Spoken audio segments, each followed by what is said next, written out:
quite close. 29,886 to John Mahama's 20,757. So the MPP won quite comfortably there. I must say, 29,000 is a lot. So Dominic Nitiwo, Minister of Defense.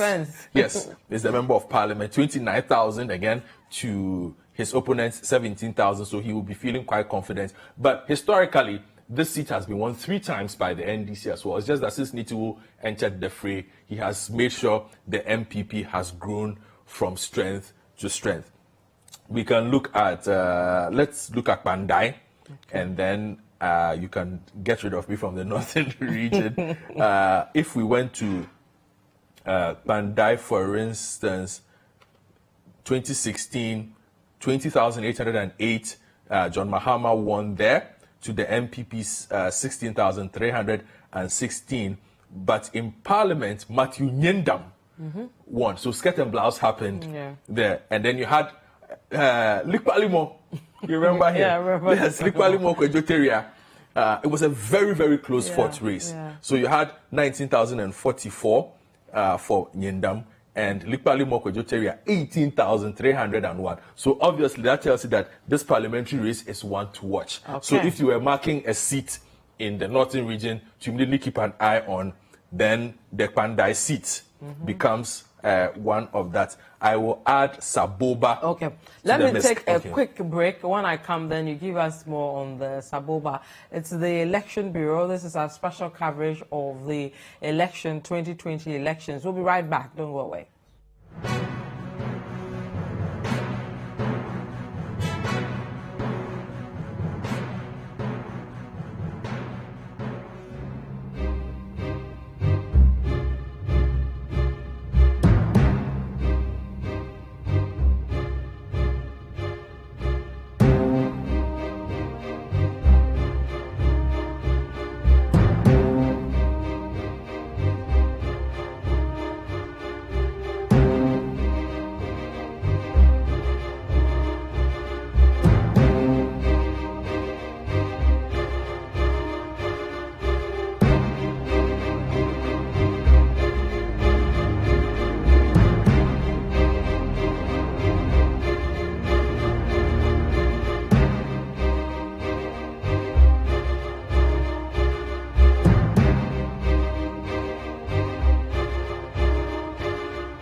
ADB is pleased to roll out its new mobile banking app.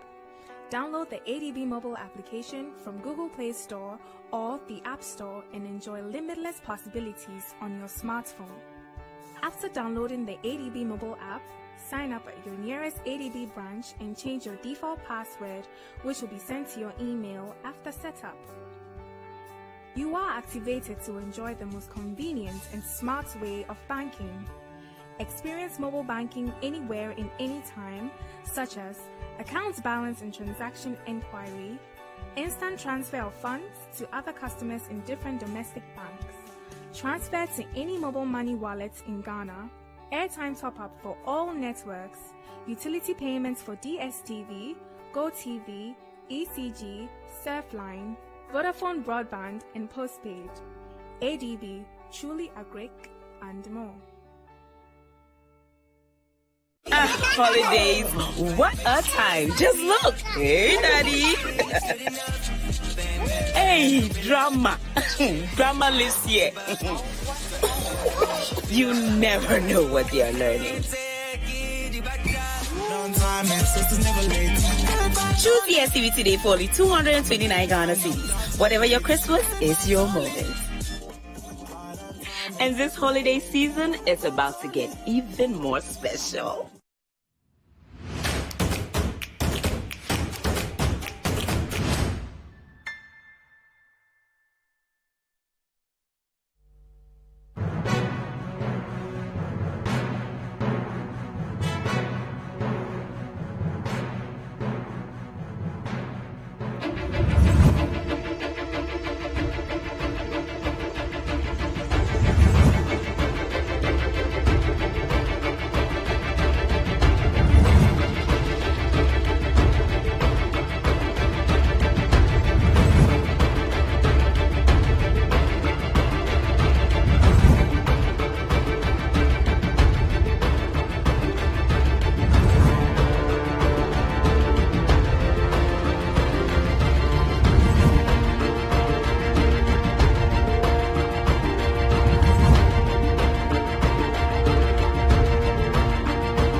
This is the Election Bureau. My name is Vivian Kai. Look, we're bringing you coverage, an extensive one for that matter, of the elections. Ghana goes to the polls, has gone to the poll, and currently counting is underway across the country. I'm here with Godfred Akoto-Boafo. He's the head of our current affairs division here at Citi FM and Citi TV. I've now been joined by another gentleman, also well-known, with matters to do with politics, development, and all that. Franklin Kujo, he's the founding president of Imani Center for Policy and Education. Franklin, welcome. Pleasure. I haven't seen or heard of you today at all. You've been silent. You went to vote and went home. Not quite. I was monitoring many media, of course, yours included. And just enjoying the moment until now, really. So now you're not enjoying the moment. I must have watched quite a lot of, listened to so many, probably 10 or 12 media houses, just to get a feel of what is happening. One of the interesting ones I bumped into was on Angel TV. I think Apalu had been called.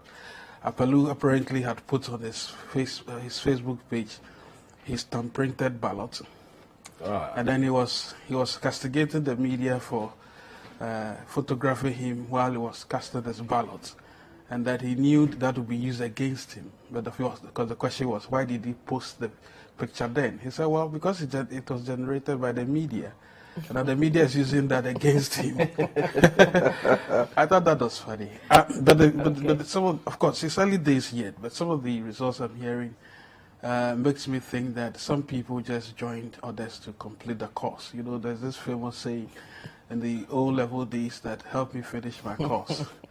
And that is what seems to be and who are those helping people finish their courses? Incidentally, I don't have to mention them, but they're recording zeros and ones. The rest, by the way, apart from the two parties. Okay. Well, what has been you've been monitoring about 13 or so media houses, you say, but what has been your general impression about the voters, the registration so far? I mean, the voters so far. I mean, look, Ghanaians deserve a lot of credit. There's been little incidents, except a few places, which is expected. I thought that the EC's idea to increase the number of polling stations made a lot of sense, because quite clearly, the previous elections, we did have some slowness, if you like, if there's a word like that. So I think one of the characteristic features that to increase the number of polling stations, which made a lot of sense. And it's the only reason why it appears that they are confident that they'll be able to declare results within 24 hours. Something I think they shouldn't have imposed upon themselves anyway, but maybe, well, they have that confidence, they could do that. So it's been peaceful, and I think that the results as we know it would come certified as well. I mean, I can't say at this juncture who is winning. I mean, there's a difference between what you predict and what eventually comes to play. There's always a wide gulf, no matter how interesting you've done your analysis. I mean, I looked at almost 23 polling stations in Central Region. Personally, through private means, conducted polls in 23 of all the 23 constituencies Central Region, which ended early November, by the way. And I mean, what I saw, I'm not sure it could change, but you never know, right? What I saw was essentially close to 60% of the status quo being maintained, basically, meaning that the Nanado-led government is likely to take Central, which could boost their what's it called, their fortunes critically. Accra obviously is a bit neck and neck, and I'm sure you've discussed this ad infinitum. I managed to do just about 8 constituencies in Accra, but there were the ones that were quite controversial as well, like Jokuku, Dudu, Ayawaso West, English, Amanfu, what's Sege, all those areas. It's pretty tight, really. It's pretty tight, and I suspect it mimics the remainder of the constituencies, mimic what exists in these areas, by the way. It'll be a close call in Accra. That's what my data as of last week actually shows.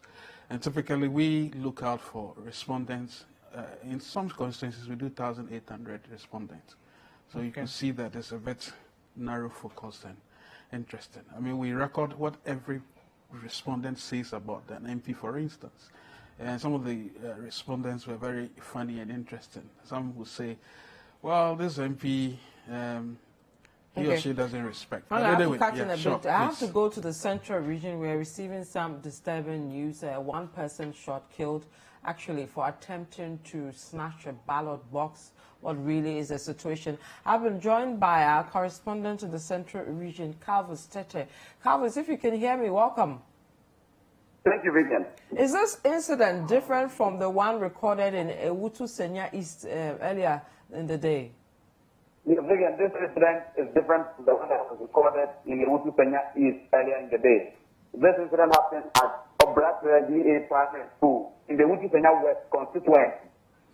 Now, Ewutu Senya West Obratra area is a farming community that is now developing compared to its district capital. So the Bradford area is quite different from our Breku. Now what happened was that these individuals at around 6 p.m. this evening when the ballots were being counted, a group of individuals numbering about 5 attempted to snatch the ballot box at Bradford DA Primary School in our West. So we were met by people from the community who said at them, all of them had to run away and they managed to shoot protesting that was that is disease and the body has been positive and to government hospital. So the person that was shot, he was part of the people who were attempting to snatch the box? Yes, he was part of the people who were attempting to snatch the box. Do we know his identity? No, his identity, the police have his identity. They say they are still investigating the matter and they were addressed at the appropriate time. But the interesting thing is that he didn't take the box away. But it's still intact. So that individual, I think we don't know for now, was shot and he's no more to speak now. Is there any other person who recorded any form of injury, or is just this gentleman that was shot? No, it's just this individual who was shot and killed. The rest managed to flee from the scene. Okay, so no arrests have been made as well? No arrests have been made as we speak now. The police is still in the area, and then they are trying to do their own investigations as we speak now. Okay, we'll return to you because this is an interesting story. So we'll come back to you in a bit on the latest if the police make some headway over this incident. Another violent incident being recorded in the Central Region, Franklin. Well, Central Region is a thorny area, basically. And I'm surprised that we are hearing these things, by the way, because I thought the registration process also gave us some of those incidents, and I thought probably would have seen the last of them. So that makes 3 incidents or 2? Two. One in the Ewutu Senya East, now Ewutu Senya West. Oh, that's sad. But why snatch a ballot box? Clearly, you are calling for what had happened to you. I don't wish death on anybody, but there was no sense in snatching a ballot box, really. What else would you use it for? I don't know why people, as signs of political parties, decide to be more holier than the Pope. But it doesn't make sense at all. In this case, they were even vagabonds, really. Yeah, I am not surprised by this, and sad to say, I am predicting a lot more rabble-rousing in the Central Region. As a council, because there are too many close constituencies in that, too many races in the Central Region, and there's a lot of tension in some of these constituencies when you visit them on the ground. Because, for instance, Ewutu Senya West. Serious track record of doing one-term MP. They don't return MPs. George, it's something we saw with the polls as well, and I think the Anda may have received it much earlier. But the point really is that if these are not your typical backwater where you think you have them all the time. Yes. But so why do you think that there's going to be tensions? I mean, if you because the races are always close. I'm just looking at the electoral history and the fact that these are always closely fought. And looking at the importance of the Central and Western region and what they mean to electoral victory in this country, I'm expecting a lot of heat. So the security service should just be alert. So you think there'll be a lot of recounts as well? Likely. Because I'm looking at the last election, George Anda defeated Hannah Tete, 28,867 to 25,664, give or take close to 4,000 plus votes. And the president also won there. But like I said, this is a constituency that is famous for its skirt and blouse. George Anda is facing off against Gisela Tete Agbutui, the sister of the person he defeated. So it's always going to be a close race. And so far as the security services have their eyes on the ball, I think these situations will be nipped in the bud, because I expect these miscreants, and that is what they are, to try again. And I share Franklin's sentiments. In 2020, if you snatch a ballot box... what's the era of ballot box snatching is long gone. I don't know what they're going to do with it, because the point is that if the vote was electronic and it was successful, that could be used as reference anyway. So if you snatch a ballot box, it sounds so much like 1992, when you'd have thought that it would have made any significant sense. But this was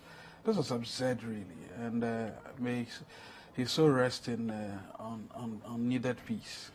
Right. So, frankly, before you came in, we're looking at the northern region, looking at the 2 major political parties, their hold of those regions. We all know it's usually a green region, but gradually it's the blue is sipping in, interestingly. And Godfred was taking us through.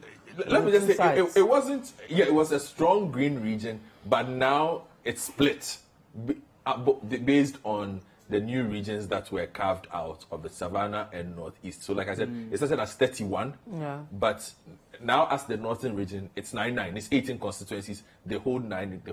But if you look at the numbers, the electoral difference for the NDC-owned seats are much larger than the electoral difference for the MPP-held seats. So I've spoken to you about Bimbala, and then I spoke to you about Pandai, which was very close. Let me tell you about Saboba, for instance, where the NDC had held the seat in 2008 and 2012, but lost it in 2016 to Charles Bintin.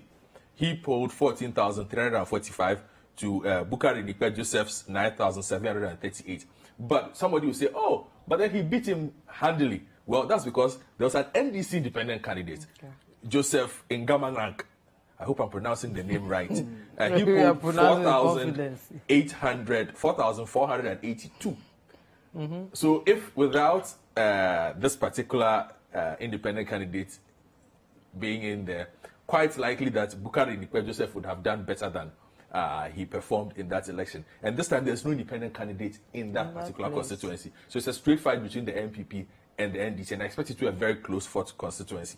Then you have Wulensi, another one. So you had in Parliament Thomas Donko Ogaja polling 14,950, and then Larry George Maban polling 11,061. This is another seat that the MPP took from the NDC. Now they took it because of a very strong PPP candidate who is returning, Yakubu Limpu. Now he polled 4,214. So the NDC might be looking at Yakubu Limpu again and saying, why did you come? You know? But this was all before the creation of the cabinet of the regions. Yes.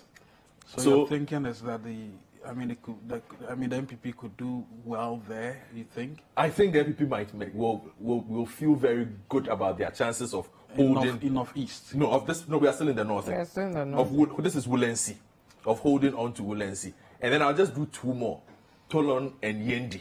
So if you go to Tolon, also it's now 3-3. NDC has won it 3 times. The MPP has won it 3 times, but the MPP has won it in the most recent 2 elections, 2012 and 2016. So, but also quite close. So you have Wahab Suhini Wumbe.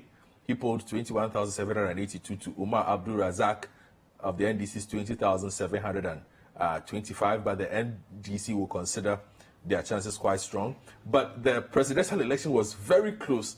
It was even much closer. Nana Akufo-Addo polled 21,401.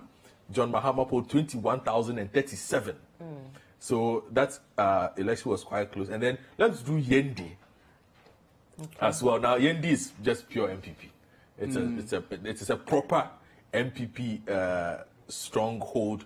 Mohammed Habib Tijani won that 27,158. Yahya Hamza Ali Kali of the NDC polled 23,164. The president also performed quite well, 28,831 to John Mohammed's 22,444. So when it comes to the northern region, as we sit today, it's a battle of who can take seats from who today, because it is equally split in that particular region. NDC holds 9, MPP holds 9. Okay, let me still stay with not the northern region, but the 5 northern regions, and go to the Upper East region, where our correspondent Frederick Awon is ready. He's currently in Navrongo to tell us about some results coming in from that constituency. Frederick, welcome. What can you tell us?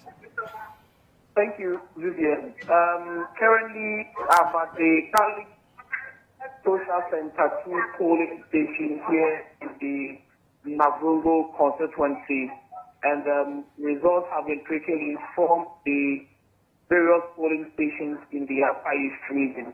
Now, let me take you to the Barobia Junior High A polling station in the Navrongo Central constituency, and these are presidential provisional results.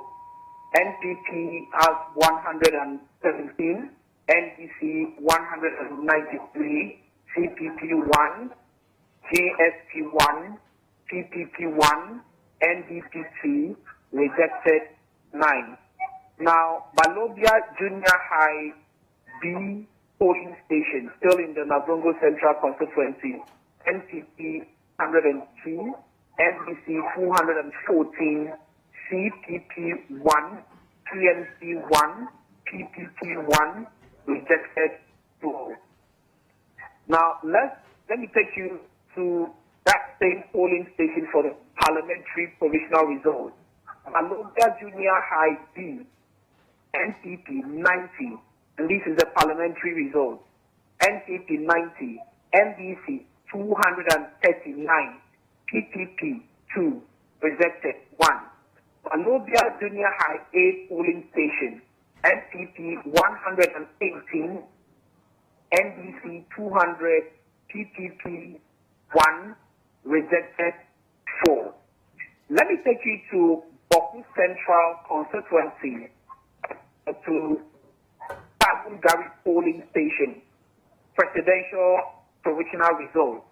NPP 352, NDC 120, Boom 1, ASP 3, LPG 3, PNC 1, PPP 4, NDP 2, rejected 16. To Talency Constituency, Tenzu Junior High Polling Station, Presidential Provisional Results. NPP 50, NDC 300, Boom 1, GSP 2, PNC 2, rejected 15. Let me take you to Binduri Constituency, polling station, Akanbo Catholic Church, and this is for the parliamentary provisional result. NPC 250, NDC 45, Independent 24, rejected 4. Now, still in the Binduri constituency, we would look at the Binduri primary polling station, presidential provisional result. NPP 441, NDC 101, CPP 4, APC 3, rejected 18. Now, to the Boga Central Constituency, House of Chiefs polling station, NPP presidential provisional result, NPP 172, NDC 336, CPP 1, PNC 1, Independent 1, rejected 3. Still on that same polling station for parliamentary results, NPP 192, NDC 311, CPP 3, LPG 4. Now, to the Bongo Central Constituency polling station, Social Welfare 2, Presidential Provisional Result, NPP 175, NC 205, Boom 3, GSP 3, NDP 1, Independent 1, rejected 9. Parliamentary provisional results for that polling station, that's the Social Welfare 2 polling station, Akungo Central Constituency. NPP 171, NDC 218, CPP 4. Now from Mazongo, let's go to Busa South Constituency, and precisely the Bubisi Fire Service polling station. Presidential provisional result, NPP 118, NDC 195, Boom 1, PNC 4, rejected 10. Same polling station for the parliamentary result provisional. NPP 109, NDC 165, PNC 58. From the Busa South constituency, let's go to Talency constituency, and this time round we are going to the Tongo Community Center polling station in Talency constituency. Presidential provisional result, SPP 162, NDC 255, Boom 2, APP 1, PNC 2, NDC 1, rejected 11. Now, the polling station for parliamentary provisional results, NPP 228, NDC 179, PNC 23, rejected 3. These are the provisional results we have from some of the polling stations in the up-list region for you. All right, thank you very much. Lateef Muhammad is a man in the Upper East region, giving us some extensive report on some of the results so far in his region. Yeah, very, very interesting region in the sense that it's one that the NDC is completely dominant in. Of the 15 constituencies, they hold 12, and the MPP holds 3. And that is the MPP's best performance in the region since 2008, when they had 4 seats. Okay.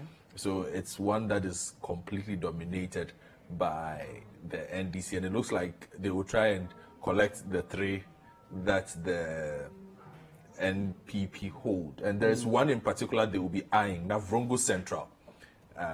It's one race that a lot of people have an eye on. If you go to Navrongo Central, and it's quite strange, that constituency has a peculiar character. Yeah. Very happy to vote for MPP in the presidential. Sorry, very happy to vote for NDC in the presidential. Very happy to vote MPP in parliamentary.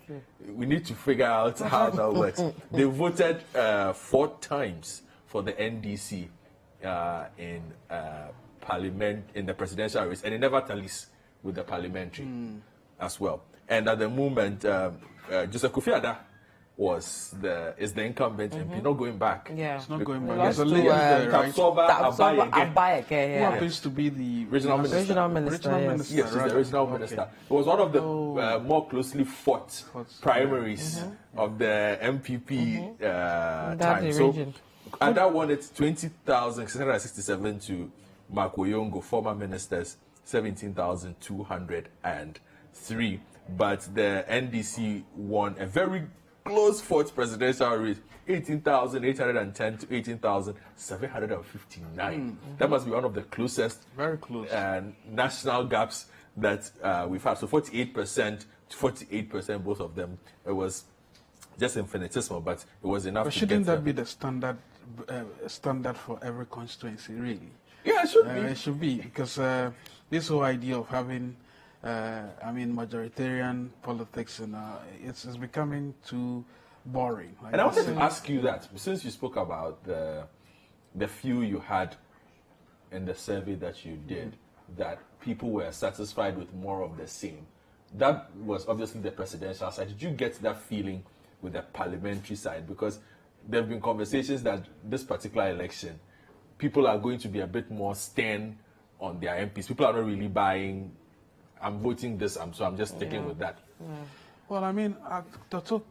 Forson, the former Deputy Minister of Finance, Kessel, definitely will be winning.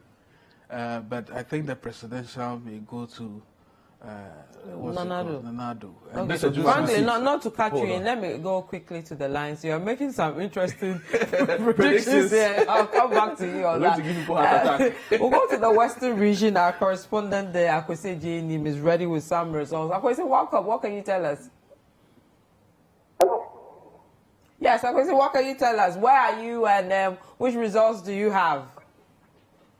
Yes, right now, constituency where we have the NPP and the NPP candidates representing Constituency being Prince Amma and NDC being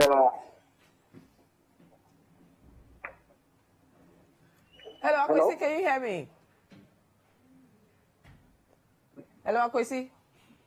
Okay, we'll try and work the lines again and return to Akwesi in a bit. He's in the Western region to give us some results so far he's gotten. But before that, frankly, you were saying that for Ejumako, his prediction is that is winning that seat.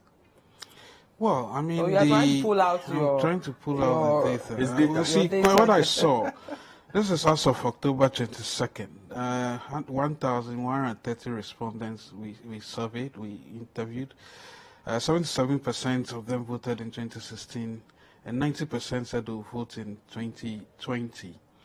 Now, 40% of the respondents were of the view that, 46 rather, observed that they were happy with Nanado, The former president, they thought 38% said they didn't think they wanted him back.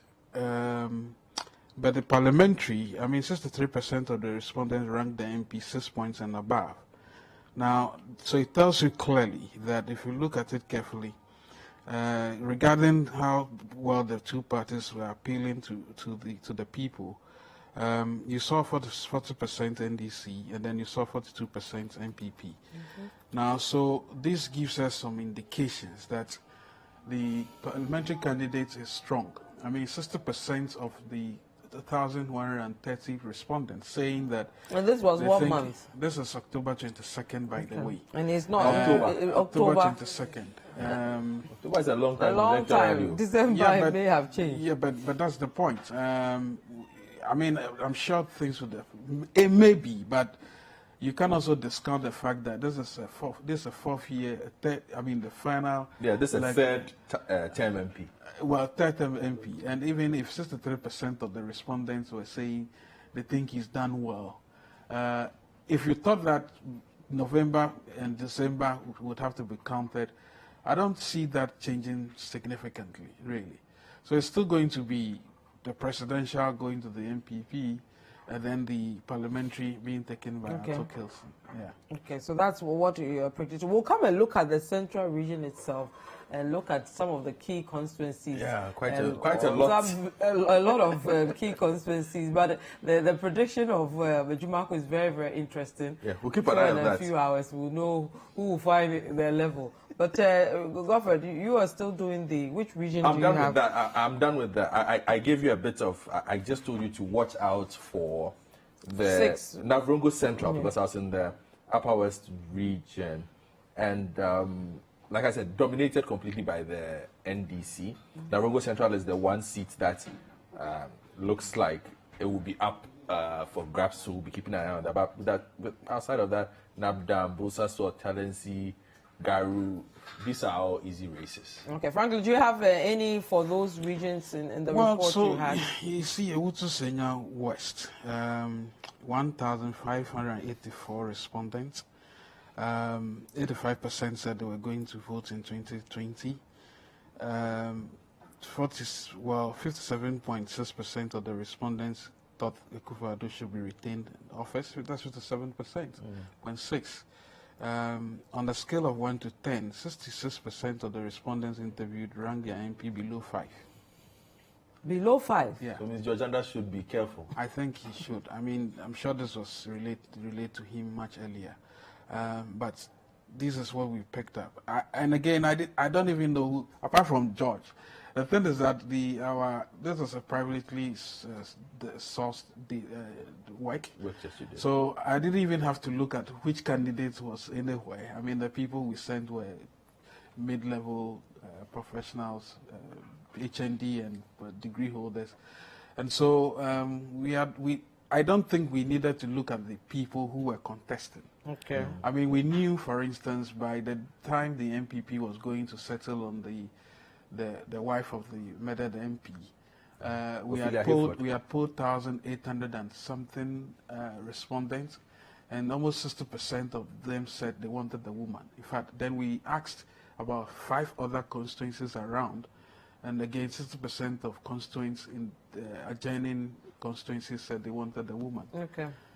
So maybe I don't know, but there's more I could share. Okay, we'll look at Central Region itself. You're taking the super around the fufu, frankly. But let's go back to the Western Region. Our correspondent there, Akwesi Newjay, is back on the line. Akwesi, if you can hear me, welcome. Hello? Yes, Akwesi, can you hear me? Yeah, I can hear you now. Okay, welcome. What can you tell us from your area? Yeah, at the moment, most of the polling stations have actually affected their count, and they are moving towards the coalition center of the Constituency constituency, which is the Catholic Church at the Constituency traffic light. And one of the results that I have here is the Obri GHS polling station A. For that one, the presidential MPP had 174, NDC 110, GUM had 4. The rest had 0, with 2 rejected ballots. when it comes to the police station, one parliamentary, the NPP candidate had 168, NDC had 120, the rest had no vote. Now, at the same Obri JHS police station in Kochemintim, we have police station B1. Over there to the presidential is as follows. The NPP had 165, the NDC 94, GUM 3, the rest 0, and then we had 3 rejected ballots there. At the police station B, the parliamentary result is as follows. The NPP's candidate, Dr. Prince Amma, had 178. The NDC's candidate had 96. TP Bokman, and then the PPP candidate 5. The rest had 0. Now let me take you to the same police station. They have B2, presidential. NPP had 157. Hello, Akwesi. Hello? Okay, Akwesi, go ahead. NPP had the B2, at the Obri police station, we have B, the police station B2. And NPP had 157, NDC 108, GUM 2, rejected ballot 3, the rest had 0. Now the same B2 at the Obri JHS police station, the parliamentary, the NPP candidates had 149 for the NPP, Dr. Presama, NDC government had 16, and the PPP candidates had 4. The rest had 0. Okay, start from the Obri JHS police station, A1, 2, and B2. It looks as if all the results went in the favor of the NPP, and so that is the provisional result we have from the Obri JHS police station.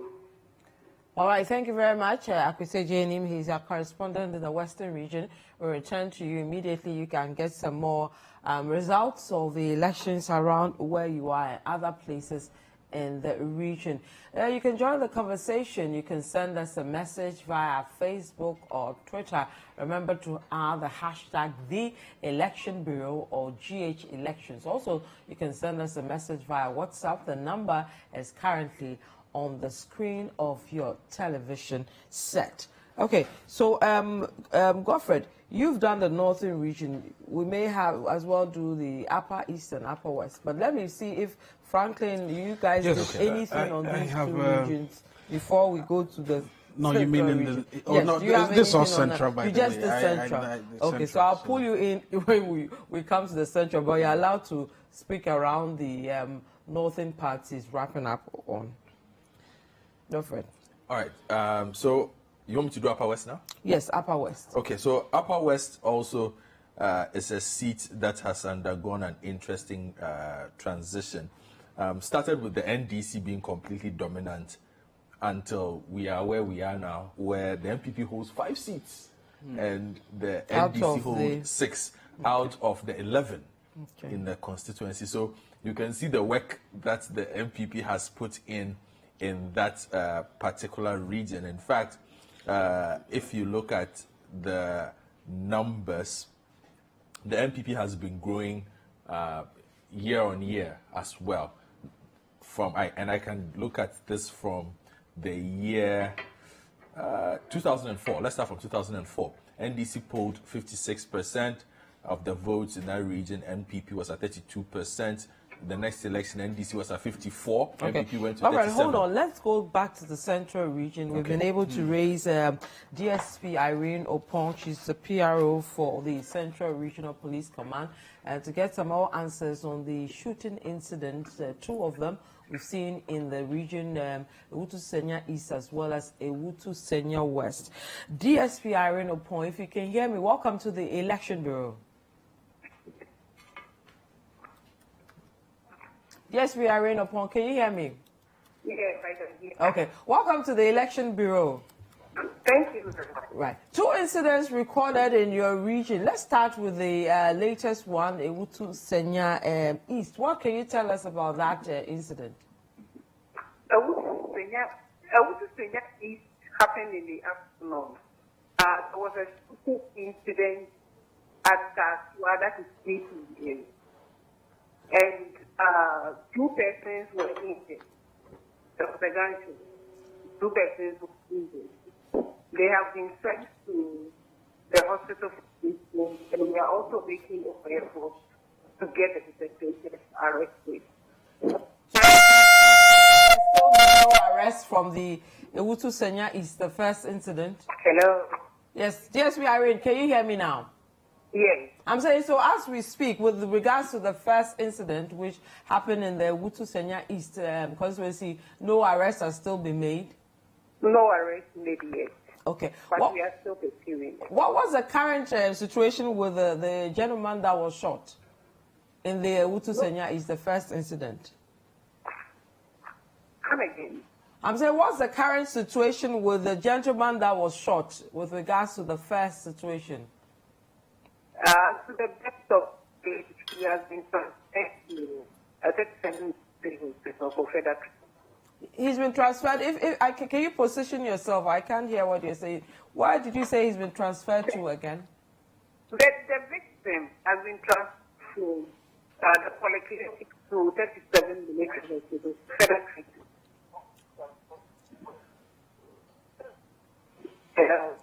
Yeah, if you can kindly position yourself, it's difficult to hear you. But let's move to the, let's still stay with the Ewutu Senya East. From your initial investigations, what was the cause of the skirmishes we saw in that constituency? We have gathered some intel that is leading us to get the persons involved arrested. And they arrested, and therefore I cannot give that information out. You should wait maybe late in the night or early tomorrow morning. I can come out to give detailed information as to what is also the persons involved. Okay, let's move now to Ewutu Senya West. What can you tell us with regards to that incident? Ewutu Senya West was not a shooting. It was a mob attack. Gentlemen, and police that is missing. We moved to the scene and met in a pool of blood. He has been sent to the Swedru hospital, and he's receiving treatment. No, we had received earlier reports that he had attempted to snatch a ballot box. Are you saying that wasn't the case? We had contact with people in the community and also some acts. That wasn't information, but then it was like a group of people just saw that some 2-3 persons were beating him and they all rushed on him. That is the information we had. Investigations are ongoing to establish what really took place. So we will get more information when the victim is able to talk and also give us. From what you're saying, are you saying the victim didn't die? He's still alive? The victim, yes. As a police officer, I cannot declare that someone is a medical doctor who will give us that report. So if he is dead, we'll get that report from the hospital. But then he has been sent to the hospital. Which hospital is he in? It's Swedru Government Hospital. Okay. Thank you very much, DSP Irene. We'll return to you when you're able to give us more details on these 2 incidents as you carry out with your investigations. Thank you so much. So the Central Region, we're told the second incident really wasn't a matter of snatching of ballot boxes, more of a mob attack on a gentleman, and we'll get some more details as the hours go by. And that was Ewutu Senya East, right? The latest one, that's Okay, West. so The first, you the still morning want was me to East. hold on? Yeah, hold on. Yes, hold on. We'll come to Let me the finish. central, Let me finish you Upper wrap West. up. Upper Then we West can quickly. come to you. Then we get to So Upper East, then Yeah. we'll move to Central. If I were the NDC, I would be worried because in the last election, the MPP moved from holding no seats to holding 5. But the margins are very thin. Well, what led to that gain for the MPP? A lot of independent candidates in that particular constituency, and also the other parties performing better than average in that particular region. So a lot of the races are quite close. And just to highlight a few, if I were Anthony Carbo, I'll be very worried. Laura. Why? I will explain to you why Laura is a bit shaky for. Well, we are told in terms of development, he's been able to do a few Isn't things. he the deputy minister for roads? Yes. Yeah. But it's a seat that has traditionally been an NDC seat. MPP won it in 2008 and then won it again in 2016. And there was an independent candidate. Exactly, Abu Samson. Yeah. Now Abu Samson is back to the fold. Okay. Of the NDC. It was 8,704. And he beat Bidziding, who polled 7,476. And such was the popularity of Samsung that he polled 5,651. Okay, so shaky for. So he took a lot away. So it's either Carbo has done an incredible job that allows this 5,000 to stay irrelevant, or he faces a very, very tough task and to retain the seat. His party chairman was also dismissed. There were issues recently over that. So if I were him, I would be quite worried. Now, another seat that is interesting is Ambrose Derry's seat. Nandom. Nandom. Yeah, it's 50-50. So the NDC won it in 2012 by 63%. And the numbers are important. I'm mentioning the numbers because this is an election where we expect the numbers to be more important than most times. So the NDC won this in 2012 by 63%. Ambrose Derry won it in 2016 by 51%. And you would realize that the margins are always close. Derry polled 11,107. He defeated Richard Kure, who polled 10,229. So quite a close race happening here as well. The other candidate was a non-factor. He was around 262. So it didn't matter. So this is the election that decides who holds sway in Nandom. And then another good friend of ours who should be worried this evening, but we wish him well, was Central, Rashid Pelpo. Yes. Oh, I see. Yes. His numbers have been declining. He's been very active on Twitter. But his constituency numbers are declining. So in the last, this is a seat. Maybe they are not on Twitter. Rashid is really. To see what he's tweeting to change. It's a very strong NDC seat. Yeah. MPP has never won it before. But why has he been losing popularity? It will be interesting to know because he's a very likable personality. But the local politics are different. Yeah. I would be very happy to know what the local dynamics are. But Franklin, just a second. But looking at the numbers, to move from winning elections by 59% and declining systematically. So we've had 59%, 53%, 51%, 49%. We won the last election by 44%. So you can see the decline. He might win it again, but who is he up against? The MPP side. I will check. Is it the same candidate for 2016 or it's a new? I would not be surprised. I will check if you can give me 2 seconds. Who that? Yes. You wanted to make some input. No, I was just asking. I get a sense that the NDC might win close to 9 regions, but maybe very difficult to win the. If Accra flips for them, then that is dangerous for the MPP. But Accra is looking like neck and neck, clearly speaking. So I'm wondering, these contests between the MPs you are seeing in the north, the northern regions. I'm talking about all the northern regions. Yeah. It doesn't seem to. Does it reflect on the presidential as well? So it looks to me that the presidential, the NDC seems stronger in all the 5 regions. Yes, I will get to it, but the MPP is represented by Hajia Awudu. She's the only female candidate contesting in that particular region. I see, that's interesting. Yes, so she's the one who is facing off against It will be interesting to find out the contributions. Baumia seems to have made inroads in some of the Zongo communities as well. And I imagine most of these regions have Zongo communities. Yeah. It will be interesting to know whether that is playing out quite well, because I think he's done some significant work in that regard. But I still see almost all the northern regions going presidential to the NDC. Yeah.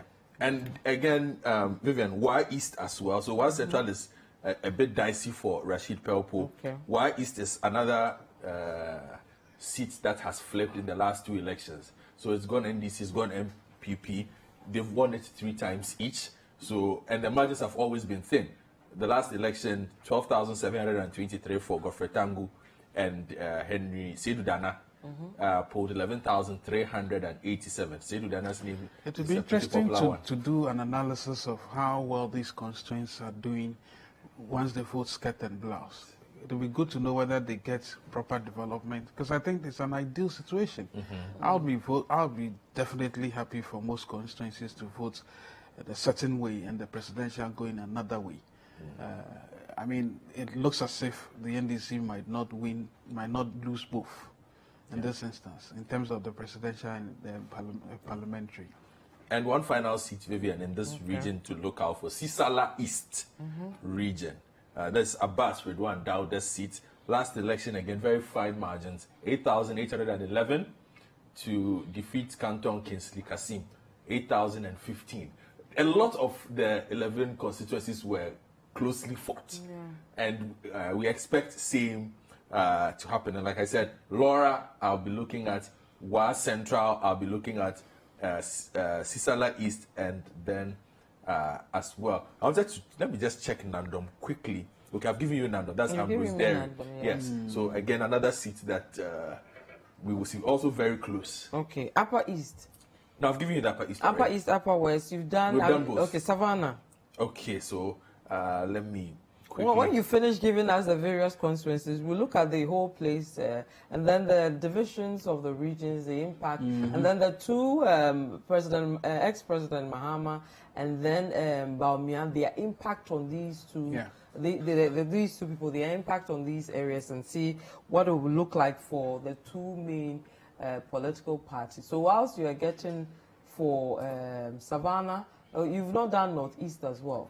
Yes, I'll do Savannah and Northeast for you. Whilst you are doing the 2, frankly, let me come to you on the impact of Baumia as well as Mahama on these regions, whether that will see any improvements for the 2, considering that now the 2 are known in these regions, and whatever impact they would have made by the last elections. So some qualitative reporting I've picked up suggests that the Baumia factor is felt strongly within the Zongo communities entirely, the entire country. And if that should play a significant role, it means that the MPP may be doing quite well in these areas. But I still maintain that the data from about 3 other polls that I've seen clearly suggests that the NDC is likely to win the presidential. So the Baumia effect in the northern regions may not be that significant. Okay. Yeah, but for the other parts of the country, yes, it is. I mean, if you compare Baumia with Professor J. Nana, Professor Nana Pokwajiman, right? You also see some slightly shifts. I think Nana Poku adds a bit to the ticket more than Baumia entire. I mean, in entire. Why do you say so? There's a little. I mean, the Irish data. My colleagues at some fellows of CDD and Imani put together some survey. I mean, they polled close to 2,500 people, and I think the qualitative nature of that work suggests that Professor Nana Pokwajiman adds significantly, slightly ahead of the Baumia factor. But that would be national. Okay. But specifically for regions, I can't really tell. But just that I know that the because even people say in a home region of central region, the impact is not as much. Well, I mean, but if you disaggregate the entirety of the country, then you get that type of response. But you're right. In central region, I don't think she's made any significant impact apart from Cape Coast North. Her area that she comes from. Cape Coast North or South? She's from Commander, right? She hails from Commander, I believe. Yeah, Commander. So there hasn't been significant impact of Professor Nana Jane in Central Region, rather sadly. But it's interesting that nationally he's slightly ahead of Bawumia. Well, what appears to be pushing ahead of Bawumia based on from what they picked up from the... I think the gender factor. Basically that, and I would think. I mean, I don't think I can hazard a guess beyond what these three gentlemen did in terms of the qualitative nature of the polling. I think the gender aspect was one. That's just basically it. Really, it has nothing to do with any significant policy positions. Not quite.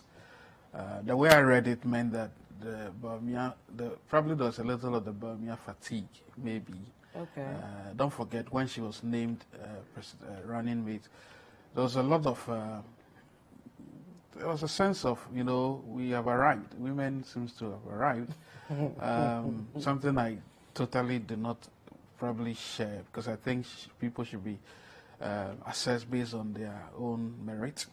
I mean, I like gender conversations, but I don't like it when it's reduced to just the issues because she's a woman. Sex, So yeah. But that's what the Irish team found, rather.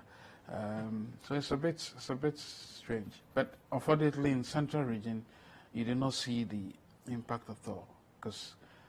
So we wait for him to get into the other regions, then we can go to the Franklin is really looking forward to the let me quickly go through the Savannah region because the Central Region, what we did was that we did some qualitative reporting as well. So you zoom into communities and what they say about the MP. Okay. It's funny. Okay, don't worry. After the North, I'll move to the Central Region before I go to the other region. So you have a lot of time to tell us about that. Go for it, Savannah. Okay, so Savannah 7 constituencies.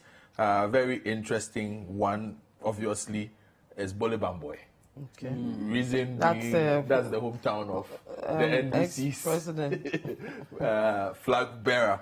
And it's a seat that is held by the NDC. In the last election, Mahama did quite well. 17,693 was 76%. Kufuor 4,884. Historically, it was the second best performance of the NDC in that constituency since 1996. So in 2016, they showed up massively to vote for John Dramani Mahama. Same thing in Parliament. Another interesting seat there would be Damango, the capital. That mango is looking very, very interesting with the coming in of Jinapo from the presidency and our very good friend Mutawakili. Yeah, Galus, our good friend from the Energy and Mining Committee. The last election, Galus won by Adam Mutawakilu, and his nickname is Galus. So when you hear Galus, is the one we're talking about. The fair gentleman. Yes. Adam Mutawakilu, 10,263. Albert Kasim Diwira, 8,139. He should feel pretty confident about his chances, even though the opponent he's facing has some considerable leverage in that particular constituency. If you look at the historical performance, MPP have won that seat twice, 2000 and 2004. So Kufuor era. Since then, it's just been the NDC throughout. John Mahama also traditionally does well in that particular constituency. I will talk about Sola Kalba as well. Another seat that the NDC does well in. They hold both the presidential and the parliamentary as well. Daboya Mankarugu, same thing, but very close in Parliament. Shaibu Mahama won that by a little over 600 votes. So he will look at he will be looking over his shoulder this particular election, but also held by the NDC. Salaga North, also held by the NDC. So you keep hearing NDC. That should tell you the strength of the party in that particular region. So Hassan Mumin won that quite handily. And then Salaga, same for Salaga South, which happens to be, they did skirt and blouse. Okay. And Salaga South is also quite like one constituency that I told you about. They also like to do NDC for the presidential. When it comes to parliament, they'll flip you just like that. So NDC has won it at the presidential level since '96. But if you come to parliament, it's a seat that is currently held by the MPP, who have also previously won it in 2004. Okay. So they feel quite okay there. And the last election was quite close. Very, very, very close. Okay. 12,707 to 12,660. Two factors accounted for this: the strength of the PPP in that constituency, and an independent candidate who almost gathered 3,000 votes. Now, if you put the CPP and the independent candidates together, they almost hit 5,500 votes. Okay. What's the situation now? Is the PPP running? Yes, the PPP is running. The independent candidate isn't. So there's 2,092 votes up for grabs between Salifu Adam Brahma, who's the incumbent, and whoever he's taking on in the parliamentary race. So should be an interesting one. And then the last seat I would touch on in this region is Yape Kusogo. And that is held by Jinapo. Yes, the other Jinapo. Yeah. He also is he safe there? Very safe. 23,364 to Zakaria Kubu's 14,242, and nothing indicates that it's going to change for now. The NDC also have done well traditionally in this particular constituency. So it is quite clear that in the Savannah region, the NDC holds sway. Okay. We'll see whether his brother will be able to unseat Mutawakilu in the Damango. That would be an interesting, because he is he has quite a lot of resources belonging to the government in power and all that. He's a deputy chief of staff. Deputy, right? Chief of staff and all that. So we'll see whether he will use that to unseat an experienced politician like Mutawakilu. But let's look at the impact of ex-President Mahama on those areas before I move to other. Does he still have a good hold of those areas? Or Baumia has kicked him out now? He has work to do. But like I said, the MPP traditionally has been improving its fortunes irrespective of Baumia in that particular region. He has added to the MPP ticket, obviously, because he does do a lot of campaigning there. And he speaks the language of the people. By that, I don't mean he speaks the same language as them, but he knows how to communicate with the people there. And it would be unfair not to give him some credit for how well the MPP performed in 2016 in the northern regions. But the electoral data, and I'm just going by the numbers, also shows that the MPP has been growing steadily in the northern region since the year 2000. Okay. So they are doing something right in those regions, in the regions up north, and it seems to be working for them. And if the numbers are to stay the same, they will continue to improve their fortunes until something gives for the NDC in that particular region. Okay, let me pick Diana Ngwan quickly. She's in the northern region to give us some results that she has so far. Diana, welcome to the Election Bureau. Which results do you have? So I'm actually someone constituency at the polling center, and some results are in. For now, can I mention the results? Yes, Diana, we can hear you. Go on. Okay. So for the Dabopa Technical Institute, let me say that for all the results that are coming, the NDC is leading. And the Family Child is one of the NDP strongholds. So it is expected. So for Double Technical Institute, NTV for presidential, NTV had 140, NDC 326, GOO 2, CPC 1.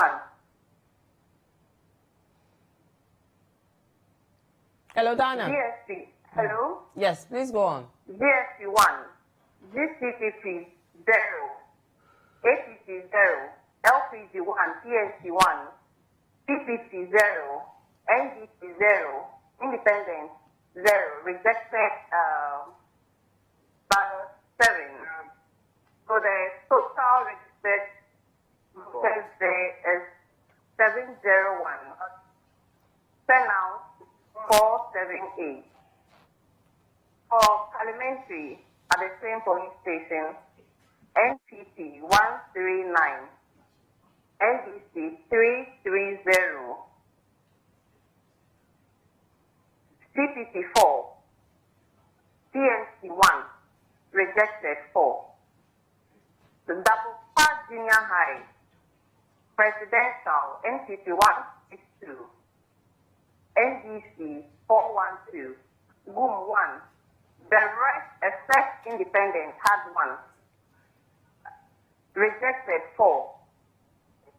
Total registered voters there 678. Now 580. For parliamentary in the same polling station, SPP 155, NDC 412, PNC 2, CCP 2. And for special voting, parliamentary 64 for the NCT, NDC 134, GOO 0, CPC 1. The total public vote 189.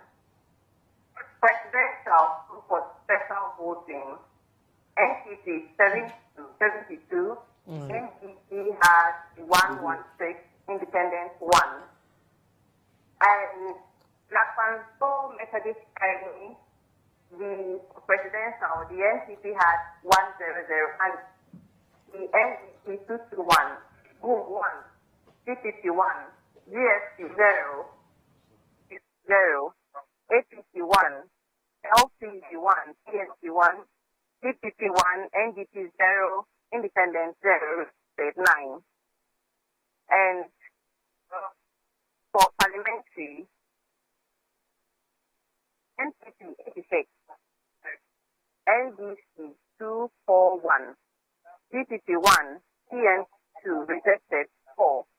For the parliamentary, there are 4 candidates contesting for the minister.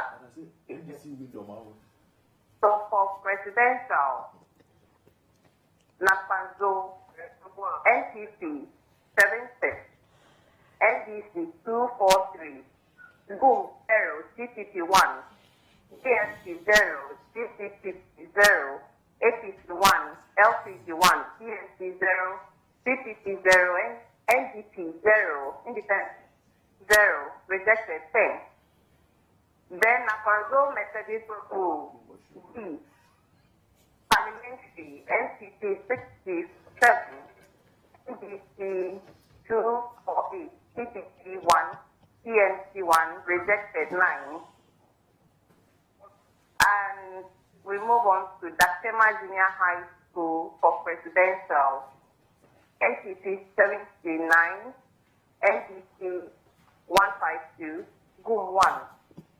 The rest had 0, rejected 1. Parliamentary in the same polling station, NCP 72, NDC 256, CPP 5, PNC 1, rejected 1. And the last one I have for now, that's Ola Junior High School, still in the Tamale Support. NCP, that's for presidential, NCP 101, NDC 228, GOO 0, CPC. The rest had 0, rejected 7. All right, thank you very much, Dinah Guan, bringing us some detailed results from the northern region. We'll return to you as and when you get some more results. But we'll take a quick break. When we come back, we'll continue our conversations around the regions, also bring you up to speed on the results that are coming in. I'm here with Franklin Kujo as well as Godfred Akoto Boafo. My name is Vivian Kai. Look, we'll be right back. Don't go away.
Rigworld Solutions, forging the frameworks of Ghanaian industry.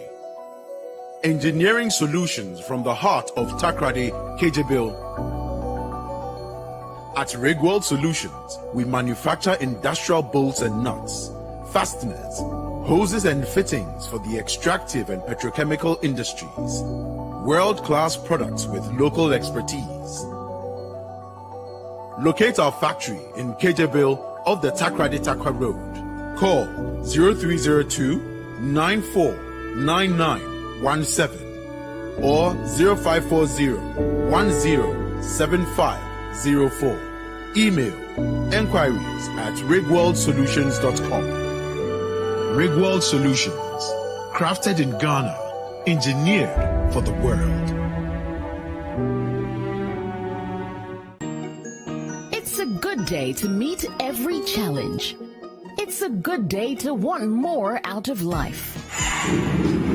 It's a good day to wish for it, work for it, go get it. Familiar taste, a delicious indulgent with a flavor you just can't hide. Refreshing energy gives so much for so little. For a strong performance, you've come to the right place. Good Day Energy Drink. Why wait a minute to enjoy a good day when every second counts? Good Day Energy Drink keeps you going. Excessive drinking can be detrimental to your health. Not recommended for persons under 18 years, lactating mothers, pregnant women, and people sensitive to caffeine. This advertisement has been vetted and approved by the FDA.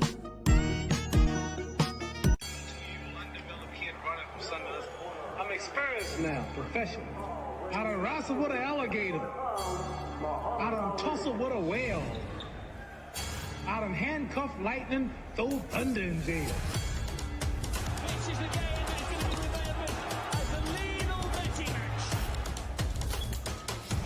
Last week, I murdered a rock.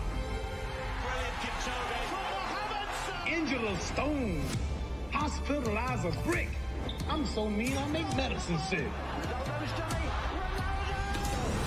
Last night, I cut the light off in my bedroom, hit the switch, was in the bed before the room was gone. Bad. Been chopping trees. I done something new for this fight. I'm gonna show you how great I am.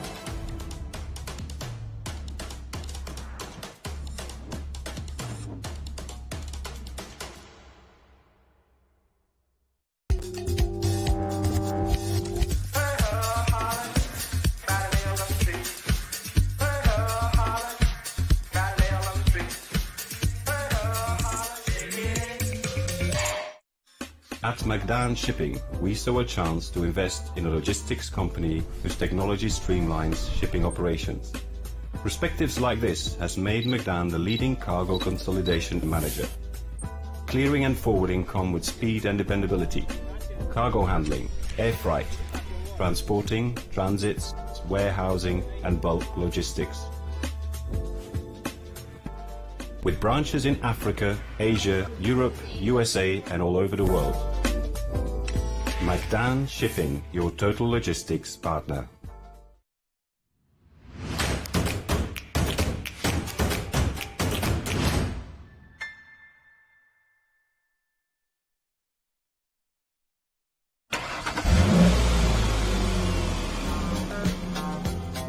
Speed thrills, but it kills.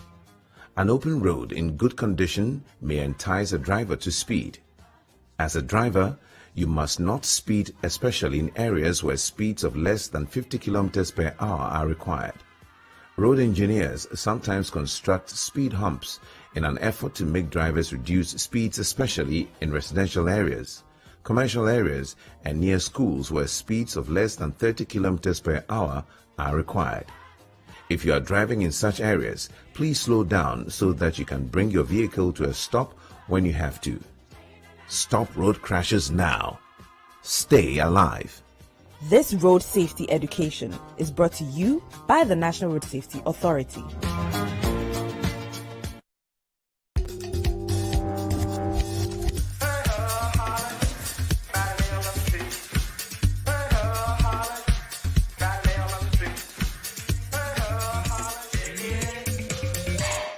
GoTV is everyone's favorite place this festive. A place of incredible adventures where all the rhythm is. A place of winners where friendship means everything and where you find love in its purest form. GoTV, Bronya Pape Fie. Stay connected using my GoTV app or get your GoTV decoder, GoTenna, and a month of the best of local and international entertainment on GoTV Plus for as low as 109 Ghana cedis. GoTV, love it.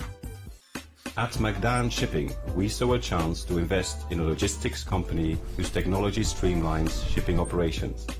Perspectives like this has made McDan the leading cargo consolidation manager. Clearing and forwarding come with speed and dependability. Cargo handling, air freight, transporting, transits, warehousing, and bulk logistics. With branches in Africa, Asia, Europe, USA, and all over the world. McDan Shipping, your total logistics partner. Hi, babe. Am I seeing the series? Can you see me now? I can. Wait, who's calling me? I'm sure that's my mom. I'm sure it's not from scale. Want to have an apple? I'm trying to change this. It's been a while since we last linked up, since we shared our news and told our stories. Last week it was okay, but this week is very, very low. What's your suggestion? We would look into that. Makola Market has been closed down for cleaning and sanitation. Since we last celebrated together. Don't buy anything. Don't claim 5 Ghana credit. Free! From 1st October, get 5 cedis airtime total whenever you buy any 3 bottles of these Guinness Ghana products. Simple, cool chop and kasa. Just dial *1000* and the code under the crown, followed by the hash key, and your free airtime will drop. Let's raise our glasses and link up again. Offer is valid while stocks last. This advertisement has been vetted and approved by the FDA.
It is the Election Bureau. We are bringing you our special coverage of the elections.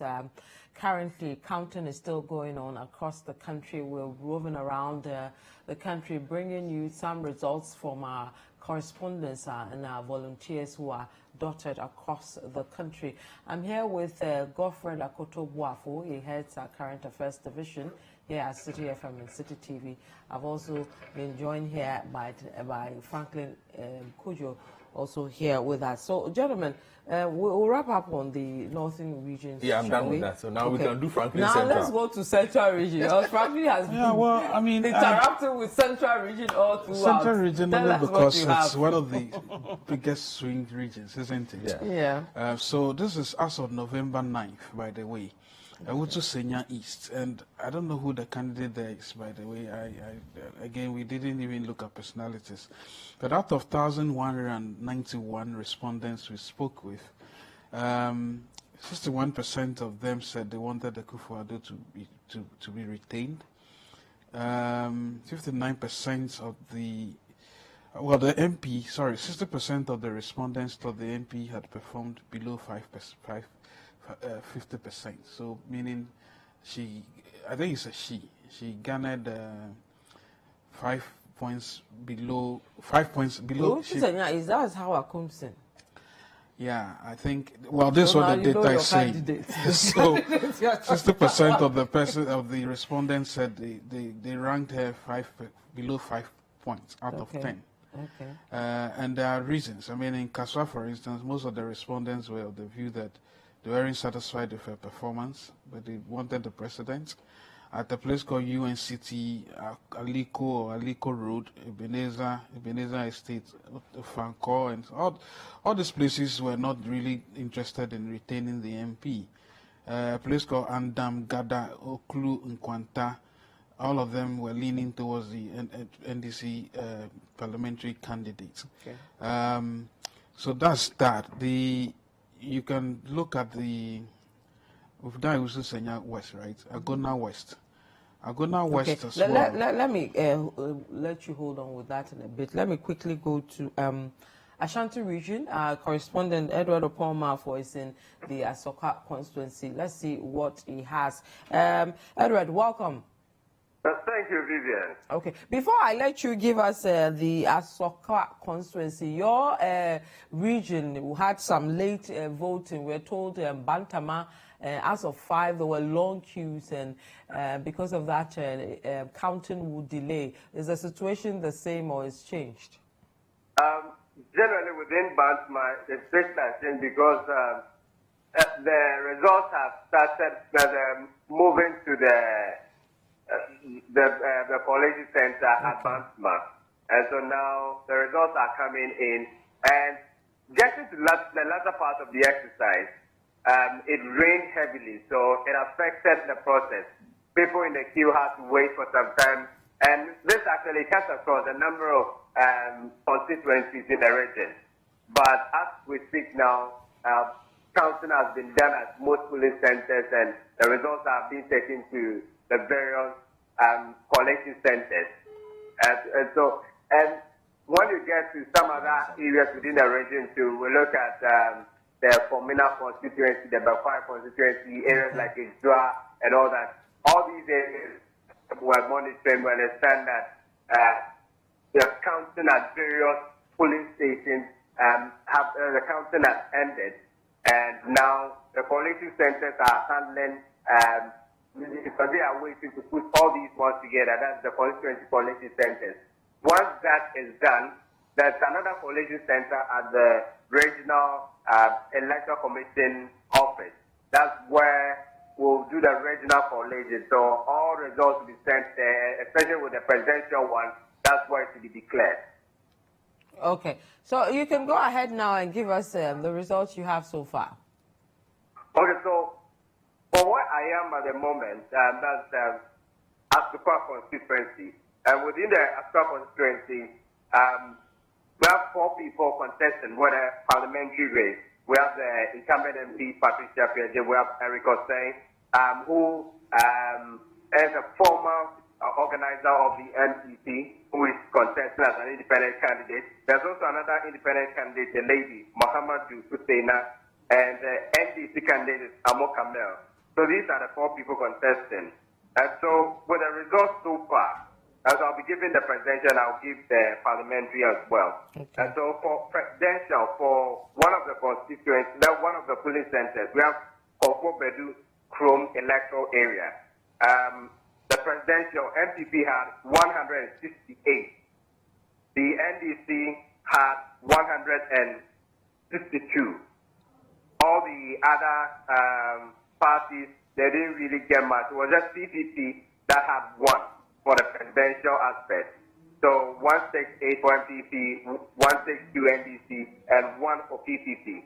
With a parliamentary race, the NPP parliamentary candidate, the incumbent MP, Patricia Piaget, had 144.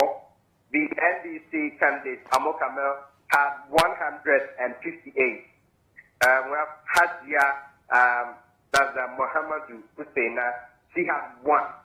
And Eric Osede, the candidate, has 27. Let me move to a different polling center. That's at the Constituency Primary A. NPP had, and that's for the presidential, NPP had 358, and the NDC had 44, and the CPP had 1, and GUM had 2. So that's it. And with the parliamentary, the NPP candidate, Patricia Piaget, had 317. The NDC candidate, Amo Kamel, had 47, and the independent candidate, Eric Osei, had 39. Let's move to the special voting that was done last week. So with a special voting for presidential within the Asukwa constituency, the NPP had 261. The NDC had 63. PPP had 1, and CPP had 3. With parliamentary, the parliamentary seats, the NPP candidate had 225. The NDC candidate had 47. Eric Osei, the independent candidate, had 52. And the other independent candidate, Hajia Fuzena, that's Fuzena Muhammadu, she had 1. Let me move to Asukwa MAGHS. With a presidential, NPP had 344. The NDC had 76. CPP had 1, and there were 3 rejected votes, ballots. And we look at the parliamentary race. The MPP candidate, Patricia Piaget, had 306. The NDC had 77. The independent candidate had, Hajia had 1, and Eric Osei had 32. There was 1 rejected ballot. And so, let me move to another area, that's Scott Sport 1. Scott Sport 1. With a parliamentary race, NPP had 211. The NDC had 100. Independent candidate Eric Osei had 89, and Hajia had 2. There were 3 rejected ballots. And that same area, that's Scott Sport 1, was the presidential. Let me get you the presidential for that area. The presidential NPP had 265. The NDC had 86. GUM had 3, and there were 6 rejected ballots. And there's another one closer, which is also Scott Sport 2. The presidential NPP has 271. The NDC had 126. There were 11 rejected ballots, and then total valid votes were 408. So that is it for that constituency. And we're looking at the parliamentary. NPP has 216, NDC 74, Eric Osei, independent candidate 65, Hajia, independent candidate 1, and there were 4 rejected ballots. And Vivian, with this area, the various polling stations where the elections were conducted, the presiding officers and the various election officials are trooping in here at the divisional police headquarters at Aswa, where they are bringing the various results. So once they bring it, there's a returning officer who is also taking the data, taking all the details before it can be projected. So as I speak to you now, these are the ones that we have, but the number of them, the election officials are joining queues and they are here. They're hoping that it will get to their turn so they can give the details to the election officials who are here currently. All right. Thank you so much, Edward Opon-Mafo. He leads our team in the Ashanti region, also giving us extensive report on some results so far he's received in the Ashanti region. Remember, Ashanti region is a key region, so a lot of eyes are on that region. A bit we'll analyze that region, see what it will look like or what the stakes will be for the two major political parties. But now we're looking at Central Region, where Franklin has some interesting reports. Well, again, as of November 7th, out of 1,227 respondents surveyed, 60% of them want the president to be retained. 60% yes, for the whole region. That's the Akona West. Akona West constituency. Okay.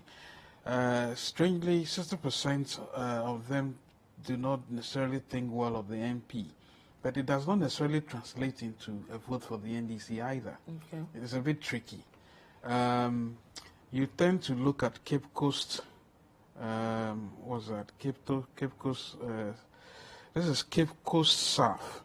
Here you see that 61% of the respondents did not think the former President Mahama should return to office, whereas 65% of the respondents also thought that the MP didn't do well at all. And this is out of 1,000 people that were spoken with. Sekuma Adobin is also another constituency. Hang on 1 second. Yeah, okay, so Sekuma Adobin, we saw a situation where 60% of the respondents ranked the MP less than 5 points out of 10. 53% think that the President Akufo-Addo should be retained. I'm just giving the highlights that matter. Okay. Kumfi, you saw a situation where out of 1,137 respondents, this again is November 7th, by the way. Okay. 64% of the respondents thought the president should be retained, whereas 60% thought the MP had done well, really. So that MP looks safe. If you come to Trifo, Timokwa, yeah, that's a new constituency as well. Out of 1,231 respondents, 53% thought the president had fulfilled the promises and should be retained. And 39% of the respondents thought that 49% of the respondents thought the President Mahama should not return to power. Okay. The MP, though, seems to be slightly doing better. I think about 50% think that she's done okay, and so she'll be retained. You come to Gomwa West. Do you know who the candidate there is? Gomwa West. Gomwa West for this election. Hold on a second. Anyway, about 49%. Oh, Gomwa West, that's a lawyer band. That's your very good friend. Alexander Ban. Franklin, your very good friend. My friend, yes, Alexander I see. Interesting. Well, 60% out of about 1,120 respondents think that the president should be retained, whereas 49% think that the parliamentary candidates needed to, 50% of the respondents rank the MP as performing quite well. Really? So he's likely to be retained as well. That's interesting. Then you look at Gomwa East, Who is there? You guys know the parliamentarians better than myself. East. Hold on, East. Anyway, what we found out was that that's Esimeni, right? Kojo Esimeni. Yes, that's Gomwa East. Well, 45% of the respondents ranked the MP between 1 out of 10, which means that 74% of respondents ranked the MP 5 or less out of 10, which means that MP should be careful because, clearly speaking, they didn't think. But I think majority of them, 56%, thought that the president should be retained. Okay. And this out of 1,351 persons that were surveyed. Himang Lower Denchira Constituency. Out of 1,410 respondents, 50%, 56% thought that the President Mahama should not be retained. Okay. 50% thought that the Akufo-Addo should be given a second term. And 44% ranked the MP 5 points out of 10, which means that MP too should be a bit careful. So it looks as if generally the presidential is doing well. The presidential race is looking good for Nanado, and not for John Mahama. Upper Denchira West. What we found is that out of 1,271 respondents, 58% thought the current president should be retained, whereas 64% ranked the MP 4 and below. So that means that I don't know who the MP there is, but Upper Denchira, you say. Upper Denchira. Yes, let me just. Upper Denchira West. Upper Denchira West is somewhere in Sojan. Okay. Okay, then that's, well, if he's listening. But it's a very strong MPP seat, though. It's a party. It's a constituency they've held since 2004. Well, incidentally, 44% of that, 58% think the president should be retained. But 44% were ranking the MP below 4, so that's a bit tricky. This is Commander Edina Eguafo. Yeah, KEA. Yeah. What we found out was that 40% of the respondents will view that the former president should not return as candidate, as president. Whereas 49% thought the current president had fulfilled his promises and should be retained. Here again, 64% of the respondents thought that the MP did poorly, but they ranked him 4 and below out of 5. Okay. And this is out of 1,828 respondents, by the way. This is November 9th. Okay. Cape Coast North. That's Samuel Atta Mills'. It's a very keenly contested. Cape Coast North? No, KEA. KEA. Yes. Yeah. So that's a bit dangerous for him. Yeah. PPP is very strong there as well. Yeah. Well, traditionally perform well. So the one I have here is Cape Coast North. Who is at Cape Coast North, by the way? If you go to Cape Coast North, that's Barbara Ashanti. Well, out of 1,481 respondents, this is as of November 7th, 48% of the respondents thought the president should be retained. Well, 61% of the respondents thought that President Mahama did not need to be retained, shouldn't be returned to power. Meanwhile, 60% of those interviewed ranked the MP average for his performance. Did you say it's a she? Yes. Yeah. Cape Coast North? Yes. I see. Anyway, so that's Barbara. Barbara, South is Kukurikitagan. Yeah. So South, Cape Coast South, what we have here is that out of 1,015 respondents, 55% thought the president had fulfilled his promises well enough to be retained.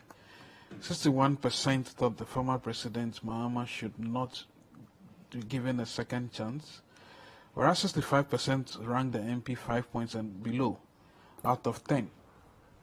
So that's also looking tricky for, and again, these are for Cape Coast South. For Cape Coast South. And that is reflective of voting trends. The last election was very, very close between Kweku Rikitagan, and the numbers are declining for Rikitagan.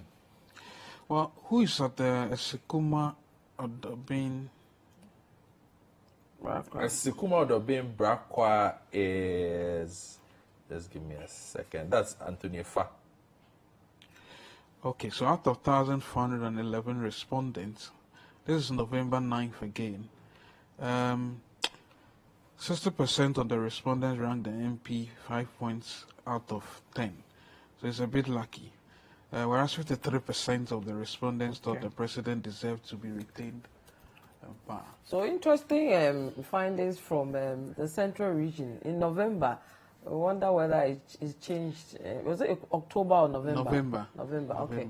We'll see how that pans. But we'll take a quick break. When we come back, so many figures coming in. What does that mean? What have we been able to put together? We'll be joined by Bernard Avler. He'll be taking us through the data, what we can, deduce from what has come in so far. Don't go away. We'll be right back.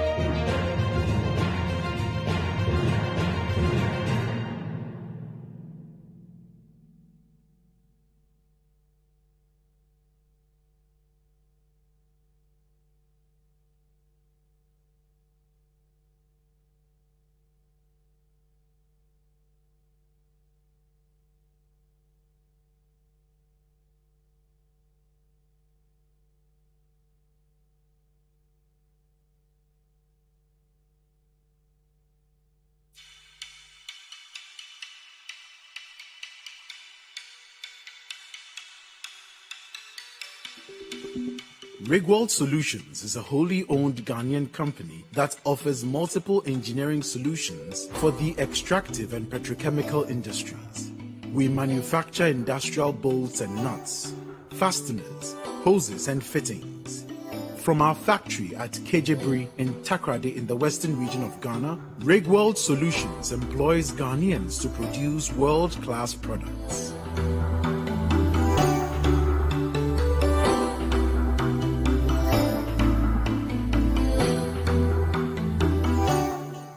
With cutting-edge technology, all products are manufactured to ensure the strictest adherence to customer specifications. The threading, cutting, chamfering, and stamping of the bars are modeled around the ISO 9001 global standard.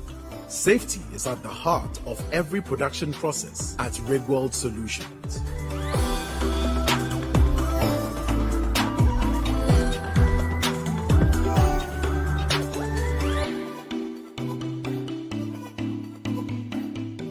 From the coating to the sun blasting, the washing and the phosphate treatment, our quality control checks are the most rigorous in the industry.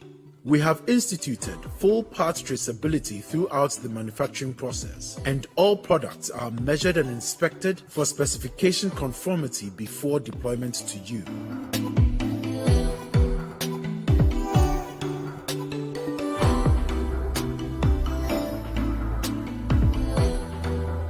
Locate our factory in Kejebri off the Takrady Takwa Road. Call 0302 949917 or 0540 107504.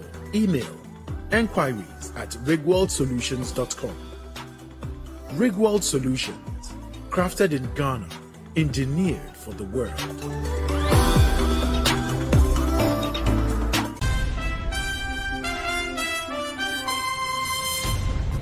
Comprehensive news.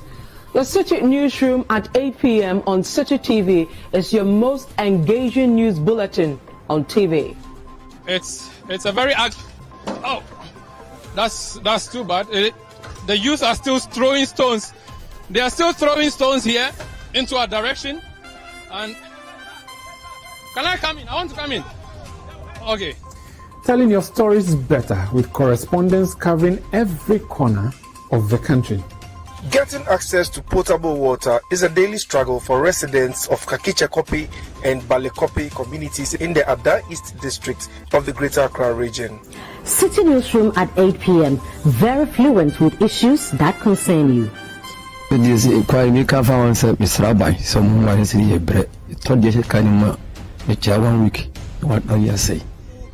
unfair? What all this? What all this? We are dying. We are dying. We are dying for talk. With Citi Newsroom, your community is now connected. In this our community, all of us we are very sorry about this school. If we went to see the children, they are so small, even my grandchildren are there, my grandsons are there. If they come out from the school, I have this.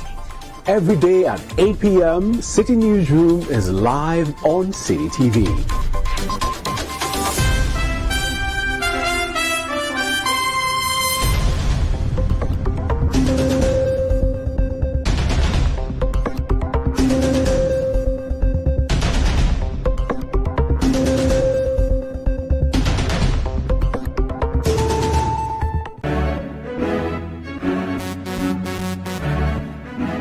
Those with untold stories, unraveled feats, life-changing stories, and lasting legacies.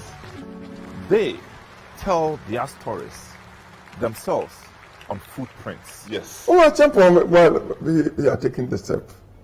Unfortunately, he was dragging the country into an abyss. Yeah. So we saw it. But they held power, the guns and so forth. Who were we to? We just watched. But by, I believe, 74-5, the country was seeing through him that this man was a total misfit. But he was a happy man. Because in Akan, there's a proverb.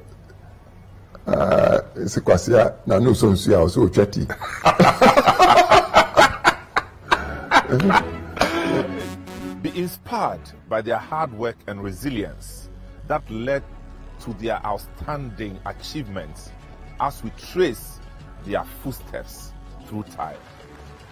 Lincoln, we have one of our, school member died or whatever, so we have to go there and perform during the funeral or whatever. And then I was feeling thirsty, so there was a but those days it's not like pure water or whatever. They sell the water in a bottle. Yeah, stuff like that. So there was a bottle there. I thought it was just a water. No, it was application. So I just took it. When I drank it, before I realized, Charlie. So what happened to me? I was like, Charlie, I'll never touch it. So since then, I've never touched alcohol. Okay, so you didn't drink alcohol, and you never smoked. Smoke, no way. No.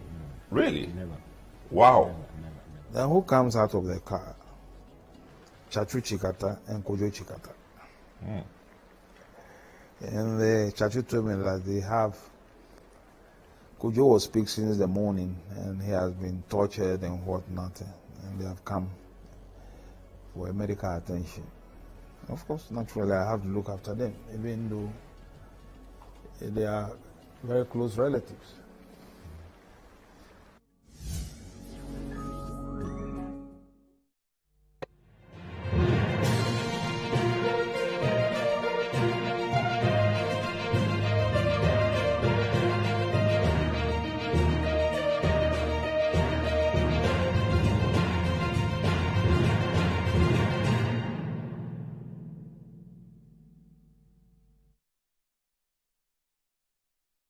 Yeah, welcome back to the Election Bureau. My name is Vivian Kai. Look, we'll take you straight to the Ashanti region where the Electoral Commission is addressing a presser currently being done by Benjamin Barnobio, is the Ashanti Regional Director of the Commission. Let's go over to the region.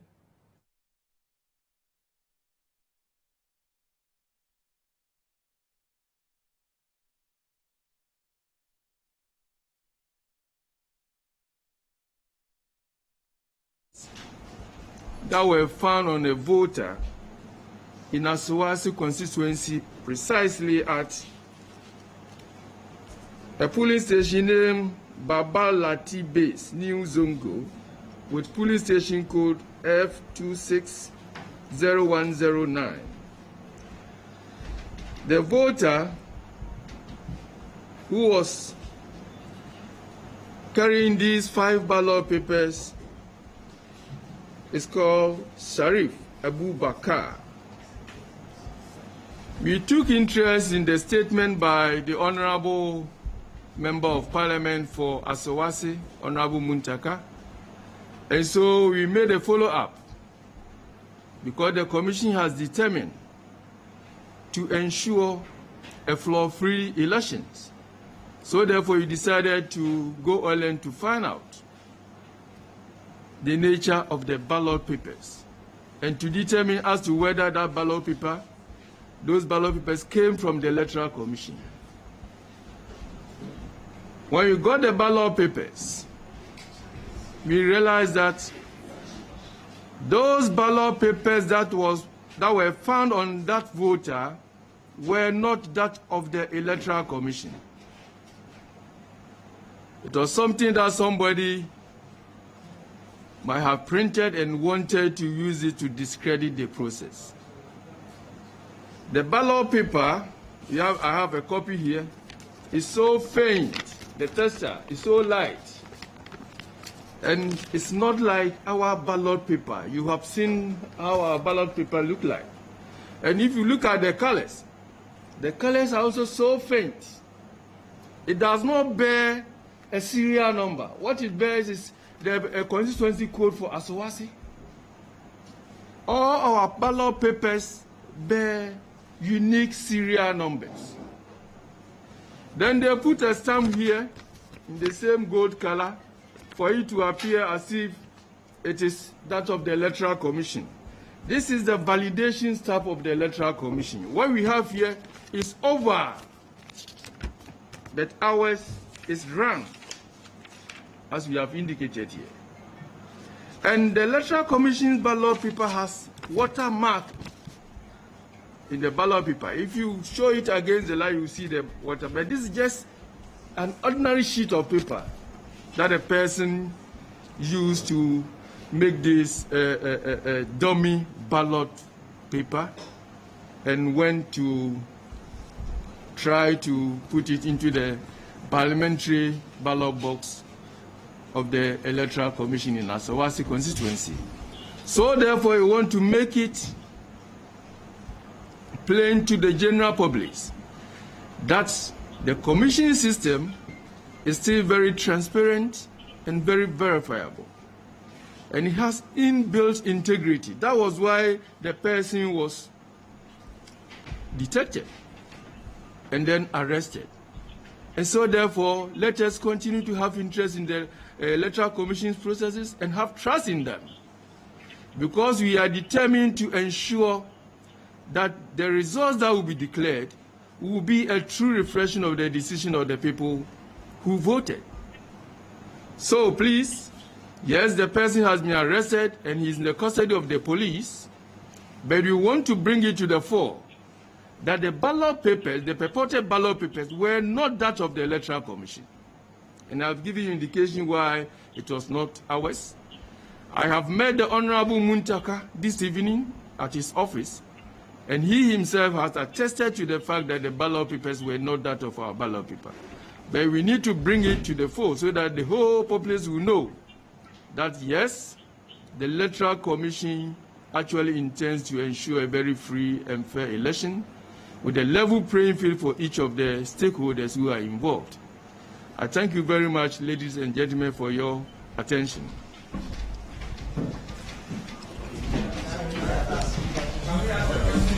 If you have questions, you can ask. So that was the Ashanti regional. That was the Ashanti regional boss of the Electoral Commission.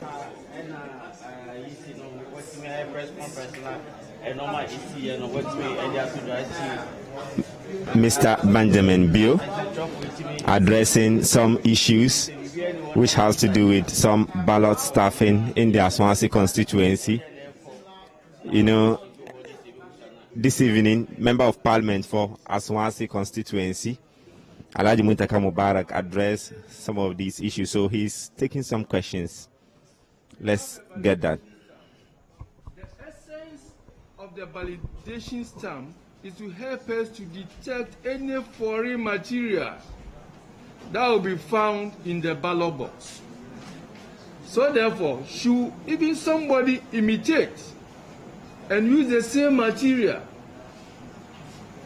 as used by the Electoral Commission to develop a ballot paper, because every ballot has a unique validation stamp number, that one will help us to detect those foreign materials. And this ballot in question, even the face properties alone shows that it was different from ours. And the validation stamp too is also different from ours. So therefore, these are some of the measures we have put in place to ensure that we prevent fraud and nobody can cheat the system. I want to ask, have you by any chance established the affiliation of the suspects? It is for the security to do that. Ours is that we have put in place a system that is so transparent and so verifiable. Said that whatever anybody wants to do in terms of cheating, the system will expose that person. And that is what has happened. The NDC says it will reject such results. What will be your response to that? Then the NDC is supporting the cause of the Electoral Commission because we want to ensure that the right results are declared.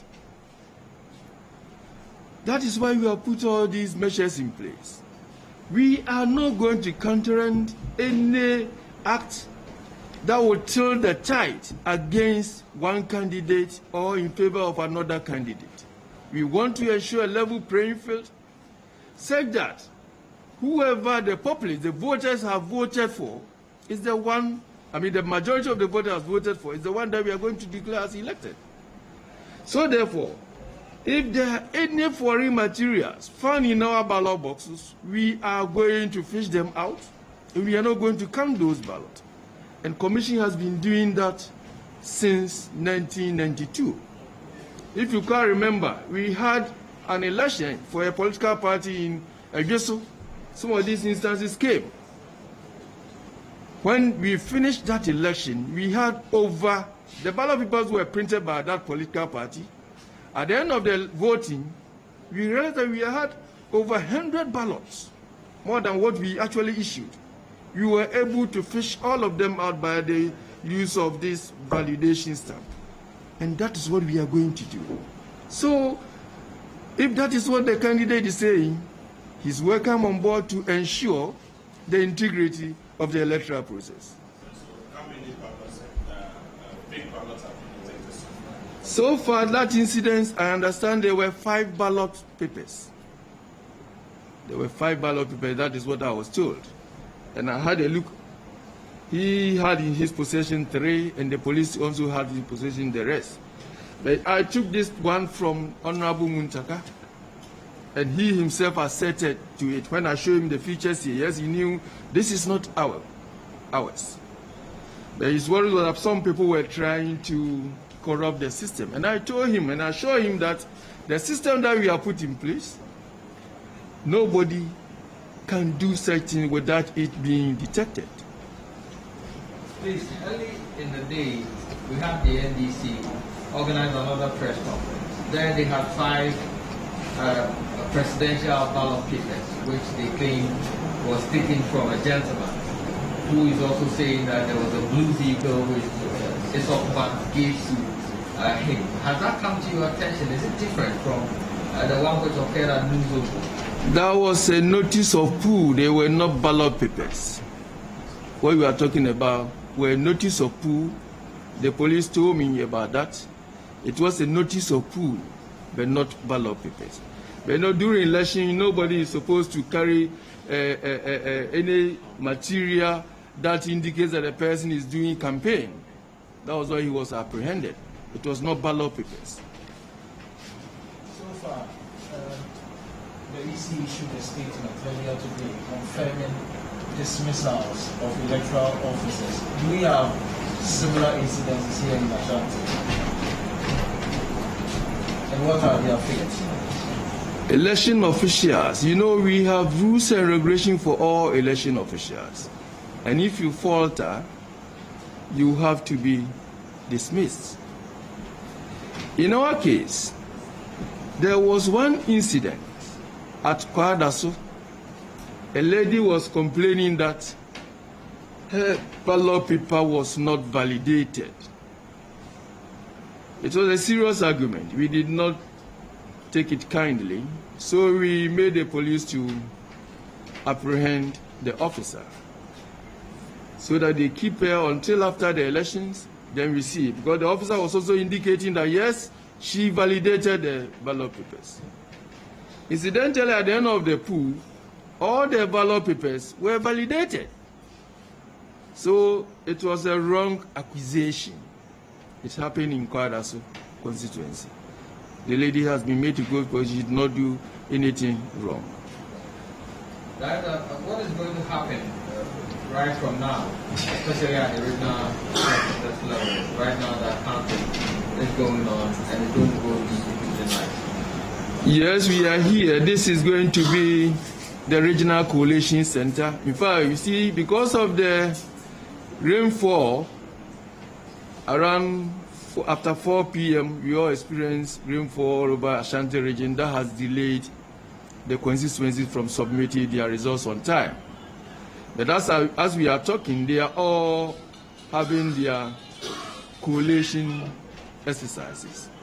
We'll be waiting for them, and we are hopeful that we'll receive all the constituency results before tomorrow. What we'll be doing here is the regional coalition. We are only going to collate the presidential result from the 47 constituencies.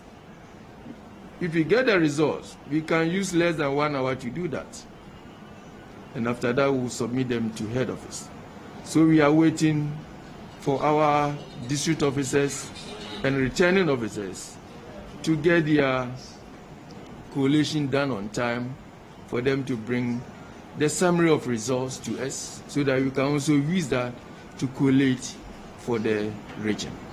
Will the rain delay the 24-hour deadline? We will still achieve that feat because we gave ourselves some room of respite. Because if they do it and bring it, within 1 hour we will be able to finish. And when we finish, we just have to fax it to head office.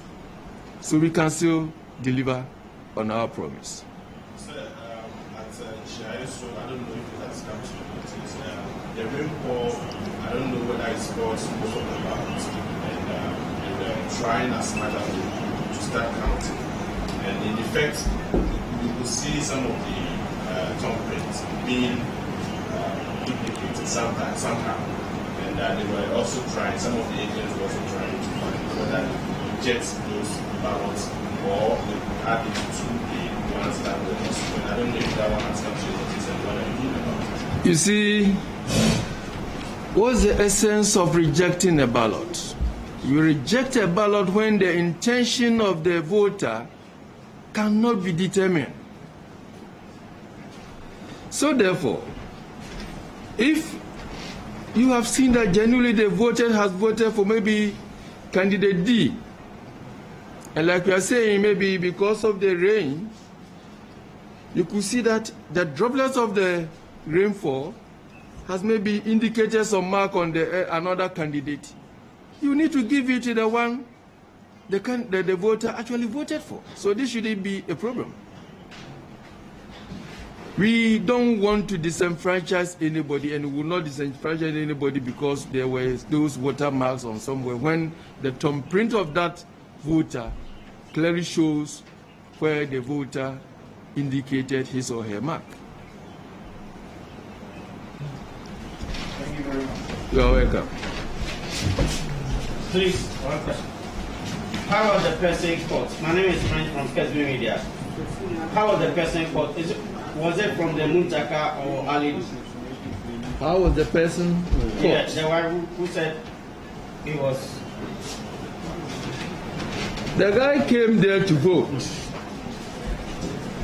and somebody alerted the presiding officer that he suspects that guy may be carrying some foreign material, so they should be watchful.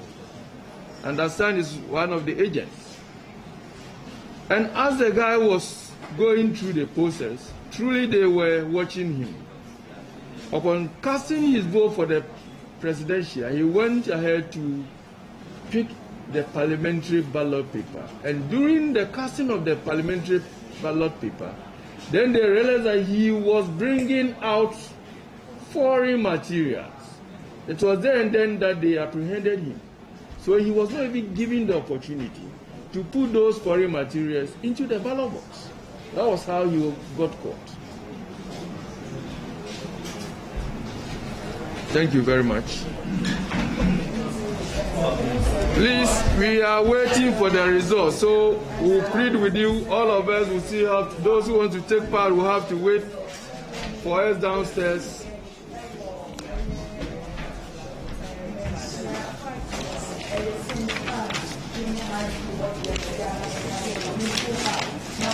You still have to lock up. You will come.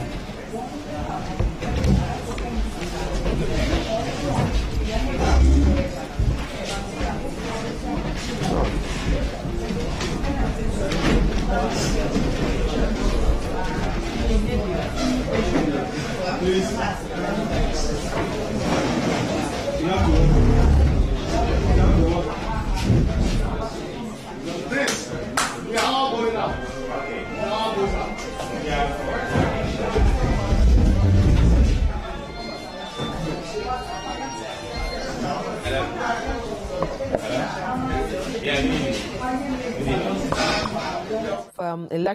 The Electoral Commission in the Ashanti region, Benjamin Barnobio, with that press conference, reacting to a number of developments in that region. Now, we're going to look more into the data and give you some analysis of what we have around the various elections and the current results that are coming in.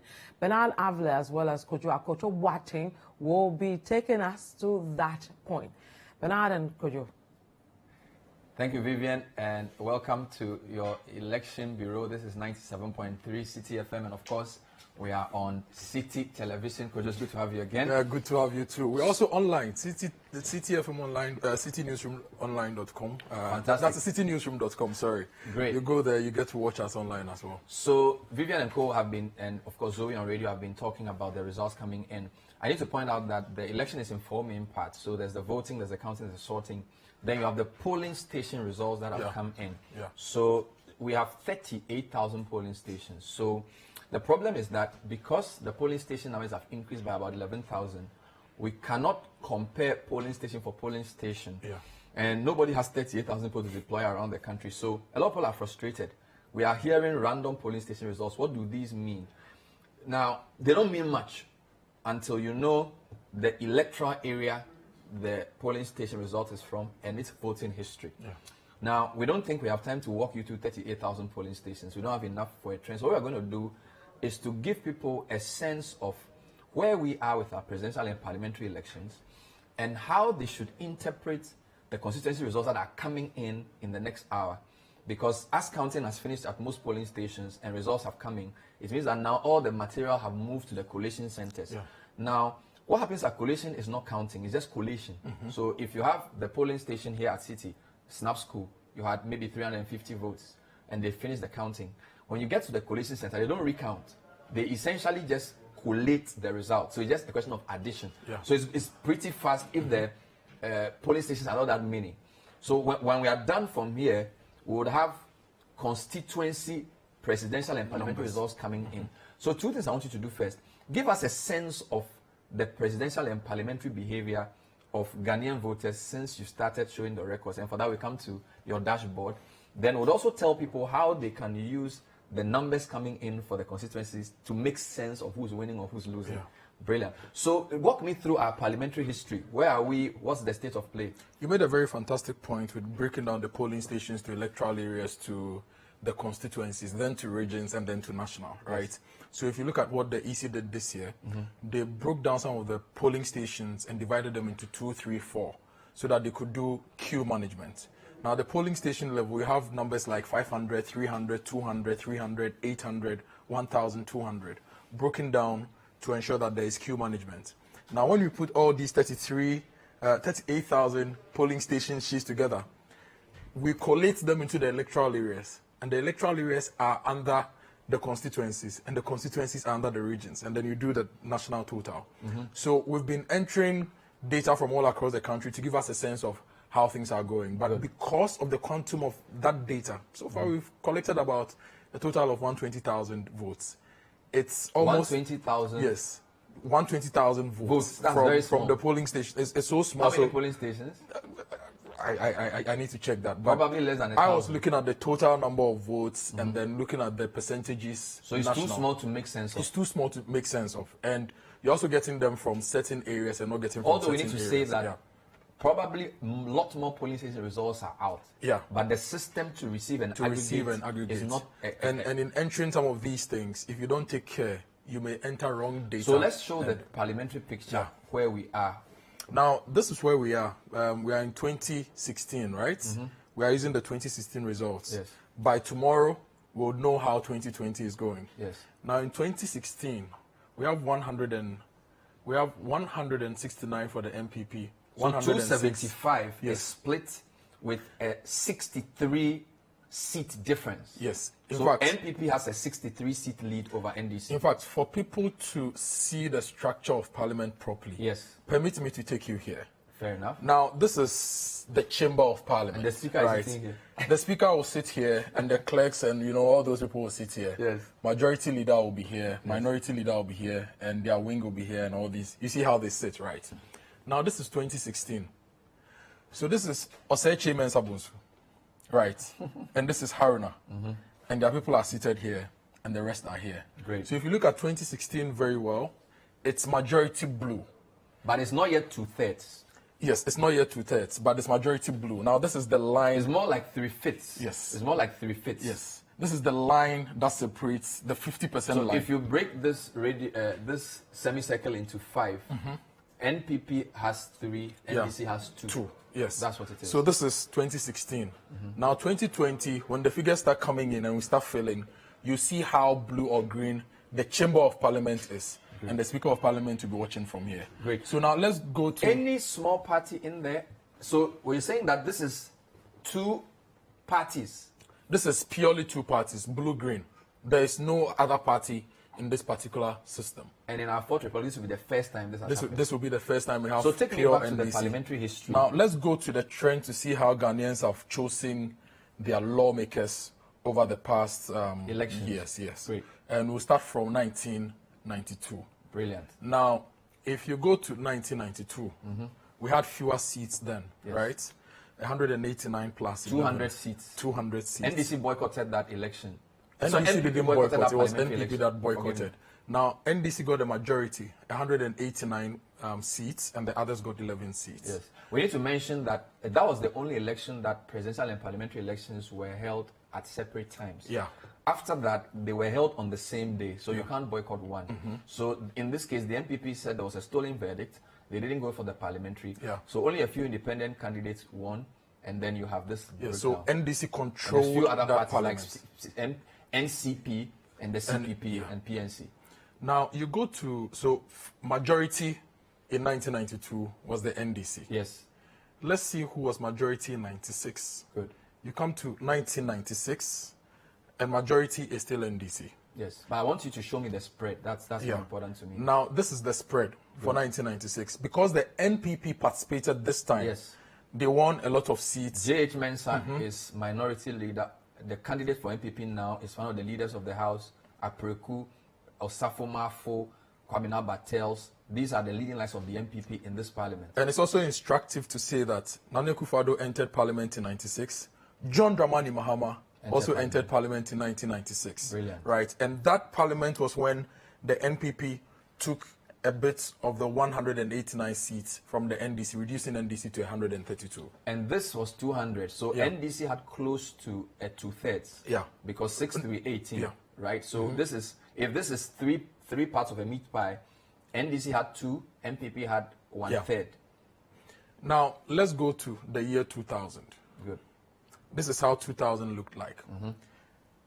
Kufuor came and he won presidential, and NPP also won parliamentary with a very slim margin. So Kufuor we need to mention for the radio listeners that between 1996 and 2000, the number of seats increased from 200 to 230. Yeah. So if you go back to 96, the spread was 62 MPP, 132 NDC, and 6 for the others. Now you have 30 more seats. So now the pie is out of 230. How is it behaving now? NPP was leading 99 with 99. NDC opposition with 91 and the others had 10. 180, 190 plus 10. This is still 200. 200. So it's this not is still increasing. 200. It was until later that we So got it's still 200. Yeah. Pardon me. So radio listeners in 2000, you still had 200 seats. This is very close now. So from a 1/3 minority, NPP is in a slight 50-50 lead. So NPP didn't have an absolute majority in parliament. Yes. For them to have their way around in parliament. Precisely. And some key alliances had to be formed. Remember people like Papa Kwesi Indum and all the likes joined. I'll explain how that happened. So in 2000, because it was so tight, NPP then reasoned that we would need the help of people like Freddie Blay, Kojo Ama, and Indum. These were 3 CPP who chose to work with the NPP in government. Fast forward, Freddie Blay is now the chairman of the NPP. But that happened in 2004. Yeah, but Indum is now PPP, and Kojo Ama is no more with us. Let's move to 2004 and see what happens. Now, you mentioned Indum, you mentioned Freddie Blay. Let's keep that in mind because we are seeing other parties in the parliamentary mix of 92, 96, 2000. Yes. As we go forward, you realize that the other parties start reducing and they start losing out in parliament. So there's an addition of 30 constituencies in from 2000 to 2004. This is Kufuor's attempt for a second term. MPP moves from 99 to how many? 128. So they gain 30 seats. 128, yes. And NDC gains 91 to 94. 3 seats. So think about it. You have 30 more seats. Okay, somebody had 99. They moved to 128. So that's almost 20. This is 29 extra seats. Yeah. And NDC gains from 3. 91 to 3 extra seats. And then the 10 reduces to 2. 2. So they are reducing. The others are reducing. So it's almost gradually. as if NPP gained all the 30 extra seats. Yeah. And this time, their lead in parliament was looking a bit more healthy for the government. And mind you, in 2004, we had the highest voter turnout of 85. 85%. 85. Incredibly high. Yeah. Now, let's go to the year 2008. Good.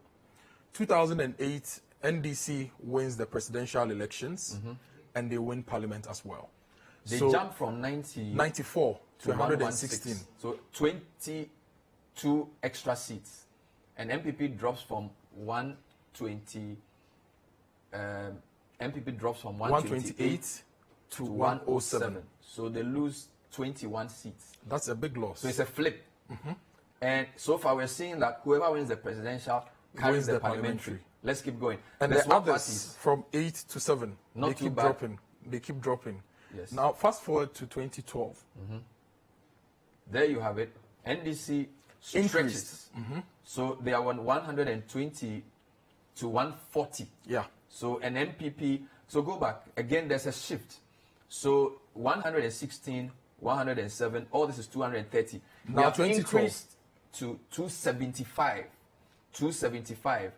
NDC, MPP is almost 50-50. It's not that, probably a 52-47 game. What's happening in 2012? In 2012, the NDC wins the second round. So if you noticed, 2004, when Kufuor won the second round, the win in parliament increased, right? 2008, NDC wins. We still had 230 seats. In 2012, from 230 seats to 275, the NDC majority in parliament also So increases. what you are saying is that your second term gaps are bigger than the year you win. If you go to 2000, when Kufuor won, just go back quickly, just let's show that nicely. When you go to the year 2000, when Kufuor won, it's very close. 99, 91. Go to 2008 when Mills wins. Also very close. So viewers, this is what? This is telling you that to take over an incumbent government, it's very difficult to flip it. It's in your second term that you consolidate. Why? Yeah. Because it's possible to use the local government ministry, create new constituencies. Some people say it's gerrymandering. You have GCEs, whatever it is. You tend to do better parliamentary-wise in your second term. Yeah. Now, 2012 is where Mahama then opens the gap. Really opens the gap. 148, 123. Good. Now, what's going to happen in 2016 then? 2016, Mahama lost the elections. Good. And lost parliament as well. But this time, it wasn't a simple loss because he moved, or the NDC moved from 148 all the way down to 106. So this backs a trend. All the time that is a change in government, the parliamentary seats are closer. But this is a huge issue. Very, very huge. This is a huge issue because for the first time there's a flip. It doesn't result in a 2008 type of behavior. Forgive me. It doesn't go to 2008. It doesn't give you this type of tie or a 2000 type of tie. Go to 2000. It takes you to 2016, which is where there's a big gap. So there's a story there. But there's something else going on. What's happening to these people? The others, they died. They died from 12 to 10 to 8 to 7 to 3 to 0. Great. So show this in a simple form as to who is a majority and minority. Okay. Brilliant. So far you have nice design.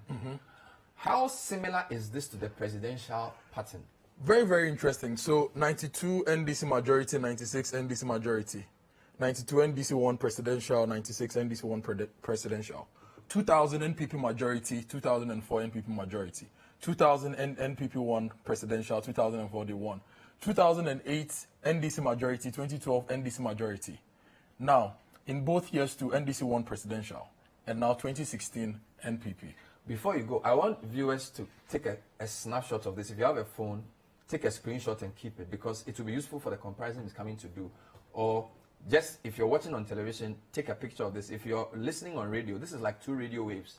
Now, Kojo is going to show you the presidential for the past few years as well, in terms of who's winning and who's losing. And the design is a big story. So if you're listening on radio, let's represent this in binary codes, right? 0011 001. So 00 for NDC 96, 92, 96, 11 for NPP 2000, 2004, 00 for NDC 2008, 2012, and 1 for NPP. You are showing that you went to take. Now let's go to presidential. Do a simple one for us to compare the shape first before we come to what's happening. Now look at this shape very well. Yes. 00. Yes. 11. Now, in the presidential elections, we've had the runoffs. So if we take out the runoffs, we get a better picture, right? So 00, 11, right? Then 11, 00 again and 1. Good. That's exactly what it is. Very nice. So far, we're saying that the presidential and parliamentary, they follow the same pattern.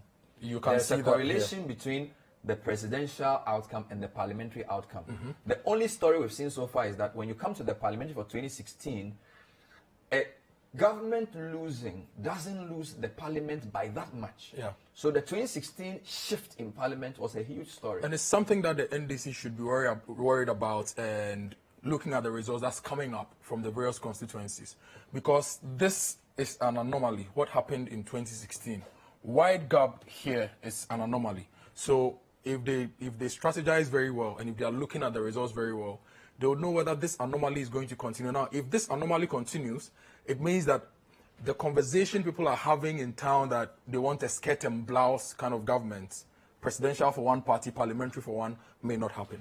We'll come back to this and look at what this trend is portending. There's something else we've noticed about the way our presidential and parliamentary elections behave. Typically, the NDC candidate gets much more votes than his parliamentarians. It's not the same for the MPP. We'll show you that when we come back, which will help you start making sense of the numbers coming in. So that if the NDC candidate's numbers are much higher than his parliamentarians, he's doing very well. MPP doesn't really need that because if you look at the distribution of seats, and Kojo will show you this, it looks like the NDC in years the president wins has to do much better than his parliamentarians than the MPP. We'll also show you how to interpret the results in terms of ratios as they start coming in. This is your Election Bureau, 97.3 Citi FM, and also Citi TV. My name is Bernard. I'm here with Kojo. We are taking you through the dashboard. The constituency results are not yet in, so don't worry. We are still doing polling station. By the time we are done, you start hearing the first few constituency results. Stay with us.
delivered 2 healthy kids last night. Huh? Congrats. Have you heard? 2 kids. You get free calls from 5 a.m. to 10 a.m. for 6 months when you make an Airtel Tigo money transaction on new Airtel Tigo Saves. My son has 2 kids. I was the. No. For all your lengthy conversations, get a SIM today. Yeah, so I'm still talking. It's a good day to meet every challenge. It's a good day to want more out of life. It's a good day to wish for it, work for it, go get it. Familiar taste, a delicious indulgent with a flavor you just can't hide. Refreshing energy gives so much for so little. For a strong performance, you've come to the right place. Good Day Energy Drink. Why wait a minute to enjoy a good day when every second counts? Good Day Energy Drink keeps you going. Excessive drinking can be detrimental to your health. Not recommended for persons under 18 years, lactating mothers, pregnant women, and people sensitive to caffeine. This advertisement has been vetted and approved by the FDA.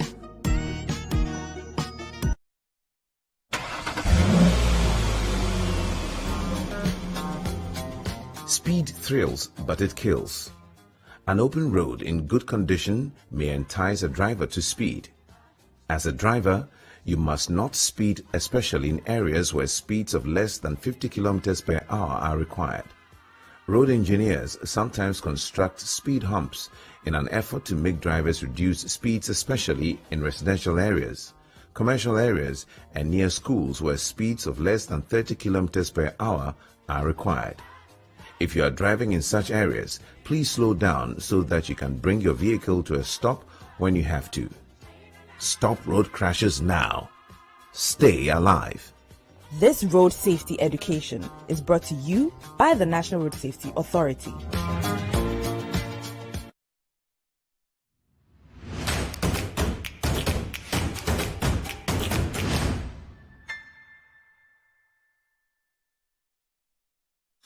At McDan Shipping, we saw a chance to invest in a logistics company whose technology streamlines shipping operations. Perspectives like this has made McDan the leading cargo consolidation manager. Clearing and forwarding come with speed and dependability. Cargo handling, air freight, transporting, transits, warehousing, and bulk logistics. With branches in Africa, Asia, Europe, USA, and all over the world. McDan Shipping, your total logistics partner.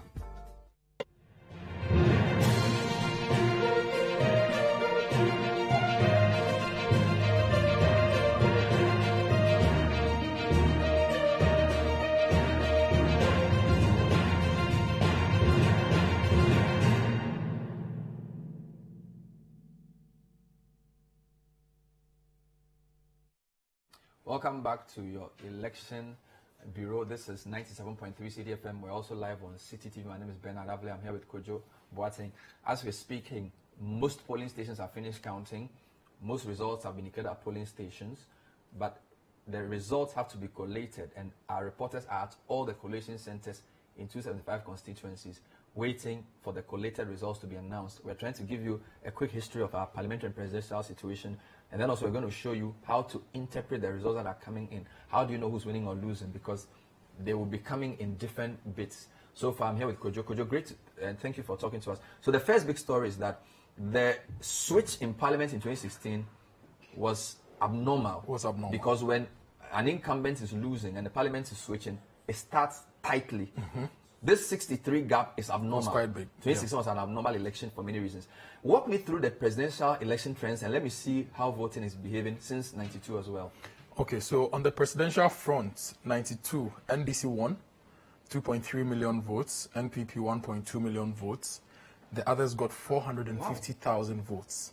Wow, so that's a little below half of NPP. Yes. And the gap is about 1.1 million. Yeah, they needed just about 150,000, the others, to hit 50% of the NPP's votes. Amazing. So that was quite a good performance. Now, you go to 1996, and the numbers increase. NDC won by 4.09 million, NPP followed 2.8 million. Mind you, both NDC and NPP were on the upper trajectory. They were gaining votes, but the others went down. It's still a 1.2 million gap. Yeah. But the other parties have come down. They've come down. So this is Rawlings Kufuor 1. Yes. So from 450,000 to 210 by the others, almost losing 50% of their votes. Now, we'll go to the year 2000. That was the year Kufuor came. Kufuor, John Mills. You remember the change. This was how the first round was. NPP got 3.04 million votes. NDC got 2.85 million votes. So 150,000 votes. Yes. It's not that much. If you go back to 1996, the gap is 1.2 million for NDC. Yeah. But Kufuor manages to overtake So Mills. if I show you just the NDC line, realize that 92 to 96, it increased. 2000, it came down. Good. Now the MPP line alone, if you want to see that, NPP line, 96 to 2000, 92 to 96, it increased. 96 to 2000, they gained. It wasn't a big gain, but it was enough to get them into a second round. So this is your first round. Yeah. And the gap is 150,000 votes. Very, very small. With the others getting 484. This so is the year of Charles Breku Brobe. This is Gusi Tano. These are very formidable people. You have PNC, yes. Edward Mahama, and the so others. So the 400,000 should not be toyed with. This is very big. Yeah. And mind you, they increased from 450 in 1992 to 484,000 in the year 2000. But percentage-wise, it will be smaller because 400,000 in 92 is higher than 480,000 in 2000. Fair enough. You're right. So let's go on. 2000 runoff, what happens? This is what happened in the 2000 runoff. From 150,000 gap to what? To, just look at it, 3.5 minus 2.6. We are looking at 900,000. 900,000. So between the first round and the second round, Kufuor's gap increase from over Mills, increase from 150,000 to how much? Almost 900,000. Amazing. Over 750,000 jump. So we can just make quick assumptions, and people should forgive us, but this is mathematical assumption. We moved this 484. You move this, add it to Kufuor, you are getting somewhere. You understand? So that gives you about 8 million to 2.6. So the incumbent party lost votes between first and second round, whereas the opposition that won the first round gained votes. That has been a trend we've seen. Yeah. Keep going. So let's go 2004. Now the year 2004, NPP wins with 4.65 million. NDC also increases to 3.8, and 2004 is when we recorded the biggest turnout NDC in our electoral really history. Accepted these results. If I follow people like Roger Metal, Nunu, and so they basically said the results were not properly gazetted and declared, and they felt they did much better than this result. And this is a great improvement in performance. Just 4 years into Kufuor's government. To have a jump, go back to 2004. To have a jump from 2.6 in fact, go to million. The first round, because the first round is a better, so see, 2.8 million, they to come 2.6. Yes, and then you jump all the way to 3.8 million. So NDC grew, but NPP also consolidated. In fact, if you look at the first round, right, 2.8 in 2000 to 3.8 in 2004. So the that's biggest about losers 1 million. are these guys? Yes, the others. These guys? The others. Good. And we are going to see a trend of the others losing consistently. So you have an MPP victory with a little over 800,000 voters in an election where the total votes is about 7 million. Yeah. 2008, what happens? 2008, very interesting things happened. Mills won the second round. Akufo-Addo won the first round. Good. 2008 was when Akufo-Addo showed his face properly. Show us the numbers properly then. Now, the numbers, NDC 4.07, NPP is 4.2. Wow. So that's quite close, yeah. 200,000. And then the others bring in 252,000. You know what's interesting? This is very similar to the 2000 Kufuor first round. The only difference is that in this case, the incumbent is leading. In the 2000 first round, Kufuor is leading. Yeah. But his lead is 150,000. But in the 2008 first round, Nanado is leading. He had 9.5% of the vote count. Yeah. Now, but there's an interesting story there, because he's coming down, but Mills is going up. Slightly. Yes, because slightly from 3.8 to 4.07. yes, the trend, look at the graph. The trend of the Mills graph tells you that NDC is on an upward trajectory. They really felt that and it's very interesting because it's a bit like 2012, 2016. NDC felt that this election, they did much better than we're giving credit for. They had done a big jump here, and they still are going up. Yeah. And the proof that maybe this number was inflated is what you're seeing here, which is why NDC people felt vindicated here. So even though this was a close shave, what happens in the second round? Now we go to the second round, and you see, let me bring you back to 2004 and take you back to the second round. And you see NDC winning, but it was still very close because the figures are actually over each other. So NPP 4.4, NDC got 4 points. Let me bring you back, 4.5. Wow, this was the famous 45,000 voter difference between NDC and NPP 2000 second round. So whereas the first thing we've seen is that second rounds tend to give the challenger a bigger increase. In this first round, the incumbent is still leading. Therefore, the challenger doesn't do that much better. What happens in 2012? 2012, Mills had died. Mahama took over as president and then campaigned to get into the 2012 elections. Now, in 2012, Akufo-Addo had been here, right? And he wanted to be here in 2012, but that didn't happen. This is what happened. Wow. So even though NDC is supposed to consolidate, like Kufuor consolidated 2000, 2004, the consolidation is not that big. Yeah. What are the numbers? 5.46, 5.20. That's 200,000. Yes. And this ended up in court. Wow. So NPP is refusing to lose. They are refusing to behave like typical incumbents who lose behave. They are still giving NDC a run for their money in 2012. And the numbers were also very, very close in 2012. So just show the numbers for the sake of those who want to see it. So NDC is 5.4, NPP is 5.26. 200,000 game, which is what Bawumia says, all these numbers, overvoting, undervoting, you and I were not there. All those things. Yeah. So the conventional wisdom is that NPP learned from what happened here. So the reason why 2016 was an abnormal election, we've already shown you in parliament-wise. Again, if you want to defeat somebody who's been in power for 8 years, you usually defeat him in 2 rounds. You don't just beat them like that. Because we've shown you from 2000, in fact, 92 to 2000. So runoff 2000 to... you need a runoff to beat an incumbent after 8 years. 2008. You need a runoff with an incumbent. Yep. And your parliament is also very close. But 2016 is not a normal year. 2016 is not a normal year. So 2016, MPP said, "Share, okay, say media grow. Show them 20. Look at that. 900,000 one round. Yeah. No second round issues. No second round. So this election was very serious. Very, very, very serious. And this is something that the NDC has been thinking about. How do we close this gap in 2020?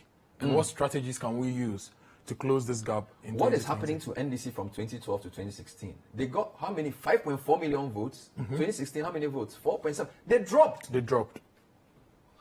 Kojo, let's go to the map and show me how this actually happened. Because we need to understand, how do you drop votes?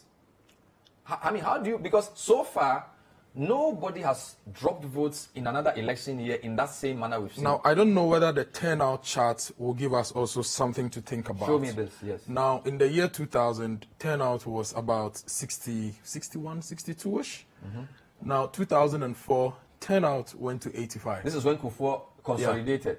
2008, turnout dropped to 70. This is when MPP lost and NDC took over. Yes. 2012, turnout went to 79. Mahama tries to consolidate, but not as big as Kufuor did. 2016, turnout drops to 68. And you see that the NDC's presidential candidate lost votes, the NPP. So go back to the chart you showed me before. So this 68% turnout could be the issue affecting this. Yeah. So I think a couple of things we're learning here. To determine an election, you have 2 factors. You have the turnout and then you have the vote share. Keep that in mind because our model, which we'll be showing you in the next hour, uses those 2 parameters, turnout and vote share. Write that in your book. Turnout and vote share. It will keep coming up. Turnout and vote share. Now, turnout is not just national. We have regional turnouts. We have constituency turnouts. Ashanti region and Eastern region tend to have a 5% point higher than average turnout than the whole country. That's very important. It's built into the model. So if you listen to the press conference again, NDC says, guys, come out and vote. NPP says, come out and vote. You have bases. If the base don't come out, you're in trouble. So go to the turnout number. A lot of NDC people believe that what happened to them here was because of this guy. If this guy was a bit higher, the number would have moved higher. Because you look at certain NDC constituencies, and the turnout in those constituencies were not as high as the turnout in the NPP constituencies. Good. So even though the NPP didn't really gain so much, I think it was more of the NDC losing so much in 2016 that brought about that. NPP people tell me that it wasn't just the turnout. They're saying this figure was even artificial in the first place. Yeah. Not just the turnout. That's why there was a push for a new voters register. So their argument is that it wasn't just because people didn't turn out, that the numbers didn't exist. Be that as it may, a couple of things. Never confuse queues with turnout. I hear people saying there's a long queue, there's a high turnout. No, turnout is a proper term of art. It has a scientific calculation, the proportion of registered voters who actually go and vote. So let's get now into the maps. So if you have 100 voters at a polling station or a constituency, and we say 80% turnout, it means 80% of the 100 registered voters went to the polling station to go through the processes to vote. That's a very important point, because if you have those 100 voters and you still win by 90%, but your turnout is only 50%, you're winning 90% of a 50%. So only 50 people came to vote, and you're winning 90% of that, as against having a high turnout and winning in a smaller proportion. Which is why I'm saying to you that for two same scenarios, right? You have your stronghold is a place they have 100 voters. If only 50 turn up and you win 90%, the margin you get is very small. If your opponent in his 100 area gets a higher turnout, even if he wins a smaller proportion, he will still do better than you. Since you are talking about numbers and opponents and turnouts and volumes, permit me to show you this to give people a sense of what would happen should things happen. So this is the regional distribution of populations. Very important. Greater Accra has 3.5 million voters. Ashanti has 3.019 voters. Now, these two regions combined, we are looking at 6.5 million voters. Yes. If turnout in these regions is low, for example, Ashanti is an MPP stronghold. Yes. If the turnout in Ashanti region is, say, 50%, and MPP even gets 90%, that will be a lower fraction of this 3.019 million. So for the MPP to do very well in the Ashanti region and use Ashanti region votes to offset Volta, Upper East, Upper West, and Savannah, the turnout must be high, and they must get a bigger chunk of that. This is a very important point. Now, hold on there. The reason why I said you should listen to turnout and proportion is that even though Greater Accra has more voters than Ashanti, the reason why proportion is important is that in terms of proportion of votes, typically NPP will win Ashanti 70-30. Yeah. But Greater Accra, the maximum you win is 55-45 for either party. So Ashanti becomes more important because turnout is a necessary but insufficient condition to determine your victory. You need to have turnout plus proportion to determine your victory. In fact, the NDC's aspiration or target in the Ashanti region has been to hit a 30% of the votes in the Ashanti region. They believe that if they get a 30% of the votes in the Ashanti region, they are going to close the numbers that the MPP always gets from the Ashanti region to offset their strong Very interesting point you made. In the year 2012, NDC's proportion in Ashanti was 28%. In the year 2016, their proportion in Ashanti came down to 23%. So, as you say, it's a question of proportion and turnout. And I'll show you the Ashanti story of the NPP, so that MPP and NDC, so that you know what we are talking about. So this is 1996. This is 1996. Very important. NPP has 65.8% in the Ashanti region. Yes. NDC has 32.8% in Ashanti region. This is phenomenal because this is the stronghold of the opposition party. And Rawlings is getting 32%. That's like a third of all votes. And who won the 1996 elections? Jerry John Rawlings. Good. Let's come to the year 2000. Ooh.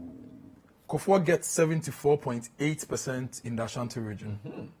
Mills gets 22.5% in He's Ashanti dipped region. by 10%. Yes. And Kufuor has jumped by some 6 or 7%. And who won that election? MPP. Good. Now let's go to 2004.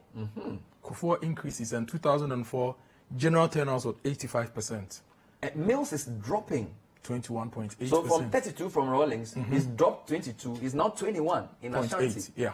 So he's getting only a fifth of Ashanti votes, whereas we're getting a third of Ashanti votes. So if you are getting a third of, say, 3.3 million, yes, that's a good number.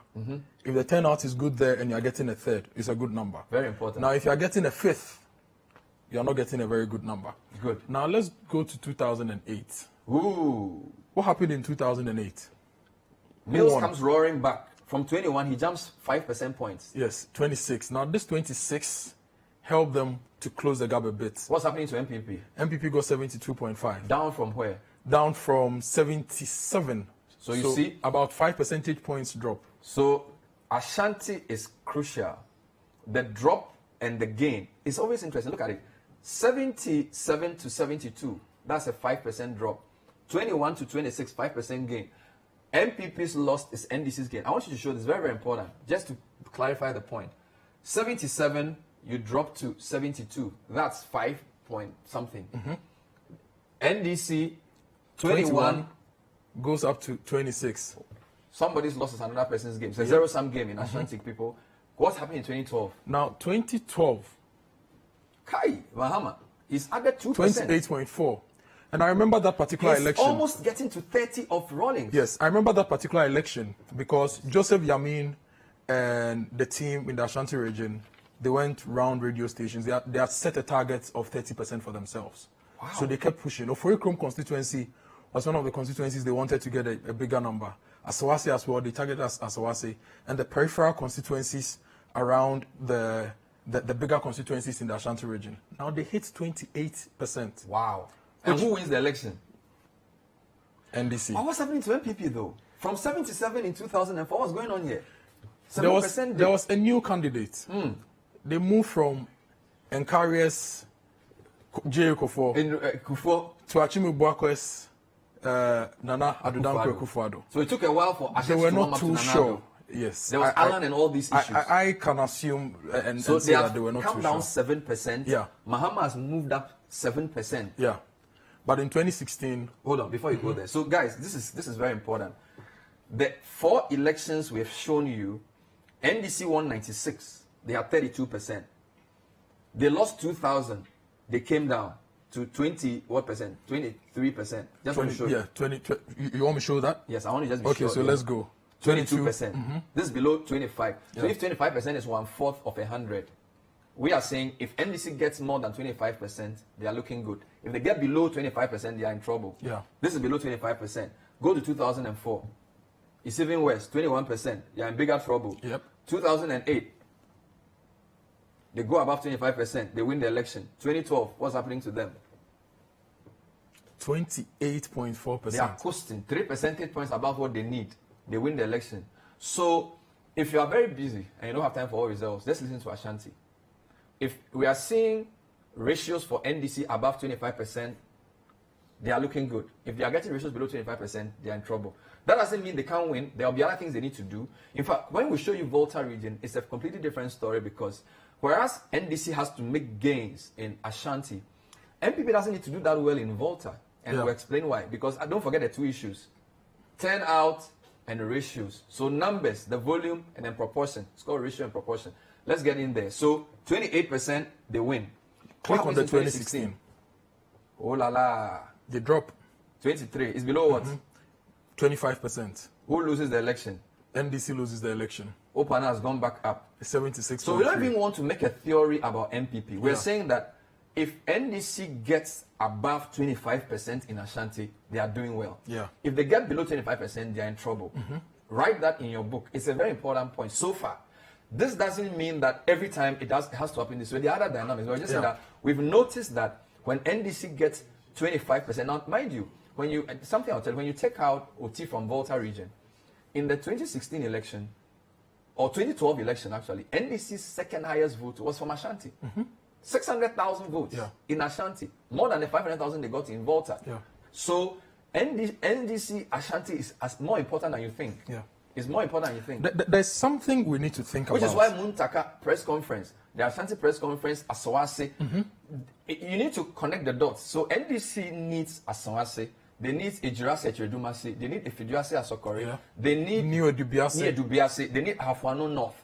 These places bring in numbers. So even though they still lose, which is why I say that NPP candidate doesn't need to do that much better than his parliamentarians. But John Mahama needs to do better than his parliamentarians, because even though NPP people may vote for an NPP parliamentary guy, he needs to get the Asawase presidential to help him win the election. This is very important. Now, there's something I want to show you to buttress this. So we've seen the trend of voting in the Ashanti region.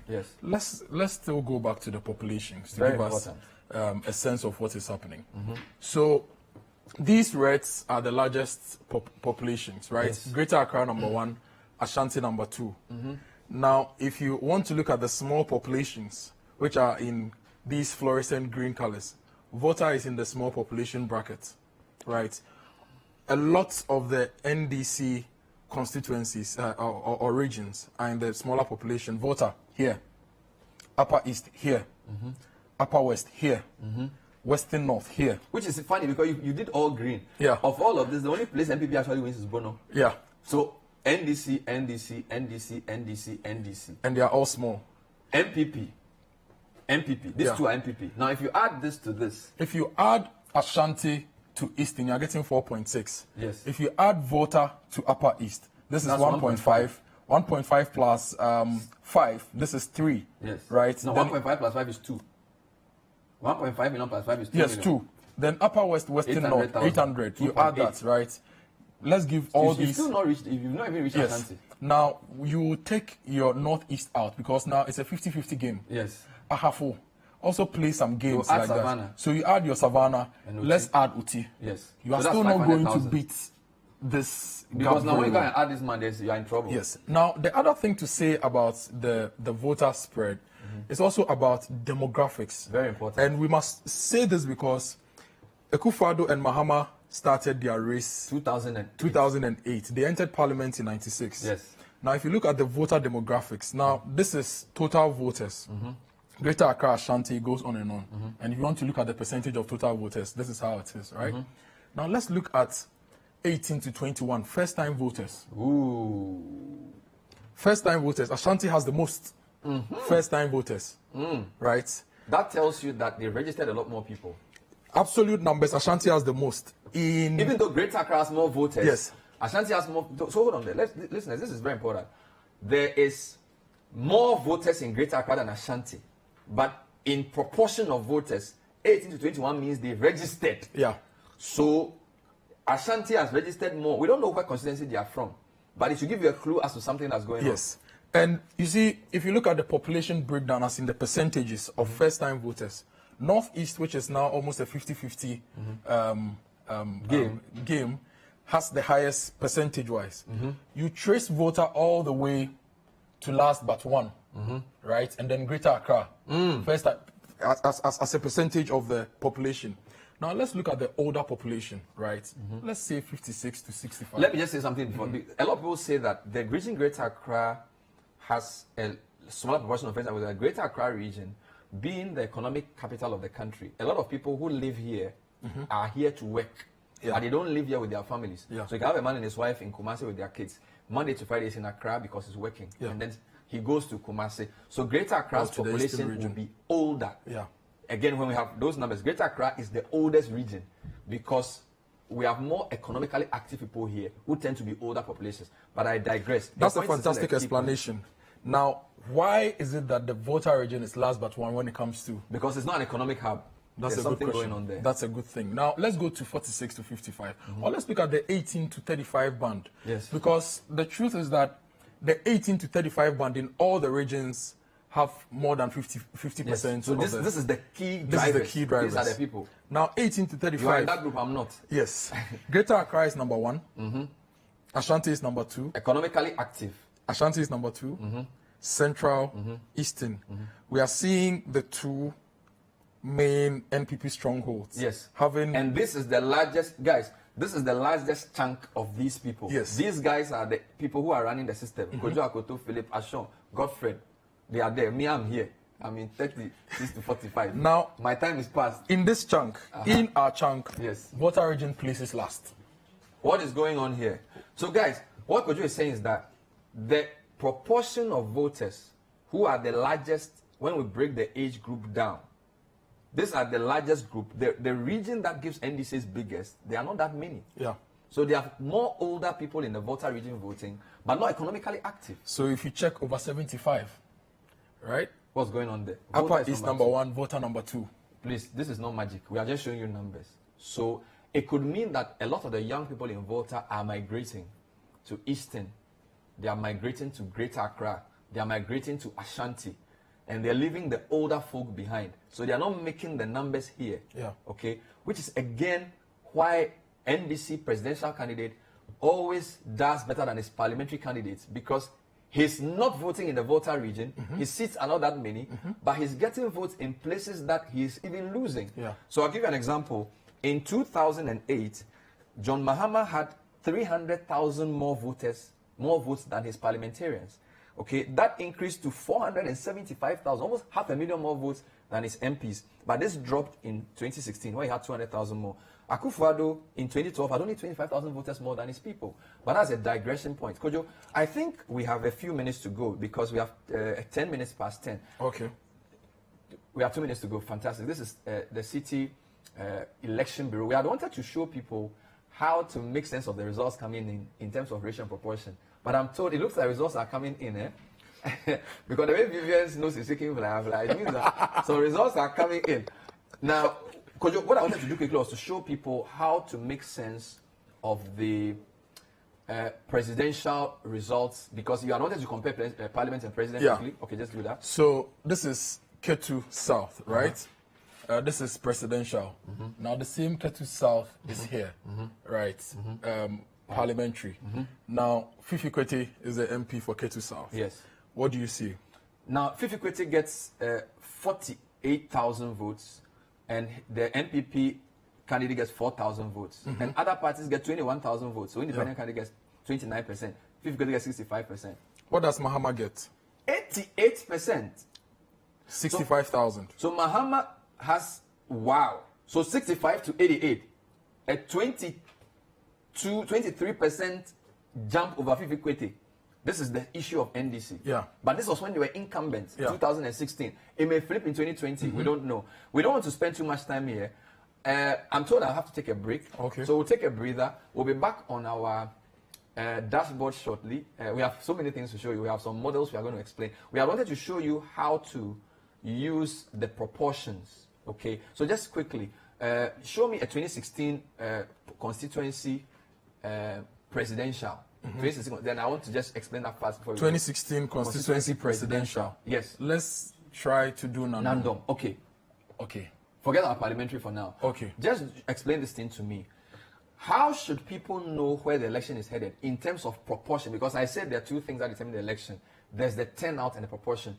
What is the proportion doing in 2012, and how is it different from or what they call vote share in 2016? If you can expand that. So in 2012, yes, please. In 2012, the NDC, John Mahama won Nandom. Yes. 14,407 votes, and it got 70%.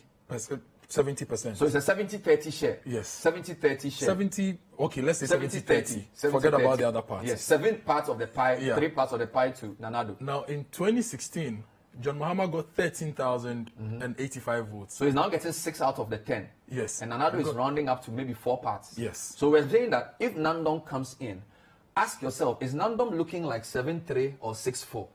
If Nandom is looking like 6-4, Akufo-Addo is doing well. If Nandom looks like 7-3, Mahama is doing well. This is the frame of reference we're going to use in our model, which the team is going to discuss as well. And this replicates itself throughout the whole country. You can take a random constituency. Let's take a random constituency. I like to go to the northeast. Yes. Nalerigu Gambaga. Okay. Forget about the parliament. Just use presidential for now. Now, Nalerigu Gambaga. Yes. If you look at 2012, yes. John Mahama. 52%. 52%. Nanado. Now, 45. Let's talk about the absolute figure too. 21,000. Yes. At 52%. Nanado 18,000 at 45. Good. Now, in 2016, John Mahama 45%, even though the absolute figures increased from 21,000 to 23. his share of the pie He's reduced. flipped it. So yeah. Nado flipped Nalerigu Gambaga. So again, is the Nalerigu Gambaga result that Vivian is going to announce, is it looking more like this or like this? So when the results start coming and Godfred and Co are there, we will also be here trying to do the comparison for you. This is your election bureau. My name is Bernard. Thank you for listening. We're going to go back to Vivian and of course on air Abena as well for radio. Results, I don't know if they are in. Vivian, are results in? But not fully. Oh no, okay, so we'll take a break and see what's happening. If you like what we're doing, go onto Facebook, go onto YouTube. We're going to have more videos of this. So many things happening. This war has fire in it. The city election, that's going to be right back. Stay with us.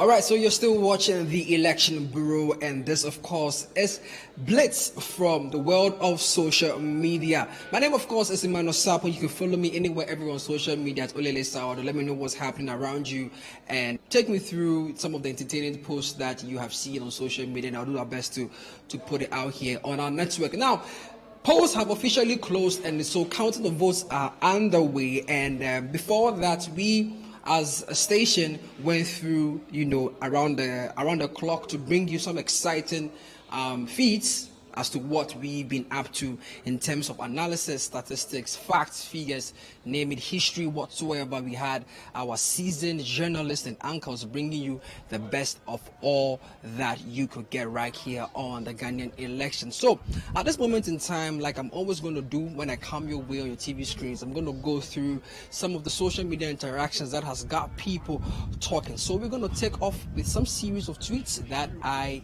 saw or intercepted and share them with you.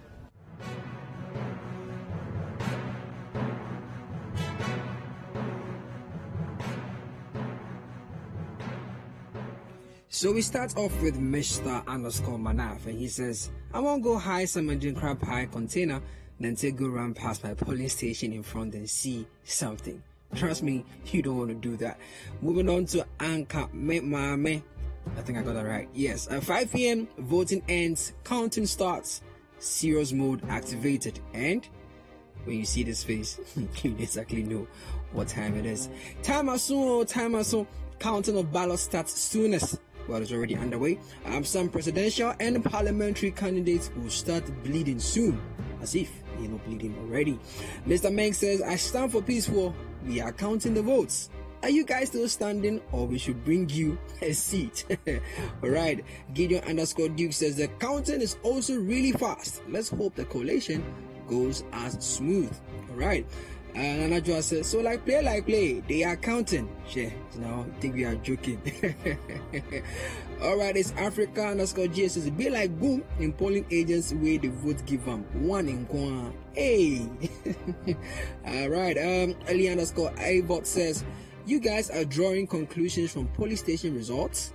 Relax till they get to the coalition center. That be where inside go make clear. I can't wait for that time. Steve K says, my heart jumped when the polling agent announced the results and he said, Yakan 9-0-0-0. Pass not you go. I'm definitely sure you guys know who he is talking about. Okay, don't go. More fire. Komi Alfredo says, please stop overreacting to individual polling station results before you get broken hearts later. Where have you seen this before? Thank you. And so that's all that we could get from social media reactions. Over to you. 16, 17, 18, 19, 100. Hey!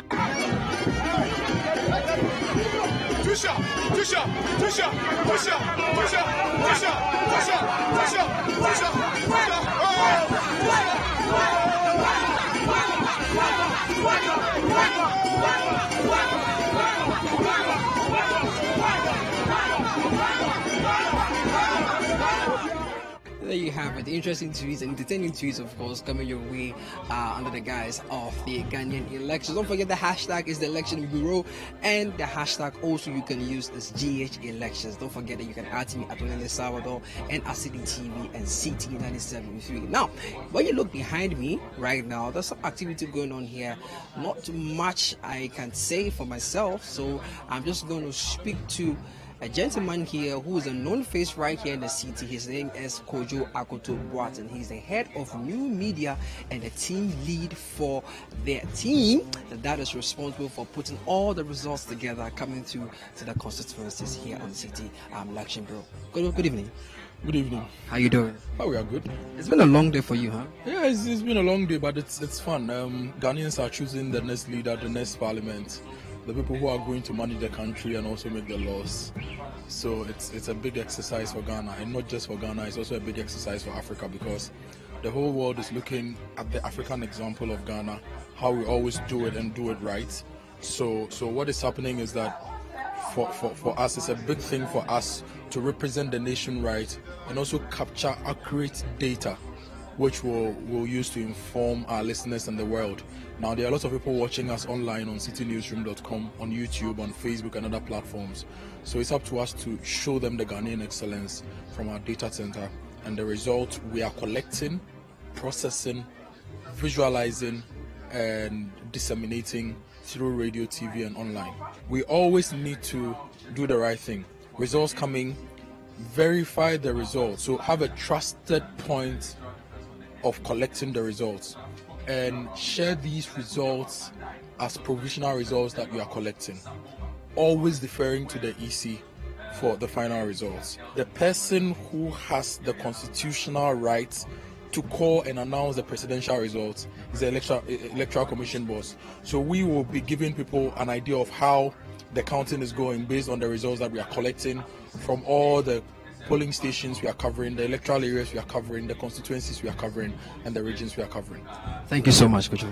God bless you. All right, so there you have it, and please do well to stick and stay with Citi TV and Citi 97.3. You heard the man himself. Listen, they are taking their time to make sure that every result you hear is coming from a confirmed, accurate source. All right, so best believe that when you hear anything coming from the Election Bureau, it's not going to be disputed, because they are doing their necessary checks, making sure that with every result that comes in from every constituency has gone to the necessary checks to pass its verification. All right, so this and many more you should expect right here on the Election Bureau. Once again, my name is Emmanuel Sapon. You can follow me or find me anywhere on social media. Let me know how you are feeling, who's winning on your side, who you think is going to take the day in your constituency, and then I might share it out here on Citi TV.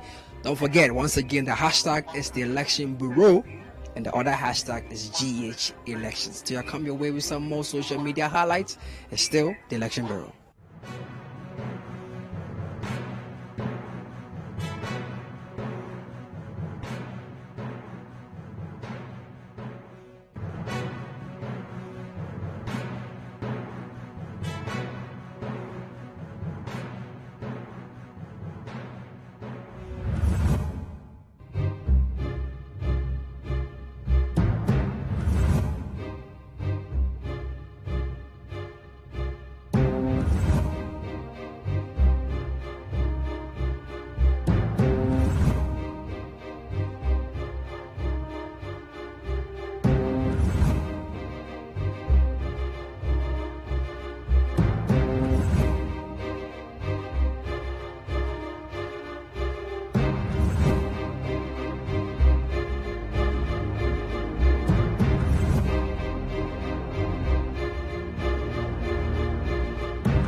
It is the Election Bureau. Thank you so much for staying with us throughout. We'll be bringing you everything you need to know on the results as they are taking shape. In a few minutes, we'll be getting you proper results of how various candidates are performing across the constituencies, and then we'll take it from there. We'll be bringing you results from the northern region all the way to the Greater Accra region. Remember, we have our reporters scattered across the country and volunteers as well. So this is the Election Bureau. Thank you so much for joining us. My name is Vivian Kailoko.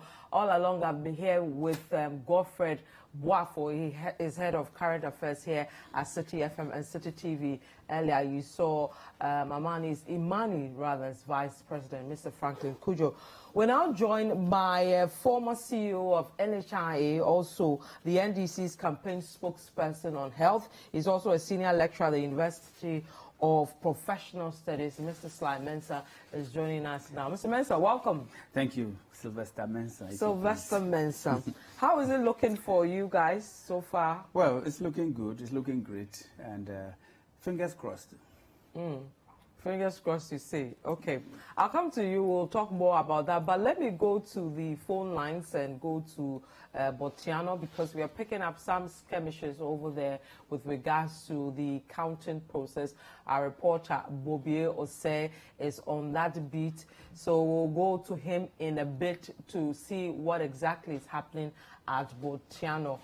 Along the line, we'll go across the Greater Accra region, looking at key constituencies, including Odododio, how it's going over there, Medina, Adenta, Krowo, Lejokuku, among others, and also West Wogon. So stay with us as we do that. Honorable Sly, you've been monitoring the elections so far since morning. What's your general observances? Well, I spoke to some of your reporters earlier, and I think that generally one can say that it's been going fairly well.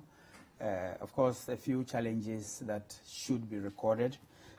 Some of the ballot boxes that were sent didn't have the holes for the seal, and that was quite unusual. And so the polling agents had to devise their own ways of punching the holes there in order to get the seals. Which area is this? Largely in the Ayawaso West Wogon area. Again, we had complaints about some of the presidential ballot papers, the booklets, the 100 sheet booklets with less than 100 sheets in them, and those were also recorded in some of the Ayawaso constituencies. A few challenges regarding agents being kept away from the inner perimeter, and I personally had to speak to some of the presiding officers and some of the security officers to get the agents sit right where they can see. So this is the Greater Accra region. Yeah, this is largely in Greater Accra. But of course, I mean you've also, as it were, put out some of the shooting incidents that occurred in the central region. Two incidents. Were you surprised when you heard that in the central region, or in a hotspot? Well, one would have thought that with the developments during the registration exercise, police presence would have been beefed up, and efforts would have been made to ensure that nothing untoward recurs in those constituencies where we experience those difficulties. But having said that, well, the police have done their best under the circumstances, and we're only hopeful that they would go ahead and apprehend the culprits. So, yeah, to that extent, that's okay. We also know about the situation in the Volta region, the Hohoi area. We are aware that Santro Kofi, Akwafu, and Lolobi were all communities under the Hohoi constituency. For some strange reasons, these three communities were taken out of the Hohoi community or Hohoi constituency, and are currently standing alone. Okay. Without. Please hold on with your thoughts. Let me quickly go to Botiano, where we're told there's some bit of skirmishes over there. Our reporter Bobby Osei joins us now to give us some details on what exactly is happening. Bobby, if you can hear me, welcome to the Election Bureau. Thank you, Vivian. What is the issue going on there? What can you tell us? So, what we are picking up is that sometime yesterday in the evening, the original collation center for the Botana English constituency had the electrical infrastructure essentially destroyed, so forcing the EC to find a new location, a smaller area to operate with. Now, just as the collation activity started, pin sheets were brought in from polling centers from all over the constituency. We realized that the NDC parliamentary candidate was present, and I think members of the NPP took issue with the fact that their parliamentary candidate was not present as collation activity started.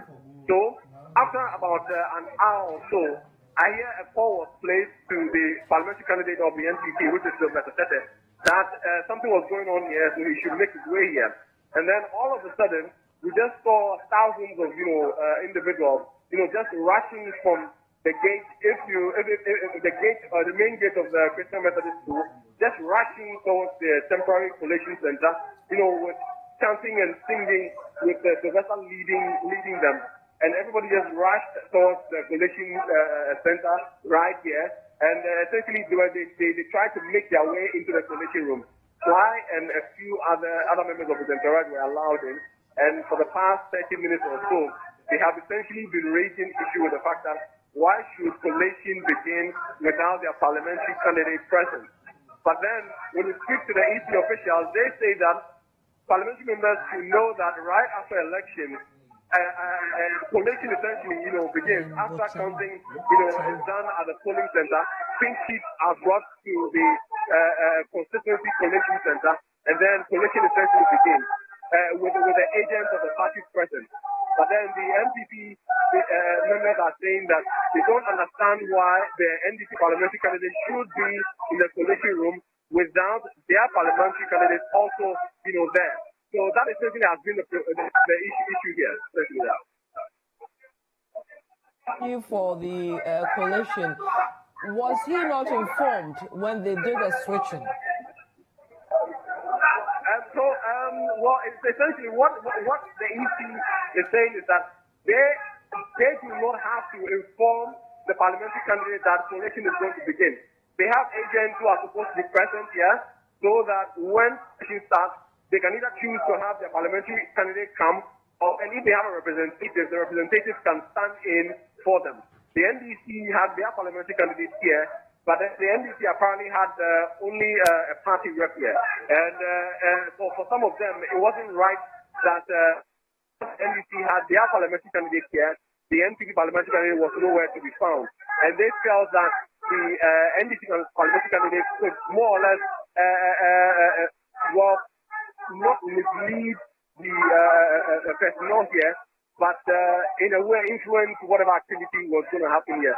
But their main problem is that Sylvester Tete should have been in here when collation activity started at the Christian Methodist Collation Center. Okay. Have you been able to speak to the two candidates, and what's the way forward, especially for the gentleman who is refusing to badge and to allow the process to continue? So now they are not really trying to engage us, but what Sly essentially has said to the hearing of the media, that they want the process started afresh. They do not want it to continue from where they left off. The EC is also insisting that they will continue the process from where they left off. They are not going to start afresh because they have done nothing wrong. So it's more or less a deadlock here. And hopefully, some consensus is reached, and then we're able to move on as it past, 10 years, and nothing essentially is happening. Everything has come to a standstill.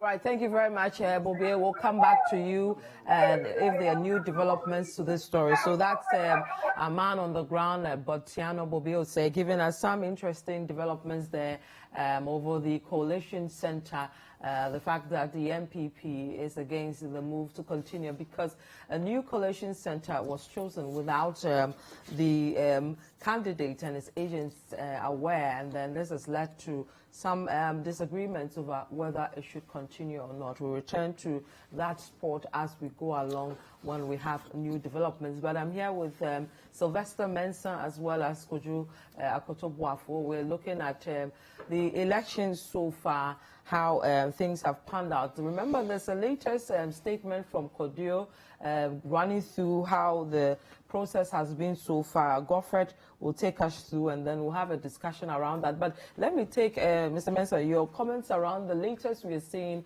with this counting at the Coalition Center in Botiano.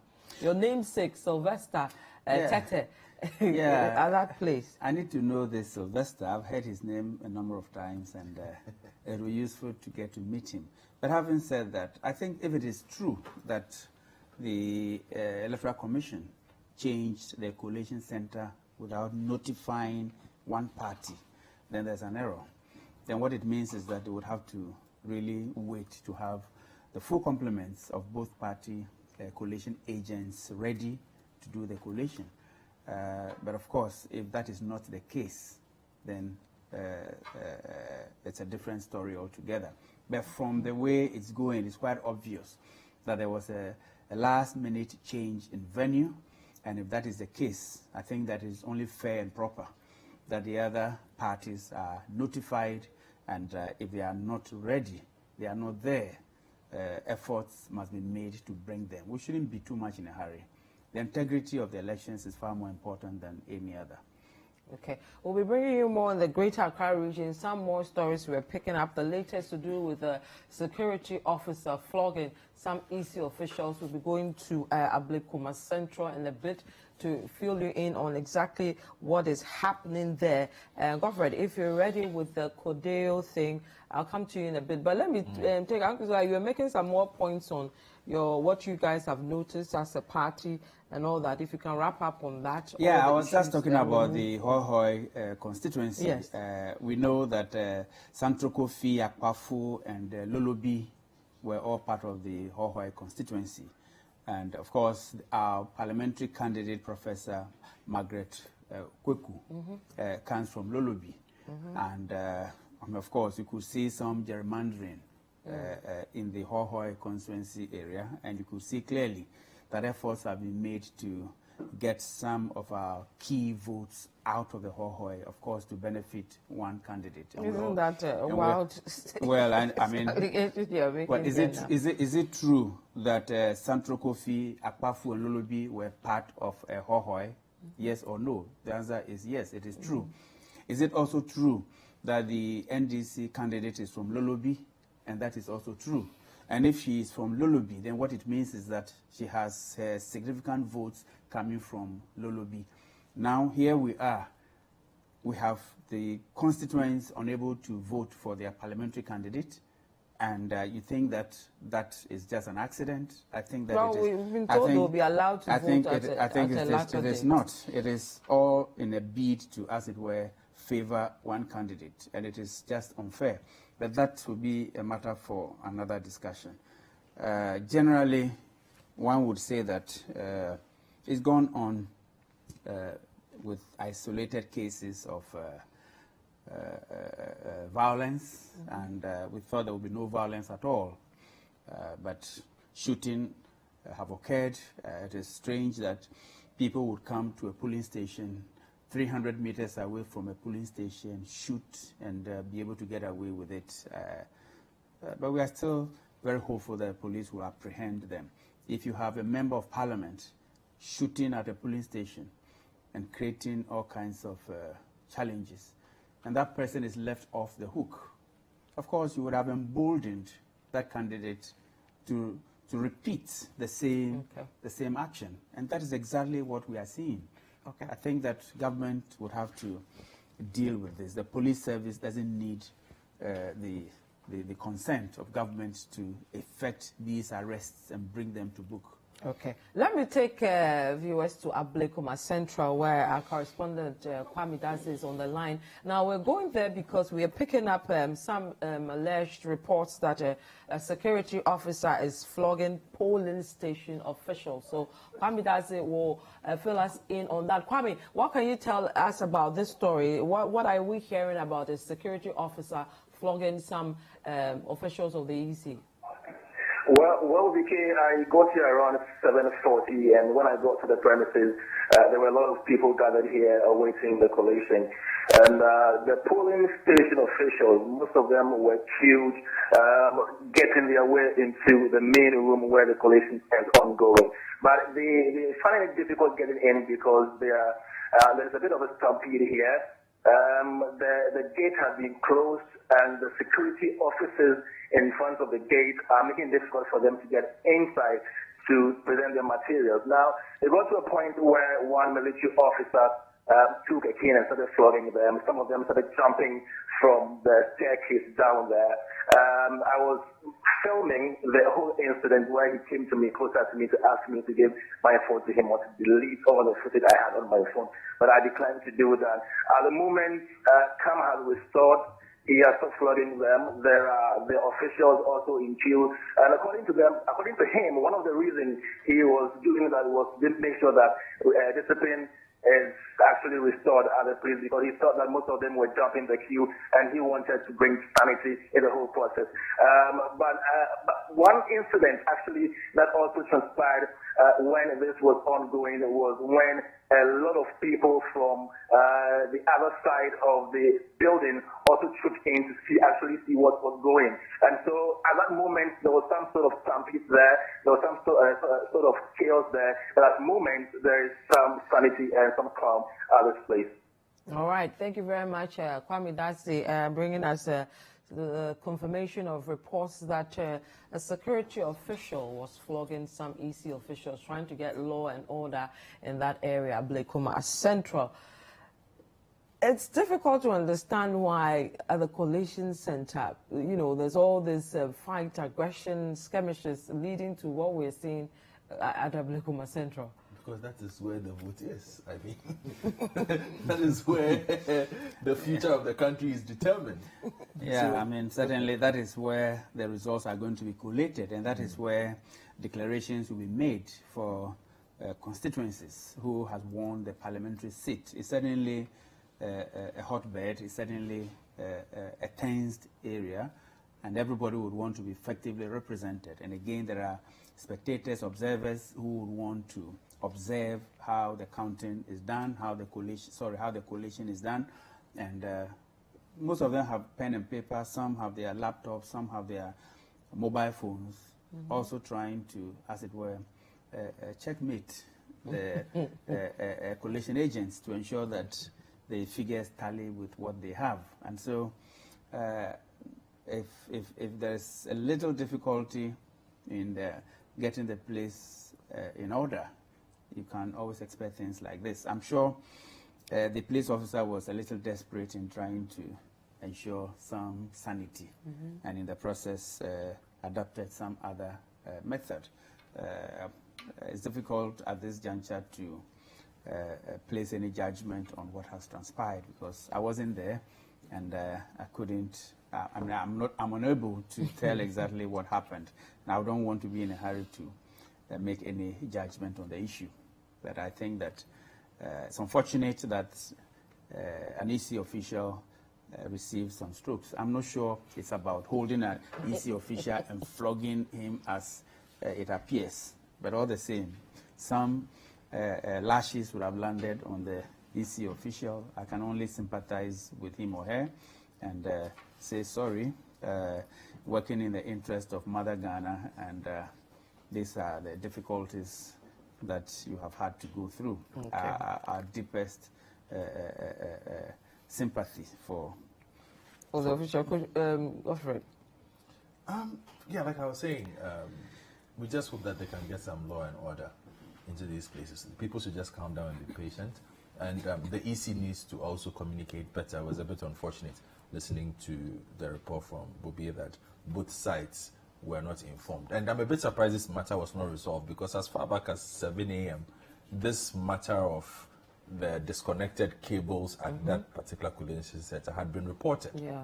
So I'm a bit surprised they waited till this evening for the matter to get out of hand, because from 7 a.m., everybody with foresight and planning would tell you that if you don't fix this issue, it will turn into something else, especially at the collation center of all places. It's not something you are allowed to get out of hand. So they should fix this quickly so that we can get on with the counting. And I'm getting a lot of messages of people asking, why are you not giving us some updates? And what we do have polling station results. As soon as we have a clear picture of a constituency, we will put out definitely some results for you. So for now, just bear with us. We are not in a speed race here.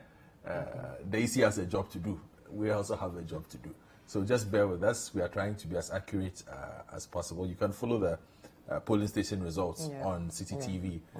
They are down there. So people should just come. And we are currently scrolling the polling station results. If you watch your TV screens, you can see some of the results being scrolled. Like Godfred is saying, we still need some more to get a better picture, a clearer picture, to be able to give you a whole constituency the outcome of that. But while we are doing that, we'll go quickly to the latest CODEO report, which is talking about violence reported at certain places, looking at overvoting, looking at violations as well, and a host of a lot of things. Now, if you look at the violence matter, we are being told that 25 cases have been reported across the country. Intimidation, we're seeing 43 cases across the country.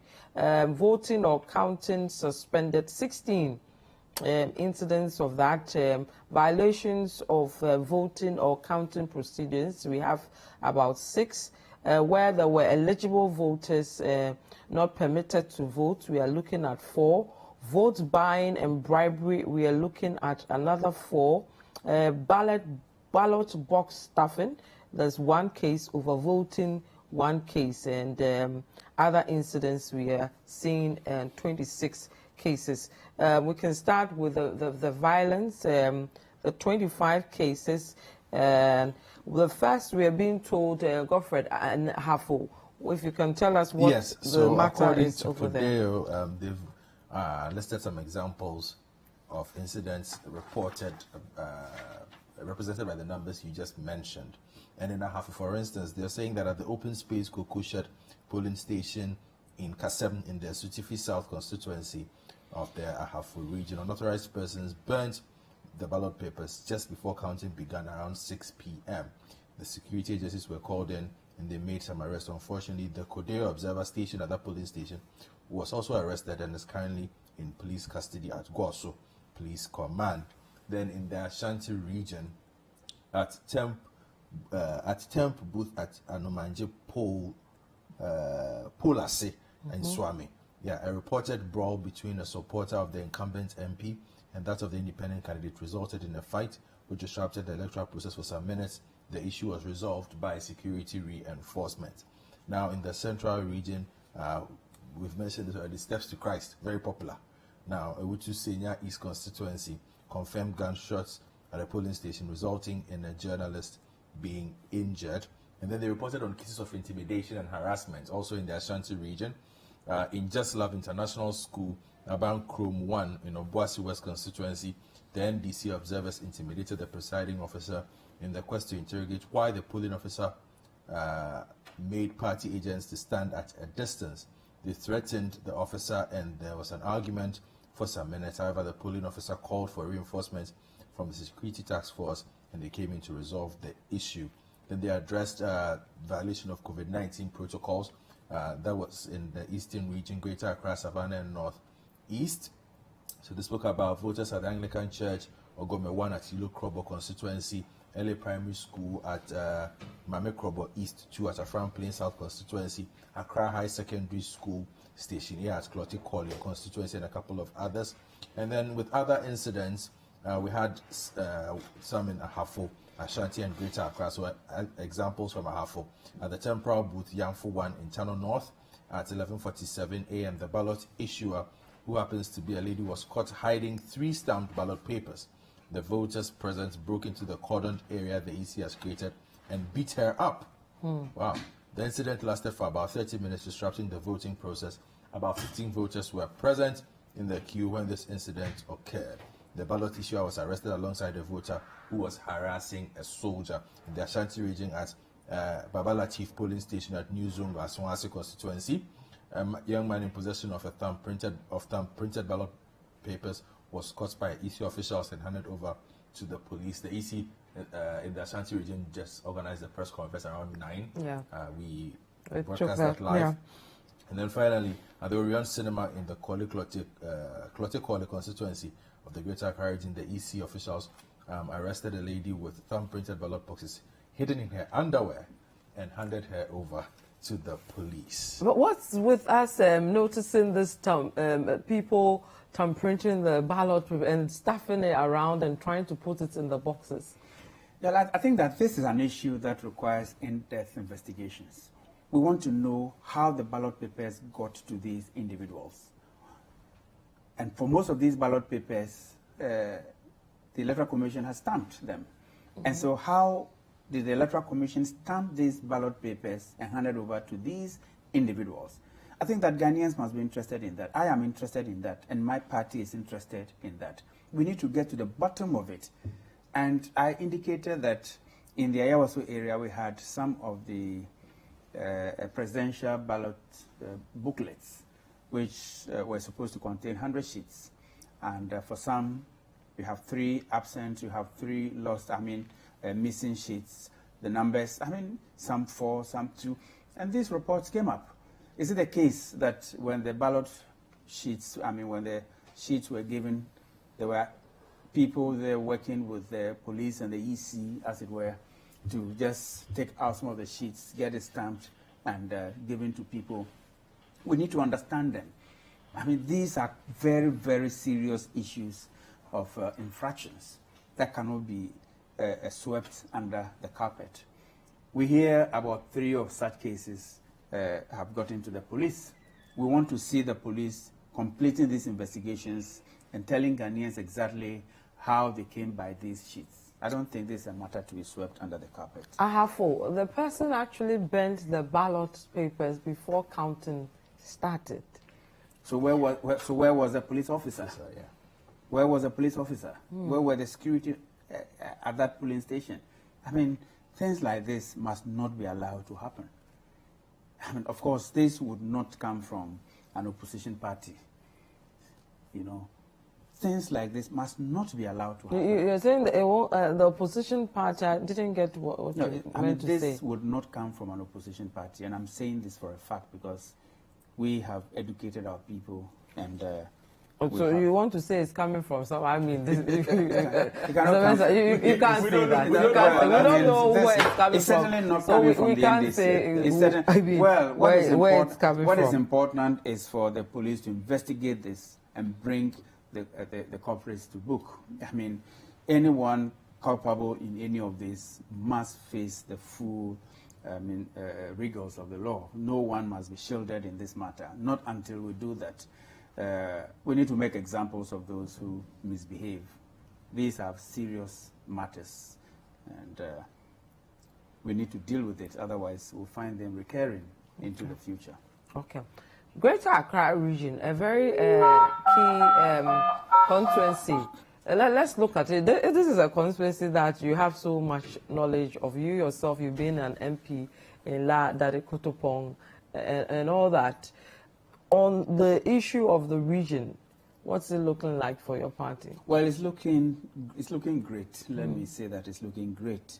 There were a number of polling stations we lost in the 2016 elections that we have won massively in these elections. Which we haven't seen that any results to that effect. Yeah. So this is from your own. Yeah, and constituencies like Medina, Adenta, these constituencies are falling to the NDC. Krowo, Lejokuku, Dadekotopong, are all constituencies that you are hoping to get back, but we don't know whether they fall into you yet. Well, I mean, from the numbers that we are receiving, I can tell you that those constituencies will fall to the NDC, and so just get ready to hear of Krowo, and also expect Lejukuku, Dadekutupong. I would have told you that's a coastal sweep you are talking about. Yeah, certainly. Okay. I mean, and through Kole, Klote to Dudu, then... you are taking almost a huge chunk of Greater Accra region. Well, let's wait and get the results out there, and I'm sure it will validate what I'm saying. But I wouldn't want to give any of you high blood pressure for now. Oh, no, we can't get high blood pressure. The high blood pressure comes for you, the politicians. Well, I don't want... we can only speak to it when we see figures, so we can take... Thankfully, a number of ambulances have been procured, so perhaps they need to be stationed... Let's hope you don't get a heart attack when the results come in. Vantage points across the country to pick up... Okay, but we'll be going across the key constituencies you've mentioned in the Greater Accra to look at how counting is going so far. In a bit, we'll go to Medina, move to Madenta, also West Wall, then we'll move to the coastal side from Krowo, Lejukuku, all the way to Dododudu and see how things are going. But 2016, what led to your defeat of all these key constituencies you are talking about? Why do you want to go back to 2016? You are hoping to gain. I'm trying to understand why you're thinking this time around it to be different. Well, if we look at the outcome of the elections in 2012, you would observe that out of the 10 regions, the NDC won 8 regions, the NPP won only 2. The 2 regions that the NPP won were Eastern Region and the Ashanti region. Now, if you superimpose the 2012 results onto the new 16 regions, the NPP in 2012, out of 16 regions, then won 4 regions. And those are Northeast, Bono, Eastern, and Ashanti. And so Northeast and Bono added to Eastern and Ashanti. If you superimpose the 10 regions of 2012 onto 16 regions, that is what you have. I think that these elections would mimic the 2012 outcomes, and that is what we have. Why so? Well, that was our strategy. That was what we were working towards, and that was how we structured our campaign across the country. And we are hoping to get the same outcome we had in 2012, and that gives us... So how many seats are you looking at claiming in the Greater Accra region, for example? Well, in the Greater Accra region, out of the 34, originally, we were thinking of about 22. But from the results that we are seeing so far, I think that we should be able to claim about 20. 20 seats out of the 30. Out of 34. That you have. Okay, Godfrey, I won't be surprised if it's more. If you get more. We'll see in a few hours whether you still be smiling or it will be a frown. But let's look at this. Let me put it this way. In an election, there are only 2 outcomes. Yes. Okay, and there's no reason to frown. Because you know that there are only 2 outcomes. And so you must be ready for whichever way it goes for you. But this particular one can only go one way. Okay. Now let's look at, Godfrey, the dynamics around the Greater Accra region, if we can quickly. Yeah, it's an intriguing region. The margins are always quite close between the parties. But it also happens to be a region that points a finger at where the election is going. And so the political parties tend to take it seriously, and it's a symbolic region. This is the capital. So for every political party that wants to come into government, you want to show that you can perform in the capital. Now, the reason why Greater Accra is so difficult is because it's also very cosmopolitan. It's a region that has people who come from different parts of the region because it's an economic hub. Yeah. This is where you can earn a living. And so, in order to win in this particular region, you have to appeal to different facets of the country. You have to speak different kinds of language. Okay, Barbara, hold on with your thoughts around the Greater Accra region. Let me take us to Medina Constituency, a very hot one as well. Our man there is Caleb Kuda, who filled us in on the latest with regards to counting in that constituency. Caleb, if you can hear me, welcome. What can you tell us?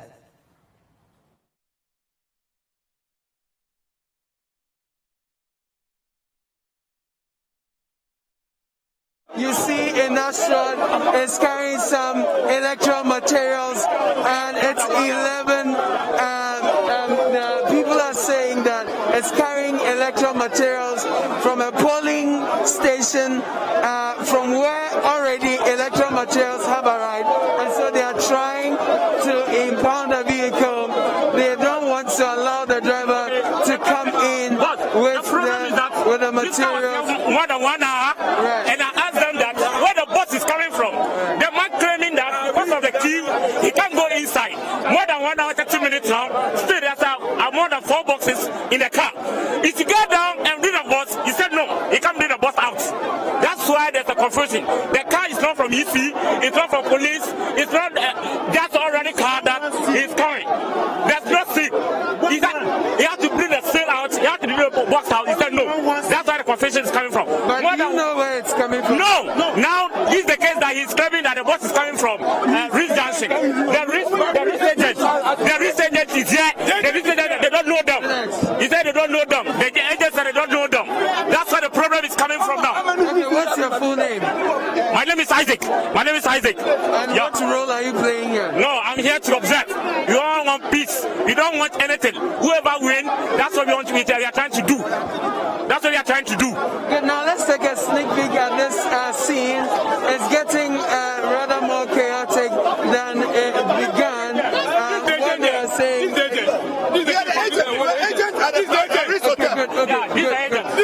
Take your time. Let me talk to him.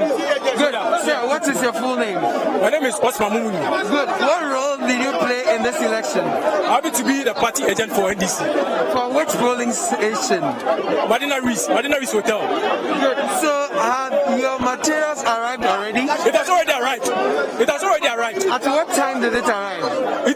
We arrived here around 7:30. Yeah, 7:30 that way. And all of our ballot boxes. And all of our ballot boxes were in a bus. And we have how many boxes? Sorry, how many boxes? The boxes. Numbering about all the boxes at Reese Hotel was in a bus. And we, as the party agents, being vigilant, had to follow up with the bus right from Reese Hotel to this place. And so now we are seeing another vehicle, which the driver of the vehicle is saying that they have a ballot box in the car, which shows that it's coming from the same Reese Hotel. And the driver of the vehicle tells you it's from Reese. And I happen to be a party agent there. So was it accompanied by a police officer? Yes, accompanied by a police officer. The car that has come, was it accompanied by a police officer?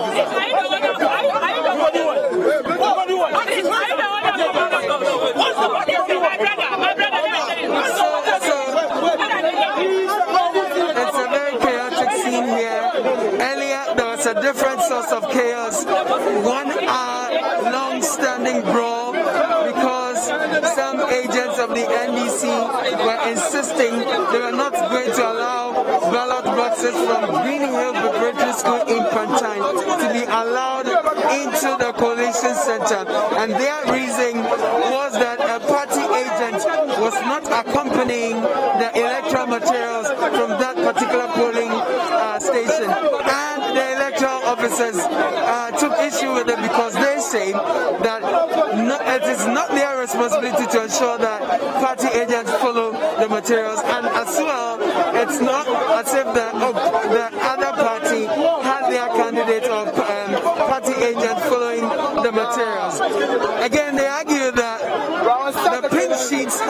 the signature of all the party agents, and so if they had any issue, they could resolve it by referring to the documents. And so for more than an hour, there's been chaos here.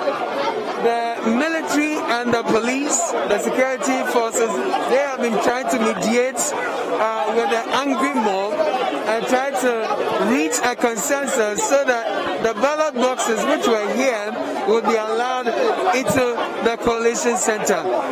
It didn't take long, only for this fresh source of chaos to happen. So it's a twin chaos at the Medina Coalition Center.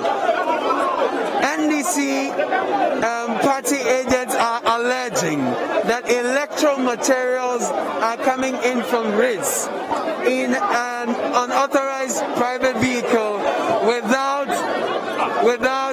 security, whilst again they are alleging that their materials had already arrived hours earlier, and so they do not want to allow the content of that particular vehicle into the coalition center. And then when you come here, there is yet another chaos where again NDC party agents are insisting that they are not going to allow, according to them, a particular ballot box or some ballot boxes from Green Hill to enter the coalition center because their agents did not accompany the particular box, and that's the argument they made so far. Would love to speak to the security to find out if there's been any resolution so far, but it's more intense than we saw earlier. What is talking? It's more intense than we saw. So as you can see, the policeman here is trying to interact with the driver. Let's get through. No, actually, I'll stay here and we'll observe what is going on. So we're going to stay from harm's way and just observe what's going on. As you can see from the side, they have the angry mob have actually broken the side window of the vehicle, and you can see a box there that says presidential.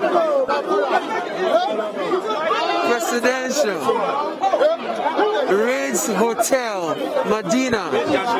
Ritz Junction Hotel, Medina. And so that's what we're seeing there. They've broken the side window of the car. Tensions are quite high here. Tensions are raging, and people are saying they are not going to allow this particular ballot box and its content into the Medina coalition center when there was no security accompanying it, when doesn't have any agent. So we don't know for Bridge Dancing. This camp came here without any agent of NDs or MPP. He said he came from Regency, and the ballot of Regency, the ballot of Regency have come long time. Right now, this guy came that he came from Regency, and then we asked him who has the collecting sheet the pin sheet to show us. He refused to show us, so that, and our people are angry that she should show the agent who direct the car to here, and there is agreed to sitting on the car. There was not anybody in the car, so we don't have any evidence to him that he came. Who is leading this car, and then we don't know who is leading the car. We want who is leading the car to tell her the front with the car. Very well, thank you. Very well. As it stands, you can see if you turn to the right, the police.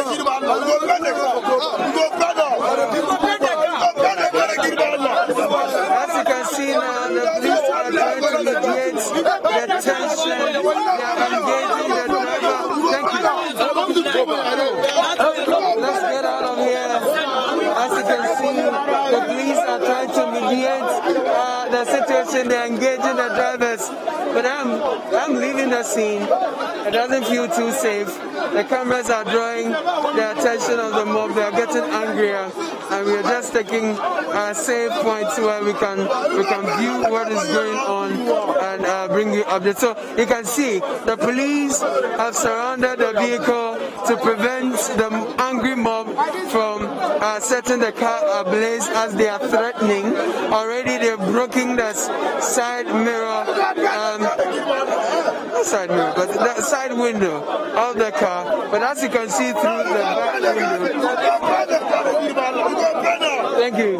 You can see the sacks in the with what looks like electoral materials in there, and it's quite concerning. Let's try and take you into the collation center. Let's try and make our way into the collation center and find out if all these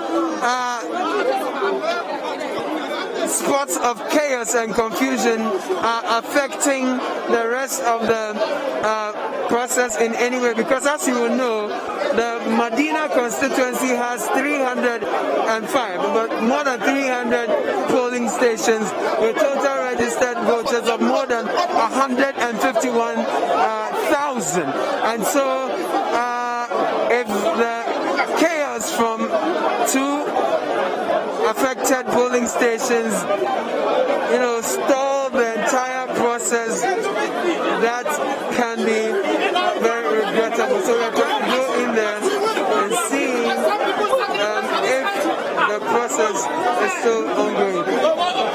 Yeah, thank you. As you can see, the doors are closed, but let's make our way. Thank you. Thank you very much. That's a very generous police officer being kind to us.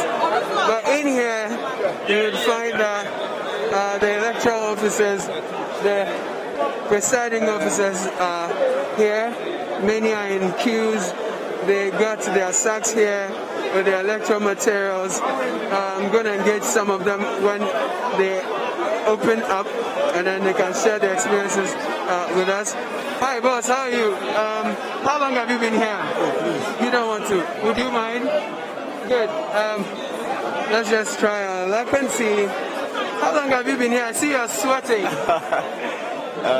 About 2.5 hours. 2.5 hours? Yes. Oh, then you came late because some of your friends came around 8 and it was quite a stressful process. But give me an idea how the process has been like for you so far since you came. I think it hasn't been good at all. It hasn't been good. Instructions here and there, and none seems to be going through. You hear one giving instruction, submit these forms here, a counter instruction, submit these forms here, and that is very bad. We have only one person at the back there receiving the BB machines. Yeah. Another person also receiving the pink sheets or the state of polls. Right. So it is very, very bad. Counting almost 500 and over people here, then one person receiving the BVD, one person receiving the statement of polls. So bad. So definitely you have people here and outside. Some are fed up. So they just prefer just hanging around, hoping that when day breaks, the number will go down. So when you get in, what exactly is the process? There is no process. There is no process. There is no process.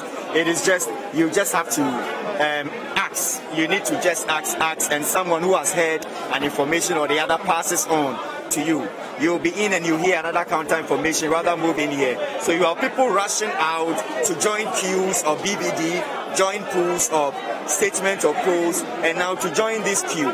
Can you imagine these things here? We're given an information, and an information was that we should leave the numeration sheets in these bags and leave them here. Just about 30 minutes, another information came that there's somebody here collecting them.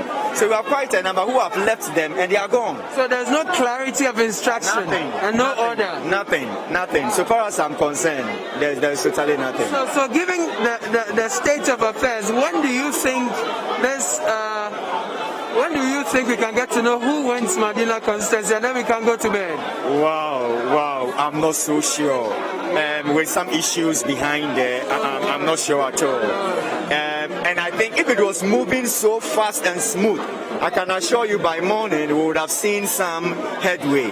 But with this, I doubt. Maybe towards the you are thinking we may go beyond? Definitely. The political parties may help us because they have actually given out. Wow. So we may see provisional, but then it may not be until EC declares anything. Interesting one there. So, contrary to... Sorry, tell me your full name though. I'm Moses. I am Ghana. Moses, thank you. Contrary to what we saw earlier in the day where the voting process was rather smooth because more polling centers were created and the queues were much shorter. Here at the Coalition Center, as you heard from Moses, he says there is no process to ensure that the system is smooth, and he is quite worried that we may not get to see certified results as soon as possible. Young man, if you have some time, let me interrupt you briefly, if you can. Just explain to us what you are doing, sir. We are putting together our pink sheets, and then before the EC goes ahead to declare the result. Okay. Basically, that is what we are doing. Which polling station are you coming from? I am coming from Oyarifa. I'm just putting together the pink sheets of Oyarifa and some other wards. All right, thank you. Now let's give you a view of how the Coalition Center looks like. So this is it. It's actually a church auditorium, and you can see there are lots of journalists here waiting to break the news, certified, figures of who has won the Medina constituency, both parliamentary and presidential. However, the backlog, the bottlenecks as far as the procedures are concerned, has left many sleeping away, and a good number actually fatigued, very hungry. Not sure if I can find the police officer. Sir, how are you doing? Are you the in charge I can talk to? Oh, is he around? He's outside. He's dealing with the chaos.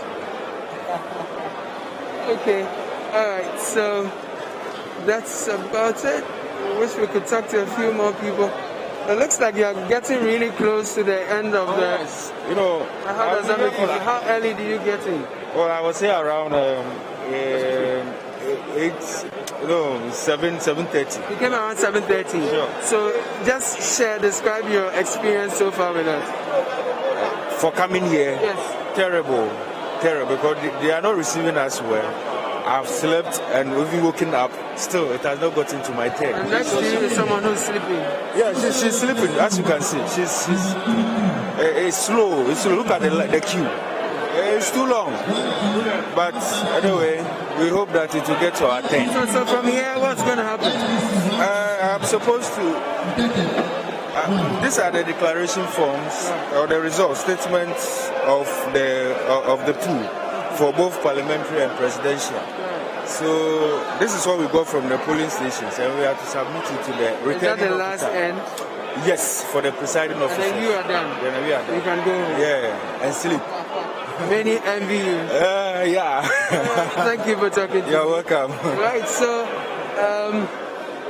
unfortunately for the process that was very smooth in the day, it turns out to be very chaotic in the night, and the night looks rather long. It doesn't look like things are going to end any swifter here at the Medina Coalition Center. Of course, we've shown you the chaos out there. We've shown you as a result of disagreements and confusions out there, and then in here too, in terms of procedural and swift systems, it doesn't look like it's very oiled to ensure that we have a very swift and orderly process from a coalition center. So that's it by way of update from the Medina Coalition Center. My name is Caleb Kuda. This is your Election Bureau, where we bring you credible information as far as the election 2020 is concerned. Stick with us as we take you where the action is and bring you all the analysis you need to know. My name is Caleb Kuda.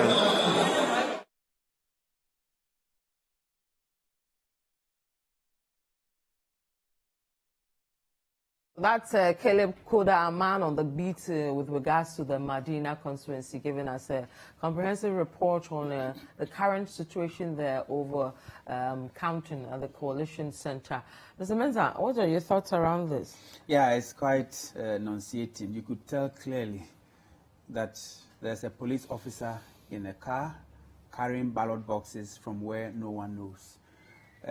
Polling agents have been trained to, as it were, follow the ballot boxes right to the collation center. There is no NDC polling agent who would allow just the electoral officers and the police to simply carry the ballot boxes from the polling station to the collation center. The idea is to police the ballot boxes and ensure that they pass nowhere and no ballot boxes added to what they have.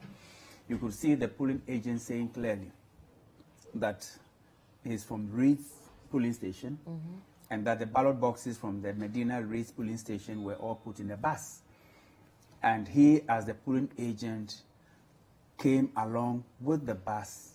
The ballot boxes have been placed at the collation center. And then a police officer appears alone in a car with ballot boxes, claiming the boxes are coming from the Reed's polling station. I mean, that was exactly what we heard. We were not there, but from what we have just heard, I think that the police officer must be arrested. He must tell exactly where those ballot boxes are coming from. It shouldn't be a matter of discussing the issue and the give and take. That should not be the case. The police must quickly arrest him. We must know where those ballot boxes are coming from. The agents who are representing the political parties are saying that those boxes are not from the Reed's polling station. Okay. And so where are they coming from? And why do we pamper situations of this nature? This is a very serious election, and we must be very serious. We must see the police arresting its own for bringing ballot boxes from where no one knows. Okay. I mean, these tricks must end.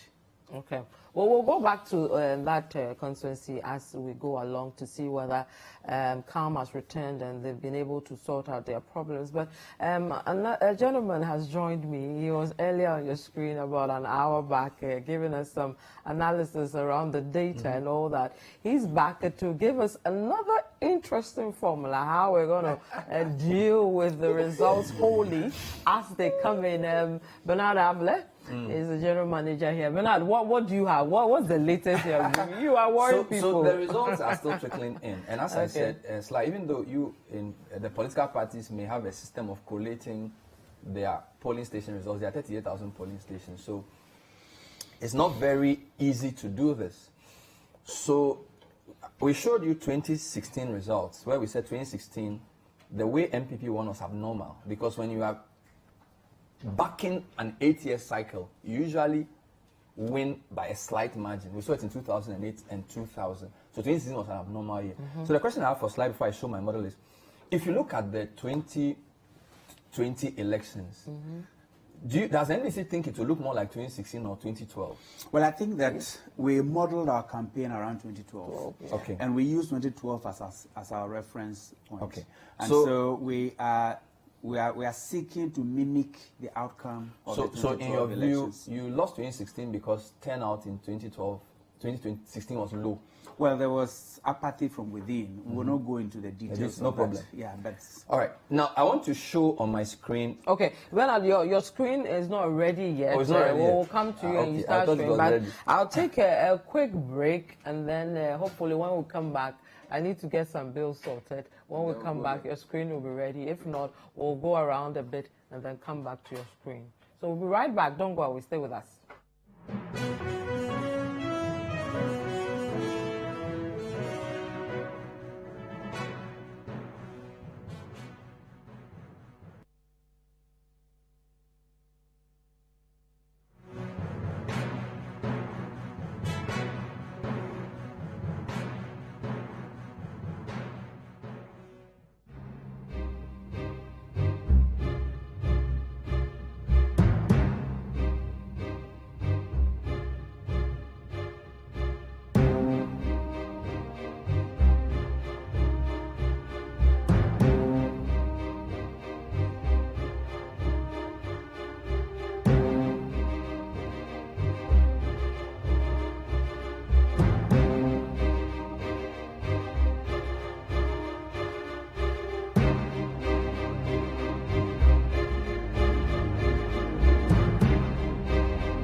That's kind of cynical. I mean, because I'm not sure that all that we have done have necessarily been to the benefit of middle class or wealthy people. So we will get to that. Tune in to The Point of View this and every Monday and Wednesday at 9 p.m. as I, Bernard Avle, get the right guests, ask them relevant questions on issues that matter to you. When MBB came, because they were not putting money in the sinking fund. They were not putting money in the sinking fund? Yes. That's why this curve is going up? The money was going to the sinking fund, but it was not being applied to debt. I think that there's a lot of apocryphal conspiracy theories. Yeah. Around, and it's not different from 5G causes coronavirus, COVID-19 and things like that. So there's been this long-term held belief that somehow there are some people that have planned that they will bus hundreds of thousands of people to come and change Ghanaian electoral outcome. There is no evidence for it. There is absolutely no evidence for it. I am saying that we have very professional herbalists in this country whose capacity I know because I've tried it. But also there are quack ones within them. And the earlier we weed them out, the better for them. Remember, The Point of View is live every Monday and Wednesday at 9 p.m. only on Citi TV. The Point of View is powered by Airtel Tigo. Have you heard that Airtel Tigo calls from 5 a.m. to 10 a.m. and Airtel Tigo money transfers are now free on new SIMs? Now you know. Airtel Tigo. Life is simple.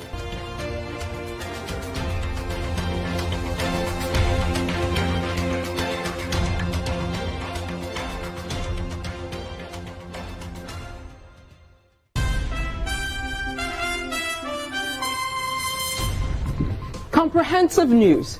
The Citi Newsroom at 8 p.m. on Citi TV is your most engaging news bulletin on TV. It's a very oh, that's too bad. The youth are still throwing stones. They are still throwing stones here into our direction. And can I come in? I want to come in. Okay. Telling your stories better with correspondence covering every corner of the country. Getting access to potable water is a daily struggle for residents of Kakichekopi and Balekopi communities in the Ada East district of the Greater Accra region. Citi Newsroom at 8 p.m. Very fluent with issues that concern you. This is quite me cover on Mr. Rabbi. Someone is in a bread. Told you kind of it's 1 week. What do you say? Is it unfair? What all this? What all this? We are dying! We are dying! We are dying for Choco! With Citi Newsroom, your community is now connected. In this our community, all of us we are very sorry about this school. If we went to see the children, they are so small. Even my grandchildren are there. My grands outside there. If they come out from the school, I have this. Every day at 8 p.m., Citi Newsroom is live on Citi TV.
It is the Election Bureau. My name is Vivian Kai. Look, I'm here with Sylvester Mensah as well as Bernard Avler. We're looking at the results as they are trickling in. Also, some analysis around data and trends dynamics we have across the country. Now, Bernard is going to take us through some formula that we are using to get our results properly and well shaped for you. Bernard, what do you have? So remember I can see you pulled out something. When I was on the dashboard, I said there were two things people should look out for. Yeah. In this election and many elections, the election is determined by turnout and vote split. Yeah. Okay. Turnout is not the same across constituencies and across regions. I've already told you that. For example, the average turnout in 2016 was about 69%. Ashanti and Eastern tend to have higher turnouts than other regions. Okay. Okay. I asked what assumption NDC is working with. It says NDC says they are looking at 2012 scenario as a scenario like. So our model is essentially going to do two things. We're going to tell you what will happen if his scenario assumptions are okay. The 2012 one works. So if what he's assuming comes to pass, what will happen? Okay. And if what he's assuming doesn't come to pass, what will happen? So the Electoral City looks at turnout and vote split. Okay. Very simple. Now, let me show you what happened in 2012. So, sorry, is the scale. So, in 2012, this was the actual vote split. In Ashanti, NDC got 28.6%. If I'm wrong, Sly will tell me. MPP got 71%. Compare that to 2016. So, the problem for NDC was that their Ashanti split dropped from 28 to 23, right? Eastern, 43 to 37. Okay. So they really suffered in their vote split. So the national NDC got in 2012 was 51.6%. MPP got 48.4% in 2012. Okay. Then MPP flips this. So in 2016, this is the actual vote split. MPP 54, NDC 45. So Sly is saying that NDC is expecting this to happen. 2012. So which means that they are taking Ashanti, they are going to around 28%, close to 30%. Yeah. Eastern, they are going to get about 40. These are just assumptions. Now my model is based on two things. Okay, let me show you my model. My model is based on actual registered voters for each constituency. So if you go on what I've put on the screen, so this whole part are constituencies across the country. Now, for example, Esunafo North, which is the first on the line, Esunafo North has total registered voters. We have it here, okay, of 80,702. Okay. Now, the first thing we've done is that we're saying that we don't know whether turnout to be like 2016 or 2012. So for each constituency, we are taking the average of the 2016-2012 turnout. We don't want to say it's 2016, the turnout was too low. 2012, the turnout was high. So we've taken the average turnout for the two elections for each constituency. So if you look at the expected turnout percentage for every constituency in this column, you're noticing 75 for Esunafo North and all of this. So this is our first assumption. Okay. The second assumption is that is the election going to go like 2012 or is it going to go like 2016? Okay. Now, Slice is going to go like 2012. If we apply the 2012 proportion, okay, the 2012 proportions we see here, Ashanti 28, MPP 71. If we apply the 2012 proportion to the 2020 election, NDC will do better in 2020 than they did in 2012. Because in 2012, based on the vote split they got 51.6, MPP got 48.4. Okay. If Sly's assumption that everything that happened in 2012 will happen in 2020 happens, MDC will get 51.9% of the vote. Okay. And MPP will get 48.1. 51 and 48. Based on our scenario, if everything they assume happened in every constituency repeats itself in 2020. 12 for 2020. Fantastic. Okay. And good. Then if it's 2016? Good. That's a very good question. So if everything happens like MPP is praying it happens, that means that for them, input scenario 2 is what they're looking at. So they are saying that all the constituencies will behave like they did in 2016. This is what MPP is expecting to happen. They are expecting to get 54%. That's why Mustafa Amin said they'll get 10% split. And NDC will get 46%. All right, so MPP is thinking that we are repeating 2016. We are going to get 54. So they will do better than NDC by 8 percentage points. So the truth is always in the middle somewhere, right?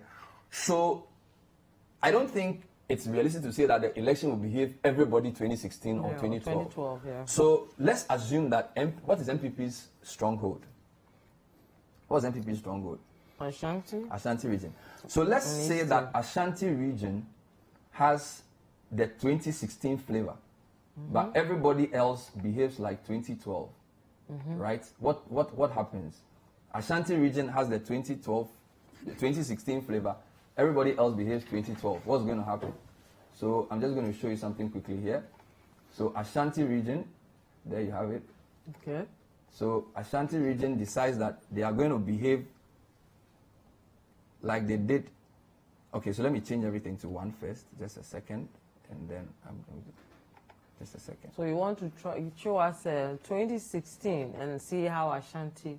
Yeah, but I need. And then if they go whilst you are looking for your thing. Yes, just a second. So we're saying that if everybody behaves like 2012, this is what's going to happen.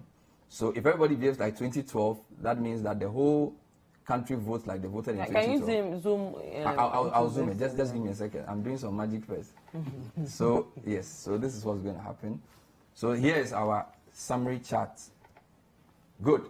Sly wins 51.9 if everybody behaves 2012. MPP loses 48.1. Okay. Now we're saying that everybody behaves like 2012 except Ashanti. Okay. So Ashanti region is going to back the trend. Ashanti region is going to do a 2016 and everybody else is going to do a 2012. This is the assumption we're going to work with for this first scenario. So you're going to go and just pick Ashanti region, and then because it's a machine, just permit me, I'll get it done quickly. So Ashanti region decides that they will turn up for Nana. Greater Accra, and everybody says no, we will go for Mahama in the way we did in 2012. So let's see what happens. Good. So this is what happens, Vivian. If everybody votes for NDC like they did in 2012, and Ashanti alone votes for MPP like 2016, you're still going to win the election. But this time, it's 50.9 for you. NPP is going to get 49.1. So it's a closer election. Just by MPP using the split they got in every constituency in 2016 and repeating it in Ashanti. That makes sense, right? Yeah, it does. It makes sense. So you're still winning. Yes. So if they turn out massively like they did for Nanado in 2016 for only Ashanti, and you do what you did in the rest of the country, you're still winning the election, but it's not a big margin. So let's assume that Nanado is from where? Eastern region, Eastern region, yes. So what would they do in Eastern region? We have that. So Eastern region is where MPP decides that we are going to also turn out for Nana massively. Yeah. Okay, so no problem. So they decide that in the Eastern region, they will also behave like they did in 2016. Okay, so where is Eastern region? So I'm going to give them 2 in our input data. So this is just basic Excel. So now you are doing Eastern together with Ashanti. If the two, you are first class what student. will look like? Okay, exactly. Lovely. So we are saying that when we do that, it's getting close. 50.3 for NDC based on our assumption. Don't forget we have 2 assumptions. Our first assumption is that you're going to have a turnout which is an average of 2016 and 2012. Yeah. And we are taking every specific constituency's vote split individually. Yeah. And we are applying the 2016 scenario to only Eastern and Ashanti. And we are applying the 2012 scenario to the rest of the country. Yeah. Good. NDC still wins. NDC still wins if the turnout is good for MPP, for Eastern and Ashanti. Don't forget, the scenario has 2 assumptions, turnout and vote split. So I'm saying that if the turnout and vote split for Ashanti and Eastern behaves like 2016, pepe, but the rest of the country behaves like 2012, pepe, okay. NDC will win the election 50.3, NPP will get 49.7. This model doesn't include the smaller parties. So that's the second limitation of the model. First limitation of the model is that we are saying we're giving an average turnout of 2016 and 2012. And then the second limitation is that the smaller parties, we've taken them out. Okay. So this could have resulted in a second round. Because let's assume the smaller parties will get 1%. Then nobody crosses the 50.3. So that's the second limitation. Okay. Now, this is, Sly, you agree with my analysis so far? I do. But I want to see when you add Greater Accra and Central. No, Greater Accra, he says, is winning. So what about Central? Let's assume that Western region is a split region. Now I have two regions. Yeah. Western North, there's no way NDC will lose it. So let's assume that NDC wins Western North and the rest of the country, 2012 style. But Western region, which is the bottom Western region, also then does 2016 style for MPP. Okay, I think this is where we are now. So you pick Western region, not Western North, just Western region.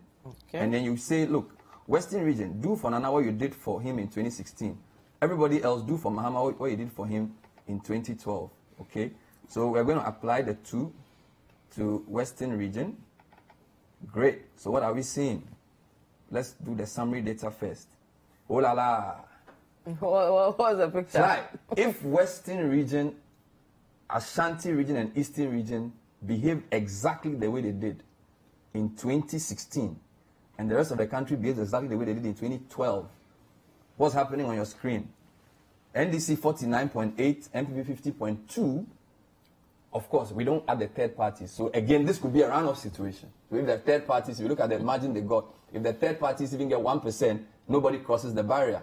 Okay. So far, we made the case that vote turnout, and these assumptions are because we've looked at historic turnout. Now, if I go back to my input, you notice that for places like Ashanti, the turnouts tend to be higher on average than the national.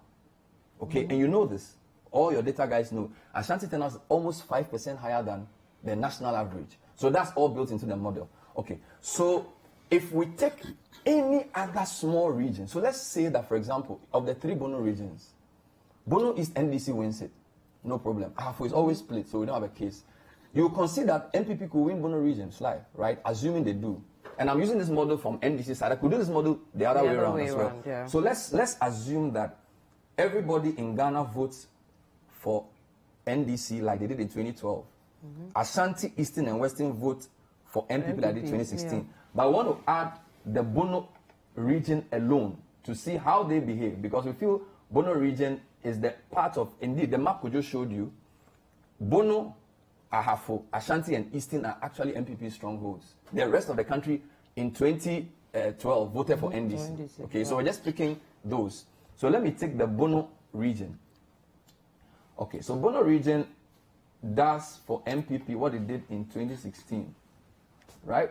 So I take Bono region, and then I apply. Of course, I've added Western region to your model, so you are winning. They are winning Bono and Western. That's the only regions they are winning, in addition to Eastern and Ashanti by 2016 proportion. So like, what's going on there?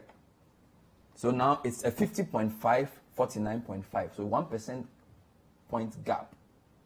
Okay. So that shows you that NPP need. So this is the simple mathematics. Turnout and vote split in Ashanti and Eastern are the 2 most important factors for the NPP in this election. Okay, turnout and vote split in Ashanti and Eastern. So that's why anytime NDC gets above, now look at the split in Ashanti. Look at the split in Ashanti. The 2016 scenario for NDC was not very good. If you like, let me change the Ashanti scenario to the 2012 scenario. All of a sudden, everything changes. So if NDC doesn't get above 25% in Ashanti, they're in trouble. They're in trouble. But if they do, they are looking good. So let me just go back to the model and say, NDC, let's flip it. Yeah, let me give voters to MPP in terms of the 2016 and give you your 2012 scenario for Ashanti. Okay, you see what will happen. So let's go to voter in Ashanti and just change the equation. Yeah, okay? It's quite interesting. Good. So I'm going to say that Ashanti region and voter region are the big boys here. Okay. So, and I'm going to add OT to voter, because I feel that voter and OT were behaving the same way. Okay. So slide. I'm giving Ashanti. So let me take out Ashanti first. Let me do it one by one. So I'm taking Ashanti out first. Let me just do voter. So I'm saying that voter and OT are going to vote like they voted for MPP in 2016. So let's assume Amewu's magic works. Okay. So voter and OT deliver for MPP a very strong performance like they did for MPP in 2016. Okay. Then I'm going to now say let Ashanti go to 2012 behavior. Because Ashanti is when NDC is working and NDC says we are going to sweep or close the gap in Ashanti. When I talk to NDC friends, they say, look, we will shock you in Ashanti. So let's assume NDC shocks us in Ashanti. Okay, what are they doing in Ashanti? So they take us to the 2012 scenario. Vivian, don't get confused. This is very simple. So NDC then does their 2012 scenario in Ashanti. Even though Volta does 2016, surprise, surprise, NDC will win the election. So the Ashanti region turnout for NDC is the issue here. Do you get my point? Because 2012, NDC did very well in the Volta region. They got 600,000 margin.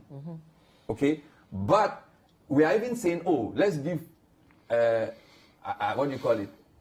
Of course, let's give Volta the 2016 scenario, so NPP does better. But NDC repeats the Ashanti issue. That is the determining factor here. Well, I think I'm looking for some. What information are you looking for? I'm looking for some. I have the voter numbers for you for 20. No, I have them all. Yes, I have them all.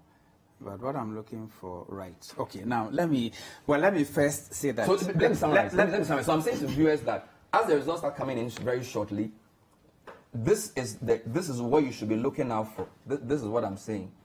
Look out for whether the ratios in the regions are more close to 2012 or 2016. We also have the breakdowns for constituencies, but the chart is too small for me to show you. So, for example, the breakdowns for each constituency mimics 2016 or 2012. If that question is answered, you will know who is winning the election. So that's basically what I'm saying to Slide. Now let's see what your response to these interesting. I must say that this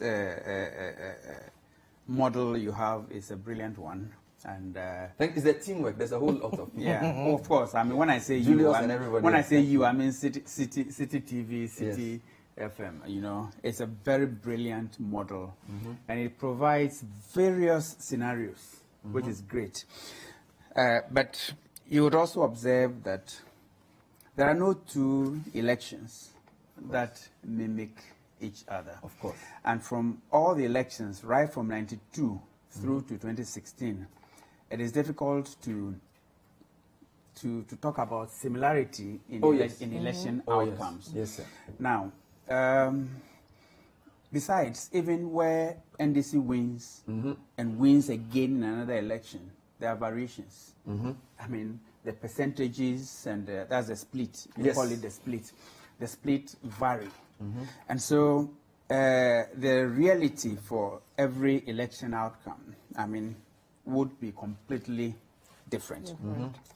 If you look at what is happening now, even in the Ashanti region, you would observe that the turnout in Ashanti region for this particular election is very, very low.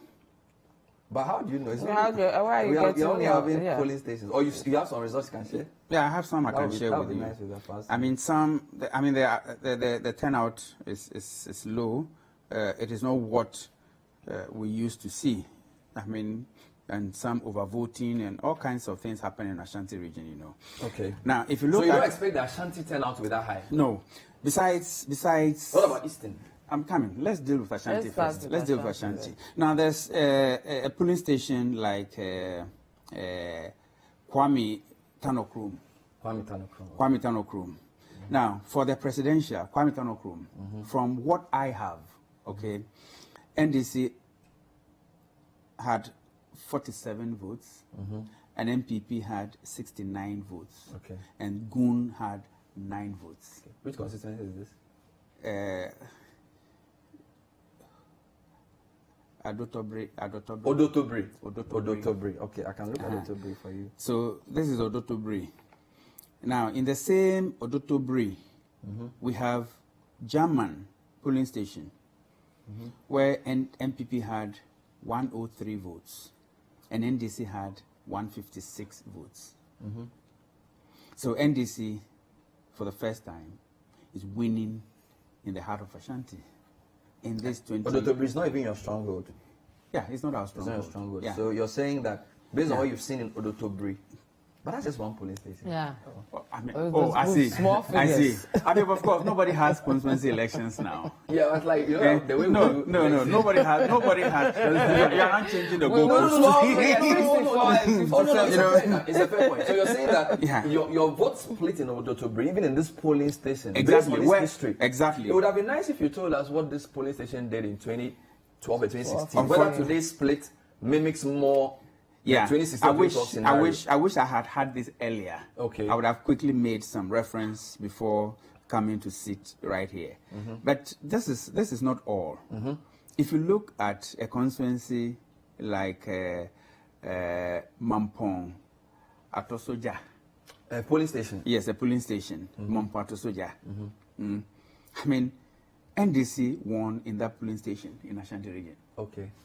Okay. If you look at Mampong Wurasu,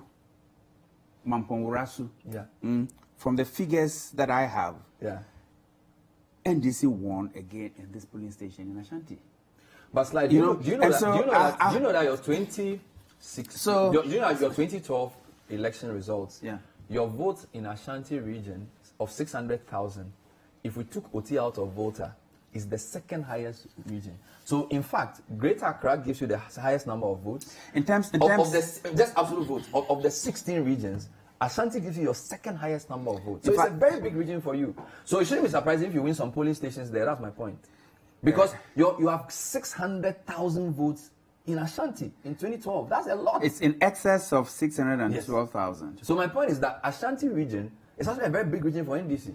Ashanti region is a big region for So, it shouldn't be surprising if you win Odoto something, or whatever that police station is called, Odoto meaning actually. Well, I mean, so if you had said to me that let's go to Siame, where MPP wins by 80 to 20, and you're winning it, or you're listening by 30 to 70, then the picture is changing. So give me more evidence. In 2012, Ashanti accounted for the third highest, not the second, in terms of aggregate votes.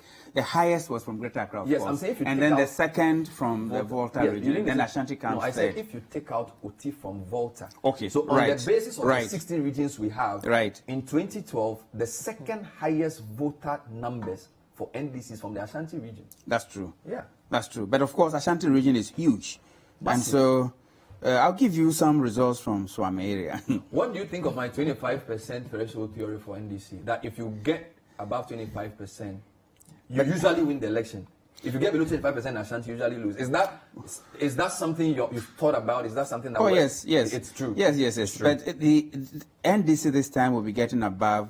Yes, we'll be getting above 33% in Ashanti region.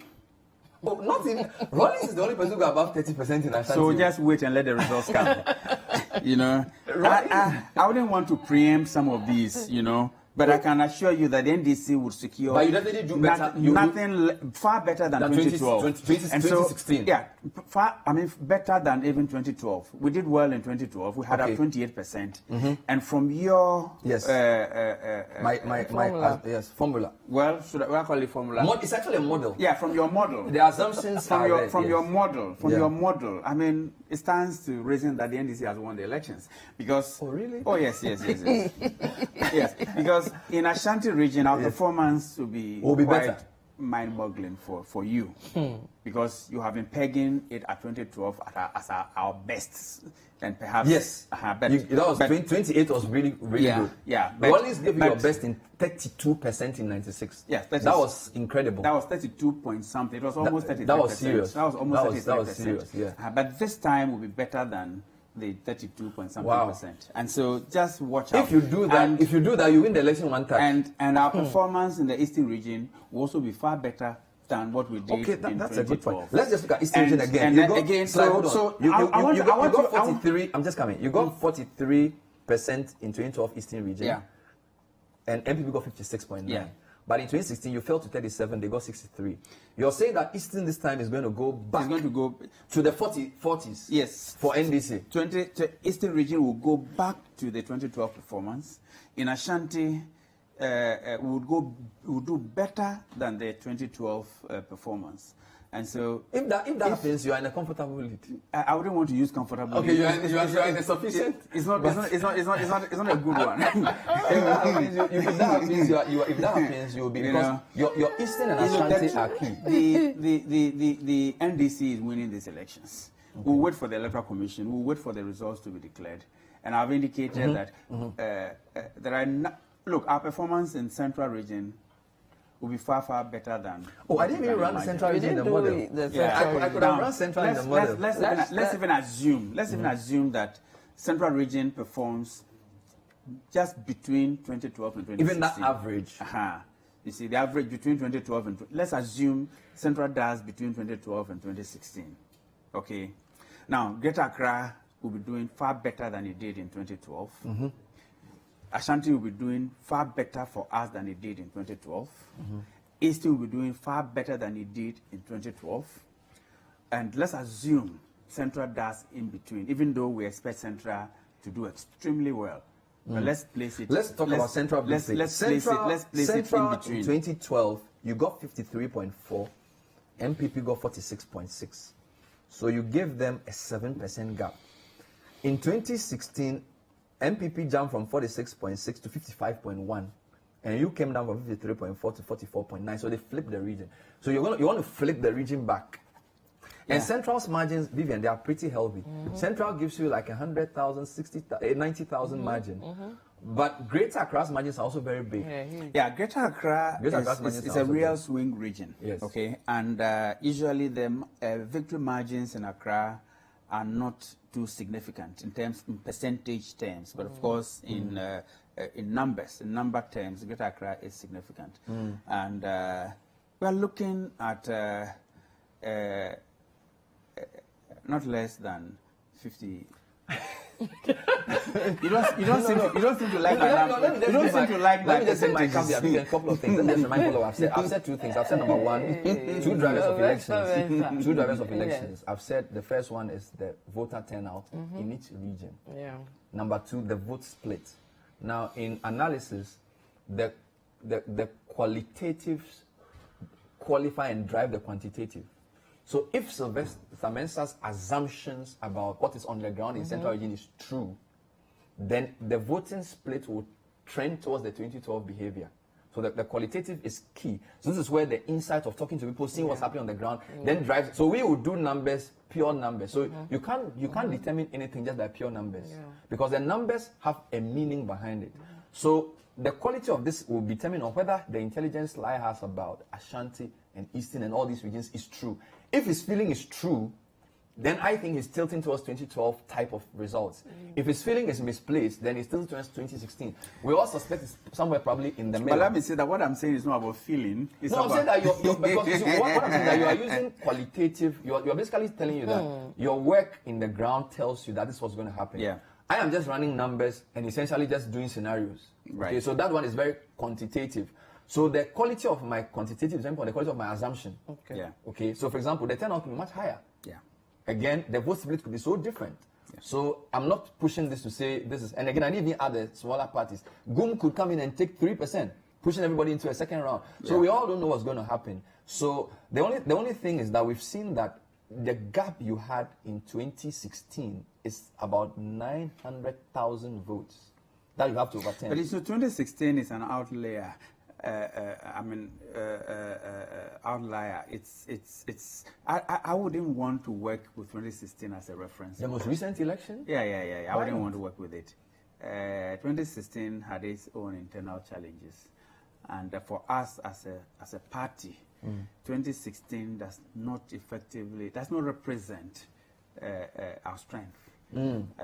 Largely because we are aware of the internal apathy before the elections, which manifested clearly in the numbers. You could see also that the turnout, not the turnout, but the absolute figures, even in the Volta region for 2016, was less than the numbers in 2012. At a time when population has grown 2.5% over a 4-year period, when you expect Let me ask you a quick question. So generally, we have to go to Techiman South. Okay. There are some incident of gunshots being We want reported. results. Michael Chachua Hollow is our man there. Michael, if you can hear me. Michael, if you can hear me, what is the issue there? So I'm currently in the Detrimental Constituency and at the Regional Coalition Center. We were all within the building witnessing the collation of results for the Detrimental Constituency when we heard several gunshots outside. Everyone within the coalition center lay on the floor. We're all scared. We're all in panic. We're all trying to make sure that we don't get hit by any stray bullets. The gunshots continued for about 30 seconds. We were all scared, Vivian. So who was firing the gunshots? So it was the military and also the police. And actually what happened was that outside the collation center, outside the regional collation center, we had EC officers trying to submit ballot sheets. Of course, they were trying to submit ballot sheets so that they can get back and be done with their day's activities. But there were some party officers, and I do believe they were even this client who came out and were protesting that they believe that some of the ballot papers were tampered with. So they came around, marching around the ballot boxes, attempting to open the ballot boxes region. What happened was that because of the rush and all, they scattered the ballot boxes. After now, we have ballot papers all over the floor here.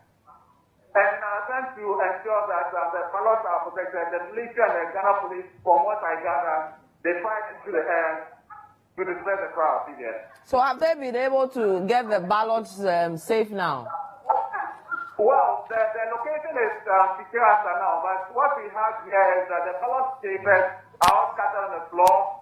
They are torn in pieces. I don't know if I can't actually say from which polling station these ballot papers are from, but the materials have been destroyed. Okay, Michael, stay safe. We'll get back to you and see how things pan out. In Techiman South, we're told our correspondent there, Michael Chachu Aholo, giving us some latest development to an incident of shooting and the scattering of ballot boxes. We'll go to the Esikado Ketan constituency, where we're also told there's some bit of skirmishes over there. The lady on that is Sharon Rose Agri. If we have her on the line, Sharon, what can you report?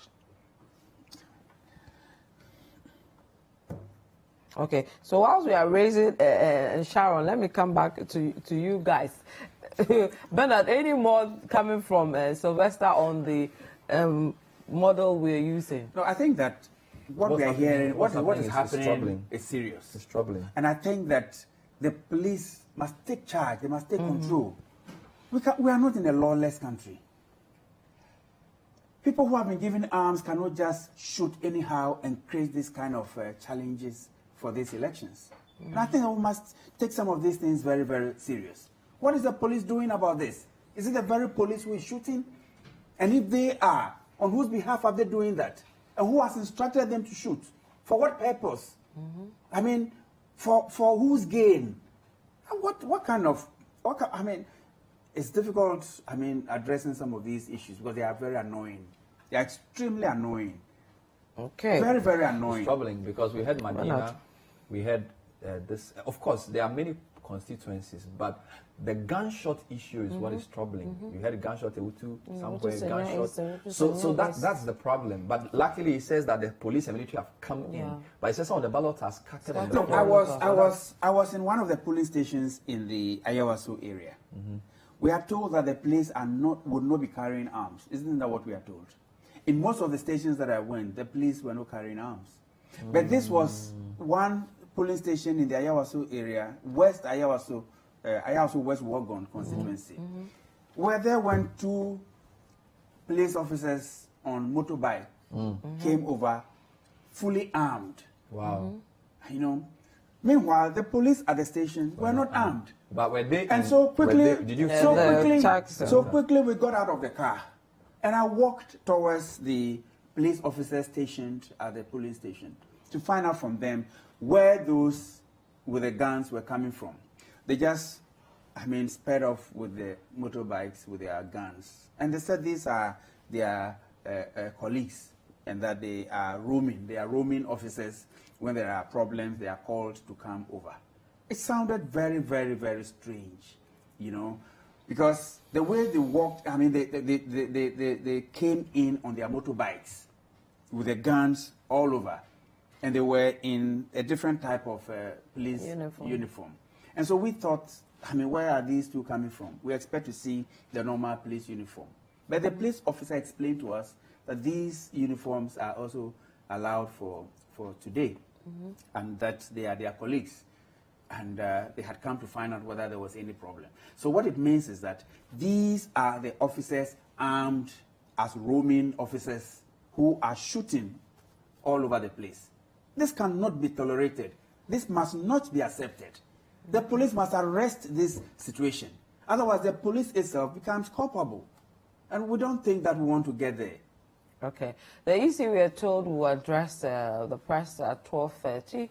We'll be bringing you that. And we also told the NDC is also about to address the press on some of these matters that are popping up here and there. We'll go back to the Western region in a bit, where we are recording some other incident there as well. Immediately, we establish contact with our correspondent there. We'll fill you in on the latest with regards to that region as well. Okay. So Bernard, you can wrap up on your... Look, after this, look, we're basically just playing with scenarios, but we're just saying that when the results start coming in, how do you make sense of the results? We'll compare the results with previous election results to see where it's trending. So we're not saying that anybody's going to vote like 2016. It's just a way of thinking. So we'll go to the dashboard, and then when you get the results, we'll compare, and we'll all be able to tell, are they doing better than they did previously, or are they doing worse? I think that's where this is going. It's very clear that this is a straight fight between NDC and PP.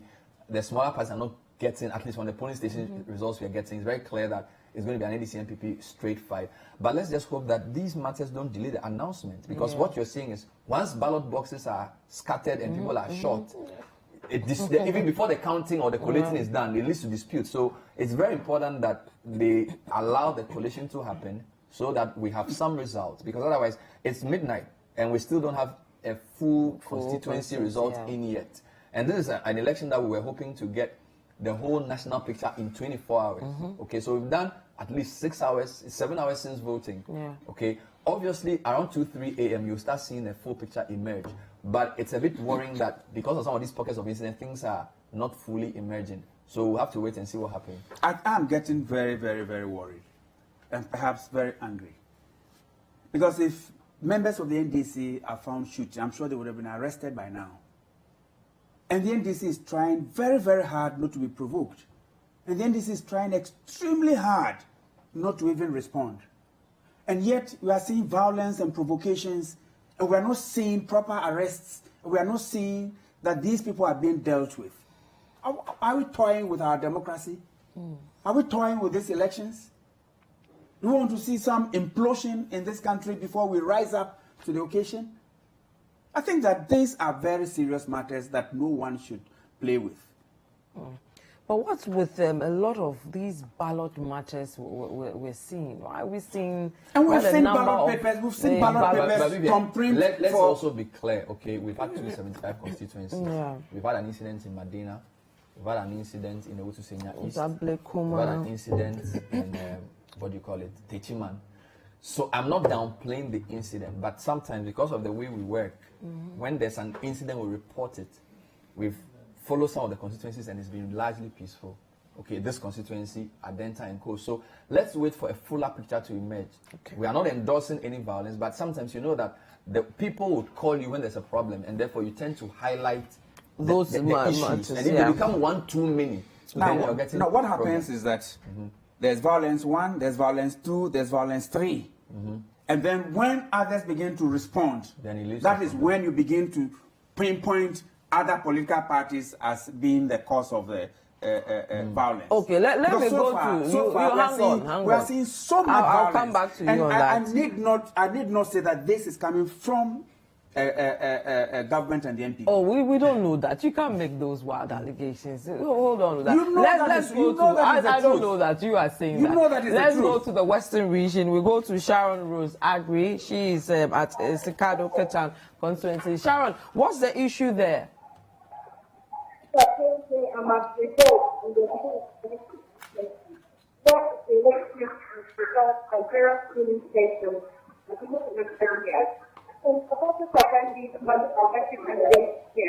Accusing the Electoral Commission officials of tampering with one of the ballot boxes for manufacturing. Now, the parliamentary candidate is claiming the 5 ballot boxes that have been tampered with. Currently, collation has been stopped at the Brigade Collation Center here in the Constituency. If you can go through what you said initially, your feed was quite bad. You're saying that the collation has been halted because of what issue? Because some supporters of the parliamentary candidates and the parliamentary candidate for NDC, Professor Grace Ayensi herself, has accused the Electoral Commission of tampering with the ballot boxes. One program called and 5 others 6 things have been counted with. So now, collation has been halted currently. So are the two parties discussing the way forward together with the EC officials, or what is the current situation with their agents and all that?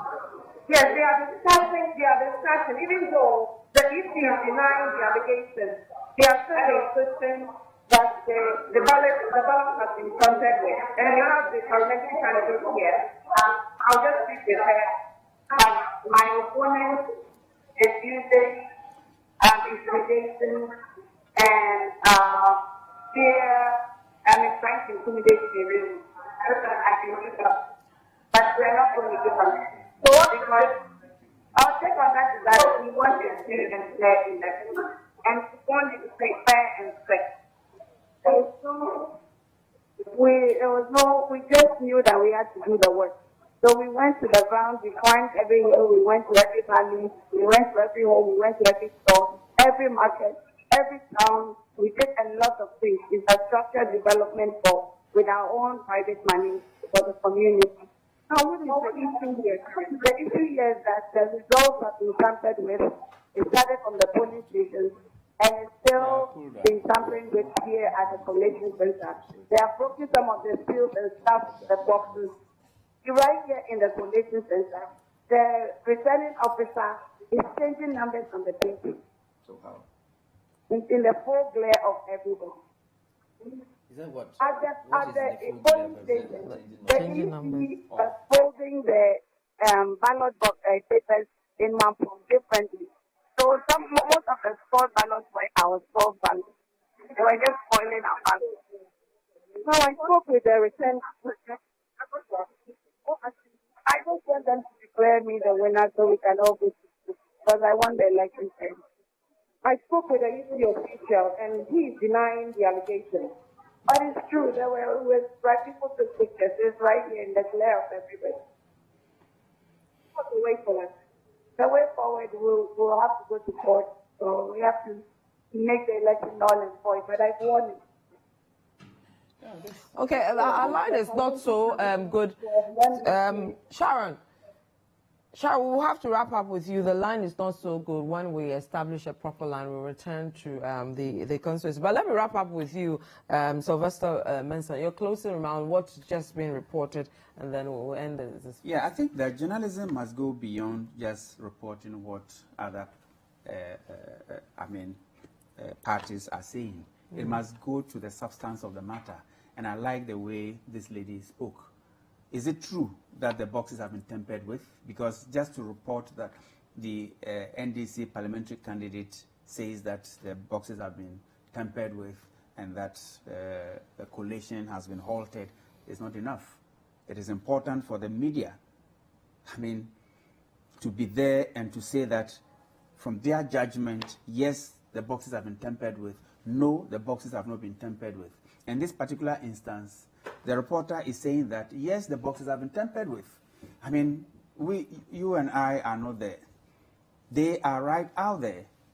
And the reporter is saying that they've been tampered with. So what is happening in this country? That is my problem. Okay. What is happening in these elections? Why? Can't we have a peaceful election? Okay. I think you made your point on your sentiments around what is happening. But thank you so much for joining us. Sylvester Mensah is a former CEO of NHIA. He's also the NDC's campaign spokesperson on health. He's also a senior lecturer at the University of Professional Studies. Bernard Avila is still here with us. We'll be right back. Don't go away.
So, should you leave a cheating spouse? Can you survive the marriage? I don't think so. How do you deal with inappropriate family relationships? For her to be married to you and still have the audacity to be romantically involved with your sister is serious. And indeed, is love a good enough reason to marry someone? Your partner should yearn for you. Don't forget, you can actually send your questions ahead of time to Jessica at cityfmonline.com. Sister Sister is live on Citi TV every Friday at 9. Representing a country is no small feat. How have you managed trying to learn all the different nuances of all the different cultures in the Ghanaian culture? Well, you know, it's something I wish I could have done more. I wish I could do more on. You know, clearly you pick up kind of various kind of tree phrases, not least the easiest one of which is Moti Brofo. View the lives of the diplomats in Ghana through their very own eyes and see how they make Ghana their home. I have had a very good tour of duty in Ghana. Ghanaian people are wonderful people, very warm and humble. My first exam in Arabic, I didn't do too well. Okay. And I had to organize in myself and ask myself, do I actually want to continue this? And is there a possibility that there are likelihood that I may not do too well in the language? This is the Carnival of Montevideo, where they play a music which is called candombe, and candombe is played on these tall drums that you see here, and it's totally African. And you see the people are black. And they're even dressed like people from maybe the northern parts. They're holding the drums like some Ghanaian drummers would do. Exactly. First time I went to the Black Star Square. It's has a lot of energy there. Join me, Apioko, on Diplomatic License every Saturday at 5 p.m. only on Citi TV. Citi TV is live. On DSTV, go to channel 363. On GoTV, access Citi TV on channel 182. On a digital TV, please press the menu button on the remote control and run a new search on your TV. Take note that without an antenna, you cannot access Citi TV on your television. Citi TV can be accessed on a free-to-air digital box like the GoTV and StarTimes box. Citi TV, it's your world.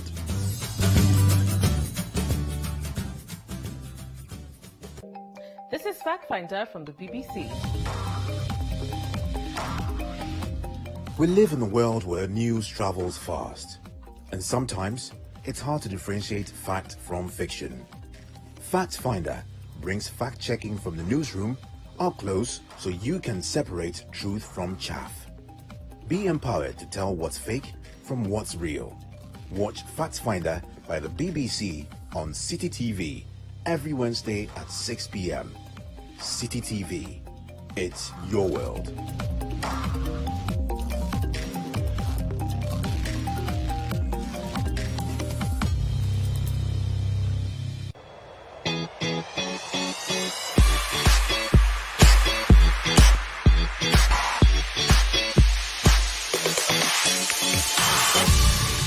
Do you want to lose weight, get in shape, or simply just stay fit? Then Workout is the show for you. 4, and then I change. All right, we are massaging the hamstring. All right, we go. 1, 2, 3, 4, 5, 6, 7, 8, 9, 90. 1, 2, 3, 4, 6, 7, 8, 9, and then 10. I push. 1, good. 2, 3, 4. By the count of 3, hold it from here. Viewers, hold your bottles. We are ready to tone our arms. Are you ready? Join us and let's stay fit on Workout, showing this on every Saturday and Sunday at 5:30 a.m. only on Citi TV. Citi TV, it's your world. Instead of for us to look for jobs, why don't we start up something which can help to change our fathers, our mothers' life? I tell the fellow youth, so many of us are without jobs. If we can put ourselves in the hot seat, we can create the jobs. In Africa, we actually have needs that if you solve them, you're able to impact the people within the continent. Without fear, people become more productive. They become daring. They become creative. They become innovative. I decided to quit my job. Even if I don't make it, I'll have tried. I will have known that it can't work. Nothing is magic here. Everyone who arrives somewhere is working day and night. It's something that will enable you to grow a lot of skills you didn't have. You're trying to build something that is beyond the borders of this country. If you want to change the world, right, you might as well start from home. Telling Ghana's business stories. Citi TV brings you a dedicated business news bulletin that showcases the business temperature of the country in one go.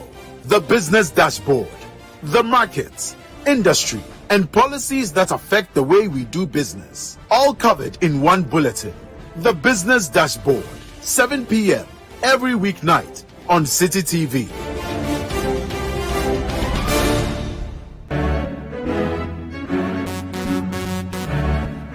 There are those with untold stories, unraveled feats, life-changing stories, and lasting legacies. They tell their stories themselves on footprints. Yes. Oh, at some point, well, we are taking the step. Unfortunately, he was dragging the country into an abyss. Yeah. So we saw it. But they have held power, the guns and so forth. Who were we to? We just watched. But by, I believe, 74-5, the country was seeing through him that this man was a total misfit. But he was a happy man. But because in Akan there's a proverb.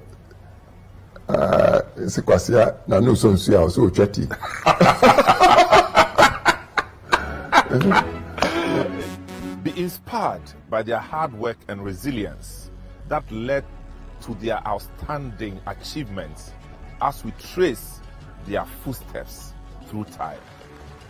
Lincoln, we have one of our, school member would have died or whatever, so we have to go there and perform during the funeral or whatever. And then I was feeling thirsty, so there was but those days, it's not like pure water or whatever. They sell the water in a bottle. Yeah, stuff like that. So there was a bottle there. I thought it was just a water. No, it was apathy, So I just took it. When I drank it, before I realized, Charlie. So what happened to me, I was like, Charlie, I'll never touch. So since then, I've never touched alcohol. Okay, so you didn't drink alcohol, and you never smoked? Smoked, no way. No. Really? Never. Wow. Never. Then who comes out of the car? Chachu Chikata and Kojo Chikata. And the Chachu told me that they have, Kojo was sick since the morning, and he has been tortured and whatnot, and they have come for medical attention. Of course, naturally, I have to look after them, even though they are very close relatives. So I look at Kojo, I examine him, I notice that he's definitely been tortured. And then there was blood, deep-seated blood in the ears. We can see that clearly. So join me, Samuel Atamensa, and my guests every Saturday at 9 a.m. and Sundays at 4 p.m. for Footprints, only on Citi TV. Footprint is sponsored by Bethel Logistics Company Limited, experts in shipping logistics.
It's midnight, and this is the Election Bureau on Citi TV. This is where we bring you all the analysis and, of course, up-to-the-minute updates as far as the election 2020 results are concerned. We have some results trickling in. We are waiting for the bigger numbers, those from the constituencies. My name is Freme Dunyame, and I'm here in the studio with General Manager, Citi FM, Citi TV, and, of course, host of the Citi Breakfast Show, Citi FM, and Point of View on Citi TV, Bernard Avle. Bernard. Frema. So, the roller coaster has begun. The emotions, people have various results. Everybody is claiming they are in a comfortable lead. We had a very smooth election, I mean, voting process, but recording some few skirmishes here and there. I mean, these are to be expected. Yes. What do you say? Usually, you have the close of poll. Voting is usually peaceful. The problem is when collation is happening. That's where the disputes happen. So this shouldn't be too surprising. If you read the CODEO's statement of the close of poll, it's been largely positive. Yeah. But now it's post-poll that we are seeing. The other point is that counting is going on. So, for example, in some constituencies, about a third of the stations have been collated, so the trends are emerging, but we want to wait till we have the full picture before we start announcing. So people may have to wait for a few more minutes. But so far, some of the reports we've had have been troubling, but there's all kinds of press conferences going on, so I'm sure you're going to cross over to some shortly. Absolutely, but why are we still recording such incidents? Well, I followed elections for many years. That's what typically happens. So people will vote peacefully. Counting will be done at the polling center. Nothing happens there. The problem usually happens when there's the collation, because you are moving materials physically. So, for example, in Adabraka, the polling station is Snap School. Your collation center is behind the art center. Yeah. Now, when they get there, people can say, well, the ballot box doesn't look the same. It's been opened. It's been tampered with. All kinds of things happen. That's why there's all of these things going on. There's a lot of suspicion around because the two leading parties really suspect each other. But we are hoping that these are just pockets of incidents and that generally the counting is going on, because our reporters are updating us. And I'm sure in about the next hour, you'll start getting results coming in droves. Yeah. So grab a cup of coffee, put your feet in hot water, and start waiting, because the results are coming. Absolutely. Now, with the results that we have received so far, would it be okay for any political party? I'm sure now we can limit ourselves to the NDC and the NPP, because already we are getting reports of some people jubilating. You know, is it too early for this? Obviously, I think these are all part of the games they play, because look, we have people in all the collation centers. We are not aware of any collation center that voting has fully finished and where they are declaring, because we'll capture the declaration as well. I think people are trying to keep their sites happy. Of course, the other thing is that the political parties tend to have results directly from polling stations. So it's possible for them to know the national picture before we know, because this is 38,000 polling stations. Now, if you have a system that adds these results, for example, if a political party has an agent in all polling stations, they should know by now whether they're winning or losing. Okay? So based on the provisional result in the polling stations, and a collation then becomes something else. So I'm sure they have a fair sense, but we do not know, and we are just going to wait for the official results. Results are declared at the polling station, but the problem is, can you get all enough to add before the constituencies finish? That's the big challenge, which is why we are still waiting. Can we do the 24 hours? Well, that is a very good question. I think the Electoral Commission chairperson said on Sunday that it's a target. She wasn't saying, I'm going to do 24 hours. Cast in stone. Exactly.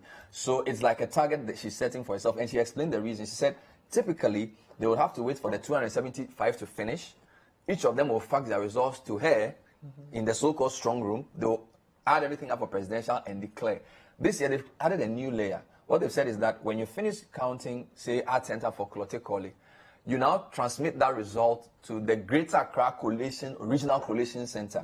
So the Regional Collation Center will add 34 constituency presidential results. Okay?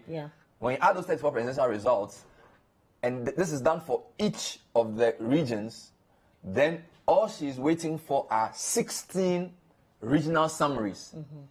Okay? So she's saying that waiting for 16 regional results from 16 regions is shorter than waiting for 275 electronically transmitted results to one center, which is why in the past it took 3 days.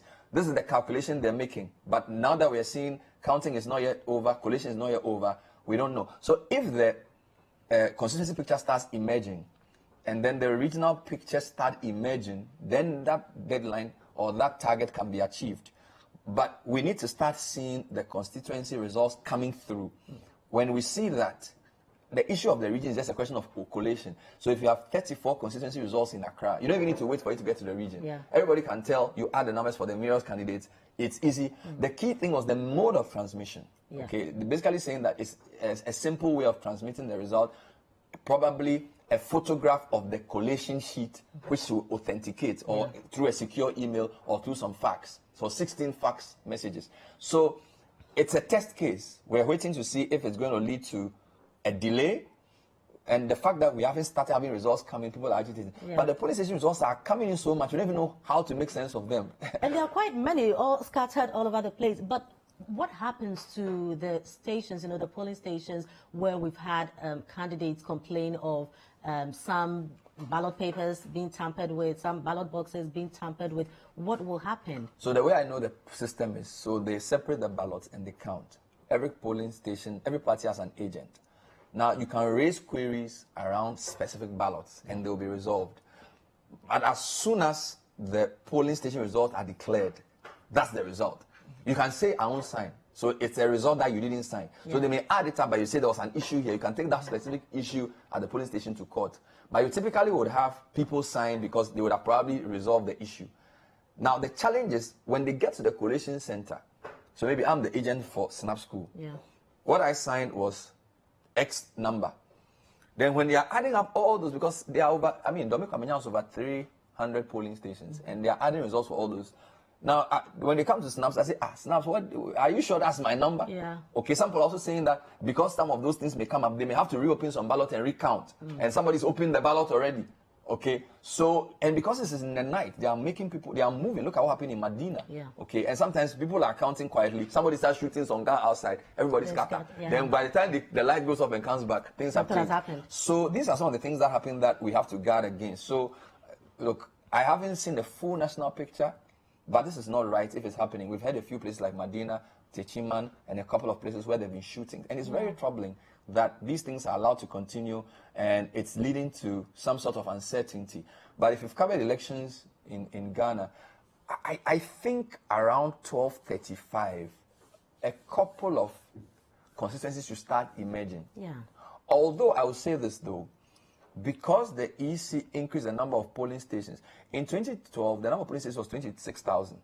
Then they increased it to around 31,000, and now it's 38,000. Yeah. So the fact that polling stations are more means that the collating process is more deliberate. That means that there are more numbers to be added. Yeah. Okay. The voter numbers may not change, but the EC's point was that we don't want to have long queues. Yeah. So if we have 700 voters, 749 shouldn't go above. Okay. So 70% of the polling stations are below 500.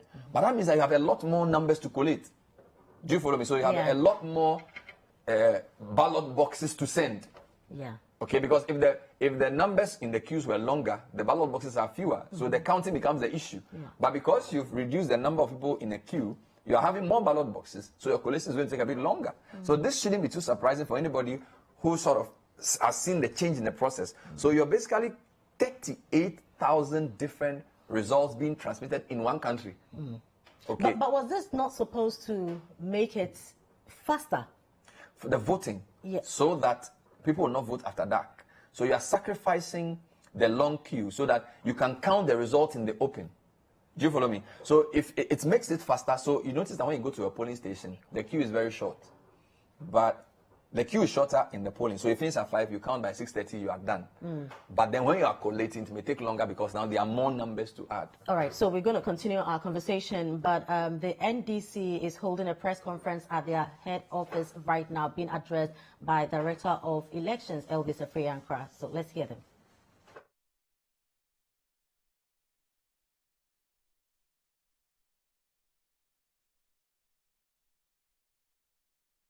Public since 1992, and I'm going to go through some of them. Now, starting from Greater Accra, we have flipped Krowo.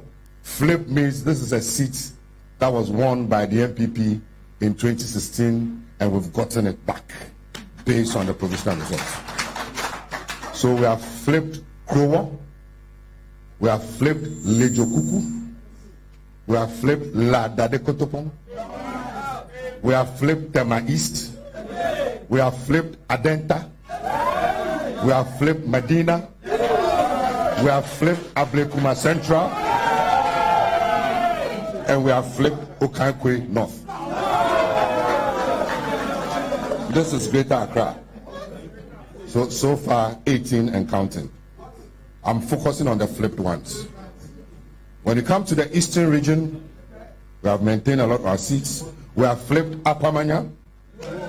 We have flipped Akwetia. Very significant. And Ayesuano, I'm told, is looking good. When you come to the western region, we have flipped Amenfi East. We have flipped Pristia Huni Valley. We have flipped Jomoro. And we have flipped Evaledura.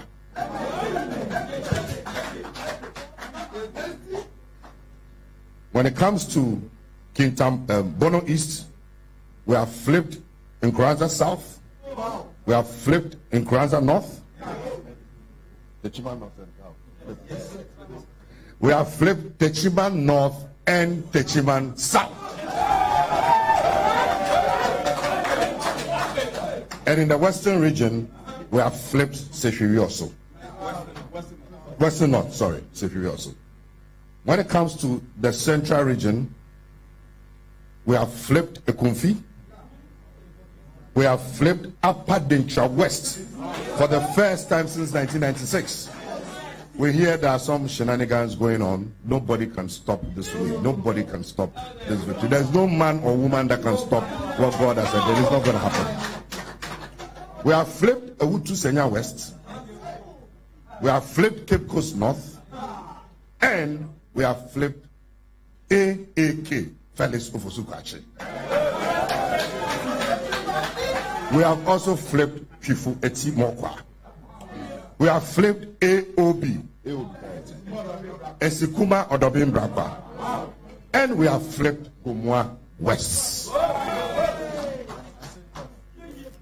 I'm told I said North. Okay. I've just been informed that we have just won Ayensuano as well in the eastern region.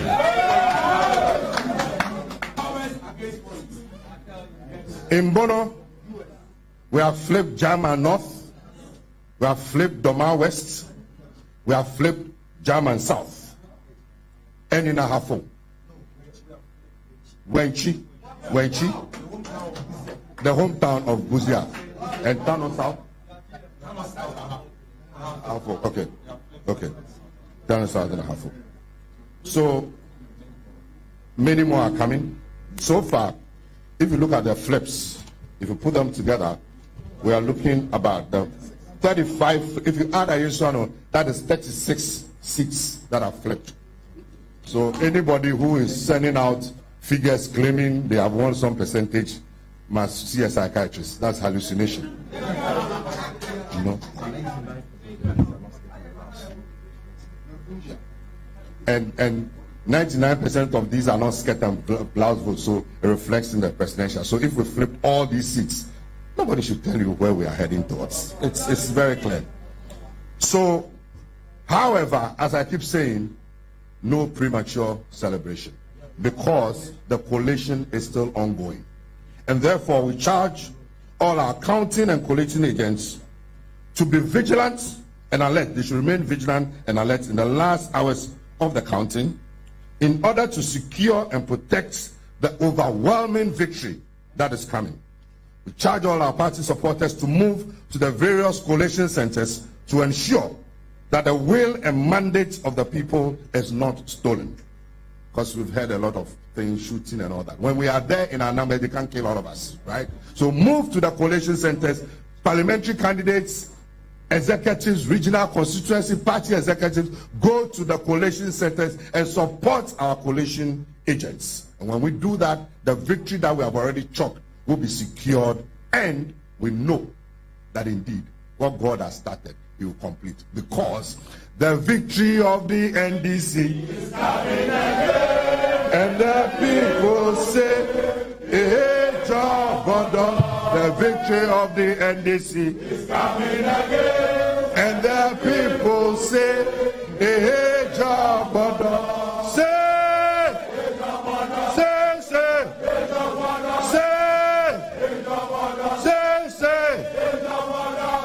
and the people say, hey, John Gordon. Say,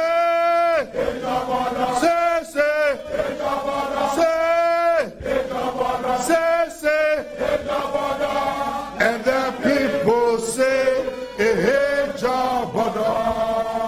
Once again, no premature celebration. Let's secure and consolidate that victory.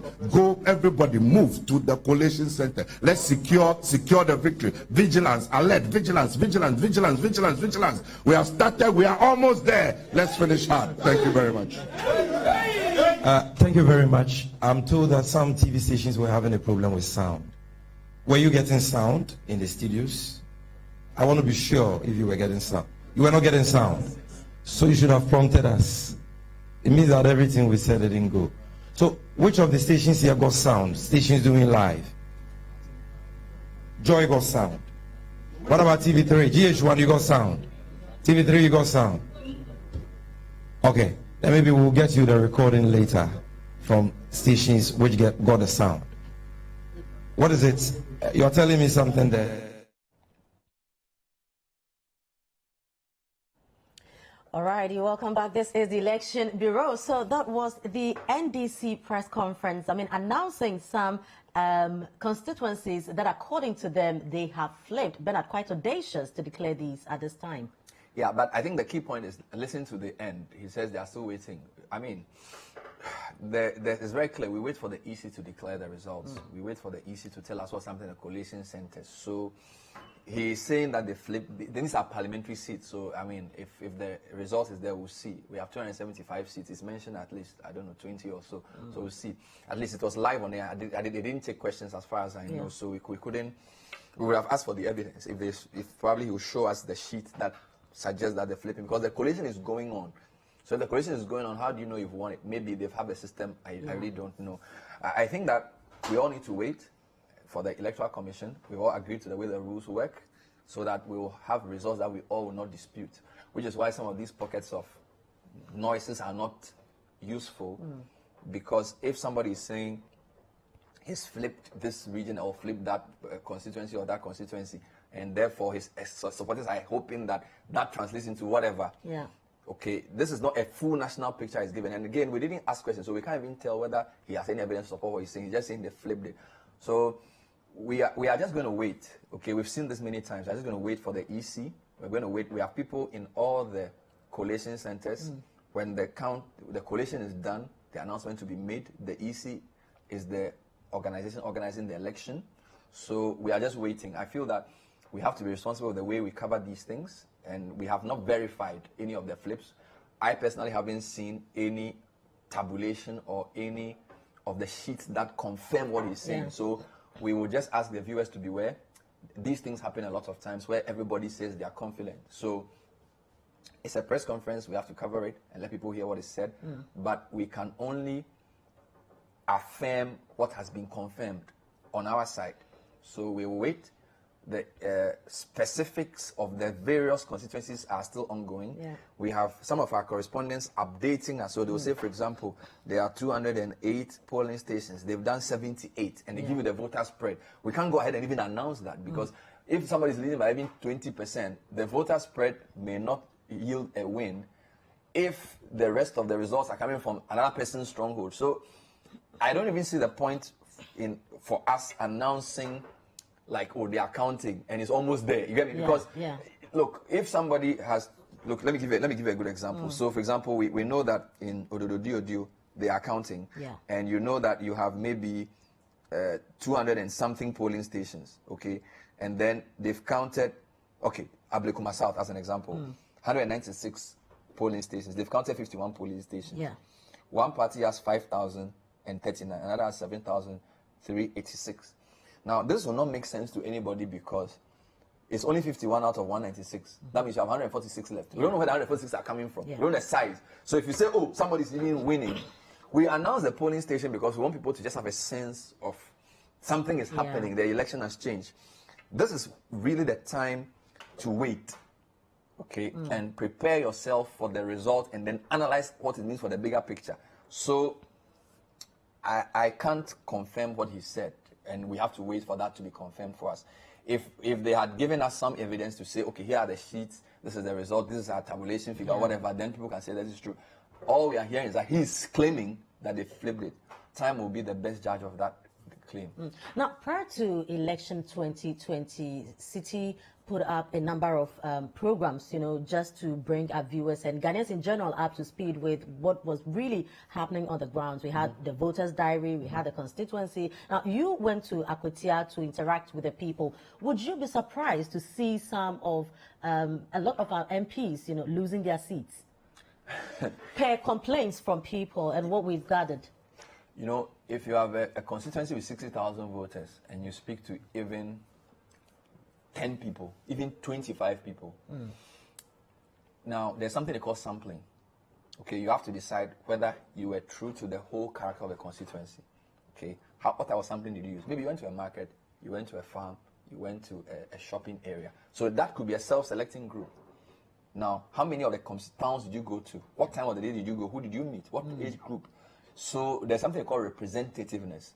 So what journalism does with this is to give people a sense. It's like a dipstick, a sense of what is happening. They are not predictions. Okay, so if you ask me, would you be surprised?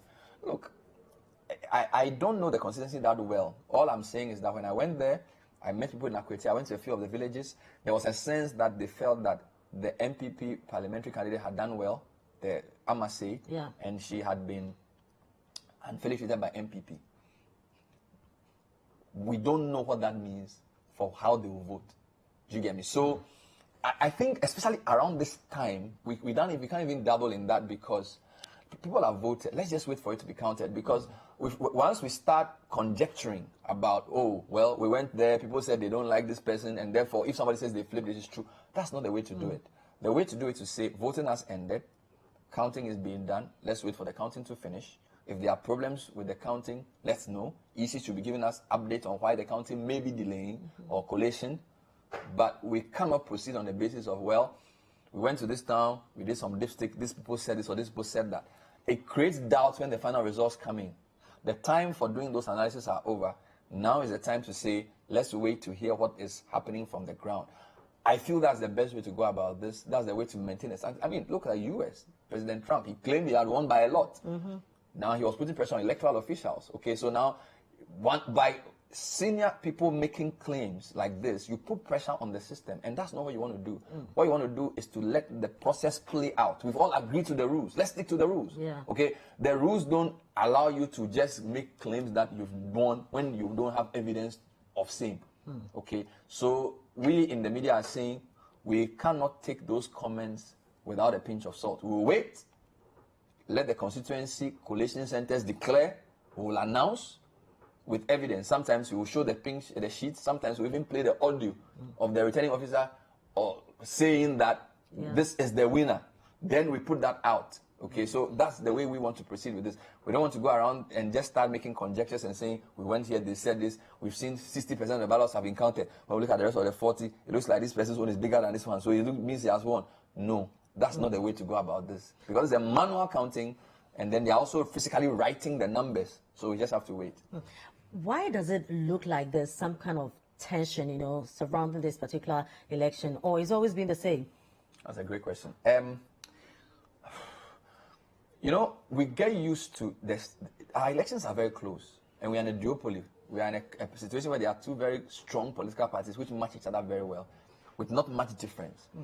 And we've not built institutions that have asserted themselves, especially in the past few years where there have been changes. Okay, so the suspicion is there. The opposition doesn't trust the Electoral Commission. So it's always going to be like this. Okay, it's always so. The EC's process better be good. The system they put in place better be time tested so that it can, because we look, we've been putting stress on Afarijan, put stress on Charlotte Osei, we put stress on Jean Mensah because there's mistrust. So we always swing them to one side. Even that happens to the media as well. If you don't play to somebody's side, they say, you are supporting this person. It's a very unfair system, but it's because we haven't invested in institutions and behaviors that surpass the whims of individuals. So this is the problem. Every year we hear of these things, but they get escalated because now media coverage is very broad. And we're also in an era of disinformation. So right now, it's not only people getting it wrong. Somebody actually sits in his office, he takes a picture of you, takes off your head and puts my head there and says, Benadafla is now wearing lipstick. Yeah. Okay, and people will believe it because there's technological tools that can help people tell stories that don't even exist. So it's a very difficult time to verify the truth, which is why in times like this, you have to just trust the process. Because somebody can even take a photo and decide to superimpose something else on it and share it and then say that this is what has happened, I've won. You can even fake a ballot sheet and reprint it and share it, and people will believe it. So we are the vanguards of truth. So what do? Yes, we give people the chance to say what they say, but we always tell them we haven't verified what Mr. Afiakra said. We haven't seen any evidence to the effect that what he's saying is true. So we are not going to say this is true. We are waiting for the EC. If the traditional media doesn't do this, it becomes a free-for-all because there's all kinds of claims we make. And in the past couple of hours, even once I was in the morning, I got WhatsApp messages. There's some ballot sheet. They've cut off some candidate thing. They've torn some paper. Is it true? Can you verify? And I said, dude, why are you sending me all of these things? Once you send it, it means you are at least wait. But they just said, Bernard, is this true? We are getting this. What should we do? So we have a fact-checking team that's trying very hard to check video timestamps, to check the source. It's not very easy because there are very clever people who are interested not just in misinforming, but there's now something called dis. Yeah. So misinform is, I made a mistake. The man said you come at 9 o'clock and I thought it was 9:30. I made a mistake. Disinform means I deliberately told you come at 10:30 because I want you to make a mistake. Yeah. That's dangerous. So we need to be very careful the way we analyze these things. And we also have to I think the EC should also be talking a bit more frequently, like the Ashanti region. So there were some, we covered the NDC press conference in the afternoon where they made specific allegations. So there were other issues about Ashanti. So when we went to Ashanti, the EC chair for Ashanti had to respond to those specifics. Yeah. Okay, this is the way to go about it. So it doesn't have to be MPP responding to NDC or NDC. Let the EC keep talking within the process. So as we're here, for example, it's almost 1 a.m. What is the EC's status update? Yeah. You have 275 constituencies. What are your people telling you about when the results will start coming in? So everybody can be calm. Okay. Yeah. What are your comments as police about the incidents we've reported in Esikado, Madina, Techiman, Ogudododiodio? You get me? The vacuum is the problem. So IGP and all the people who say they are on top of the situation, I expect them to say, okay, media, we are giving people free coverage. Yeah. Why don't they say, okay, here is our mid-poll report. Kodio did that. Yeah. Okay, police. And let the journalists ask you a question. Okay, police, you say you're on top of the situation. Okay, what happened in Techiman South? Okay, then you can say, well, we've spoken to our guy. It's not the same thing. But if there's no engagement within this period, we've had midnight press conferences many, many times. Yeah. Okay, but if they are just silent and you're just waiting for the issue to just finish, in that waithood, there's a lot of uncertainty and it doesn't help anybody. And give a lot of room for like what is going on now, people coming with their own figures and leading people on and all. But one thing that is also worth mentioning is, I know we are focusing on MPP, NDC, but one party that is beginning to appear to be the third force, GUM. Quite impressive performance, I mean, from the results we are getting so far. No, I won't say it's a third force. I think it's premature to say that. I actually think that, yes, the polls suggested that GUM had good name recognition and he did well with some demographics, so it's not surprising. But you also need to look at the way elections work. You have 12 candidates on a ballot. The two leading parties are 1 and 2. Yeah. Inevitably, 3 will get a look in. So if I pick the ballot sheet and I see 1 and I see 2, I'm more inclined to try 3 than to try 10. Okay. Now, if NDC was 2 and MPP was 7, you probably consider the whole set and pick. So I expect the share of the small. That's why you're hearing a lot of zeros. I expect the share of the smaller parties to reduce. Because if NDC and MPP had been in somewhere in the middle, people could even look at it and say we choose somebody. But now they are very clear where they are going, 1 or 2. So 3 may get a few by default, and some because of his own work, right? Okay. But the numbers we are hearing for the other parties suggest that people have decided that, you know what, 3 is a crowd, 1 is lonely, 2 is company. So let's deal with the 2 for now. Okay, so we have charts that show the duopolization of Ghana's elections, where you are having a consistent decline of the smaller parties. I don't have enough information to see what GUM will do to say they are a third force, but they will probably come out a distant third, partly because of what he stands for and what he's done. Don't forget he has a TV station, he does programs, and partly because of his position on the ballot box. Being number 3 on the ballot box, I think, is advantageous to him, because of where number 1 and 2 and who number 1 and 2 are. Okay, if number 1 and number 12 were the 2 leading parties, then in the middle somewhere, and 3 was still doing as well as it did, then you can say it's because of. So you have to put all those factors in. So I'm not too sure, but I'll not be surprised if he comes third, but it will be a distant third. Right, but can we see some of the independent candidates making some inroads? You know, because our politics is very money-centered, if you don't have resources and you're not mobilizing properly, you can't compete.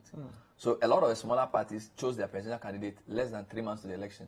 The leading political parties had at least a year. President has visibility. The NDC has visibility. So it's going to be practically difficult to even sell any of these people.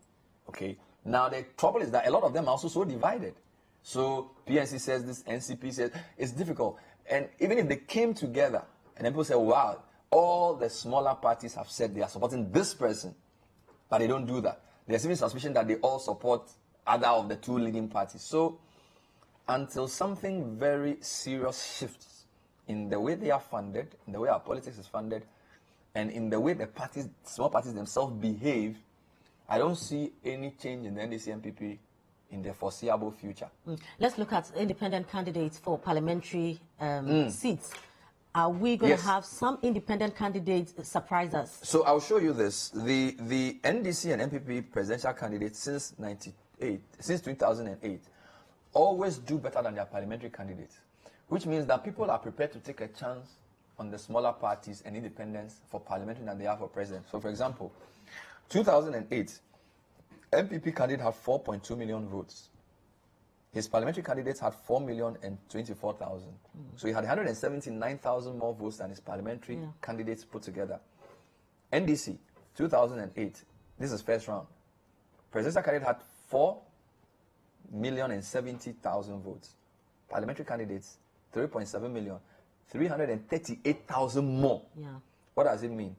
It means that when it comes to parliamentary, people are prepared to try something else because parliament is local. Parliament is about who you know. But in their head, presidential, you need a team. The alternatives are not that clear. It got even worse in 2012. NDC's Mahama had 5.5 million votes. His parliamentary candidate had 5.1 million. He got 470,000 votes more. A lot of those votes differences were accounted for by parliamentary candidates from third parties and smaller parties and independents eating into the NDC parliamentarians. Do you understand? Yeah. So, yes, you could see, because, for example, we've seen some high-profile independents. Formena is one. If Akwetia had gone independent, I would have answered the question differently. If Amasi had gone independent, because the sentiment we got was that people really liked her.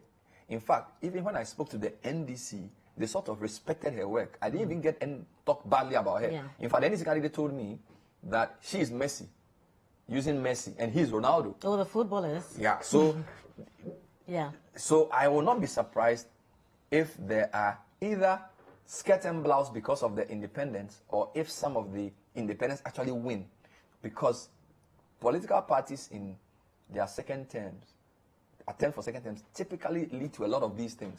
And MPP has suffered a lot of that.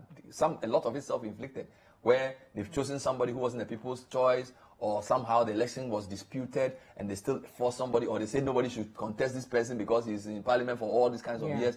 Look, everybody wants to compete. So I will not be surprised at all if some independents pull through, or if NDC, in the words of Elvis, or maybe not, let me just wait, gains some seats in parliament. We can't confirm the numbers he has given, but the sentiment on the ground, even from some of the NPP people, is that they may lose some parliamentary seats because of some of these issues that have come up with their primaries, and also how some people have wanted to just contest because they don't contest, they don't let their supporters come in and support. So that's what we're seeing. So should we be looking forward to some skirt and blouse voting? Oh yes. I mean, you can even hear from some of the results that are coming in clearly. Presidential candidates are doing better than their parliamentarians again. Even though the presidential ballot is the longest. I have not seen any parliamentary ballot with 12 candidates. Okay? So the presidential ballot is the longest. So you are expecting the the vote split should rather, this is very weird, 12 options, but they are choosing one or two. Yeah. In some instances, you are seeing 4 options for parliament, and yet they are splitting the vote.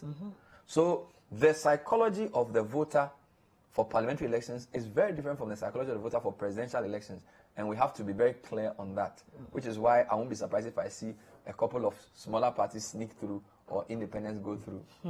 It looks quite interesting, but on a rare case where we have a presidential candidate win from one party and then we have the other party coming in with majority in parliament, what will happen to Ghana?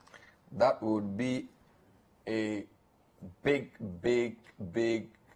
not surprise, but that would be novel.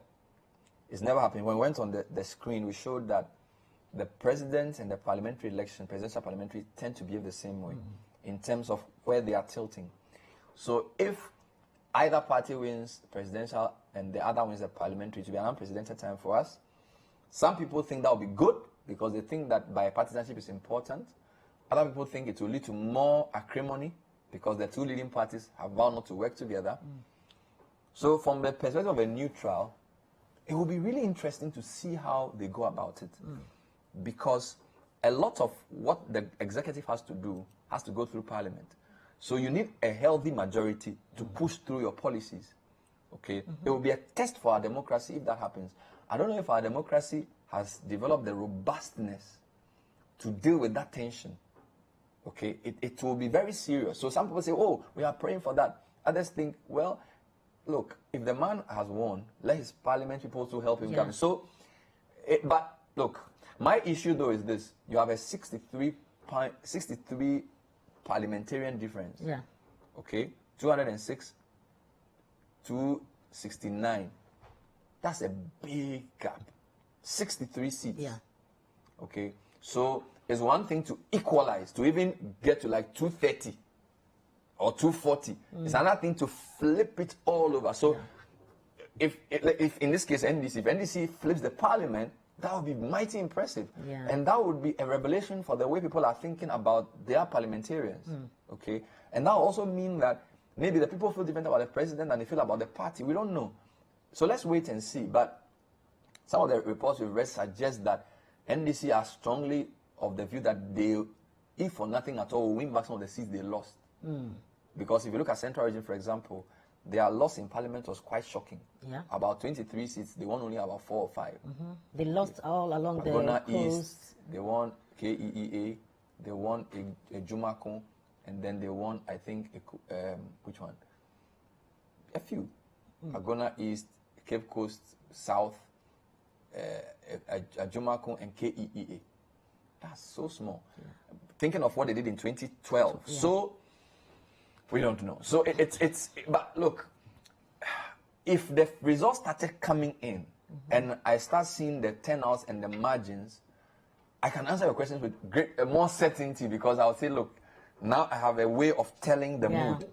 Right now, it's all a question of conjecture at worst or educative guesses at best. Do we see people getting very disappointed and very shocked? Because it looks like a lot of people are following social media and things that are being posted there. And I must say that social media has also played a very active role, you know, in the elections. It looks like people have a platform to voice their opinions and post whatever, because your page is your page. You post whatever you have there. I mean, the case study is maybe Ayawaso West Wagon, you know, with the figures coming in and other places like that. Are people going to be following social media and get disappointed? There's a very good article written by Jonas Nyabo on citynewsroom.com where he says this election is a test for Ghana's growing community of fact checkers. Because his point is that the level of information and disinformation in social media is unprecedented. Yeah. And the level of believability, I mean, I'm so surprised that so many Ghanaians are so naive with social media. I mean, you're on a WhatsApp group of your former secondary school, and people share all kinds of things. They say, oh, there's plastic rice from China, and people believe it. Yeah. That doesn't mean there isn't contaminated rice, but the speed with which they believe it, without even going to the basics of fact-checking, It's shocking. In fact, there's a generation that thinks that once something is in media, it's true. Because they were brought up to think that once something is reported, it's gone through some test. The regulation for traditional media is not the same as regulation for social media. All right? So part of the trouble with this election is that there's a lot of misinformation on social media. For example, they said, there's a ballot sheet. They've made one candidate's picture bigger than the other. So if you go, don't vote with your thumb because you will miss it. Vote with your forefinger. That was not an easy ballot sheet. This was something somebody had printed to either help educate voters or something, even with the name of a sponsorship at the bottom. Now, this video is circulated on many WhatsApp platforms, and I get people call me and say, hey, you are in the media. What are you guys doing about this? What are we doing about what? They say, why are they making somebody's head bigger than somebody else's head? I say, how? I voted on, what do you call it, Monday. I didn't see anybody's head bigger than somebody's head, unless the person is Kojo Akoto. So I don't know how people just believe this matter. So, remember, it's a test for all of us are on trial here. We, the media, and our fact-checking, we are under stress because now we have to go out of our way to call people out and to warn people that what you are hearing has not been verified. And you are endangering yourself because supporters don't understand that logic and they say you are being biased and therefore you don't support us. Okay, but at least I am just saying that let's wait, let the official results be declared. We've done this before. This is not the first election we've done. It's 1:15 or a few minutes past 1. Chinchinia 2 p.m. 2 a.m. The results will start coming. And I'm getting some updates. So, for example, now some of the constituencies like Ododo, I'm told, for example, that they have counted a large size of the votes, but they've not yet gotten to half. So, for example, you have results for Ayawaso Central. They have counted a sizable number, 67 out of 189. Okay, they haven't gotten to 100 still a long way yet. to So go. they're still doing it. So it may take a while, but these are still coming in. And then, yes, I wonder why people are still sending polling station results at this time of the day. Well, so it means that we are still counting, you know, and it's quite surprising because I thought the cutoff point that we had at polling stations by now would have been done with the polling station results and all, devoid of the skirmishes, of course, for a few areas, but we are still counting. Well, I've explained this. I've said that because the polling stations are many more, if you are a constituency officer, you are having more numbers to add. If you had 160 polling stations in your constituency and it's been increased to 230, that's a lot of. It changes the dynamic. Do you get me? So in reducing the queues and increasing the polling stations, you've also elongated the collation process. That's all. That's just what has happened. So we've decided that people should vote quickly, so there's no queue and cause any trouble. People should vote when there's daylight, so there's no problem with the queue, so they are safe to vote. And we've also decided that means that, and this is crucial because the election result is declared at the polling station. So counting is done in the daylight around 5:30. And the results are declared before it gets too late. Now, the rest is just tabulation. Okay, tabulation can be done in the night in a classroom on a blackboard. But counting may not be the best to do in the night. So, even though I can't say this is to be expected, if you look at the way the system works, you shouldn't be surprised about this. So, let's just see how it goes. Now, you know, Ghanaians normally, I mean, if you look at our trend in voting, you realize that usually every party kind of gets 8 years, you know, goes 2 terms. Now, this time around with conversations going on with, I mean, it's still quite early to call, especially with the figures that we are getting. Can it change? That's a big question. Because 2016, you know, even though 2016 followed an 8-year trend, it was weird because 2016 was the first time you had somebody in his first term completing the second term of somebody who had been lost. So it was really strange. It was more like a test of whether people voted for the party or the person. Because Muhammad had done only 4 years as a president. NDC had done 8 years. So were people going to say, let's give Muhammad 4 more years to finish? Or let's stay to NDC, we are tired of 8 years. It appeared people went for the latter. And also, when there's a flip after 8 years, it's usually very, very thin margins. 2000 margin was very thin. In fact, the 2000 margin, Kufuor had won the first round by 150,000 votes. 2008, Mills actually lost the first round by a tiny amount of votes. This is the first time that somebody flipped an election with almost 1 million votes. Yeah. Okay. And this was Mohammed's first term, but NDC's second term. So, Samesa said they don't think 2016 was an ordinary year. Some people say 2016 is a trend that is happening. They have to back that trend. What I'm saying is that because of the peculiarity of 2016 and the way it behaved, you can't know. I won't be surprised if NDC wins first round. I won't be surprised if there's a second round. I won't be surprised if MP wins first round. That's what I'm saying. Yeah. Because 2016 changed everything. You understand? Up until then, people thought that if somebody has done only 4 years, you give him a chance to do his 8 years as a president. Well, no, people say no. We've done 4 years, but your 4 years of Mills is enough to add to yours. So go away. So nothing is impossible now that we are seeing this type of 2016 behavior. Okay, so it's. What do you mean by 2016 behavior? 2016, when we showed the map, it was a shellacking. 2016 was really demoralizing if you're an NDC person. I get you. If you listen to them, say, wow, our people didn't come out to vote. Were we that bad? Why did people reject us so badly? I mean, the number of their votes in 2012 to 2016 reduced. Drastically. Can you imagine? So, like 5.5 million to 5.2 million. What's happening there? So, because of the way 2016 took place, it's made it very difficult to follow the regular trend, because the way people win elections is not how 2016 was won by MPP. It was it was too serious, in the sense that you pick many constituencies and these votes are dropping 4,000, 2,000, 3,000. So maybe for NDC 2020 is redemption, in the sense that how did we let 2016 happen? Were we that bad? What went wrong? But what could have happened, honestly?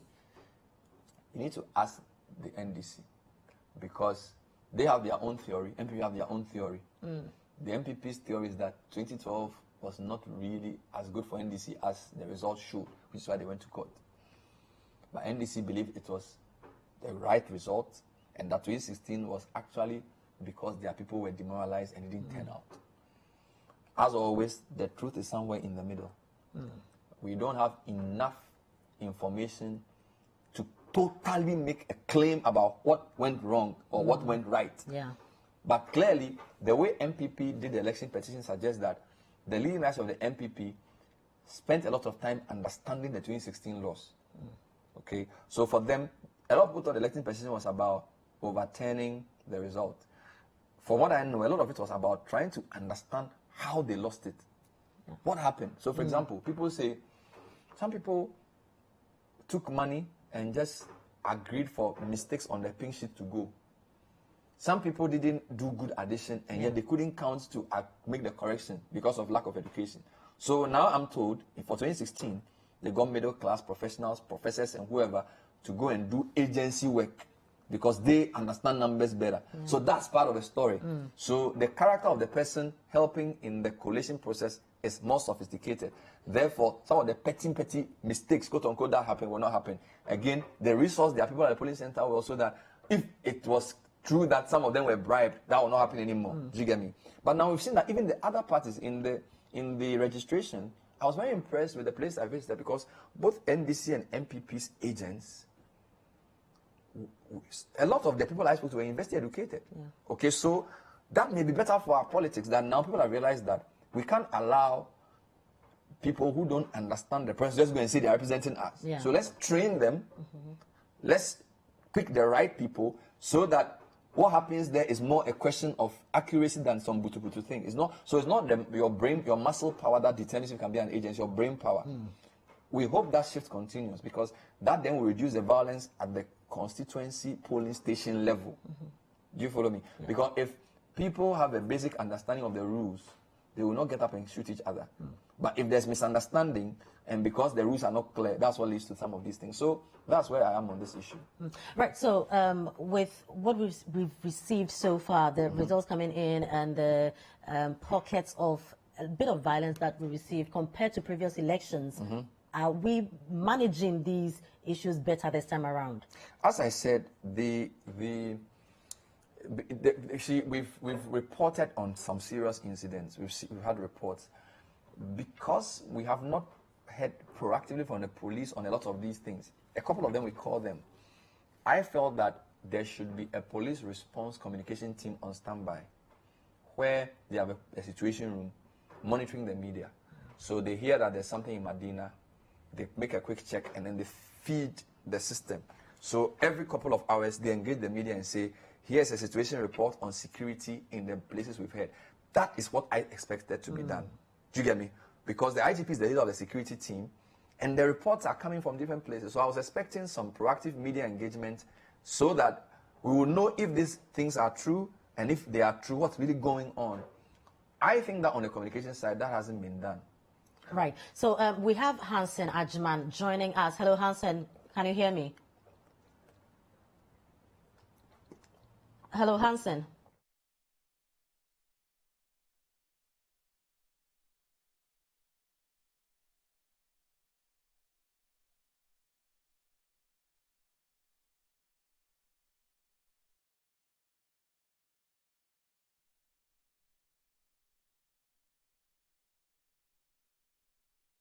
Actually tell what basically they are basing on to say they've won. The NDC about an hour ago were very confident that they've won. We don't know what has happened.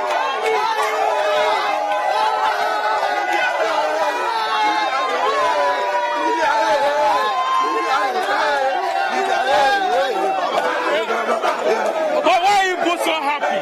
We are happy because this constituency, we must win. This is no go area, so we must win. Have you won or you must win? We have won. We've won. What shows? What shows you've won? You were inside. But collection has not started. Who told you? Before I get to the collection center, we also collect our figures. Where are the NDC? They should come. They've all run away. And they all play. And then they all play. That's all. They are winning. Your NDC counterparts are saying that they've done their collation and they've won this seat by a margin of about 1,000 votes. They are just jokers. They are just joking. Even 696 from Rebecca Dote, Tilamu, Honorable Fema, then Jaku. We are not, they can match us. They can match us. If you have won, why would you wait for the EC to declare the result? No, who declare us? They should come and defend it. Who declare they should come and defend it?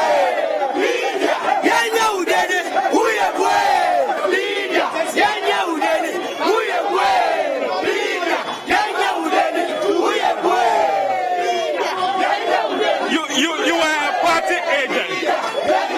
I mean, the results are still being collated. Why don't give the EC the time to collate the results?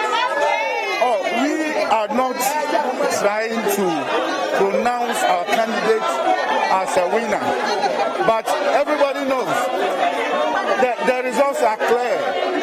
We have collated ours, they have collated theirs, and they know we have won. And everybody sees it's all over.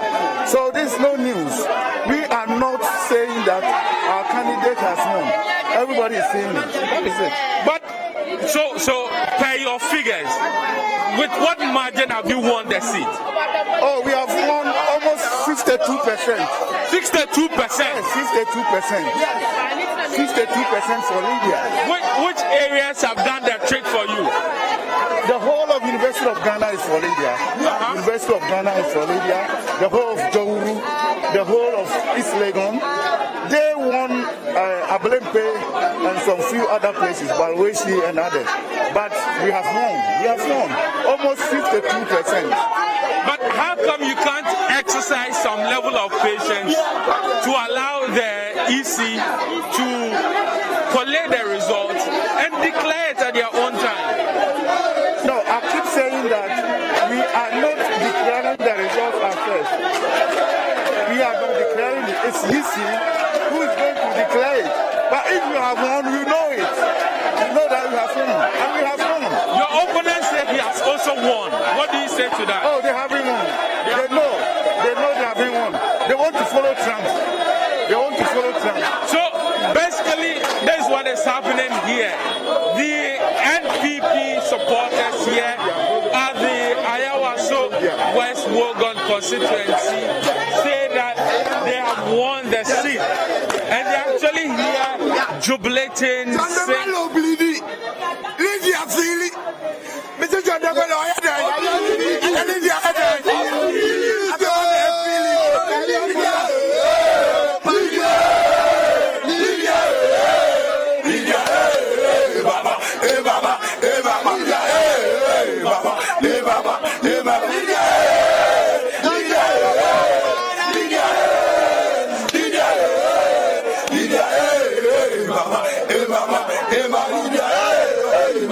Why are you so confident? Why are you so confident? At the point they have confidence, they say. Election, they won about 2 states. If you do not go and I go here, you will see a year, you are winning. And you are buying a Tammy Crew, and then this is one the and you one issue that go up between my knee.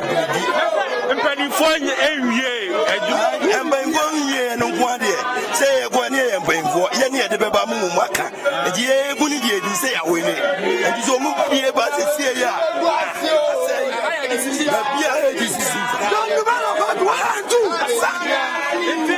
Ebana easy for the Yamu collection. I'm in Yamobay there.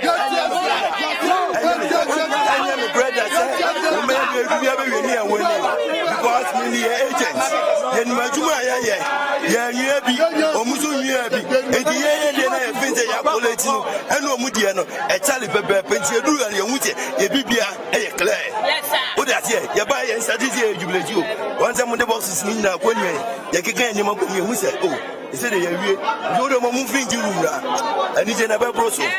Moving him for the bus is here because you are in Namunia.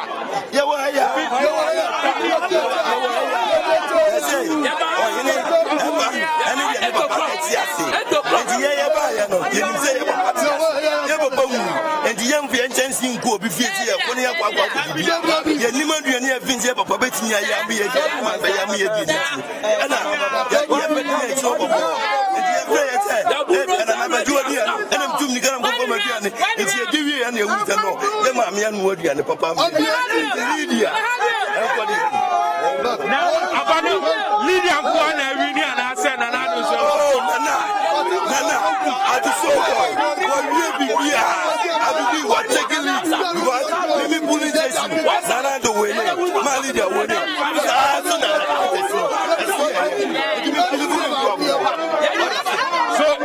Just to summarize what these persons are saying, it's very simple. For them, their parliamentary candidate, Lydia Seriam Al-Hassan, has won the seat. Equally, the presidential candidate, Nana Addo Dankwa Akufo-Addo, has won the seat.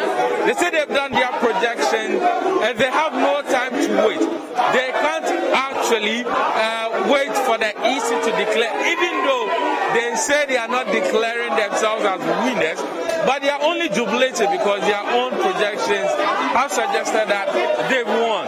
Basically, that's the atmosphere here. A number of people watching these people jubilate. A lot of persons who have come to observe the collation here at the University of Ghana Business School. Shortly, we're going to take you into the R.S. Amigashi Auditorium. You want to show me something? What? Show it to the camera. Show it to the camera. What do you want to show us? What is that? What is that? You are left with about 6 polling stations. You are left with about 6 polling stations. And with the 6 polling stations, this is the results for Ayawaso West Wogan. So per your collation, out of 6 results that are left. That is 209. Lydia is leading with 51.00, followed by 48.65. And these are left with 6 polling stations. And you think that the 6 polling stations can't change anything? We have 4 out of the 6. They have only 2. We have 4 out of the 6 polling stations, and they have 2, and the difference is very small. You've really done your homework. We have done our work. We know what we are doing. We in MPP, we plan and we execute according to plan. We know what we are doing. We know what we are doing. We have done every calculation, and we know that we have won. Nobody can change this one. We have won. Well, so we'll take you around to have a feel of the area here at the Ayawasu West Wogon Collation Center here at the University of Ghana Business School. Security officers are stationed around here to actually ensure peace and order. A number of bystanders, persons who are actually watching these people jubilate. Earlier, as I indicated, the NDC stated that they had done their own projections and that John Dumelo was going to win this seat by a margin between 0 to 1,000 votes. But here's the case, the NPP is also saying that they've done their calculations. Out of 6 of the polling centers left, out of the 209 centers, the Lydia is leading with 51%. Muslim Lydia winning. We're winning.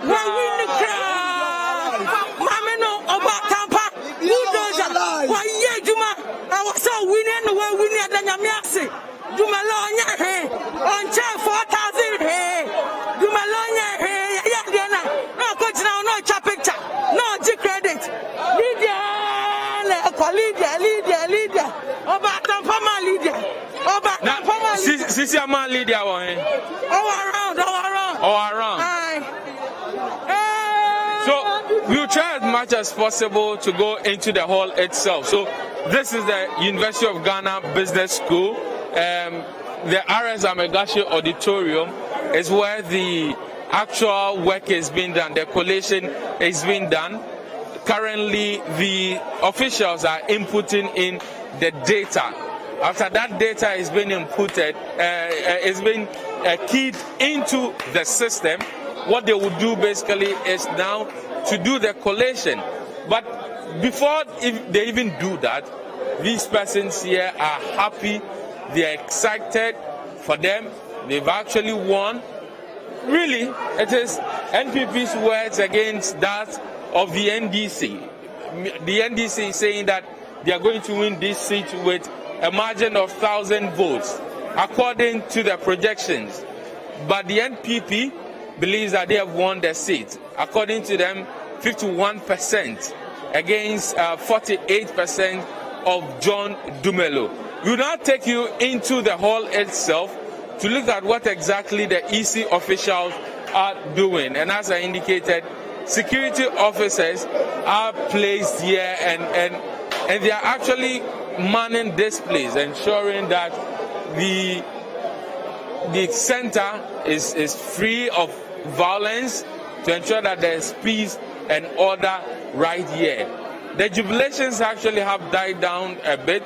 Now there's calm, there's no noise here, but the point remains regardless that the 2 main parties here in the Ayawaso West Wogon constituency are declaring themselves winners.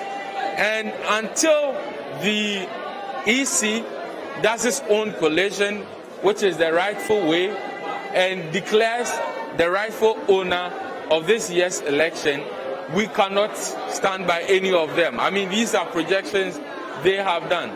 These are their own projections. Let me speak with Courage Nobi. He's a member of the communications team of the NPP. You've been monitoring events here at the Ayawaso West Wogon constituency. A number of party members jubilating. They are saying that your candidate has won. I mean, Are these their own imaginations or facts on the ground? It could not be their own imaginations. Before being here, we've counted it from one polling station to the other, and we've seen what's happened. You know, what normally happens in previous elections is that outside campus, the outskirts constituency polling stations, the margins for the NDC are usually wider. But in this election, you are seeing very close margins.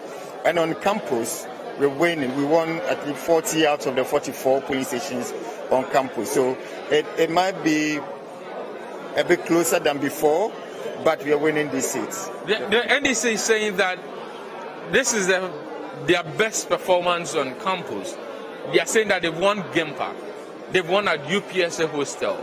This is the first time, or to a large extent, and what their members are telling us, this is the first time they seem to be winning on campus. And if they are doing very well on the University of Ghana campus, which is your stronghold, they don't think that you can in any way win this election. You know, if you look at what is happening in this particular election, the dynamics are quite different. They are different to the effect that we do not have the traditional constituents voting in this election because, I mean, COVID struck, so we did not have students on campus registering as usual. A few managed to come in, but majority of them are not students as we would have wished. And again, the demographic appeal of the candidates. If you look at our candidate, for instance, her varied background has proven to be an advantage, particularly going into the adjoining polling stations like Mempasem, Baoleshi, Abelepe, and others where we were not very strong contenders in the past. In this particular election, because of her varied background, we have emerged as stronger contenders there than before.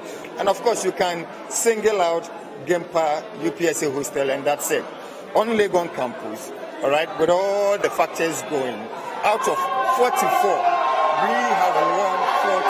Well, the NPP's parliamentary candidate has just arrived here at the collation center.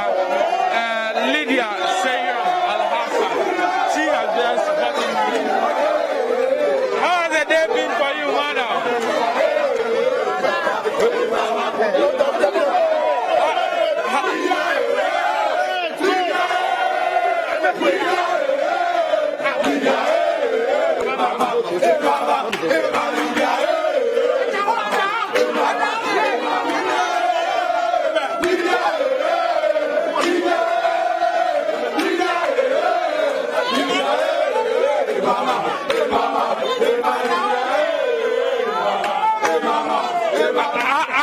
How has it been for you today? So far so good, so far so good.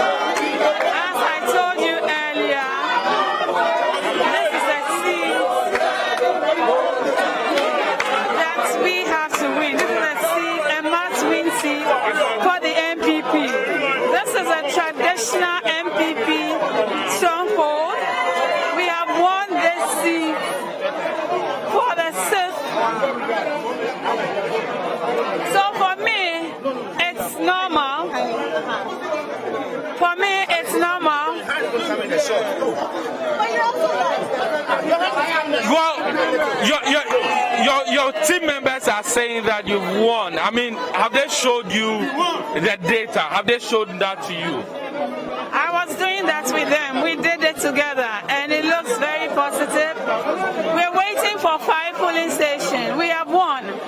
Look, waiting for 5 polling stations. 2 of those polling stations, NDC won, and we won 3 of the polling stations. If you put it together, we are heading for a very good margin. What you're saying is that at this point in time, nothing at all can overturn the results against you. Absolutely nothing. Absolutely nothing can overturn the results.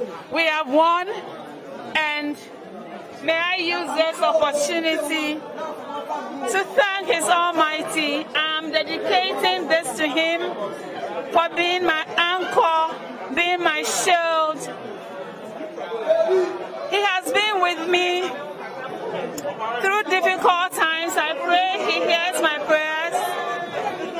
I want to thank my team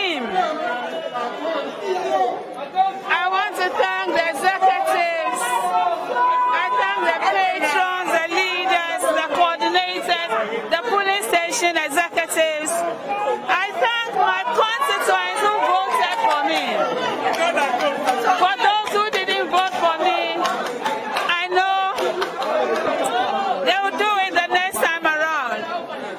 For my critics, I am grateful for your constructive criticism, which made it possible for us to win the seat. My children, I spent time doing politics. My mother, my friends. In fact, I have 1,000,001 people to thank for making this possible. I thank all those who supported me, His Excellency, the President of our land, the First Lady, the Chief of Staff, all those who made it possible contributed for us to come this far. Earlier in the day, your opponent accused you of vote buying. He says you were giving out money to persons. You were giving out 100 cedis notes and 200 cedis notes. You always want to push me into my opponent. I don't like doing so. But these are allegations. Complaints over everything. What does it mean by vote buying? What does it mean by vote buying? Where? I didn't. For me, the work that we have done is there for all to see. My constituents came out to reward the hard work. They came out to vote for His Excellency Nana Addo Dankwa Akufo-Addo and also voted for me. This first time we have done so much, and I keep saying that we have built a hospital within 2 years. I was voted, or I was sworn in February last year. I'm not even 2 years yet. So what else do you expect from the constituents who have this level of leadership for someone who has been MP for less than 2 years? Come into my constituency and see the developmental projects all over. We have built renovated schools. This campus have seen a lot of developmental projects from me. The students are not here. He would have been beaten heavily. But Legon still had the highest voter population, 20,000. They didn't turn up in their numbers. We were expecting more than the numbers that came. So you think that if they turned up, you would have had more? Oh yes, oh yes, oh yes. And we all know that it's open secret. This is where we have our votes. Legon campus gives us the vote. They are not here, but we've managed to win. And I am thankful and grateful to all who supported and made it possible. Now, shouldn't your supporters exercise calm in celebrating, since EC has not declared results yet? I mean, we have this way here at the hop lane, at the hop lane. That is our motto. They know we have won, so please allow them. That's all they have. We can't take it away from them.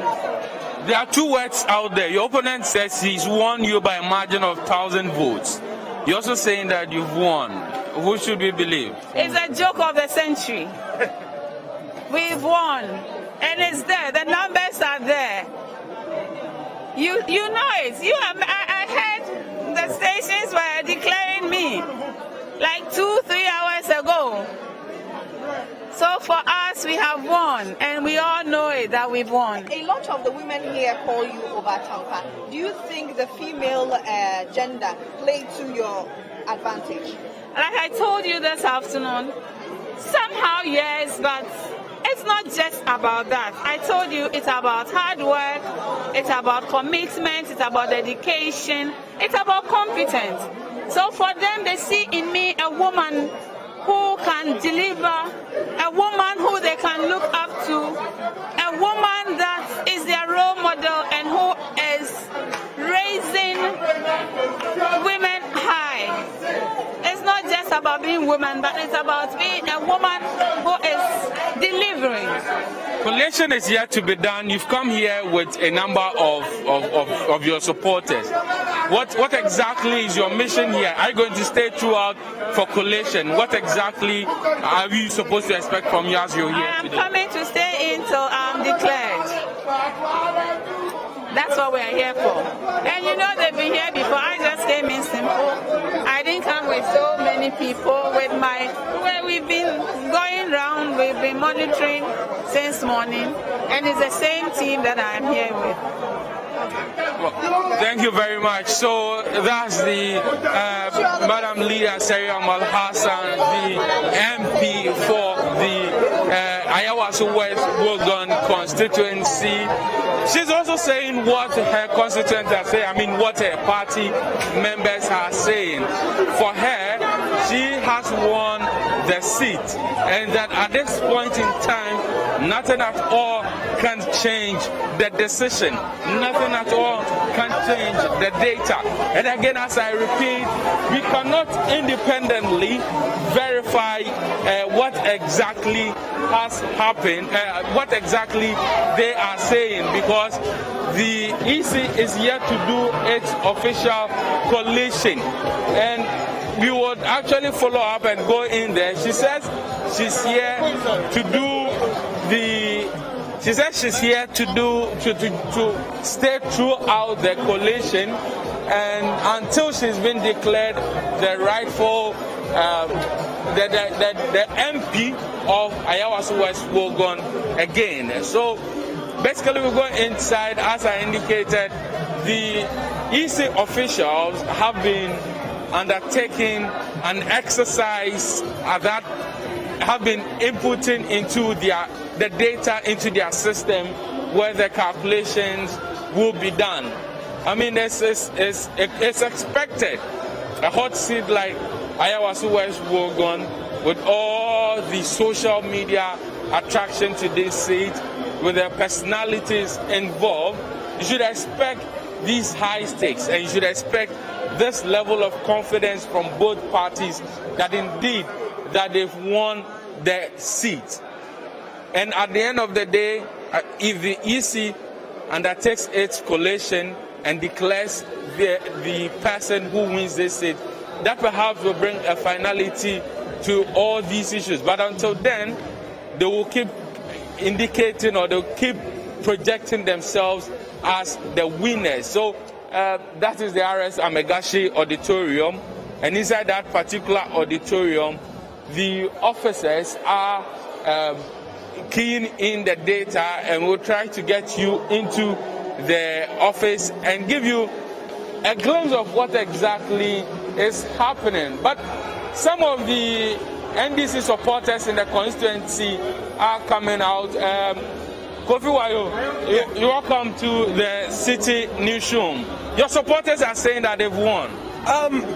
You know, with parliamentary elections, it takes the constituency electoral officer in charge to actually declare the results. So that's what we're waiting for. We've collated our results, they have collated theirs, but we're waiting for the ACO to do the official declaration. Are you winning? We're very comfortable. Are you winning? Yeah, we're very confident of winning. They say they have just five polling centers left. They are leading your candidate with 51%. And out of those 5 seats, you can win just 2 while they win 3. I think we just have to wait for the EC to do the declaration. So, but earlier your team had said that your candidate had won. We'll still win. We'll still win. Still win. Ayawaso West Wogan is falling for the NDC. No two ways about it. Anyone can market anywhere. Ayawaso West Wogan has fallen for the NDC. Even if it's 2 votes, John Dumelo is going to Parliament. Thank you very much. We'll try and catch John Dumelo and speak with him and get his understanding of all this. Earlier we spoke with him, and he told us that he was winning, and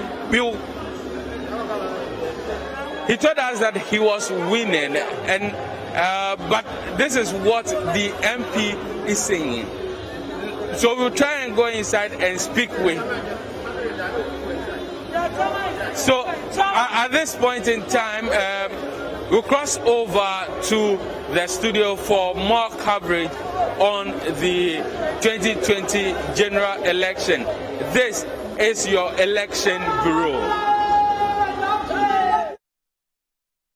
Right, this is the Election Bureau on Citi TV, and we just came back from the Ayawaso West Wogon constituency where our man Hansen Ajman has been bringing us up to speed with happenings there. Now you heard both NDC and NPP parliamentary candidates jubilating or declaring that they are in a comfortable lead. Bernard.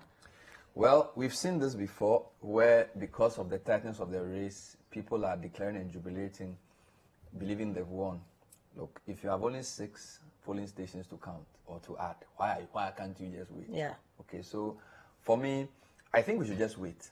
Because I've seen some before where somebody says, oh, I've won, they start jubilating. Then the next thing you know, when the result is declared, it changes. So we have to be patient. It's good you heard from Lydia. She says he's won. I'm sure if you had found John Dumelo, his supporter said he's also won. Yeah. What is interesting though is that this constituency is definitely much tighter than it was in previous elections. Okay, so it was brought very close when Iwadakun in 2012 really gave Lydia Al-Hassan's husband at the time a run for his money. 2016, the MPP just took over. Now, we don't know what's happening, but at least from what we are hearing, it's gone down to the wire. That should tell you that it's much, much closer, whoever wins, than it's ever been. Okay, so it's, and there are many factors, and because the results are not, I don't want to analyze, but it's very clear that there's so many dynamics at play. University students not in, John Dumelo being a popular actor, Lydia Al-Hassan, where she's from, and the kind of work she did for her husband. When the results come, I can tell you what's been happening there, but it looks like this will be one of the closest of the Ayawaso West Wogon contests in recent history. And that is very, very interesting because if I look at presidential, for example, to be fair, presidential has been very close. In 2012, NDC got 31,537, NPP got 31,023. So a little over 500 votes separated president. This was Kwame Iwadakun. Ran against Honorable Ejaku. But in 2016, MPP, it was a straight MPP, 32,493 compared to 24,208. Quite huge. Okay, so clearly the strength of the NDC candidate is what propels the constituency to go. So if you look at the 2012, NDC actually won the presidential by 500. And then lost the parliamentary narrowly. Okay, and now you're having 2016, the MPP roaring back from 31 to 32,000, NDC dropping from 31 to 24,000. Now, if that shit they showed us is true, it means that this NDC candidate has already surpassed what his predecessor did, even if he loses. So we're waiting to see. That's why the NDC guy I spoke to also said they won. And then Lydia Al-Hassan's people are also screaming that they won. So it's very interesting. But when the results coming out, explain a few things there because it's one of the constituencies I found most interesting in analyzing because there's all kinds of things going on. So let me give you a few things. So you have a university community, which is massive. Okay, there are 44 police stations within the Legon enclave. You have UPSA also there. The whole is, in fact, when you take East Legon, UPSA, Legon, Gimpa, is highest concentration of academic institutions in the country. Okay, then you have Jowlu. Then you have Airport, Airport residential area. Then you have Bawaleshi. Then you have Abelenkpe. Okay. Now, these electoral areas have different behaviors. So, Abelenkpe would have a mix that would tend to favor NDC. Airport could favor NDC traditionally. Jowlu, possibly the same. Legon campus has been doing well for MPP. Now, East Legon as well. But now you're seeing East Legon where you have a mix of very affluent people, but living side by side some of the very poor. Okay, we don't know where those poor people are coming from when they are going to vote. So that's one, the issue of the demographics. Number two, we registered in a period when universities were on campus. Now that's interesting because we don't even know if John Dumelo, being a young actor, and prior to his running, he's been going to university campus, very popular on campus. We don't know whether if the university campus had been there, he would have won or lost. Because traditionally, some university campuses tend to vote for NPP more than NDC. Okay, but we don't know if John Dumelo would have appealed more to the students. So that's the other issue. Number three, Lydia Seyram Al-Hassan. Listen to her name. Lydia Seyram Al-Hassan. Okay. So Seyram, she's from the Volta region, we are told that she was very instrumental in her husband, the former MP's campaign, in the parts of the constituency that did well, which are traditional Ewe voting. So she's one of the people who's been organizing for her husband, which is why she took to the campaign that well. So can she use that? And John Duwele is also from the Volta region. So will those Abelinkwe votes and those votes from the Volta part go to her or to John? Or split. You see, so if anybody tells you they can predict, I also was all gone. Which is why I'm not surprised it's gone this way. Okay.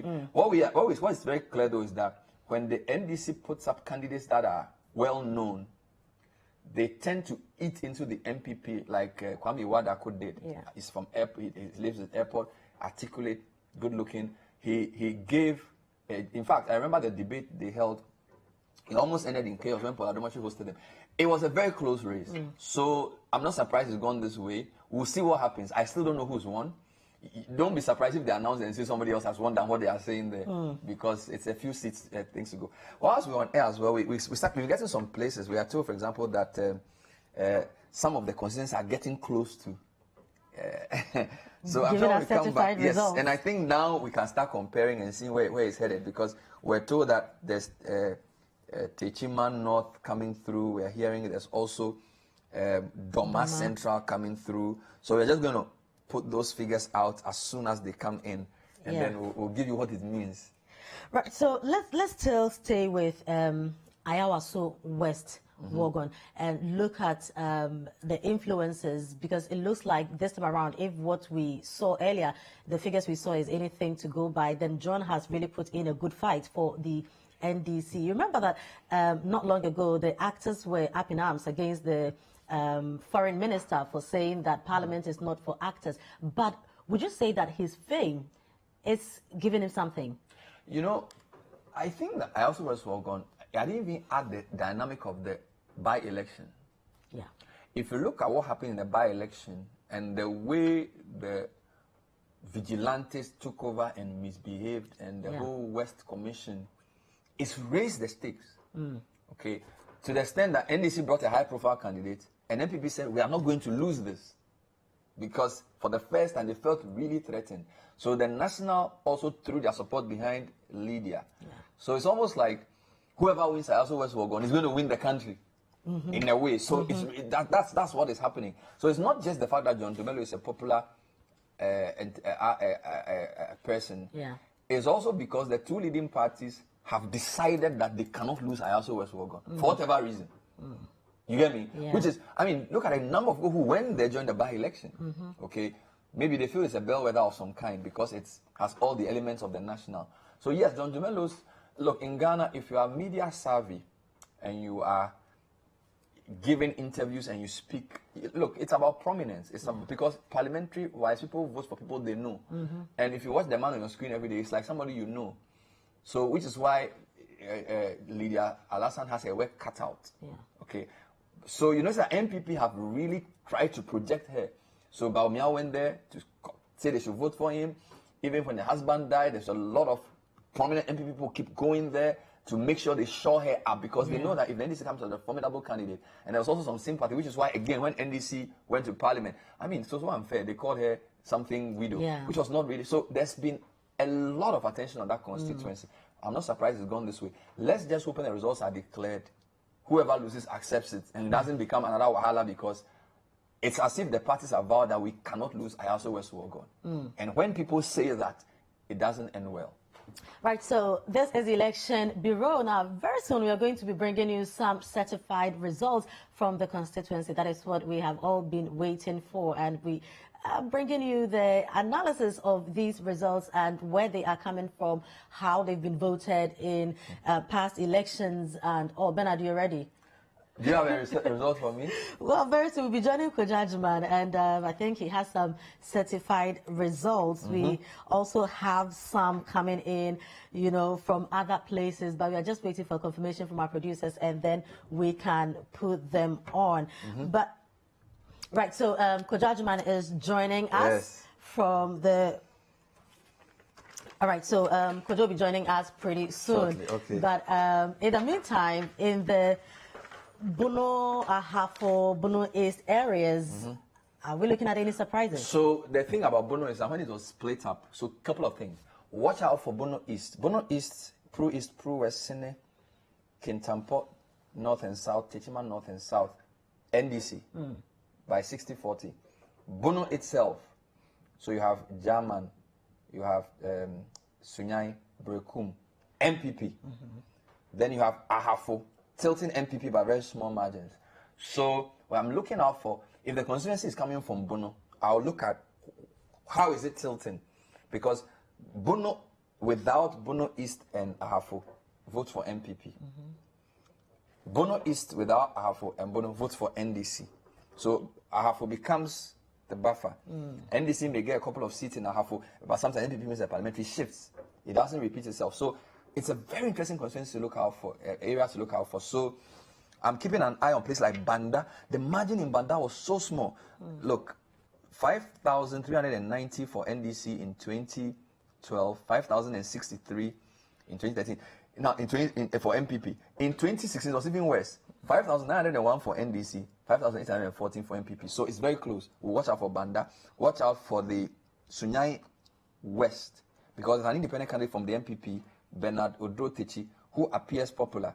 Young man who thought he should have been given a chance to contest Ignatius Bafwewa. He was not happy, he went. So we're keeping an eye on some of the constituencies there for even parliamentary to see what will happen in Sunyai West, to see what happened in Banda again, because Banda has been in the news a lot, and one of the Germans as well. So I'm looking forward to Bono pretty seriously. I'm looking forward to Bono pretty seriously. Those are the ones, so Sunyani West and then Banda. In fact, Banda was so close that even with the registration, there were all kinds of shenanigans. Because, I mean, think about it, 2 electoral cycles. In 2012, the margin was about 330 votes. In 2016, in Banda, the margin was about 901 minus 814. That's less than 100 votes. Yeah. So it was a dead heat. Okay, so we'll see where Banda goes as well. Tain Kra is also Tain in 2016. MPP 15,360, NDC 15,859. Sorry, NDC 15,360, MPP 15,369. So look at it. The difference was 500 votes in Tain, and these are all in the same areas. So we are waiting for Bono to see whether it will give us a sense of where the country's mood is. That's where our eye is on, and we'll also see how it will change our model. Also, maybe we can also look at the 3 northern regions, you know, oh my God. What is going on there. You know, there's been a lot of issues, for instance, in Cabo's constituency, for instance, you know, what happened with the chairman and all those issues and all. No, you're right. The north is interesting because in if you talk Upper West, you have MPP gain about 5 seats from the 13, which had never happened before. Then you also have, now that the northern region has been broken into 3, we're seeing Savannah, which is strongly NDC. We're seeing Northeast, which from the charts we showed, we'll show it again, it's now become MPP. Okay, because it used to be 11% for NDC. Now it's 49-49 in 5 electoral cycles. So we'll see whether that trend continues in Northeast or not. And then Northing itself is interesting because even though Northing typically will go NDC, there are some places that do well for MPP. So like Yendi, Bimbila. Okay, so it's a really interesting place to look out for, to give you a sense of the mood and the swing, okay? And the parliamentaries as well, because if the flipping point is supposed to be true, then we need to see some in the northern region as well. So, look, Frema, this is really going to be interesting in terms of the parliamentary as well. So, the margins in some of these places were so small. If you go to the northern region, there were some margins that are unbelievably small, okay? And again, we'll watch out for the 2020 results in these northern constituencies. Let me give you an example. Tolon, NDC 21,037. This is in 2016. Yes, and MPP 21,401. Can you imagine? So basically, less than 400 votes difference in Tolon, and this is a place where they have almost 50,000 voters. And this election, they have how many? So many voters, over 50,000 registered voters, and you have less than 500. So we'll see whether in 2020 it's going to tilt anyway, it's going to continue in that same level of closeness. And a lot of them in the northern region which are that close. So it's going to be a very interesting couple of hours coming up for our viewers and our listeners on Citi TV. Trust me, it's going to be very, very interesting. I agree with you. That let's look at some of the swing regions. Greater Accra region. Wow. Greater Accra has been really interesting because it has the most registered voters, 3.5 million. The truth about Greater Accra, though, is that even though it's so big in terms of voter numbers, the margins are not as large as the traditional strongholds. Yeah. Okay, so Eastern Ashanti Volta will give the parties bigger margins than Greater Accra. The biggest margin I've seen for Greater Accra is about 170,000. Okay, because the parties are split. If you look at the Greater Accra heat map, again, we can show it when we get to that stage. You will notice there's a lot of green on the outskirts. That's NDC. Ada, Sege, Ningo Prampram, Katamanso, Ashaiman. Then the inner inside, Okankwe North, Okankwe Central, Okankwe South, Ablekuma North, MPP. Okay, then you have places like Adenta and Medina, which are like very moody. Oh, this year MPP, next year NDC. So because of the way it is, it doesn't really give a huge chunk for anybody. Don't forget, elections are about margins on the presidential side. So, but I think the parliamentary ones is also interesting. And the coastal ones as well. Again, when you show you the map, you notice that the coastal constituencies tend to be very, very interesting. They will not Lejokuku. I was going to ask you about Lejokuku, because of how they vote every election. With the exception of 2016, Lejokuku always votes for the winner of the presidential election. It was only in 2016 that they voted NDC presidential and NDC lost. Since 96, they always get it right. Ablekuma Central always get it right on the presidential side. Okay, this constituency, Klotekole, they always get it right on the presidential side. So there are constituencies like that in the Greater Accra region, which they just tend to reflect the mood of the nation. And so it's going to be really interesting to see how they behave. And therefore, we are watching out for the Klotekoles, the Ododo-Diodio, oh my God. Ododo-Diodio, I'm actually told there was supposed to be a report from Nia Ikwe, but there was a new development there. People accept, but Ododo-Diodio is so big, okay? The rest of the voters are so many, and the counting is going on. And it's one of the hotspots where I tried to even do an interview with both men. I got Neil Banama, later on Neil Banama came on stream, and it's just been a whole lot of things from registration. I just hope that whoever wins it once without any controversy, because it's become almost like we are tired, Well, but this Marauder has been keenly contested. Remember the peace walk they said they were embarking on and how it ended, with reports of violence and all that. It looks like still we are having those issues. Yes, because Ododo-Diodio is iconic in the sense of this is Ashedu Keteke. This is where Nkrumah was put in Ashford prison, and he was supposed to contest in his hometown. And he and Benema thought of a good plan. I'm in prison in Ododo-Diodio, Accra Central. Let me be the CPP candidate, and let me go against Obeche Bilamte Senior and win against him from prison.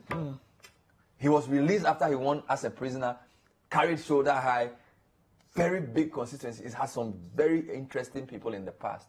So again, it's one of the places that the political parties don't like to lose, because it's almost like demoralizing to lose Ododo-Diodio. But NDC has done much better than MPP in previous elections. NDC have wrestled the seat from MPP, apart from 2000 when the NDC's Regional Nibia Ibonte won it. MPP's Aibonte, NDC has been winning it ever since. So it used to be competitive, but now it's moved NDC's way quite firmly. Right, so I have some certified results. You do? Coming in. At last. Yes, finally. So we go to Doma Central. Doma Central. Yes, and for the presidential, all these are presidential results coming in. So for Doma Central, this is certified results for the presidential.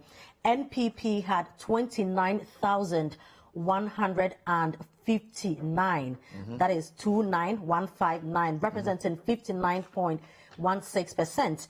The NDC has 19,219, 19219, representing 38.99%. And this is for Doma Central. Now, when we get to Doma West for the presidential, we have the NPP 9,607, 9607, representing 45.49%, and the NDC has 11,328, 11328, representing 53.64%.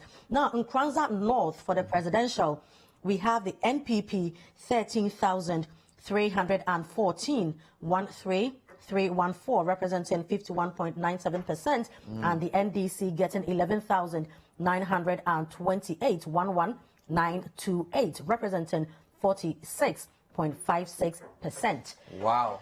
So these are the results we have coming in from Doma Central, Doma West, and Doma North. So Doma Central, NPP 29,159, which is approximately 60%. Yeah. NDC 19,219, approximately 40%. So 60-40 split. Okay. What that means, if you want to know, is this. In 2012, NPP had 22,000, NDC had 19,000.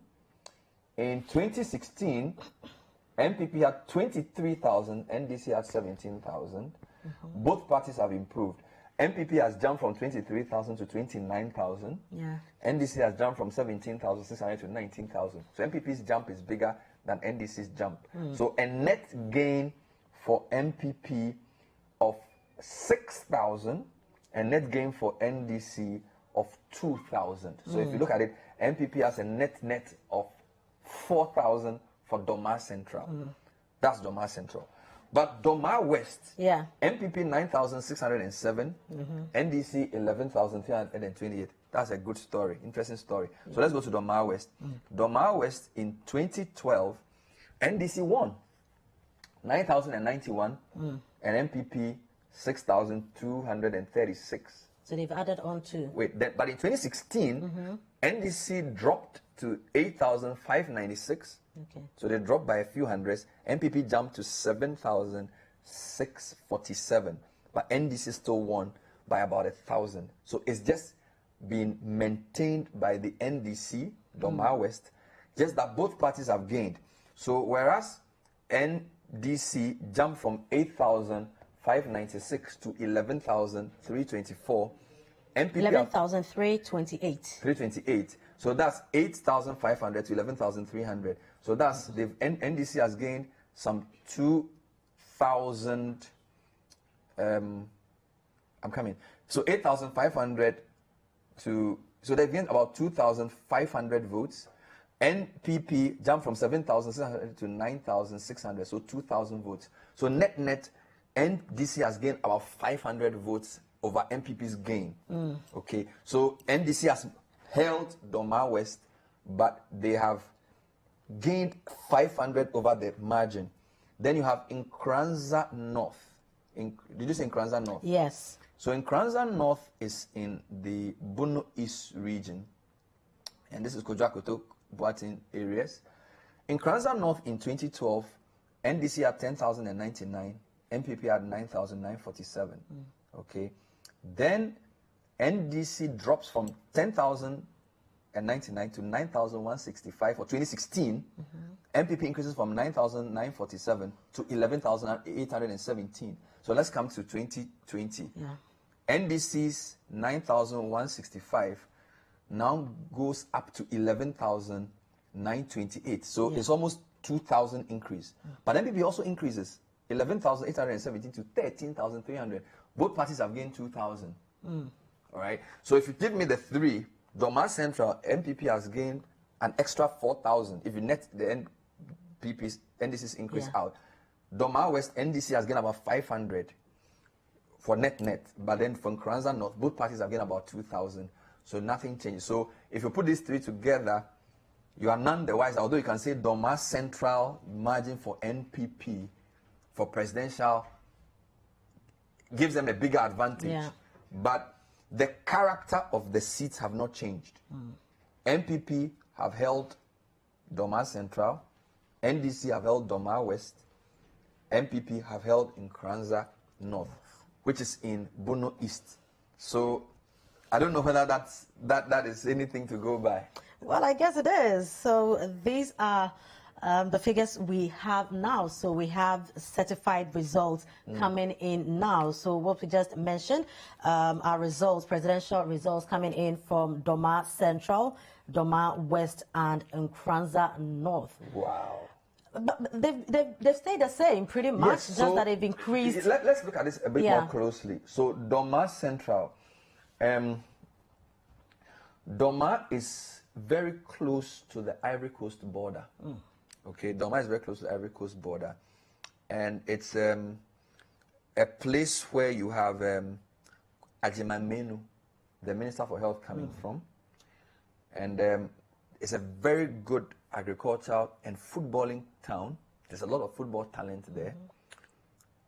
I find it interesting that the character didn't change, and it seems to be they are stuck in their ways in the sense that Doma Central, which is the capital where Doma itself is, the NPP strengthened their hand there because their lead in 2012 was a 3,000 lead. Their lead in 2016 was a 6,000 lead. Now their lead is a 10,000 lead. Yeah. You get me? So they've jumped. But Doma West, which is just adjacent to Doma Central, NDC's lead was 3,000 in 2012. It was reduced to 1,000 in 2016, and it's gone up to 1,500. You see? Yeah. So, but Doma Central has given MPP this. Doma West has given NDC that. Yeah. And then in Nkranza North has just behaved the same way. NDC's lead was less than 200. It jumped to, it went to a flip for MPP, where MPP took it over in Nkranza North, 11,000 to 9,000, and now they've maintained. So in 2012, MPP lost Doma, in Nkranza North. Don't forget, Nkranza is where Doma's wife is from, Lordina is from.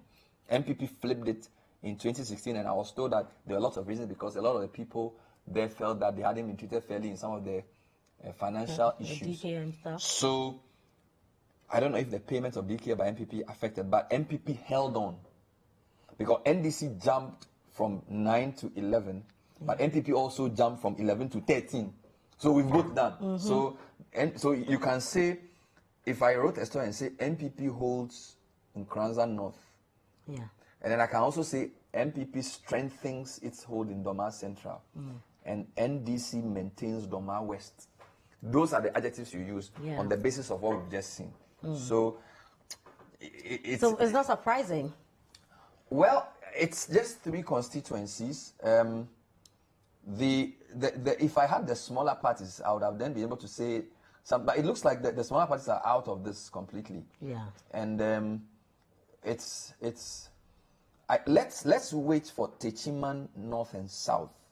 Then I can get a clearer picture because typically in Bono East, Pro Sene Atebubu, NDC will take it comfortably 60-40. The fight is usually around Techiman and sometimes in Nkranza. Okay, so this is where MPP would want to make a few inroads into Bono East because the rest coming from the eastern part will go to NDC anyway, and MPP will seek to use Bono to offset that. Yeah. So I think these are interesting results. Of these, the MPP will be happier. Yes. They will be happier because they got an extra 10,000 from 2016, and their net, which is when you net off whatever, is about 4,000 more because NDC also gained, but NPP gained more. Right. So we are still waiting for more of the certified results to come in. Now is some 22 minutes after 2 a.m. and so we are just expecting these results to be coming in their numbers. But we're talking about some of the swing regions that we have. We spoke about the Greater Accra region. Should we go to the Central region? Yes, I would have loved to go and show you the Doma on the thing, but let's wait for a few more. When you get a few more of the constituencies, I'll actually graphically show you what the numbers mean. So I'm just using numbers, and I know TV may be difficult for people to follow. So I'll probably want us to get ready to go there, so I can show you. Central region is very interesting because if you heard Elvis, he's saying that they flipped some. NDC really were not happy with losing Central, and I suspect that they are very, very concerned about the parliamentary split. So choosing Jenano Pokwajiman as running mate, I'm sure they said, if for nothing at all, we cannot let this Central humiliation continue. Yeah, because they lost quite a number of seats. So if they even won the number of seats he says they've won, if that's true, even if they don't win the presidential and Central, they'll be happy. Because they really couldn't take it. Out after 23 seats, NPP won 19. How? NPP is winning a Kumfi. That's almost unheard of. A Kumfi, that's where Mills is from. How does NPP win a Kumfi?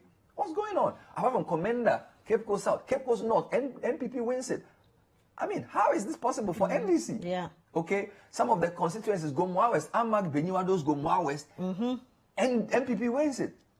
Seriously, it's like, no, there's something wrong here. So they really, Asebu, they had an independent candidate, and NPP won it.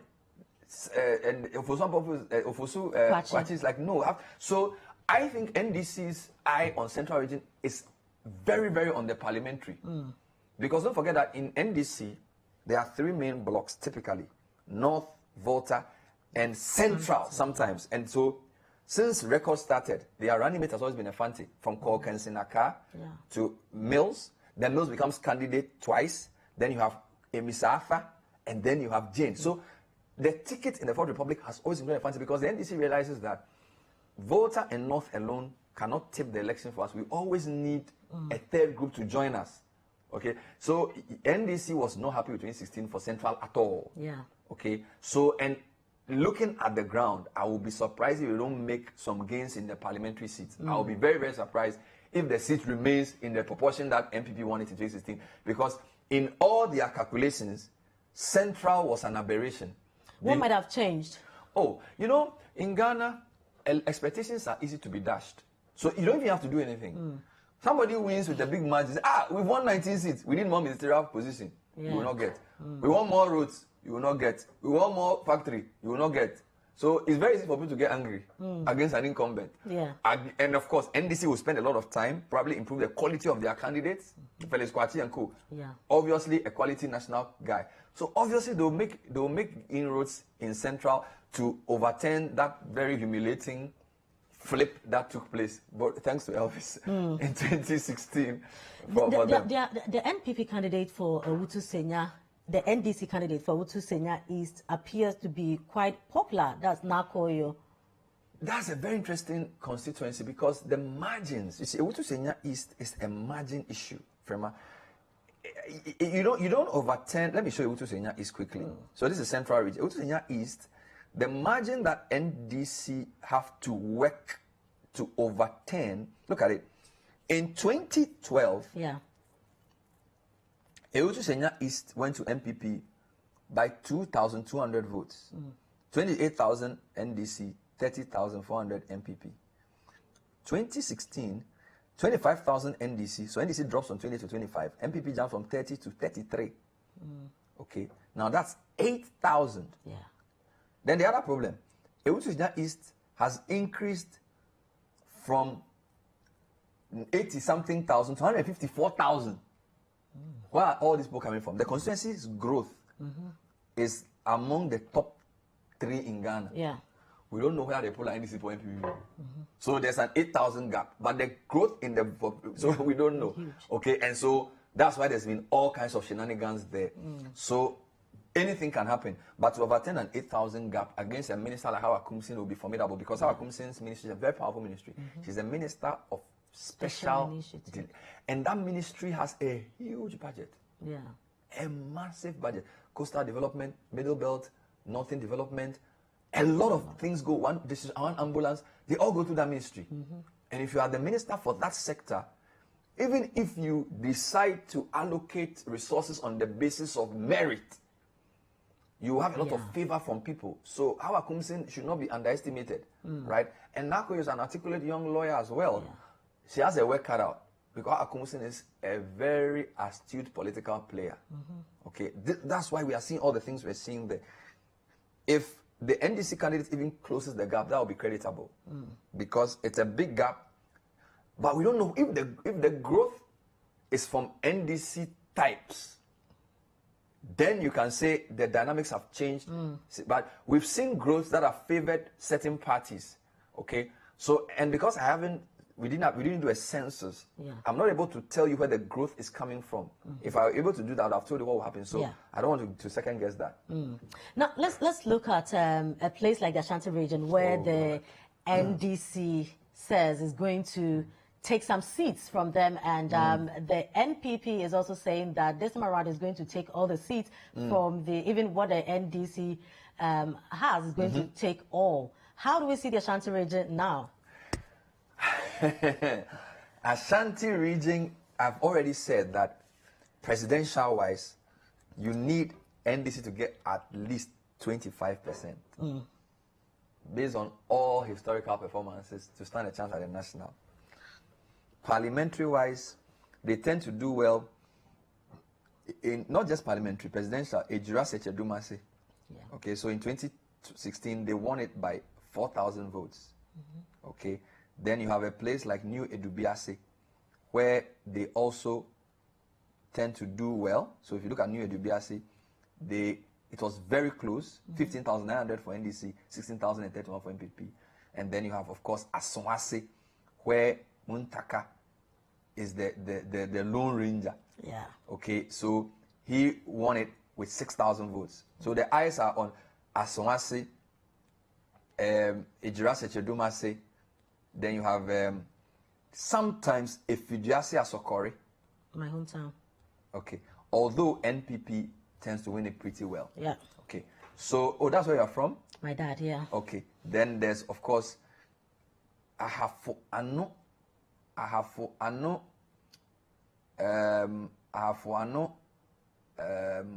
South, which tends to give NDC also some good numbers.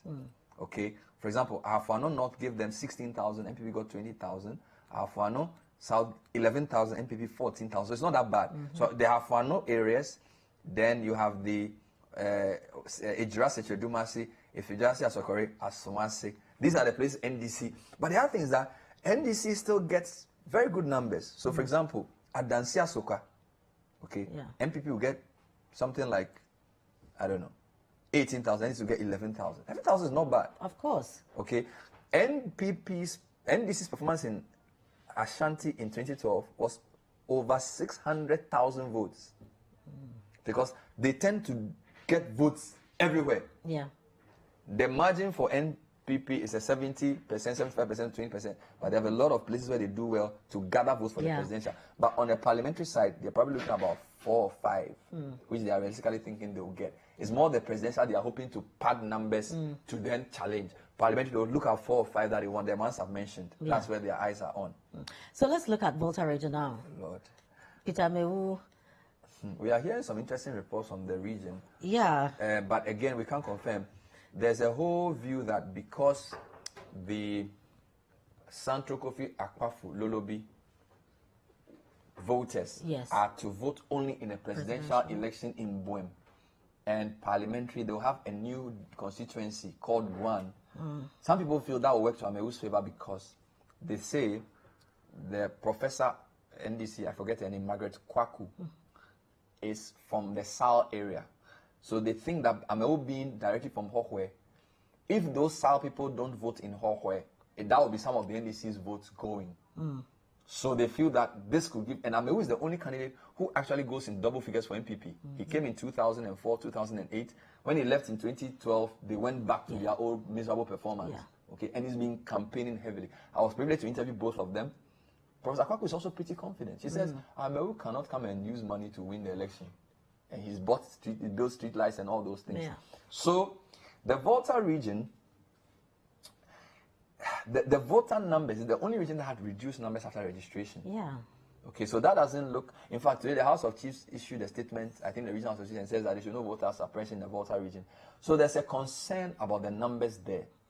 Okay, there's a concern about the numbers there. So And again, I heard the NDC say in the afternoon during the press conference that people should turn out and vote. They shouldn't come and stay. They should stay home. NDC really needs a good turnout in the Volta region to stand any chance for presidential. I don't foresee any change in parliamentary. I'm told Amewu is probably just, I don't know. I don't have the figures. I don't want to say that. But if he wins, it will be unprecedented to win a non-OT Volta seat. Because for a long time, the two constituencies that MPP has tended to do well is in the Volta is Hohwe when Amewu is there, and then Ketu North with Honorable Jameshi. I remember under Kufuor in 2004, 2008, he did very, very well. So those are the two that MPP tends to get some votes for parliamentary, but even that, NDC still holds it off. The rest are always like Jato for Karachi and those places in the OT region. So it's going to be very interesting if Amewu has any semblance of a sniff at victory. That would be a breakthrough for MPP in the region. And I'm not sure NDC wants to allow that to happen, but we don't know if it's within their hands. Yeah, so let's look at how well the NDC can penetrate the president's home region, the Eastern region. What can happen? This is a very interesting story. So the Eastern region has had a very funny behavior, Frema, because it's... Let me explain something to you. The Eastern region in 2012 went for NDC, MPP 56% to 43%. Okay. 56 MPP, 43 NDC. But in 2016, it flipped or worsened. 63 MPP, 37 NDC. So the gap widened. And that was really bad for the NDC. That was really good for the MPP. Some people felt that this was Nanado asserting the Eastern region for himself. In fact, he won one of the Krobo constituencies, the first in history. Now, Eastern region is not as monolithic as other regions are. So even though Nana Akufo-Addo is from the Eastern region, he's an Achim person. There are Guans there, there are Kwapims there, there are Kwewus there, there are Krobos there, and then there are Ewes there. So to get 63% in 2016 is probably the biggest you will get. Because the makeup of the region doesn't allow that type of margin. Okay. So, but some people feel that the fact that he's from there may motivate them to say, our man is there. I don't know if the Eastern region people see themselves like that. It's not like the Volta region or the Ashanti region. So, I'm in two minds about what the president's effect will be, because 2016 could be as good as it gets. But MPP is pretty confident that they feel that they have done enough work. But the NDC also tell me that they will shock us in the Eastern region. So we can only wait for them. Yes, they can only. What about Western region? Western is one of the most interesting regions of all, Frema. Do you know why? Tell me. Even though the Western region was split into two, the region is actually 4 regions in one. Which are? Western North, yes. Greater Takrady, Kwame Nkrumah's Nzema, okay, and Unpredictable Miners. That's the region. That's how I share it. Okay. Western North, Bia East, Bia West, Jabuso, NDC. Yeah. Takrady has 5 constituencies: Efia, Kwesimintim, Esikado Ketan, Sekendi, and Takrady. 5. And then constituencies around them like Mpoho and Co. They are all strongly MPP. So they tend to be offset by the Western North. Then you have the 3 people in the corner. Jomoro. Samia Nkrumah went there and won for CPP. She was independent, she lost. Ama Kofibua's Elembele. Freddie Blaise Elembele. Think about it. Freddie Blaise is now MPP chair. He used to be CPP. Elembele. Jomoro went to CPP. Now it's NPP. And then there's Evaluate Abelema Afeku. So what am I saying? These constituencies are traditionally CPP. And since CPP is declined, Omoboha. So we don't know what they will do. That's why, in fact, in the constituencies that always get it right, Jomoro is one of them. Then there's this mining people. Prestia. Prestia was won narrowly by NDC in the presidential, but MPP won the parliamentary in 2016. Prestia Honi Valley, Minister for Tourism. Then the Stakwa, MPP wins it big. Then you have some of these places like Wasa East, Wasa Kropon, Galamsey issues, Wasa West, Amenfi East, Amenfi West. So that mining enclave, I don't know what Galamsey will do. So it's actually, I think, it's 4 voting blocks. Yeah. And you don't, and because we are not very, my sense is that people are not happy with the Galamsey fight. No. At the local level. Yeah. So my sense is that NDC will make some gains there. Okay. My other sense is that I feel that the Takoradi places will still hold out for MPP. Okay. But my sense is also that Western North will still hold out for NDC, even though they've created a region for them. Okay. But there may be a diminishing effect there. Okay. It's the most difficult for me to predict. Because Kofi is quite strong in Elembele. Yes. He's, you see, his ranking in NDC helps him. He's one of their high-profile ministers. Yeah. Minister for the energy sector. He managed to build the Atuabo thing in his constituency. Some people thought it would be at a different place. Our Kofi is highly ranked among NDC people. Even the way Mahama treats him, when you interview him, the aura. So he's one of NDC's shining stars. Yeah. So, and he seems to be an experienced political player, has good relations across board, has a strong family. So he will be difficult to beat. Okay, that's the way it is, because Elembele Mugabe was there for long before and Kofi Boa became the darling boy because he overturned that CPP 10 MPP thing. Yeah. Freddie Blake. So I think Kofi Boa will still hold it, even though he was run very closely in the previous election. I have no clue what's going to happen in Jomoro. In fact, our correspondents said they were going to stay in Jomoro and Elembele because they were sure something was going to happen. Yeah. So when you go to Enim and Eben, you need to ask them about those two, because they feel that those two places have a tendency to cause a surprise. That's what they feel.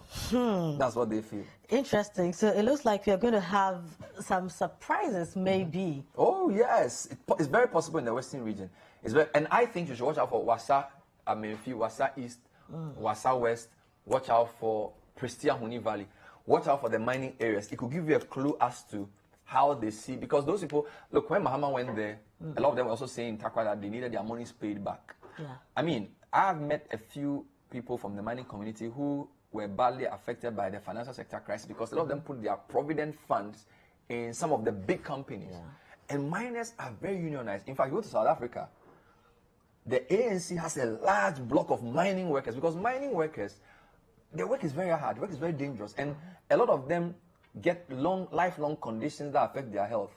So when miners feel threatened by a policy, they tend to work in a particular way because, look, you are mining in a pit. You may not even have good eyesight. Yeah. So if your pension doesn't come to you, so I don't know how that is being managed. My sense is that NDC may make some gains in the mining places. That's my sense, because of all the issues that have come up. So we should watch out for Western region very closely and not paint it with one brush. Do their votes go one way? I.e., for instance, if they are doing like maybe NDC parliamentary, would it automatically go for the presidential, or they don't really do that? They free their mind, though. Let me show you some things about Western region that will surprise you. Western region, they are, I mean, let me give you an example. Even Elembele, okay?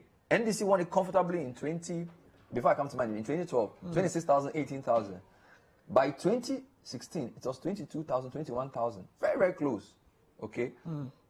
Prestia Huni Valley, in 2012, 40,900 NDC, 30,000 MPP, 10,000 gap. Guess what's happening in 2016? 34,000, 33,000. Think about it in one electoral cycle, from 10,000 to 1,000. So if there's people who say Shewa City not to Abapa, it's the mining people. Let me give you another one. Takwa and Shaim, they are big for MPP, but even it's not that clear. In 2016, NDC 32,000, MPP 38,000, 6,000 for MPP, but they jumped 42,000 MPP, 23,000 NDC. They were not happy with Mahama and NDC in 2016. Go to Amenfi East, again, very close. 2012, 25,062, 25,215, 50-50. But then they jumped 5,000 for MPP in 2016. You can say the same about the other mining places, like Amenfi West is not like that. Amenfi West is a big gap for NDC. NDC tends to win Amenfi West. Amenfi Central also tends to go to NDC. It's Amenfi East that the issue is for NDC, where MPP tends to win it. So those are the 4. Prestia Honi Valley, Tarkwa and Suayem, Amenfi East, Amenfi Central, Amenfi West. Then you have maybe the Wassa East, which is also not too far from there, where, again, NDC had a 6,000 margin, reduced to just 2,000, but they still won it. So, all right. Right, so maybe we should be going to the screen. So still we have certified results coming in. Doma Central Presidential, we have NPP 29,159, representing 59.16%, NDC 19,219, representing 38.99%, Doma West Presidential, NPP 9,607, representing 45.49%, NDC 11,328, representing 53.64%, and Kwanzaa North Presidential, NPP 13,314, representing 51.97%, and NDC 11,928, representing 46.56%. So we still have some of the results coming in. My problem now, is it that the people are collating or the people have slept? Because, I mean, it's 2:43. Almost 3 a.m. Okay, and we have Doma Central, which has almost 60,000 registered voters, and they've come up with the result. Yeah. And your constituency with 17,000 people, we don't have results. What they are still doing. So is that, are the people counting or the people are sleeping? You know my point? Yeah, what's going on there? So we have some of the results coming in, but we just need to wait and get them certified, you know, because I have quite a number of results in front of me, but we just need that word that they have been certified so that we don't give false hope. I'm just hoping that the people who are at the police station at the police are all awake. Because I don't think anybody will fall asleep. I mean, because I get your concern. Yeah, I think that we should have had more results by now. Yeah. We should have had more results by now. If there is because I mean we've had 3 from Bono. Okay, and Bono is and these are big. Yeah, they're quite big. It's not a small. Doma Central is not a small area, you see. So I feel we should be getting more. Maybe I'm being impatient. Maybe I'm being impatient. So keep an eye on Ketu North. Not because I think Jameshi would win, but Jameshi is the Minister for Chieftaincy. Yeah. The truth is that NDC's candidate is also very good. James Kucha Veji is the chairman of finance committee before he became deputy minority leader, a chartered accountant by training. So these are 2 quality people. Okay, and if the NDC candidates were not that good, you would have had Jameshi do a lot more. Yeah. But I mean, for example, when Mahama went to Georgia and to talk to them during his campaign, he raised the Ejapa deal, and he was talking about how Aveji and Co has stood up for the right thing to be done. You get it? So he basically said your parliamentary candidate is a respected legislator who's a leader in the house. Retain him. Yeah. Okay, and they are proud of that. So if it was any other lower candidate and not Aveji, Jameshi would have done much, because Jameshi is also very strong in the Volta region. He's very well known. There are events you go to, the president cannot attend the Volta region. He will typically send either Jameshi and Ameu before he will also send Avulete, Johnson Avulete, and then maybe the regional minister. Okay, so if you look at that, if you take Voltarians in the MPP, I can tell you that Jameshi is among the top 5 in that party. So it's not surprising that he tends to do well. And again, he tends to do much better than his president. Okay. He does better than Kufuor. He always does better. But the truth is that Ketu North and Ketu South, I mean, Ketu North not so much, Ketu South, these places, NDC is strong. Very strong. Okay, NDC is very strong. So it's almost an impossible battle. Okay, unless you have a strong candidate and then a weak NDC candidate. Okay. And even that, they might pull other cards. Yeah, because it's, you know. But I want us to go back to the Ashanti region. I have some interesting figures in front of me. I don't want to put them out yet because because they are provisional for now. But let's assess let's look at Femina, you know, and assess the chances of the independent candidate. Can he win? Can he affect the chances of the NPP? I mean, you know me, I'm very tactical. I will not be surprised if he wins. You know why? for a mature legislator to defy his party, knowing the consequences, to be expelled from parliament, to still go independent, it means that he knows he's strong on the ground. And we hurt people.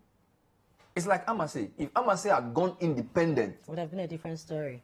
The difference is that Fomena doesn't have as strong an NDC as an Akwitia. So look at the Fomena numbers. NDC 5,400, MPP 14,600. This is 2012. 2016, NDC comes down from 5,000 to 4,000. MPP increased to 16,000. So 16 out of 20,000 goes to MPP, 4,000 NDC. So if the guy goes independent, it cannot propel NDC to win. He can actually win it himself. It's not like Akwitia, where if you go independent, you've given it to the NDC because Okoye is very popular. So I'm sure if people say, this is the psychology. If they vote for him, they will say, "Ye votimana," and you say NDC into me winning. In Tibe votiamano, no winning. It's not like saying, "Say Yakotuma Amase, Ebema Okoyo Ako Parliament." What I say? I think the independent candidate could win, and I will not be surprised at all. Because we interviewed him. He says, "Look, I don't want to talk about why." But he told the reporter, "I'm not a small boy. I'm a parliamentarian. I know the consequence of my decision. So to decide to go." And so the women were literally weeping. That also tells you something. Because our politicians are disappointed us so much, when they have an MP who does what they want, leave them. Okay, don't try and manipulate, because the people know what they want. Flagstaff House is so far away. If they have an MP who is addressing their needs and that's what they want, why do you want to manipulate? Or even if whatever happens, why do you want to? Once the will of the people in the party is violated that way, we've seen that, as you ask me, candidates are doing much better than their parliamentarians, because parliament are growing from. So if Fomena goes independent, I will not be surprised at all. What will be his standing in parliament? Once you have voted, you are in parliament. Now the parties must lobby you. MP must go and apologize to him and say, "Please come to our side." Particularly if it happens that they have a minority, or if they have a thin majority, they have to go and tell him that, "Look, yes, it was a family fight. Even though you are independent, vote on our side." Because let me give you an example. Shaba said a J Bar, in Koko, there was a year that he went independent against Okechiri. Shaba is very known in Kru. He won. But everybody knows Shaba is MPP. NDC, James Victor Beho, he went against Sou. Everybody knows Beho is NDC. He went independent, but he was still doing NDC. So the only problem is that the NPP decided to expel him. Okay? So he could have still won and say, "I'm still MP," but you've expelled the guy. So what are you saying to him? Okay? So he may decide that I will just decide to vote based on my conscience. And I would love that.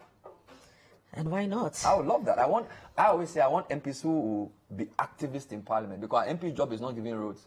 An MP's job is to look through government agreements and make the right choice for us. That's why we put them there.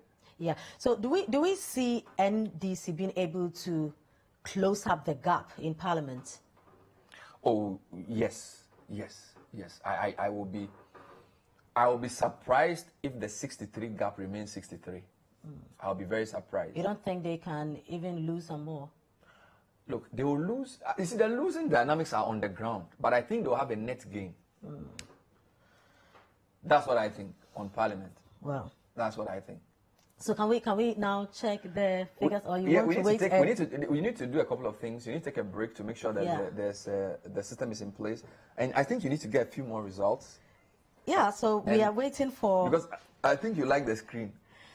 I mean, you get to understand. So we can take a short break. So we set ourselves in, and then we will come back and get to the screen, touch screen, to start showing what these results mean. So if that's what we can do. So if we can do that, this is the Election Bureau. We have some of the results coming in. We've put them out already. Still waiting for some more to come in. It's almost 3 a.m. And we're not really getting... You know, like when you put your phone, when you don't have data on your phone, and your phone is off, and you get into a place of data, and the way that say, giddy, but you can't even call when your phone is coming. Yes. All right, so let's take a break. We'll be right back.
Representing a country is no small feat. How have you managed trying to learn all the different nuances of all the different cultures in the Ghanaian culture? Well, it's something I wish I could have done more. I wish I could do more on. Clearly, pick up kind of various kind of tree phrases, not least the easiest one of which is Moti Brofo. View the lives of the diplomats in Ghana through their very own eyes and see how they make Ghana their home. I have had a very good tour of duty in Ghana. Ghanaian people are wonderful people, very warm and humble. My first exam in Arabic, I didn't do too well. Okay. And I had to organize in myself and ask myself, do I actually want to continue this? And is there a possibility that there are likelihood that I may not do too well in the language? This is the Carnival of Montevideo, where they play a music which is called candombe, and candombe is played on these tall drums that you see here, and it's totally African. And you see the people are black. And they're even dressed like people from maybe the northern parts. They're holding their drums like some Ghanaian drummers would do. Exactly. First time I went to the Black Star Square. It's very, has a lot of energy there. Join me, Apioko, on Diplomatic License every Saturday at 5 p.m. only on Citi TV.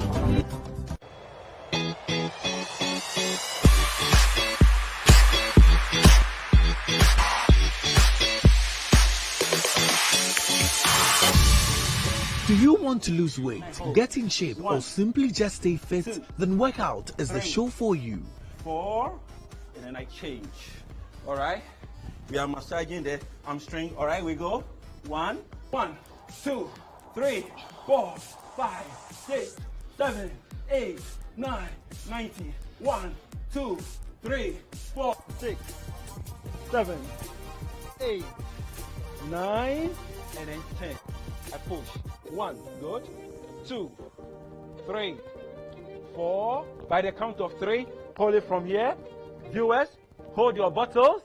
We are ready to tone our arms. Are you ready? Join us and let's stay fit on Workout, showing this on every Saturday and Sunday at 5:30 a.m. only on Citi TV. Citi TV, it's your world.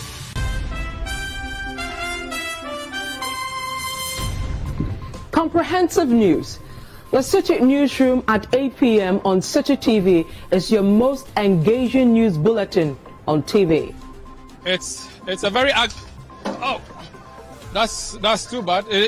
The youth are still throwing stones. They are still throwing stones here into our direction. And can I come in? I want to come in. Okay. Telling your stories better with correspondents covering every corner of the country. Getting access to potable water is a daily struggle for residents of Kakichekopi and Balekopi communities in the Abda East district of the Greater Accra region. Citi Newsroom at 8 p.m. Very fluent with issues that concern you. This inquiry me come from Mr. Rabbi. Someone is in bread. Told you kind of 1 week. What do you say? Is it unfair? What all this? What all this? We are dying! We are dying! We are dying for Choco! With Citi Newsroom, your community is now connected. In this our community, all of us we are very sorry about this school. If we went to see the children, they are so small, even my grandchildren are there, my grandsons are there. If they come out from the school, I have this.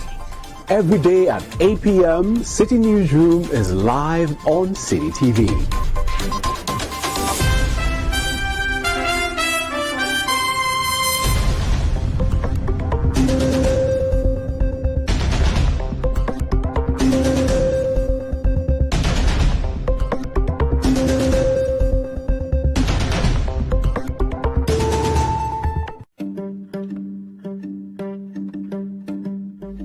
The conversations that help you shape your spiritual journey as a Christian.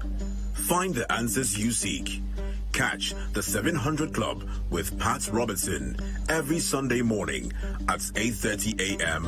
on Citi TV.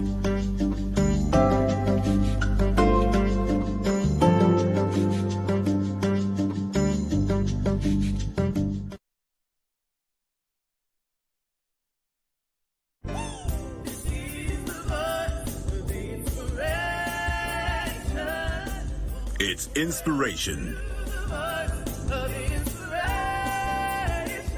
It's the word.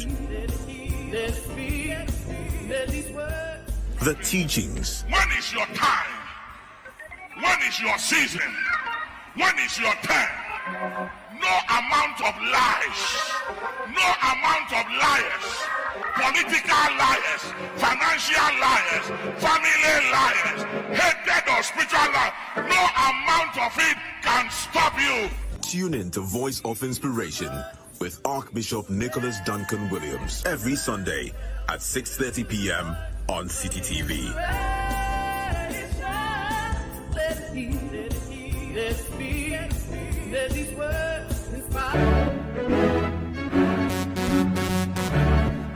There are those with untold stories, unraveled feats, life-changing stories, and lasting legacies.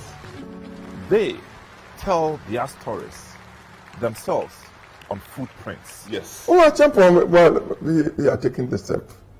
Unfortunately, he was dragging the country into an abyss. Yeah. So we saw it. But they have held power, the guns and so forth. Who were we to? We just watched. But by, I believe, 74-5, the country was seeing through him. That this man was a total misfit. But he was a happy man. But because in Akan there's a proverb.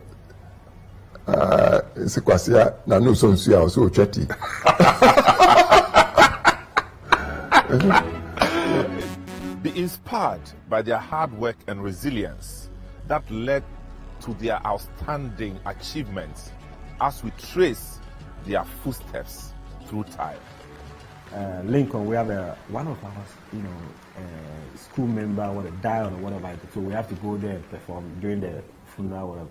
And then I was feeling thirsty, so there was but those days it's not like pure water or whatever. They sell the water in the bottle. Yeah, stuff like that. So there was a bottle there. I thought it was just a water. No, it was application, So I just took it. When I drank it, before I realized, Charlie. So what happened to me? I was like, Charlie, I've never touched. So since then, I've never touched alcohol. Okay, so you didn't drink alcohol, and you never smoked? Smoke, no way. No. Really? Never. Wow. Never. Then who comes out of the car? Chachu Chikata and Kojo Chikata. And the Chachu told me that they have, Kojo was sick since the morning and he has been tortured and whatnot, and they have come for medical attention. Of course, naturally, I have to look after them, even though they are very close relatives. So I look at Kojo, I examine him, I notice that he's definitely been tortured. And there was blood, deep-seated blood in the ears. You can see that clearly. So join me, Samuel Atamensa, and my guests every Saturday at 9 a.m. and Sundays at 4 p.m. for Footprints, only on Citi TV. Footprint is sponsored by Bethel Logistics Company Limited, experts in shipping logistics.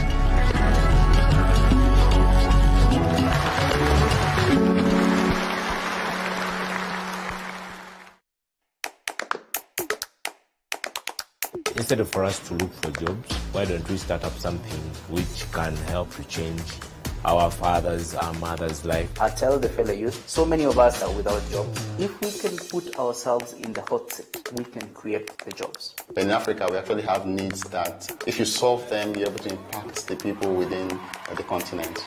Without fear, people become more productive. They become daring. They become creative. They become innovative.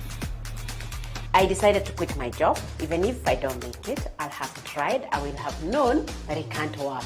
Nothing is magic here. Everyone who arrives somewhere is working day and night. It's something that will enable you to grow a lot of skills you didn't have. We're trying to build something that is beyond the borders of this country. If you want to change the world, right, you might as well start from home.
You're still live on the Election Bureau on Citi TV, our special coverage of election 2020.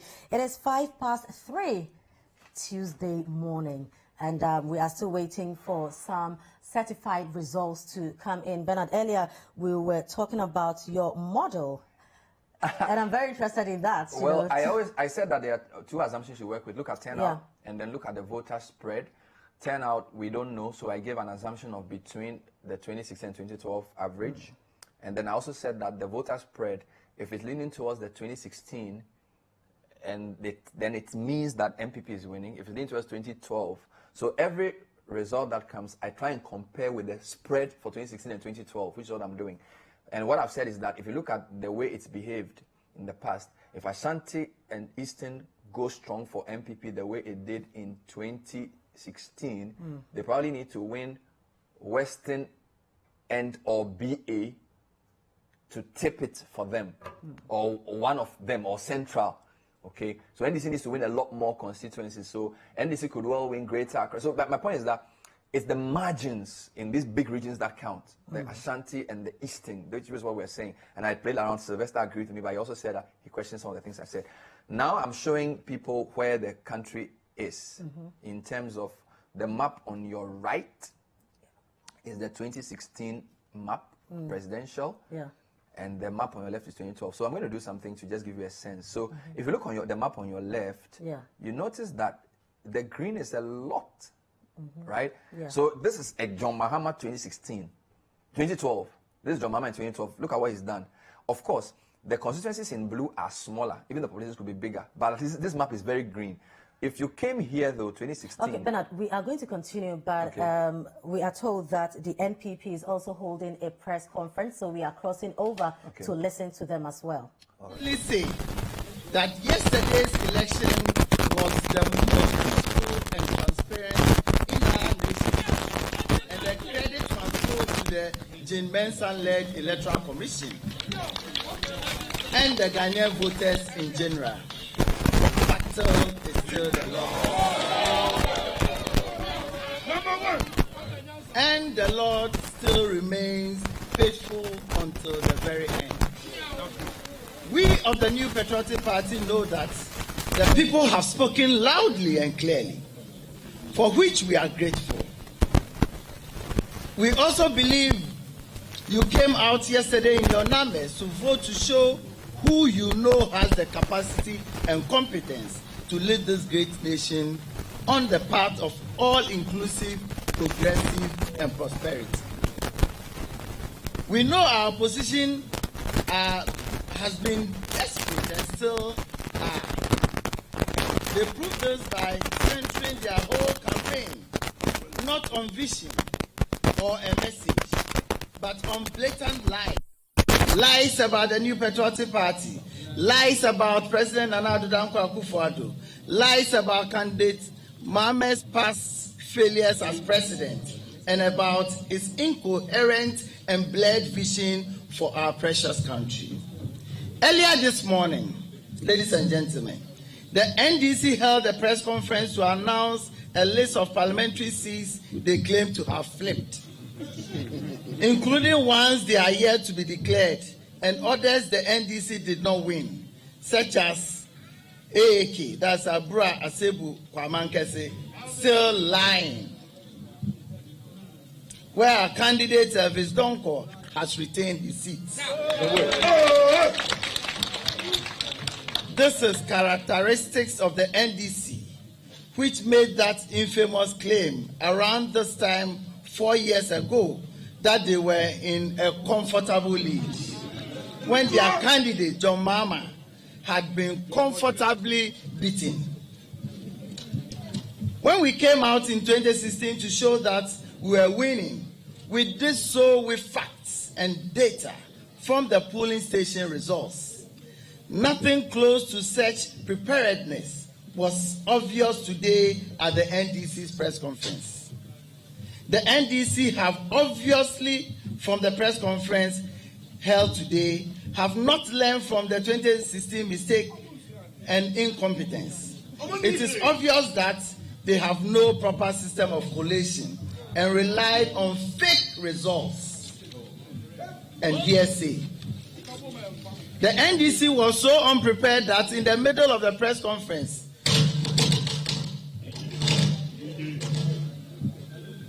the speaker, Elvis Efiankra, had to rely on Sami Jemfi's whispers, his usual misinformation into Mr. Efie's ear. The NDC needs to take Ghanaians seriously and check their facts before addressing the nation. This is a serious matter about elections results. Creating insinuations which creates a lack of credibility on our whole election process. The MPP's 2016 win of majority of 169 seats in Parliament was historic and the first of its kind since the Fourth Republic dispensation.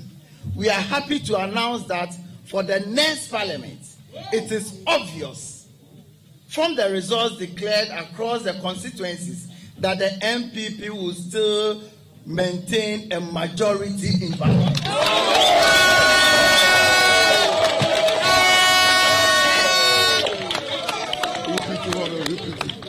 And I repeat, it is obvious from the results declared across the constituencies that the MPP will still maintain a majority in Parliament.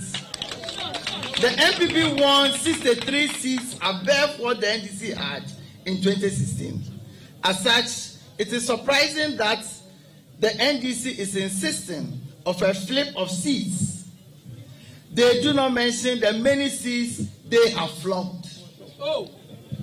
In the Savannah region, where the NDC presidential candidate hails, they flopped, and we flipped 4 seats. The NDC has lost Damango, they have lost Daboya and Salanga North in the Savannah region. The MPP is now the majority party in John Mahama's own region, controlling 4 seats out of 7 seats. The NDC also flopped in Lambusi, a seat we have won. That is in the Upper West region. In the North-East region, the NDC has also flopped, losing Yagba Kubori to Mustafa Yusuf. The NDC has flopped again in Yoyo, losing the seat to Oscar Lawal of the MPP.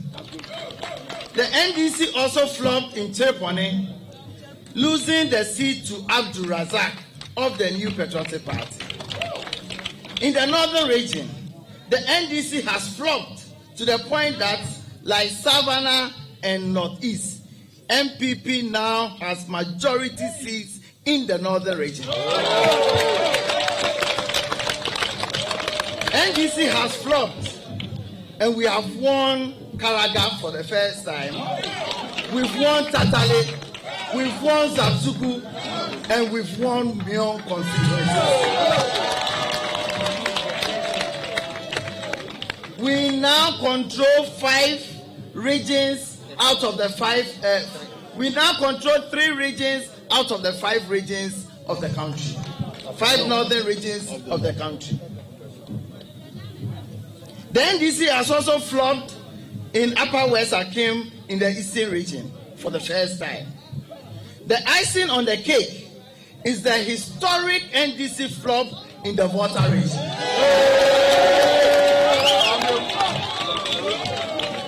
The new Patriotic Party is registering for the first time a seat in the Volta region in Hohoi constituency. And as we speak now,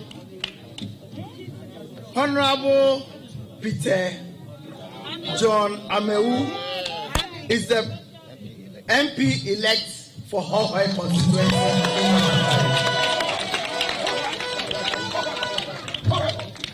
It is remarkable that the NDC at their ill-prepared press conference made absolutely no mention of the main prize, the presidential race.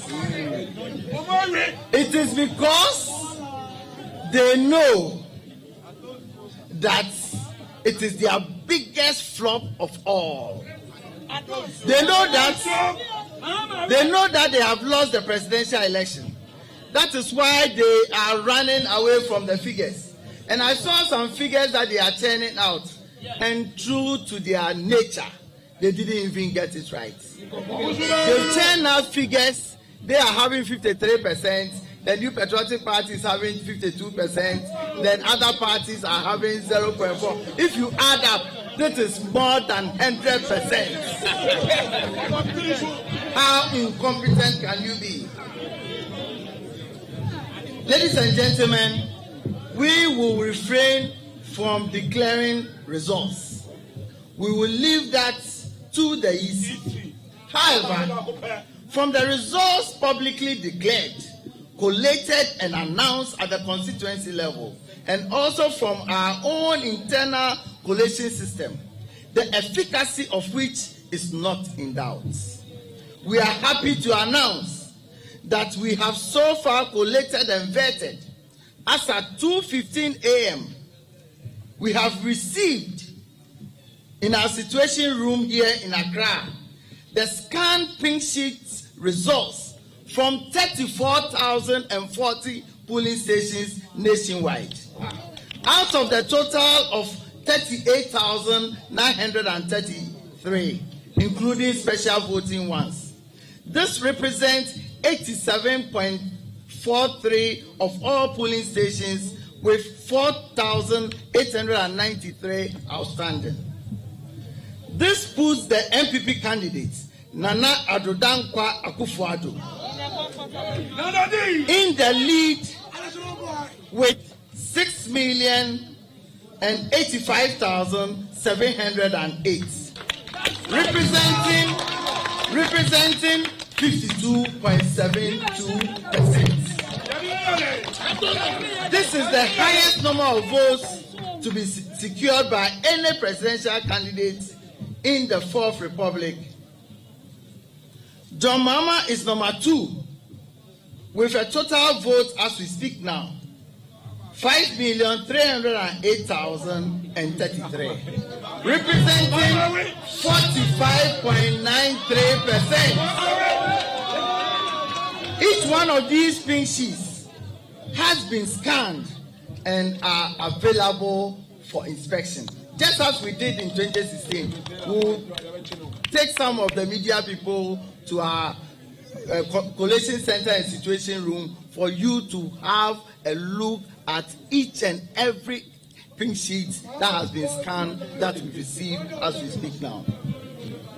With just 4,893 polling station results still to go, with Nana Addo Dankwa Akufo-Addo leading John Mahama by 777,675 votes, it will take much more than the usual propaganda to flip this.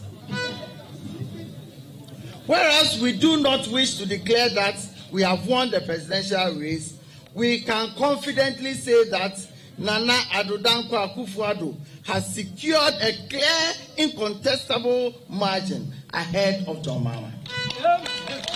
We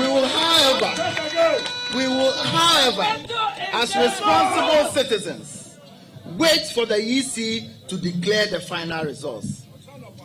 As we come to the end of this election period, we call on all well-meaning Ghanaians to exercise patience as we wait for the declaration of the final results from the Electoral Commission. President Nana Addo Dankwa Akufo-Addo and the MPP, from our projections, collections, we are on course for a second term in office and a majority in parliament. We are confident of this and await declaration from the EC as is constitutionally mandated. We end by advising the NDC to reverse the directive to their supporters to mass up at collation centers. Collation centers are not where elections are won and ballots counted. They had some 10 hours to get their supporters to mass up at polling stations up and down the country to vote for them. They once again flipped and flopped in this direction. Now they are asking them to mass up at collation centers, which will not flip the results for John Mahama. What is done cannot be undone.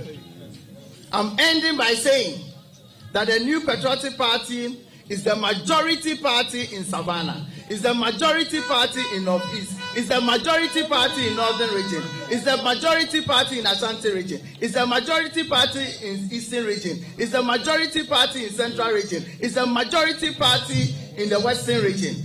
This cannot be contested. Thank you very much. Thank you very much.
So you're still live on the Election Bureau on Citi TV. Just gone by was a press conference from the NPP quarters addressed by its General Secretary, John Boadu. They also flopping, you know. Flopping. So it appears there's been some kind of flip-flopping in this election. The NDC says is flipping some of the NPP's parliamentary seats, and the NPP is also calling some of the NDC seats a flop, claiming that they have won them. Bernard, you heard John Boadu there. Well, same thing I said for NDC. Look, this is not what we need at this point. Okay, we need the results to come from the coalition centers. Press conferences announcing whatever is fine for those who want to hear, just like we said concerning NDC. Right now, what we need to wait for is the results. He said they have certified sheets. I don't know if they showed it to us or he just said it. He just said it. it. So for me, I think some results are coming in from some parts of the country. I think we can go into them. Yes. So we have some results coming in, certified results coming in from Hemang Lower Dentra. Okay. We have the presidential. This is Central Region. Yes. Hemang Lower Dentra. We have the presidential figures coming in. The NPP has 16,373, 16373, representing 58.01%. And the NDC has 10,789, 10789, representing 38.92%. These are the presidential figures coming in from the Hemang Lower Dentra. That's very interesting. Can you go through the figures again for Hemang Lower Dentra? So the NPP has 16,373, 16373, representing 58.01%. The NDC has 10,789, representing 38.92%. This is exactly the split for 2016. Nanado had 14,919 votes, and I'm showing that on the screen. Yeah. And that was forgive me, that was about 58%. And then you have the NDC having 39%.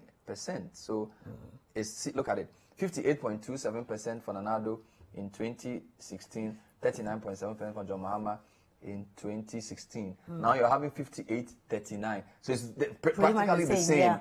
The margin hasn't changed. 10,000, 14,000, NDC MPP, 10,000, 16,000. MPP has got a 2,000 vote margin, but the percentage didn't change at all. So this is Central Region, Hemang Lower Dentra. Is this presidential? Yeah. Okay. Yeah. We're also getting something from the German constituency. I think we got a result from the German North constituency. And German North, let me take you there on this map to show what I'm talking about. So German North, very close in 2016. Now we are told that the results are in for presidential. MPP 19,248. Yeah. NDC 20,952. So NPP 19,248, 20,952 for NDC. So NDC has won the presidential in German North, having flipped it if you want, because MPP won it 50.7 in 2016, NDC 47.17. But now if you look at German North and what's coming in, NDC has flipped it ever so slightly. So the margin is about 1,700 votes. So we have results also coming in, presidential, coming in from Asutifi South. Asutifi South? Yes. The NPP has 18,246. 18,246, representing 47.83%. Now the NDC has 19,707. 19,707, representing 51.66%. This is Asutifi South. So let's go through this again. Asutifi South, NPP 18,246. NDC 19,707. So NPP has a 47.83%. MPP 51.66. If you look at Asutifi South behavior in 2016, NDC won it, but it was 52.28%, MPP 46.72. So now you're seeing MPP gaining a 1%, NDC losing a 1%, but NDC holding Asutifi South. So it's a similar story to what you're seeing in Hemang Lower Dentra. MPP holding it, but this time NDC is holding it. So the margins are not changing that much. So it's very interesting what we're seeing in Asutifi South, where NPP... Now, in 2012, Asutifi South was big for NDC, 62% for NDC, 35% for MPP. Then John Mahama flipped it in 2016, and he's held it. He's held it in 2020. So MPP 18,246, NDC 9,707. So let's go through what we have so far in terms of the ones that have come in. Doma Central came through. MPP 29,159. NDC 19,219. And that was 59.16% for NPP. 38.99 for NDC. Now again, Doma Central, then the next one was Doma West. Okay. Yeah. What was the result for Doma West? So Doma West, we had the NPP 9,607 and NDC 11,328. Meaning NPP got 45.49%, NDC 53.63. 64. And then we're seeing a similar split for 2016. That was what it was. So there hasn't been a big change there. Then there was Nkranza North. Nkranza North. The NPP getting 13,314 and NDC 11,928, representing 51.97 and 46.56 respectively. So the NPP had won it by a bigger margin in 2016, 55% to 43. Now it's 51 to 46. So NDC made a gain in Nkranza North, but NPP still won it. So it means that the BA is doing well for us. We've got Doma Central in Bono, we've got Doma West in Bono, and then now you announced in Ahafo, Esutifi South. And then you also got, what do you call it? German North. Yeah. So in Bono, you have German North, you have Doma West, you have Doma Central, that's 3. Then you have Esutifi South in Ahafo, that's 4. You have in Nkranza North, that's 5 in the old BA. Yeah. I'm also told that Banda is coming through, and Banda is also in Bono. Now, before we go to the Banda, we have the parliamentary results for these constituencies, the Heman Lower Dentra. So we have, for the parliamentary, Heman Lower Dentra, the NPP getting 14,791, which is 52.90%. The NDC had 12,692, which is 45.40%. Now, Doma West. Hold on. Heman Lower Dentra, don't forget, MPP president had 16,300.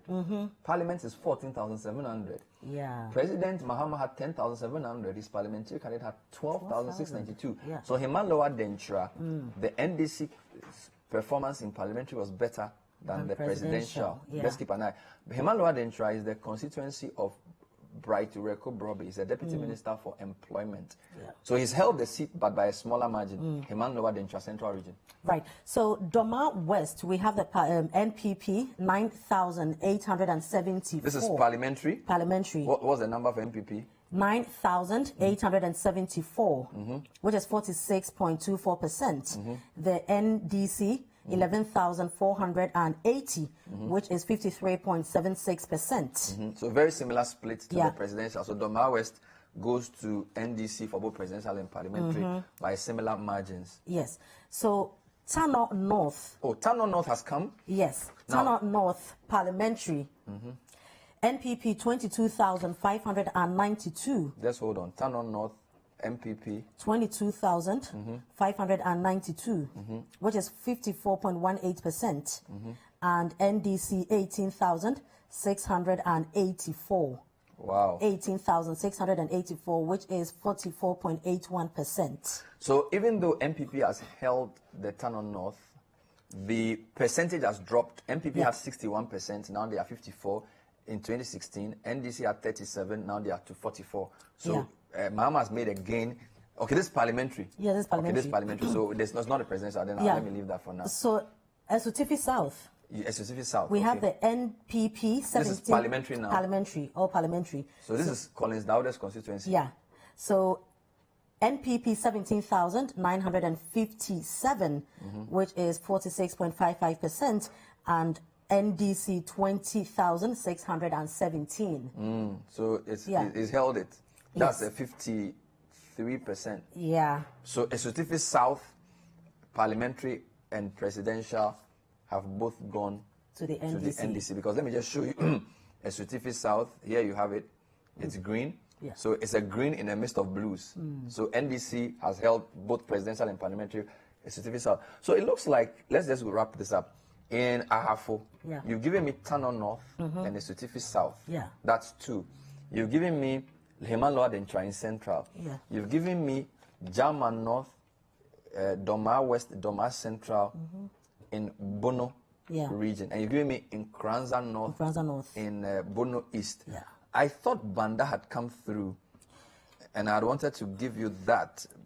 This is coming in from our bureau chief for B, and I'm probably going to call him to put us through. But Banda came through, and I was just going to give you the result until it disappeared from my my system. So we'll give you Banda shortly, because look at the BA results are coming in a lot now. Yeah. And I'm told Pru West parliamentary has also come in. And NPP parliamentary candidate Jalula 16,606. NDC parliamentary candidate Masaudu 12,681. That's Pru West. Now let me look for the parliamentary chart and see what's happening with Pru West, because I need to know if this is a flip or not. So let me just do that for you quickly. So this is Pru West. Yeah. This is Pru West in Bono East. Now I've already told you that Pru in the Bono region is one of the strongholds of the NDC. Yeah. So if Pru West, where is Pru West? Yes, at Tebubu, here is Pru East. Now Pru West, there you have it. Wow, Pru West was a dead hit. 49.7% for MPP, 49.6% for NDC. What are the Pru West results again? So Pru West, we have 16,606 for Jalula and 12,681 for Masaudu. So MPP has maintained the parliamentary.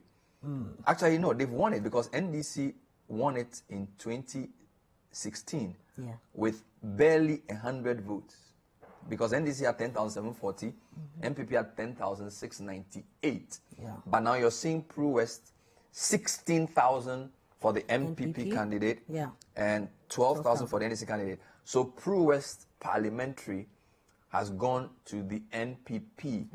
The Pru part of the Bono East is tight in parliamentary. Presidential is not that tight because I think the NDC still wins that. But that's interesting one coming in there. Yeah, so we still have some of the results coming in. We'll be updating you as and when we go by. But Bernard, are we surprised at the figures we are recording now? It's still not a very clear picture because the margins are very similar to 2016, and these are constituencies that are not very clear-cut. Okay, so these are tight constituencies already, and the tightness has not changed. Okay, but again, if you look at what happened in 2016 and the gap MPP gave NDC, you want to see, if you want NDC to flip the national on the presidential side, you want to start seeing some inroads. I'm not seeing enough inroads on the presidential side, but these results are very 12. But I'm not seeing enough inroads to convince me that there is a huge shift in the 2020 behavior. Now let's do Banda. Yes, so we have Banda here. For the presidential, NPP 8,332. Can you repeat that? 8,332.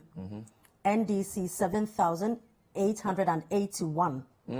Very close. Yeah, we have a parliamentary as well. NPP 8,195. NDC. So NDC, so I think it's the other way around. NPP 8,276. Okay. And NDC. No, what I have for Banda parliamentary is MPP 8195. Yeah. And NDC 8276. So I think there was a correction down there. Okay. So it should be the other way around. Yeah, because it says MPP takes. Yes, so MPP takes it. So meaning that NPP is 8,276 and NDC is 8,195. Okay, Kojo Ajima will clarify that Banda point for us, because he's basically saying that on the presidential side, the NPP has taken Banda on presidential. Because if you look at Banda, where is Banda for you? Yeah. In parliamentary, it was a different story, because parliamentary went to the NPP. But I'm just going to get you Banda shortly. And then I'm going to go to the presidential to show you what is happening there. So we are getting a lot of the BA results, and that seems to suggest that things are moving on there quite quickly. So where is Banda? I'm just running through the map to find it for you. Whilst I do this, there are still countings going on in parts of Greater Accra region, and there's a lot of controversy in Ododo as we speak. We understand the NDC's parliamentary candidate has been arrested, And our reporter is going to tell us more about that in a short while. And while we do this, a lot of the Accra places are still counting. Yeah. They still have not finished counting, and it's leading to... Okay, so there you have Banda. So NDC holds the parliamentary for Banda, Ahmed Ibrahim. Yeah. Now, he's saying that in the parliamentary, it looks like the story hasn't changed, but the presidential, the story has changed, right? So in the parliamentary, the NDC had 8,276. So NDC has maintained the parliamentary for Banda, but for the presidential, they have won it. Okay, so Kojo Ajman has joined us on the line. I guess he will make some of these clarifications for us. Kojo, thank you very much for joining us. So where exactly are you now? I am in the our partner stations office where we are reporting from ARC FM in Tignani. Right, so you just gave us some figures, some certified results coming in. So far, what can you tell us? What numbers can you give us? What do you have? Well, let me start with Banda. So, Banda, in 2016, they voted both presidential and parliamentary for the NDC. But this election, they are joining the League of Skirt and Blouse constituencies because for the presidential, NPP won with 8,332. But parliamentary, they trailed behind the NDC's Ibrahim Ahmed with 8,195. It means that the NDC maintained the parliamentary seat, but with the presidential, they lost to the NPP. Okay, what else do you have? And the mighty, some of the mighty men here are also, fallen. German North, the constituency of the Deputy Aviation Minister, Yao Apple. He has lost his seat.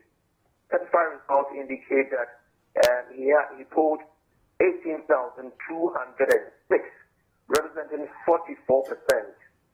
And while the NDC polled 22,375. If we go to the presidential, NPP polled 19,248 for presidential. It means that when you look at the margin, the NPP gained over 1,000 votes in the presidential as compared to the parliamentary results. If you come to the NDC presidential, Muhammad gained 20,952. If you compare that with his parliamentary candidate, he lost over 2,000 votes there. So that is German North Constituency certified results from the EC. Now let's go to Doma Central, where Kwekwa Dumamenu is seeking a fourth term. Now Kwekwa Dumamenu polled 28,540. The NDC polled 20,085. That is for the parliamentary. We are waiting for the presidential for that constituency. Let me quickly move you to Bekum West constituency, where the NPP had four presidential, 11,000 parliamentary, 11,246. Yes, for Kweku Ajeni Mwatin of the NPP, parliamentary Bekum West. He polled 11,246. Dixon Treasurer of the NDC polled 10,299, thereabouts. And then one candidate, Derek Obeng Mensah, I think he's an independent candidate. He polled 2,395. So that is with the Bekum West constituency. Let me quickly go up to the Kano North. Kano North. Tana North, both presidential and parliamentary went to the NPP. So with the presidential, NPP garnered 25,563. Presidential, Tana North, NPP, 25,563, representing 61.7%. The NDC, 15,371, representing 37.1%. That is for Tano North presidential. Let me move to Tano North parliamentary. Frida Prempeh, she maintained her seat with 22,592. 22,592. So if you look at the presidential and parliamentary, the NPP candidate gained a little over 3,000 when you compare the figures with the parliamentary, because Frida garnered 22,594. So if you compare parliamentary and then presidential, Nana Akufo-Addo gained a little more, that's over 3,000. NDC's Pine Sopoku, 18,684. 18,684. That is 44.23%. If you compare that to the presidential candidate of the NDC, who garnered some over 15,000, it means that when you come to the presidential, the NDC's vote there depreciated with a little over 3,000. So, Prema, these are the results that have come in. Let me move quickly to Nkwansa North presidential. Nkwansa North presidential, we are yet to receive the certified result for the parliamentary. That's the constituency for Deputy Defense Minister Jerry Odo, Major Retired. So, NPP 13,314. 13,314, representing 52%. NDC 11,928. GUM 242. DPP 14. Ghana Freedom Party 4. GCPP 9. APC 16. The next party 21. PNC 22. PPP 5. NDP 5. And then an independent candidate 35. So that is the certified result, presidential result for Nkwansa North. Now let me go to Doma Central, certified presidential result.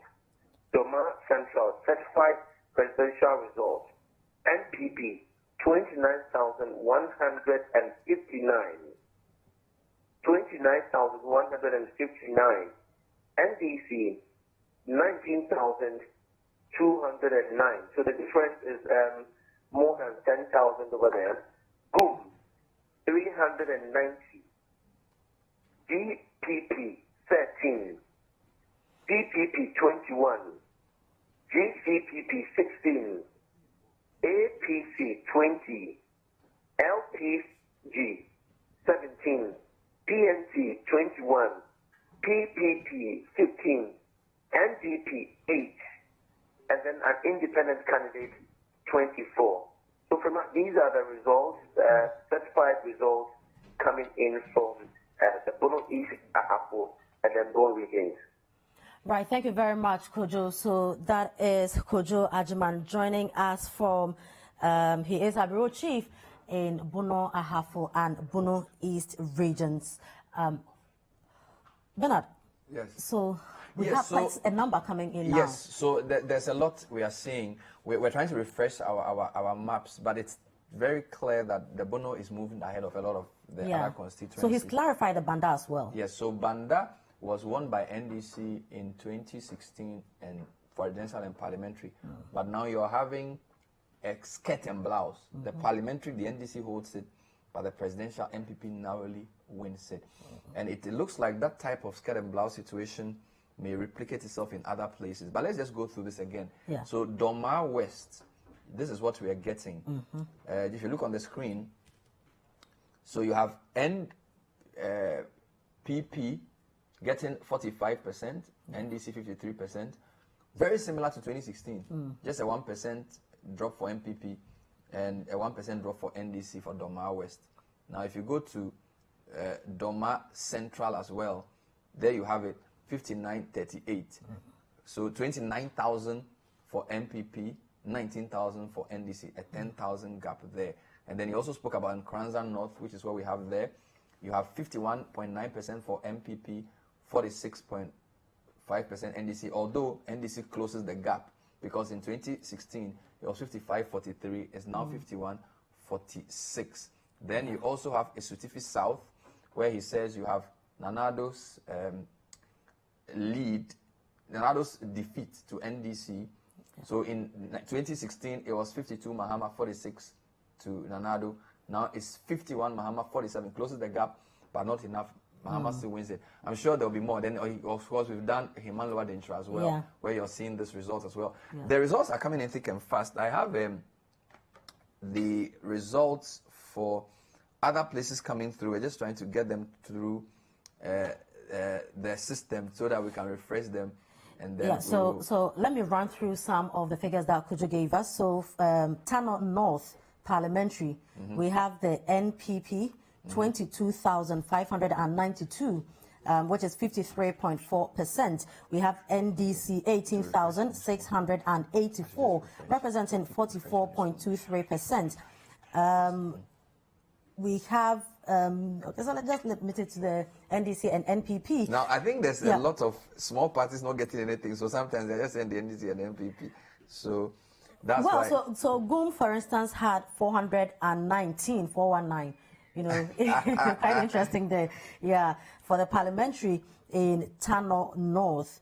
And Banda certified results. So parliamentary, we have the NPP 8,109, NDC 8,276, presidential NPP 8,332, NDC 7,881. German North Constituency, we have presidential NPP 19,248, NDC 20,952. Parliamentary, we have NPP 18,206, representing 44%, and NDC 22,375, representing 54%. Very interesting indeed. Very interesting indeed. So let me just show you what we've confirmed on our presidential and parliamentary dashboard. It's very, very few results. Look at the parliamentary. So you have Evans Opoku Bobie is the incumbent member of parliament for Doma West. And now we're seeing Vincent Opong Asamoah of the NDC winning that 53% to 46% for the NDC. You go to Esutifi South, Collins Dauda has held it 56% in 2016, now 53% in 2020, but he still maintained the seat. That's Alhaji Collins Dauda winning Esutifi South again. So those are some of the numbers we've confirmed for you. We also have Suhum constituency on the parliamentary side, and MPP has maintained it. So Frederick Opare Ansa 63.95% with 34,049 votes, and NDC 36.05%, 19,190 votes. So MPP holds Suhum, and this is actually a larger proportion in the parliamentary than it did in 2016, because in 2016 it was 54-45, now it's 63-36 for Suhum for the New Patriotic Party. Now we also have Yilo Krobo.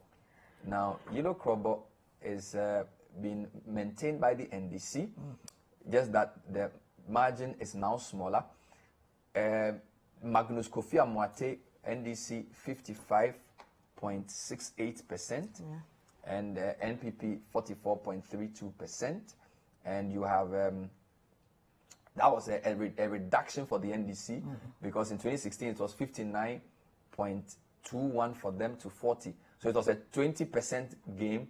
It's now 10% or 11% for them as well.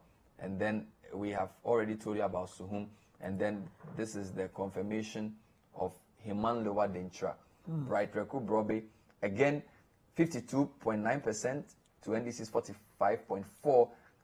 Again, it's a reduction for him because in 2016 he had 58.4%, and now he's reducing. In fact, his total votes have been reduced. 15,043 votes in 2016 is now 14,791, and the NDC's votes has increased from 10,338 to 12,692. So that's Bright Reku Brobe there for you.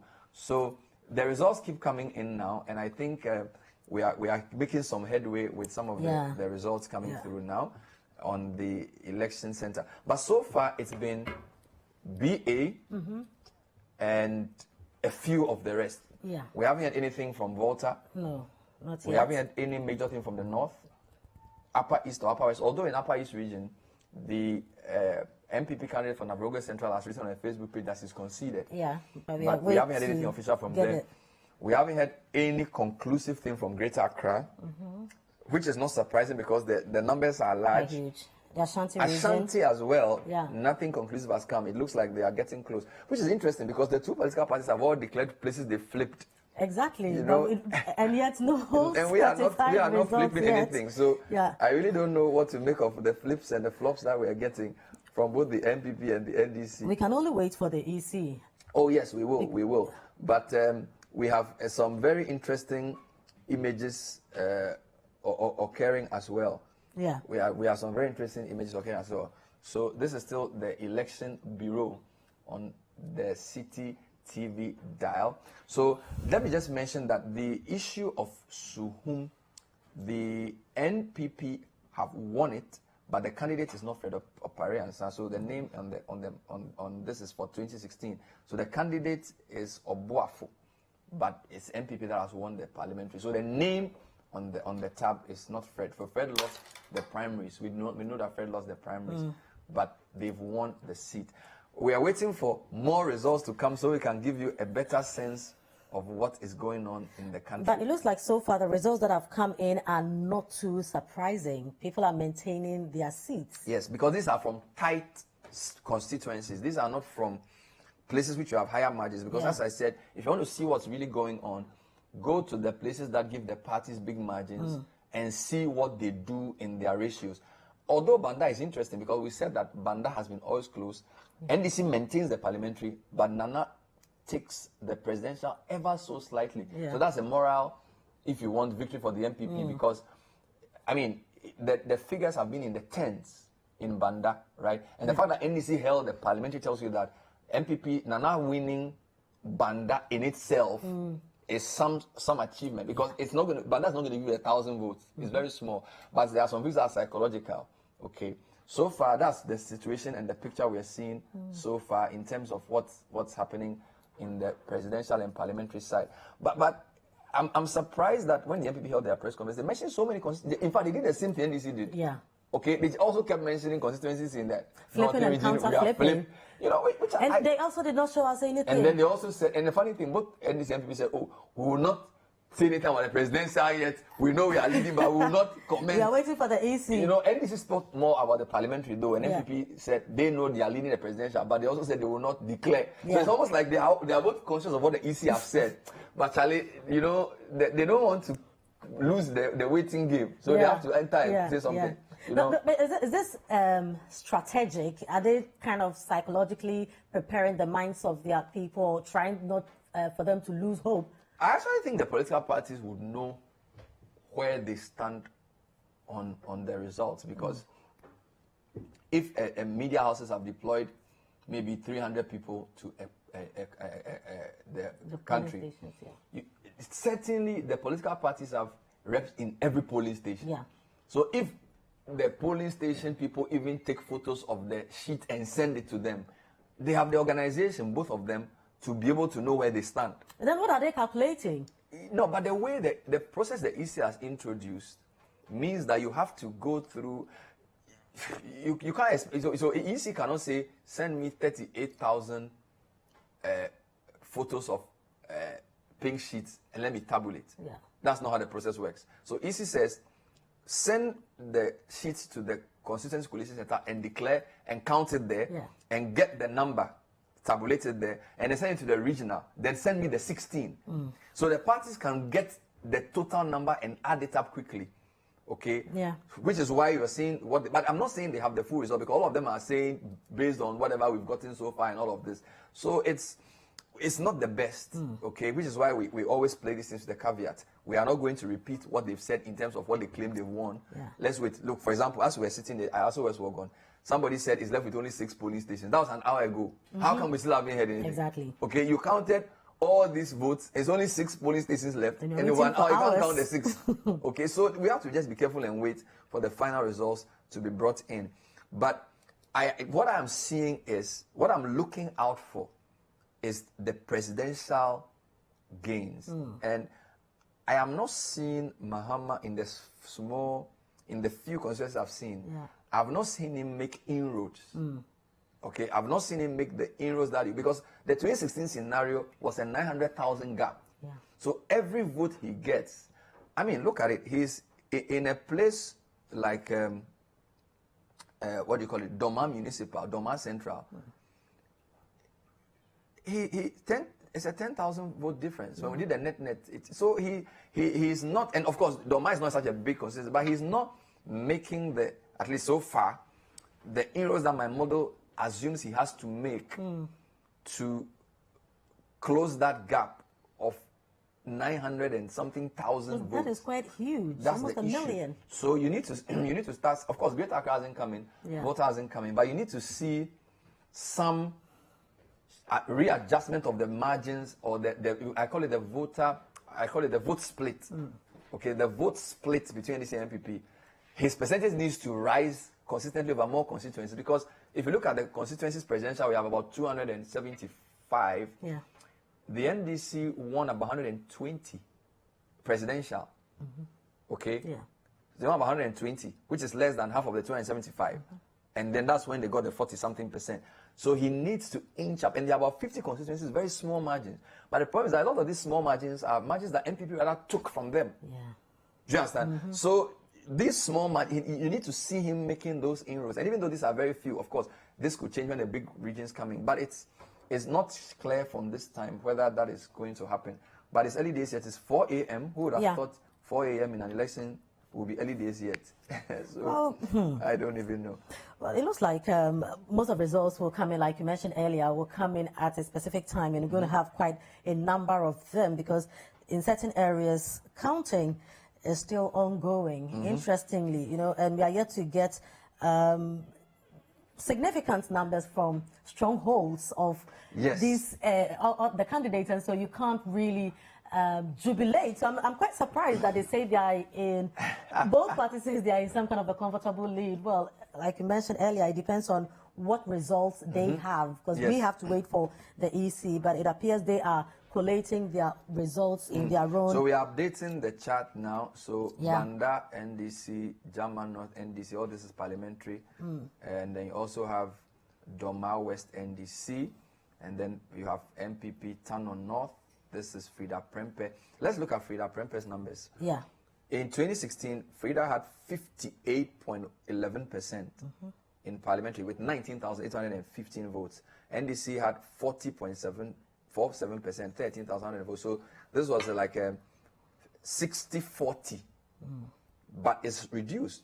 Yeah. It's now 54-44. So NDC has made a gain on parliamentary for Tano North, but I don't have presidential for Tano North. So if this vote split was for presidential, then you say, wow, NDC has inched up 5%, MPP have lost 5%.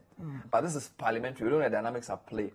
Okay. So, and still she won the seat. So it doesn't change. Parliamentary is not, you don't gain anything by closing the gap for parliamentary. You've won means you've won. Yes, but in presidential, closing the gap even by losing is still significant. It matters, which is why, but it's, if the president parliamentary go the same way, you could say that Tano North, which is one of your 6 for constituencies, Tano North and South, Esutufi South and North, and Esunafu North and South. They are very small, but they tend to trend MPP on the presidential. So Tano was, but then the parliamentary always tends to go 50-50. Yeah, we don't have the presidential yet for Tano North, but looking at the figures of the parliamentary, can the NDC do anything? Can they win? Yeah, because the behavior of Tano North, I can find the behavior of Tano North for you in 2016. Yeah. And then that will give you a quick sense of what happened. So maybe let me just go to Tano North in 2016. It was almost a 10% difference. Okay, so Tano North 2016 presidential. Just give me a quick second. I'll find it for you. And this is one of the 6 Ahafo constituencies. So there you have it, Tano North. Yeah. 2016, Nanado 61.48, John Mahama 37.44. Yeah. But the parliamentary is much, much closer based on what we just showed you. Yes. Now, Nanado in 2012 got it 55.43 and he extended to 61.37. So we are waiting for the presidential for Tano North to see what that does. Let me go back to our map and see how it's filling out. If you just woke up, our election map is not anywhere near close at all to being filled out. Central region, we have Himan Lower Denchira. And then we have Achiase. Achiase is in the eastern region. Robert Kwesi Amoa, 14,796 parliamentary. NPP, 14,796. NDC, 9,154. 61% NPP, 38% NDC. But look at the story. It's a reduction for NPP. They got 68.7% in 20. So you see why NDC thinks they will make inroads in parliament, right? Frida parliament is dropping. Yeah. Kwesi Amoa's parliament is dropping. They're still winning, but they're dropping. So they believe that parliament is strong for them. Look at it. MPP in 2016 had 68%, almost 70. Yeah. So it's almost 70-30, is now 60-40 for parliament. And this is the second we've seen like this. Quite significant. So we could be seeing a story. Look at Bright Reku Brobe. He had 58-40 in 2016. Now it's 52-45. You see what's going on? So the NDC's parliamentarians are doing better. Yeah. From what we've seen so far, even though the MPP is still winning it. Yeah.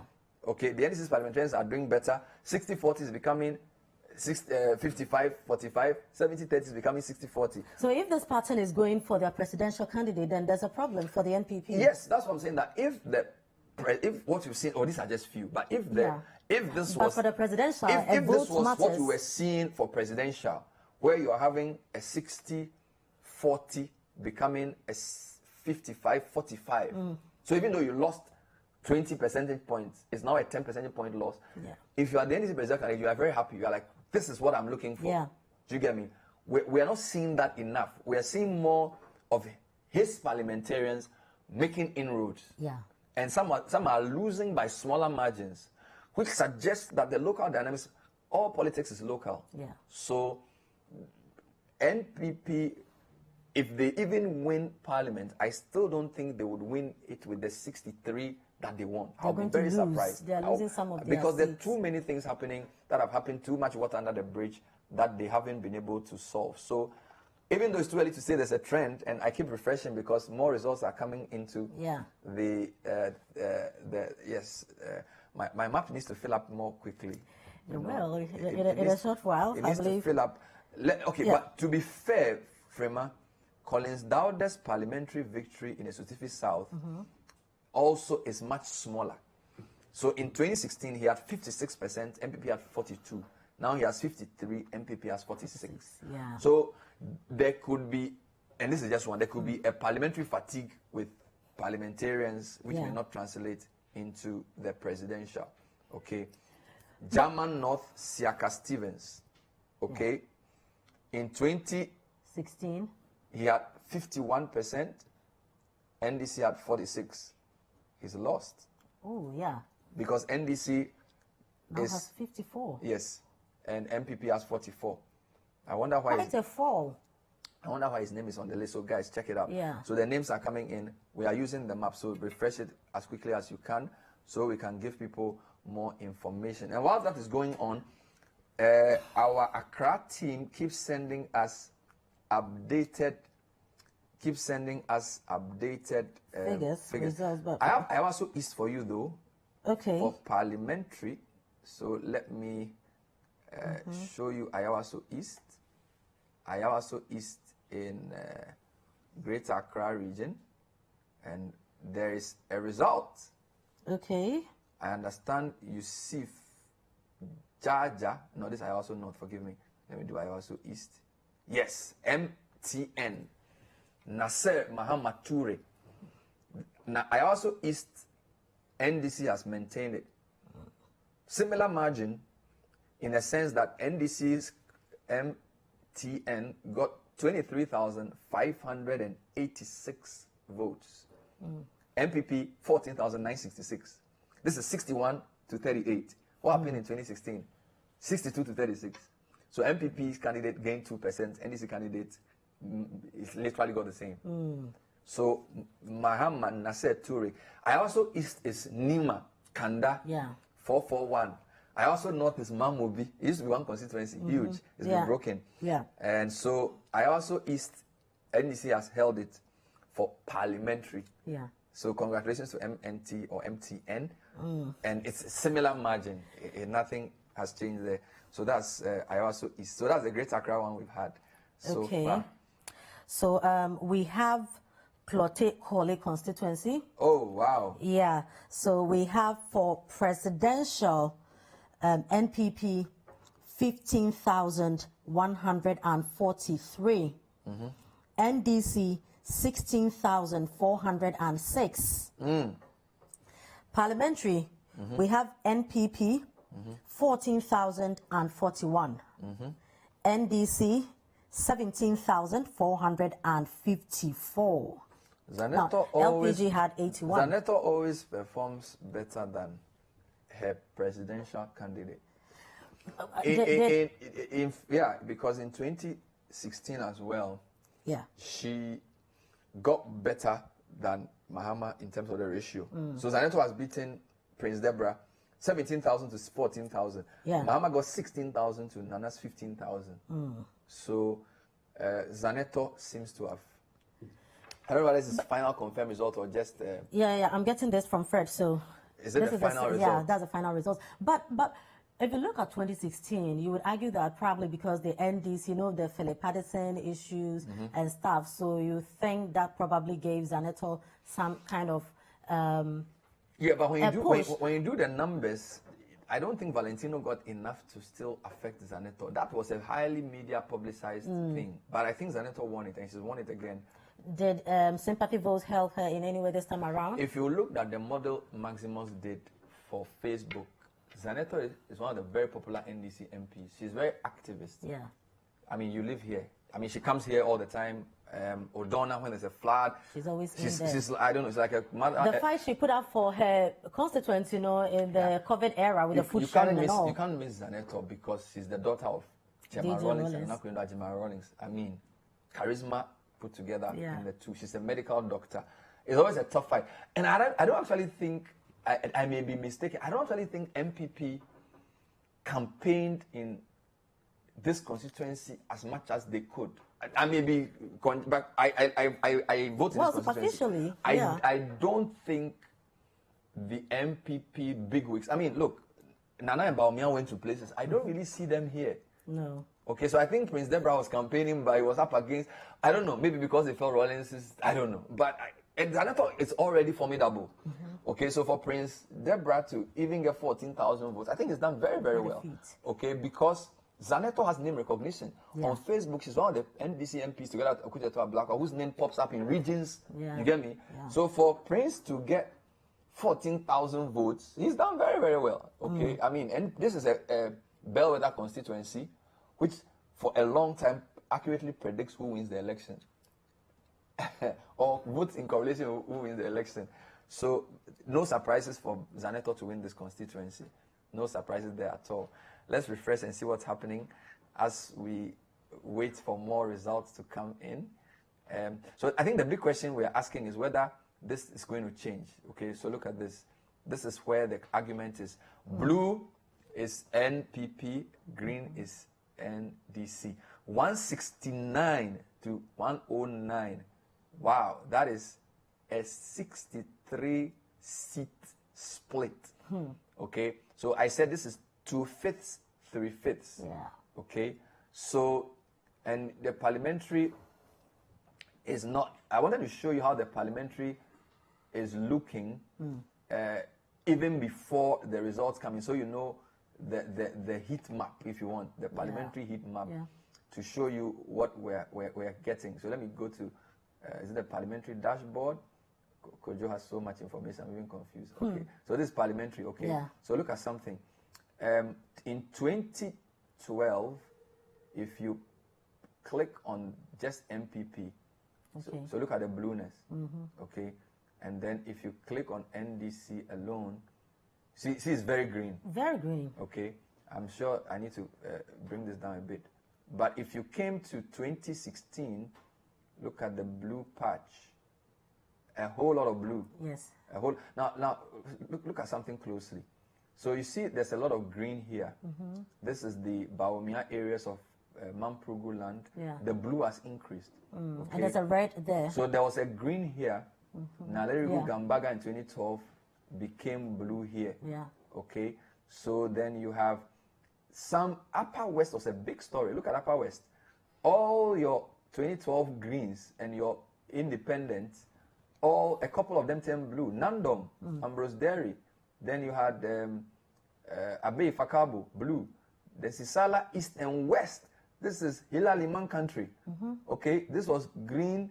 Amidu Suleimana, and the NDC road minister. All of these guys turned green, blue. Even this guy, Wa East, can you imagine? Wa East, which was decidedly green, has turned blue. So it will be interesting to see what happens in these places. It will be interesting to happen. I'm keeping an eye on this area. I want to know what's going to happen here. And then we'll see. And then, of course, Western North as well. So there's a lot to watch out for. And let me see if my people have got more information for us in terms of the Election Bureau. More results are coming in. They are trying to put them together for us. And so let's go back. Okay. Am I seeing any more? Okay.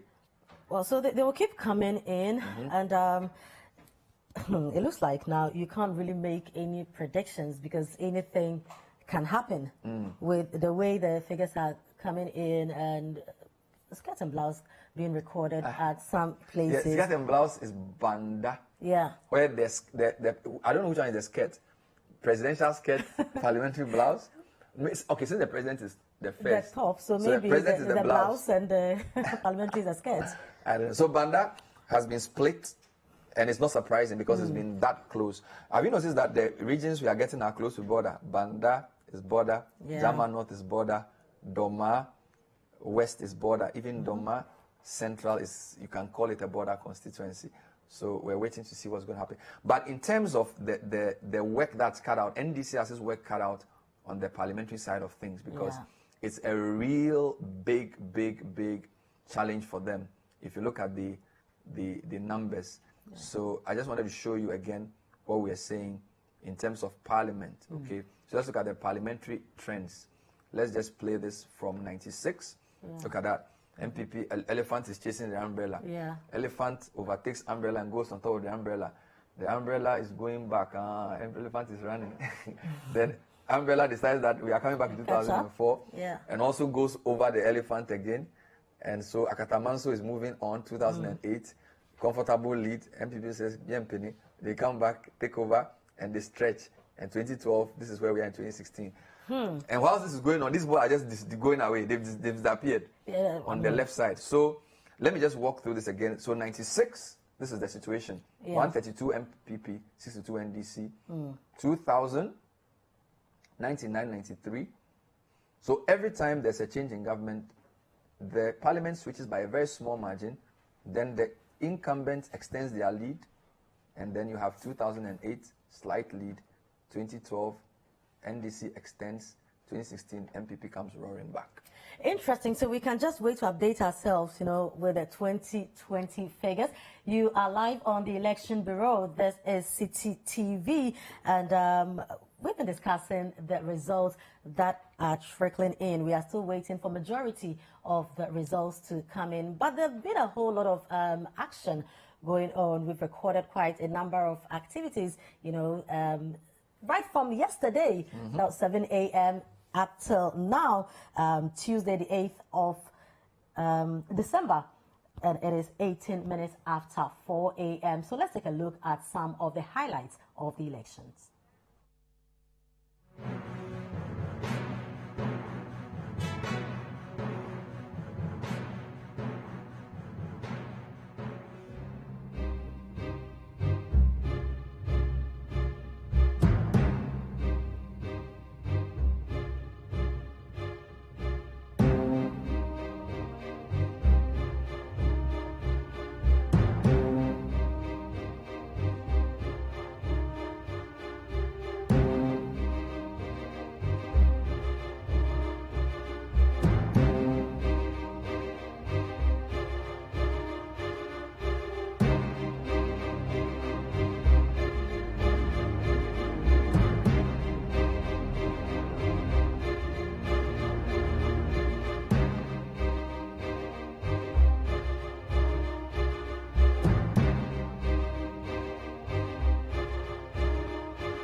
All right, you're still watching the Election Bureau right here on Citi TV, and my name, of course, is Emmanuel Sapon. And you know what I do when I come on your TV screens. I bring you the best or the highlights of social media reactions.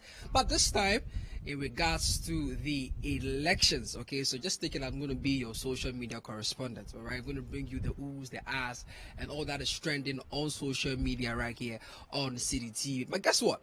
Guess what is trending on social media? Watch it. Why is Watch It trending? I have no idea, but I'm going to go through a series of tweets and maybe we'll understand why people are talking about Watch It on Elections Day. I could go through some of the tweets here and I could see that some people are saying that Radio Watch It and Goboseles are all no come. Were they not part of the special voting? All right, and someone too says that, oh Charlie, I don't go by Watch It cry because Amila no come today. All right, someone says some Watch It sellers in the country should have done special vote. So these are some of the tweets people are talking about. I'm going to go through all of them as much as I can, and then still check out other trending topics on the election day. Please do remember that when you tweet or when you post something, don't forget to use the hashtag the Election Bureau or GH Elections, or tweet at me at Olele Salvador or at Citi TV GH and Citi 97.3, anywhere, everywhere on social media. So let's check out what people have been saying on Election Day. Woo.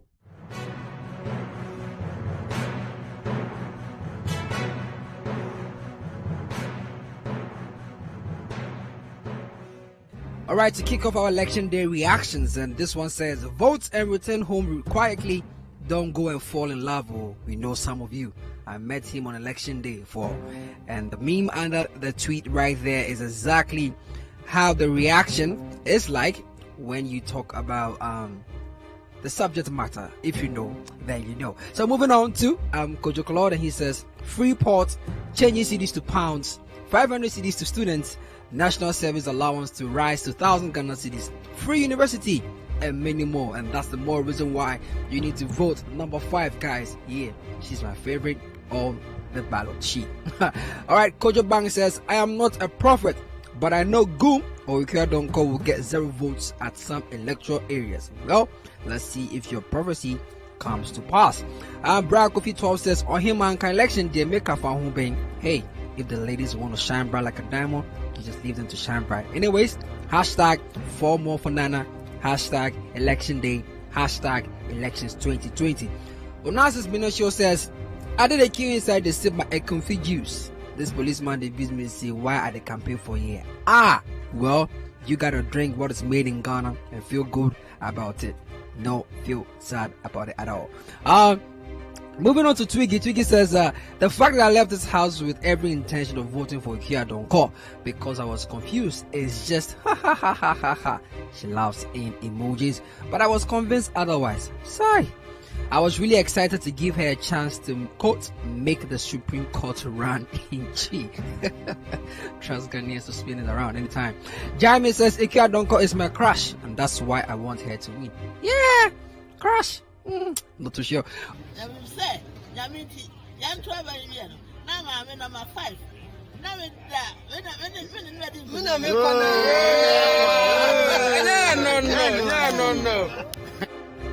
All right, King Casey says, if I be MPP people, like I go share and coffee juice for the polling station. You test them, no, your mind could change. I wish it was as easy as that.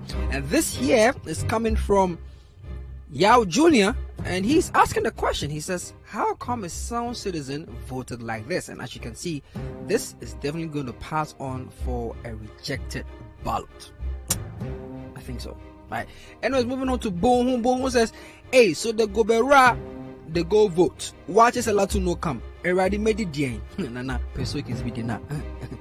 Kojo Akoto Barton says, Montakas Akwanchire is powerful. And those of you who watched earlier, you know what Kojo is talking about. He took his little princess along and put her town on the ballot sheet. As whether that is allowed, we are yet to find out. Hashtag Election Bureau, hashtag GH Elections.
And Damwa says, I endorse this message I just received, and the message read, for subsequent elections, wache sellers should be part of special voters so we can eat wache on main election day. You got that right.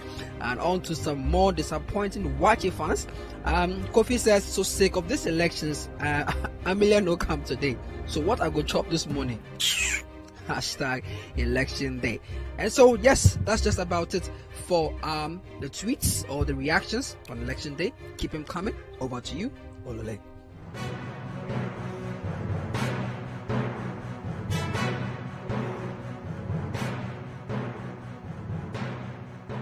All right, so there you have it. Now you know why Wache is trending on the election day. But it shouldn't stop there. Elections are still ongoing. People are still casting their votes. It ends at 5 p.m. so you can still send your comments. Even after 5 p.m, should we find something interesting on the social media airwaves, we will bring it your way and then see how best you guys can vibe or entertain yourselves with some of the interesting things we will be identifying. So if you want to be part of the conversation, don't forget to use the hashtag the Election Bureau, or you could use GH Elections, and I'll do well to read some of your comments. All right, my name is still Emmanuel Sapon. You can follow me at Olele Salvador and let me know how you are feeling about the day, who you think is going to take the day when it's all said and done. Till I come your way with more, do not touch your TV set. It's still Election Bureau right here on Citi TV.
I believe that the process has been very smooth, and the way it's been arranged, I think it's far better than we've ever seen it, where you have the presidential secretary and then you have the parliamentary also. It's clearer now, so I think everybody will be happier. This particular center is never crowded because of the people who usually register here, so it's not exceptional. It's not exceptional. However, the who should do your work for you? However, it has been smooth sailing, and the machines did not, the last time you do something, the machine says it doesn't accept it, blah, blah, blah. This one was just straight out. So I believe it is better, but this center is always, it's never crowded. We're doing electronic voting, and a lot of the counting is done electronically. I don't see how it cannot be done within 24 hours or at most 36 hours. But I think that the lady has been very systematic in whatever she's doing. She's been telling all of us in Ghana how she's doing it, so I have no complaints about her at all. What are your expectations after the counting? I'll leave that for the future.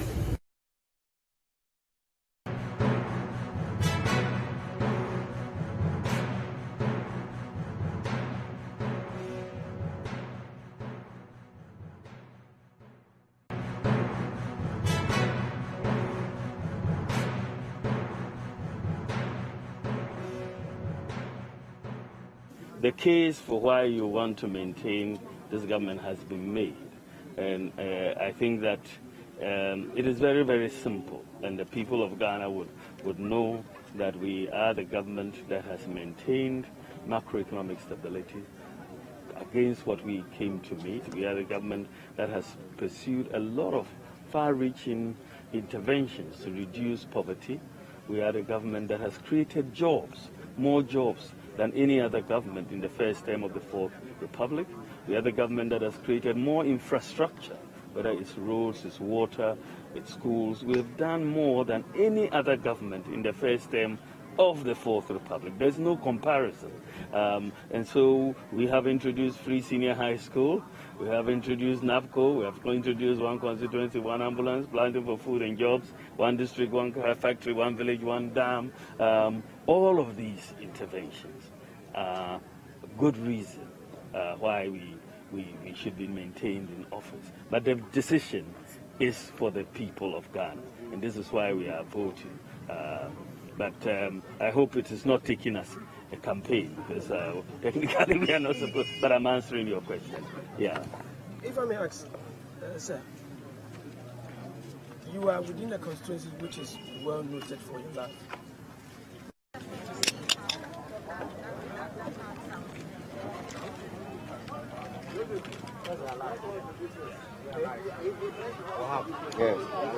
Yes. Yes.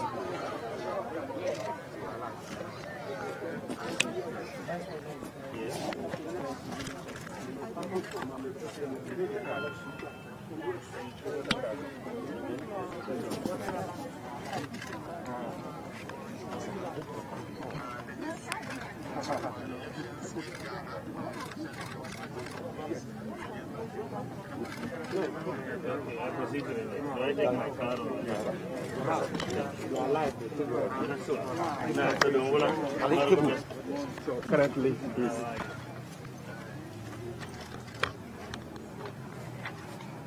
now wanting to a place where he's to collect the ballot.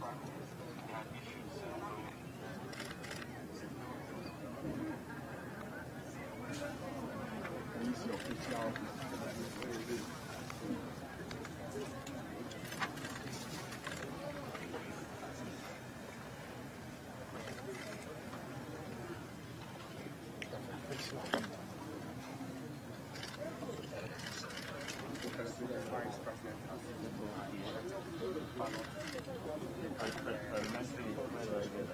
Over there. So I vote for the presidential. Please.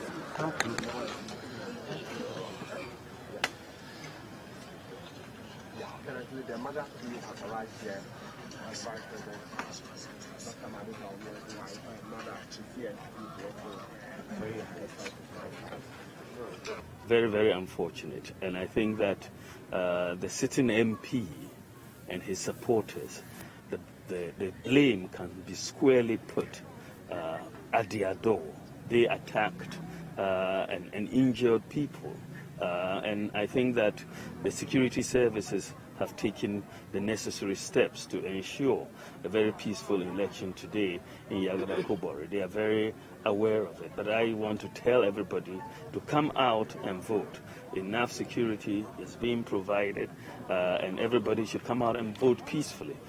Elections are about ideas, about your record. And so if you like the record of one party, you vote for them.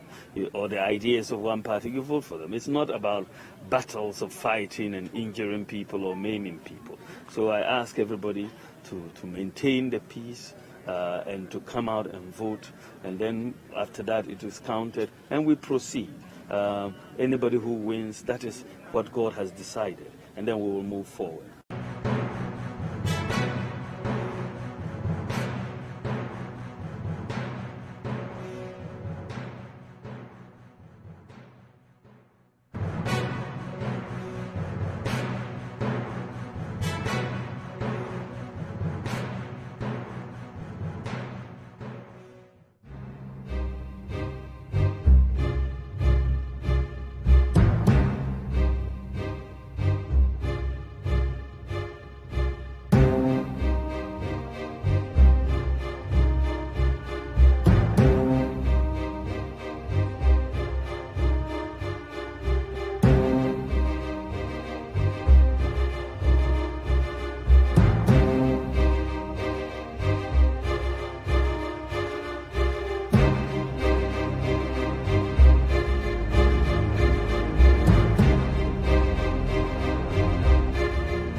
morning. How are you? And then you get what he has to do to make sure that so when he's about to speak up, inshallah, 19 left. He has been disenfranchised. And all the rest people, so you've got 5 she has been wrongly added to special voters. No, I am. Check this one. This is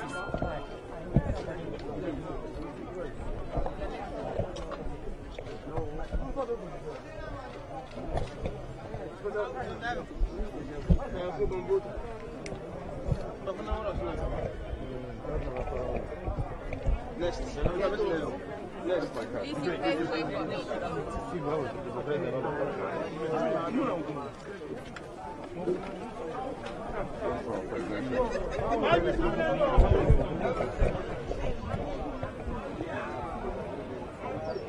Here at Bole Bamboy District Assembly polling station, we have 371 registered voters at this polling station.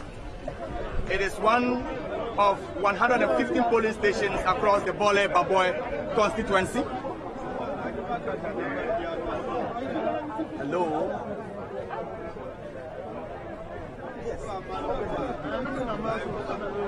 Yes.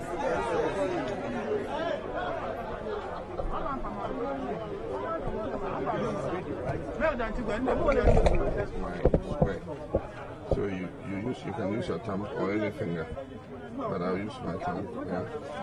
And then you go like that.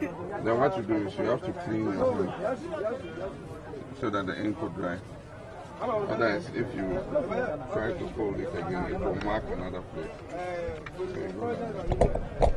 Ready to cut. 371 registered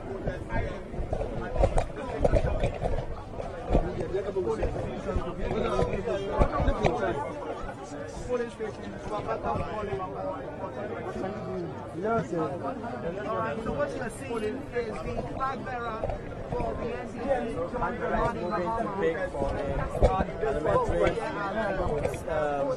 and in terms of the parliamentary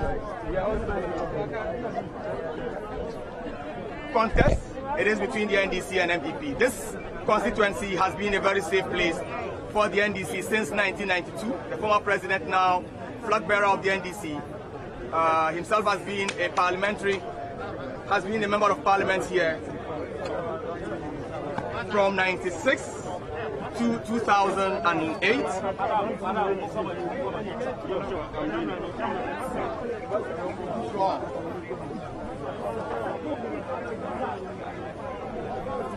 You did it in less than 3 minutes. Yes.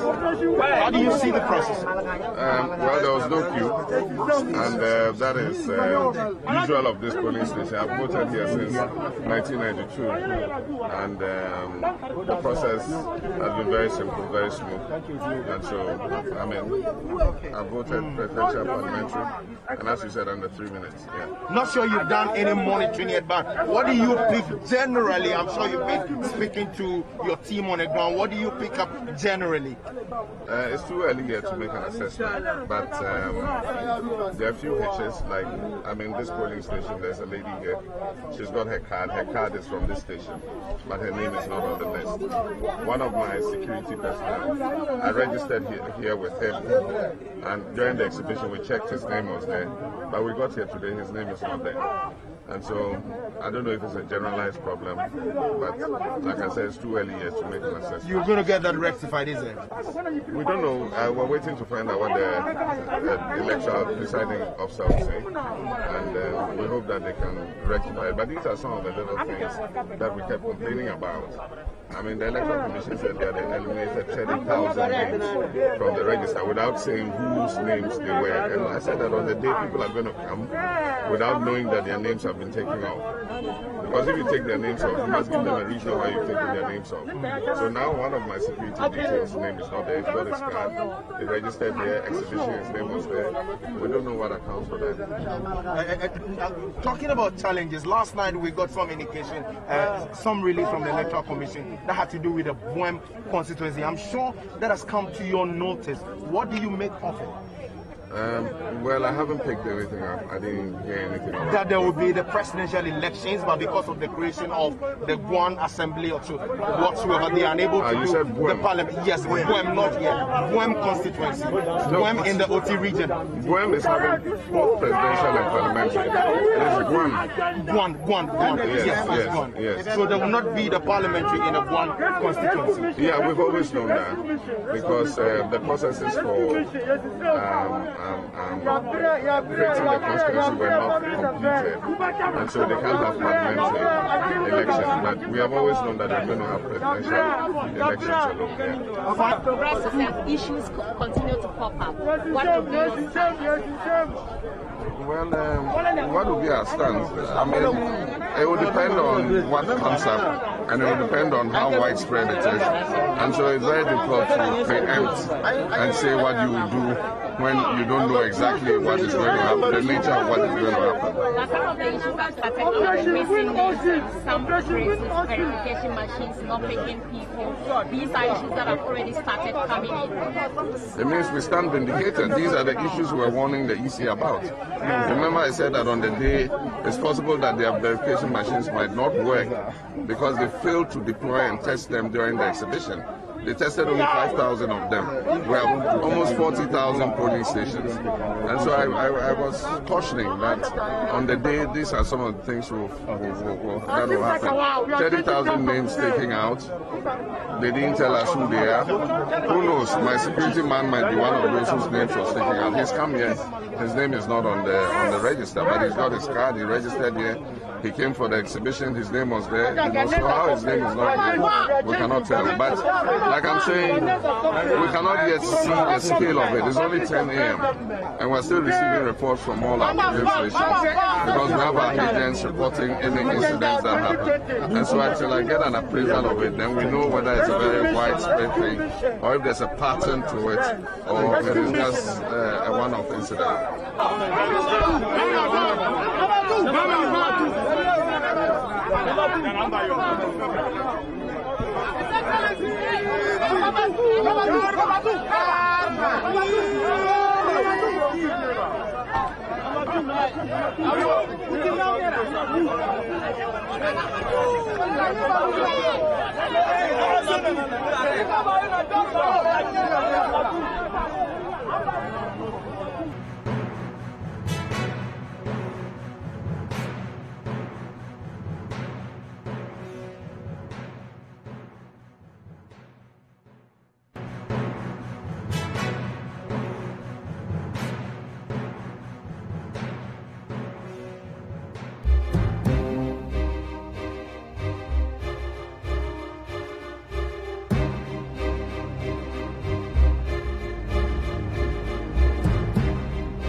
I just voted, and so far so good, except in a few places where I got reports about challenges with the system. At Chegli, I understand some names were absent or are absent from the voter register, and in this place and in other places, the MPP people are implanting PNC agents as if they were PNC agents, but they are MPP guys who they look for tax and put on them and pretended that they were observing for PNC. That also another fraudulent act. So I think that so far so good, except in these instances. And I would advise that anybody who is not accredited should not pretend to be an agent, because it's the beginning of the perpetration of fraud and the possibility of violence at the polling stations. Do you suspect any foul play in this whole process? Yeah, the foul play has started with MPP people putting tax on people who are not supposed to be at the station, at the polling station, and they pretend they are from the other parties who don't have representatives there. So I think that this is the beginning of it. We hear of the possibility of other people, starting violent acts at the polling stations. I just hope that it doesn't materialize, because we want to vote in peace and get John Mahama elected and myself elected as well. Are you sure of victory this time around? This time and all time around, I've always been sure of victory. On this occasion, at this year's elections, I'm very sure I'm winning. I'm very sure John Mahama is winning. Is logically a foregone conclusion. What would be the gap? Well, it will be a big gap, but I won't be clairvoyant to be able to predict exactly the gap, but it will be a big gap.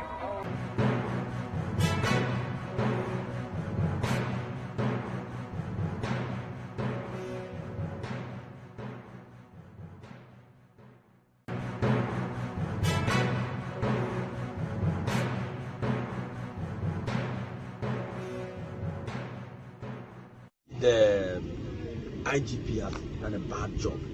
I will not applaud the IGP. Yesterday I heard him say that he will make sure that every player, what is it? He cannot prove. Even presidential candidate cannot be given security. How much more police stations?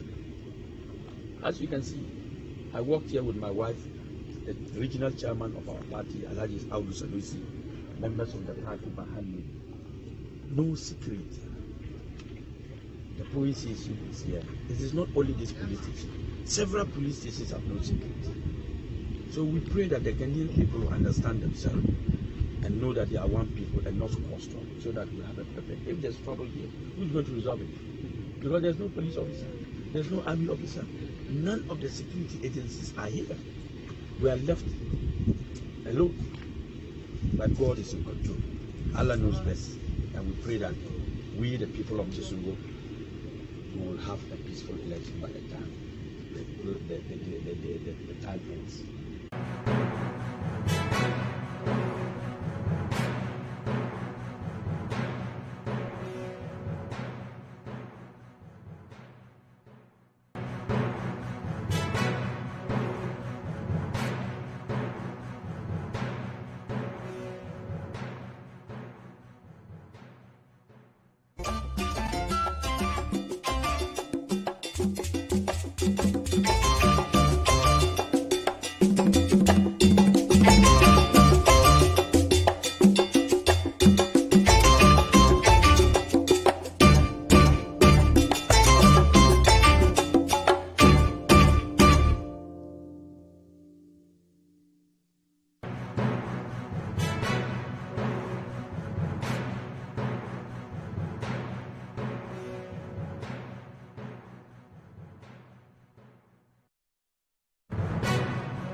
All right, so you're still watching the Election Bureau, and this, of course, is Blitz from the world of social media. My name, of course, is Emmanuel Sapo. You can follow me anywhere, everywhere on social media at Olele Sawado. Let me know what's happening around you and take me through some of the entertaining posts that you have seen on social media, and I'll do our best to put it out here on our network. Now, polls have officially closed, and so counting the votes are underway, and before that, we as a station went through, around the clock to bring you some exciting feeds as to what we've been up to in terms of analysis, statistics, facts, figures, name it, history, whatsoever. We had our seasoned journalists and anchors bringing you the best of all that you could get right here on the Ghanaian election. So at this moment in time, like I'm always going to do when I come your way on your TV screens, I'm going to go through some of the social media interactions that has got people talking. So we're going to take off with some series of tweets that I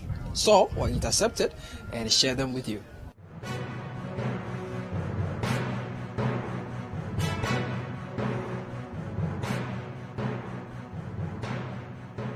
So we start off with Mr. _Manaf, and he says, I won't go high some Indian crab pie container, then say go run past my polling station in front and see something. Trust me, you don't want to do that. Moving on to Anka Mame. I think I got that right. Yes, at 5 p.m. voting ends, counting starts, serious mode activated, and when you see this face, you exactly know what time it is. Time soon, counting of ballots starts soonest. Well, it's already underway. Some presidential and parliamentary candidates will start bleeding soon, as if they're not bleeding already. Mr. Meng says, I stand for peaceful. We are counting the votes. Are you guys still standing, or we should bring you a seat? Alright, Gideon _Duke says the counting is also really fast. Let's hope the collation goes as smooth. Alright, and Anajua says, so like play, they are counting. Sure, now I think we are joking. Alright, it's Africa _G says, be like boom in polling agents where the vote give them one in Kwan. Hey! Alright, Ali _Ivot says, you guys are drawing conclusions from police station results. Relax till they get to the coalition center. That be where inside go make it clear. I can't wait for that time. Steve K says, my heart jumped when the polling agent announced the results and he said, Yakani 000. Pass not you go. I'm definitely sure you guys know who he is talking about. Okay, don't go. More fire. Komi Alfredo says, please stop overreacting to individual polling station results before you get broken hearts later. Where have you seen this before? Thank you. And so that's all that we could get from social media reactions. Over to you. 16, 17, 18, 19, 100. Hey! Push up.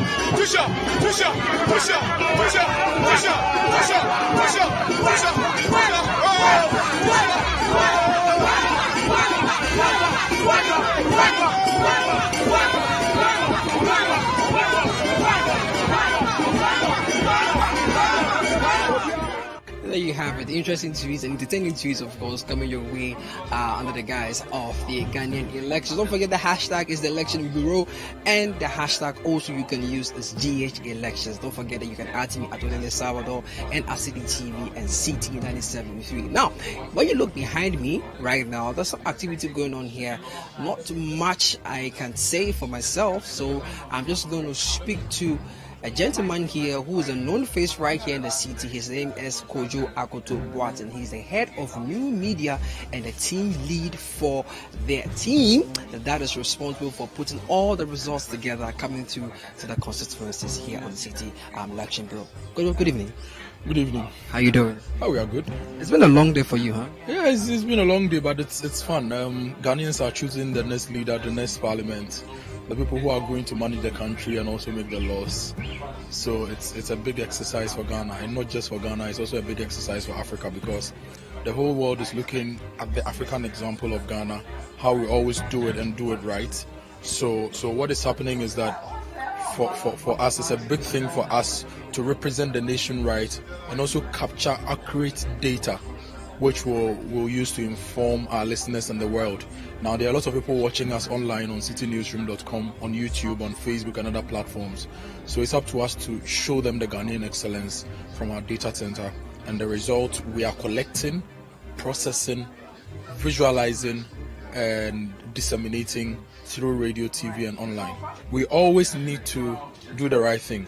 Results coming, verify the results. So have a trusted point of collecting the results and share these results as provisional results that you are collecting, always deferring to the EC for the final results. The person who has the constitutional right to call and announce the presidential results is the Electoral Commission boss. So we will be giving people an idea of how the counting is going based on the results that we are collecting from all the polling stations we are covering, the electoral areas we are covering, the constituencies we are covering, and the regions we are covering. Thank you so much, Kojo. God bless you. All right, so there you have it, and please do well to stick and stay with Citi TV and Citi 97.3. You heard the man himself. Listen, they are taking their time to make sure that every result you hear is coming from a confirmed, accurate source. All right, so best believe that when you hear anything coming from the Election Bureau, it's not going to be disputed, because they are doing their necessary checks, making sure that with every result that comes in from every constituency has gone through the necessary checks to pass its verification. All right, so this and many more you should expect right here on the Election Bureau. Once again, my name is Emmanuel Sapon. You can follow me or find me anywhere on social media. Let me know how you are feeling, who's winning on your side, who you think is going to take the day in your constituency, and then I might share it out here on Citi TV. Don't forget, once again, the hashtag is the Election Bureau, and the other hashtag is GH Elections. Till I come your way with some more social media highlights, and still the Election Bureau.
Earlier this morning, ladies and gentlemen, the NDC held a press conference to announce a list of parliamentary seats they claim to have flipped, including ones they are yet to be declared and others the NDC did not win, such as AAK, that's Abura Asebu Kwamankese, still lying, where our candidate Elvis Donko has retained his seat. This is characteristics of the NDC, which made that infamous claim around this time 4 years ago that they were in a comfortable lead, when their candidate, John Mahama, had been comfortably beaten. When we came out in 2016 to show that we were winning, we did so with facts and data from the polling station results. Nothing close to such preparedness was obvious today at the NDC's press conference. The NDC have obviously, from the press conference held today, have not learned from the 2016 mistake and incompetence. It is obvious that they have no proper system of collation and relied on fake results and hearsay. The NDC was so unprepared that in the middle of the press conference,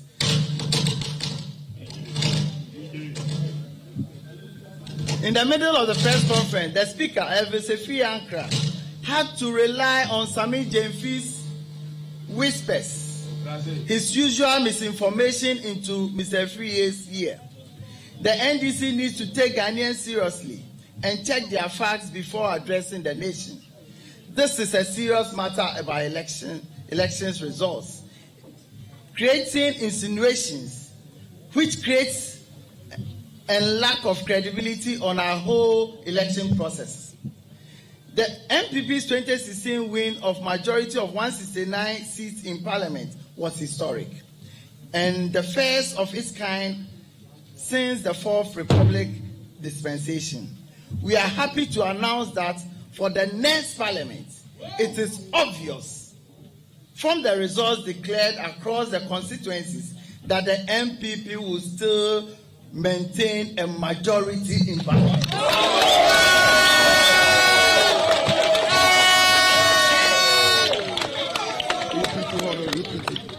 And I repeat, it is obvious from the results declared across the constituencies that the MPP will still maintain a majority in Parliament. The MPP won 63 seats above what the NDC had in 2016. As such, it is surprising that the NDC is insisting of a flip of seats. They do not mention the many seats they have flopped. In the Savannah region, where the NDC presidential candidate hails, they flopped, and we flipped 4 seats. Amen. The NDC has lost Damango, they have lost Daboya and Salaga North in the Savannah region. The MPP is now the majority party in John Mahama's own region, controlling 4 seats out of 7 seats. The NDC also flopped in Lambusi, a seat we have won. That's good. That is in the Upper West region. In the North-East region, the NDC has also flopped, losing Yagba Kubori to Mustafa Yusuf. The NDC has flopped again in Yoyo, losing the seat to Oscar Lawal of the MPP. The NDC also flopped in Chepone, losing the seat to Abdul Razak of the New Patriotic Party. In the northern region, the NDC has flopped to the point that, like Savannah and Northeast, MPP now has majority seats in the northern region. NDC has flopped, and we have won Karaga for the first time. We've won Tatale, we've won Zatsuku, and we've won Myon constituency. We now control 5 regions out of the 5. We now control 3 regions out of the 5 regions of the country. 5 northern regions of the country. The NDC has also flopped in Upper West Akim in the eastern region for the first time. The icing on the cake is the historic NDC flop in the Volta region.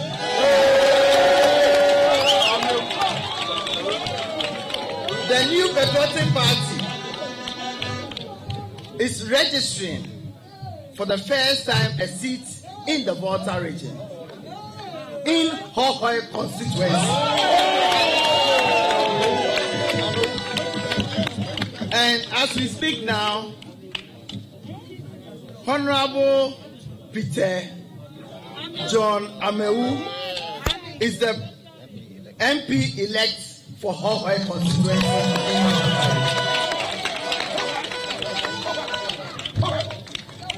remarkable that the NDC at their ill-prepared press conference made absolutely no mention of the main prize, the presidential race. It is because they know that it is their biggest flop of all. They know that they have lost the presidential election. That is why they are running away from the figures. And I saw some figures that they are turning out, and true to their nature, they didn't even get it right. They turn out figures, they are having 53%, the New Patriotic Party is having 52%, then other parties are having 0.4%. If you add up, that is more than 100%. How incompetent can you be? Ladies and gentlemen, we will refrain from declaring results. We will leave that to the EC. However, from the results publicly declared, collated and announced at the constituency level, and also from our own internal collation system, the efficacy of which is not in doubt.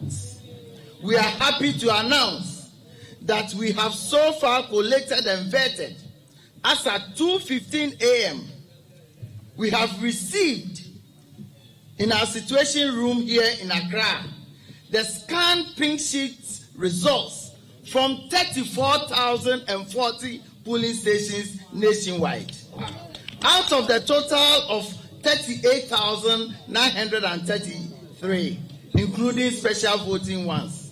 This represents 87.43% of all polling stations, with 4,893 outstanding. This puts the MPP candidate, Nana Addo-Dankwa Akufo-Addo, in the lead with 6,085,708, representing 52.72%. This is the highest number of votes to be secured by any presidential candidate in the Fourth Republic.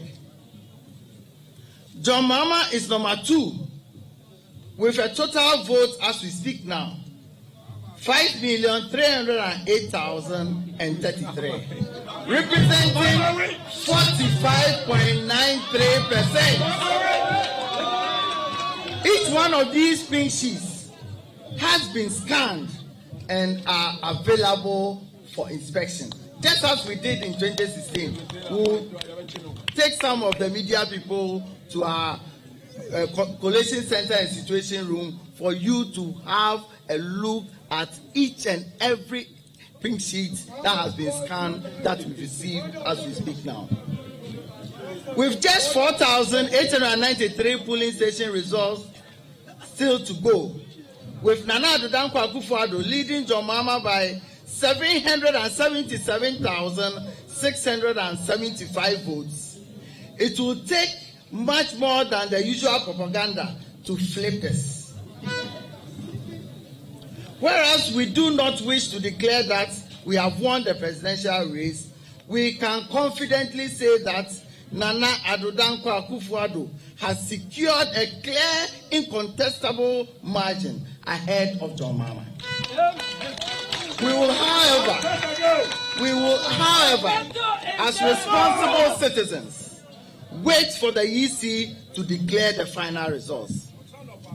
As we come to the end of this election period, we call on all well-meaning Ghanaians to exercise patience as we wait for the declaration of the final results from the Electoral Commission. President Nana Addo-Dankwa Akufo-Addo and the MPP, from our projections, collections, we are on course for a second term in office and a majority in parliament. We are confident of this and await declaration from the EC as is constitutionally mandated. We end by advising the NDC to reverse the directive to their supporters to mass up at collation centers. Collation centers are not where elections are won and ballots counted. They had some 10 hours to get their supporters to mass up at polling stations up and down the country to vote for them. They once again flipped and flopped in this direction. Now they are asking them to mass up at collation centers, which will not flip the results for John Mahama. What is done cannot be undone. I'm ending by saying that the New Patriotic Party is the majority party in Savannah, is the majority party in North East, is the majority party in Northern Region, is the majority party in Ashanti Region, is the majority party in Eastern Region, is the majority party in Central Region, is the majority party in the Western Region. This cannot be contested. Thank you very much. Thank you very much.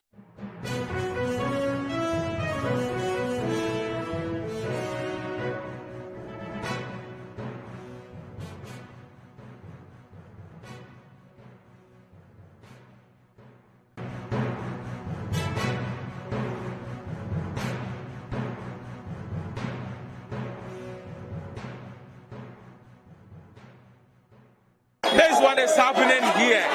The NPP supporters here at the Ayawaso West Wogan constituency say that they have won the seat. And they're actually here jubilating.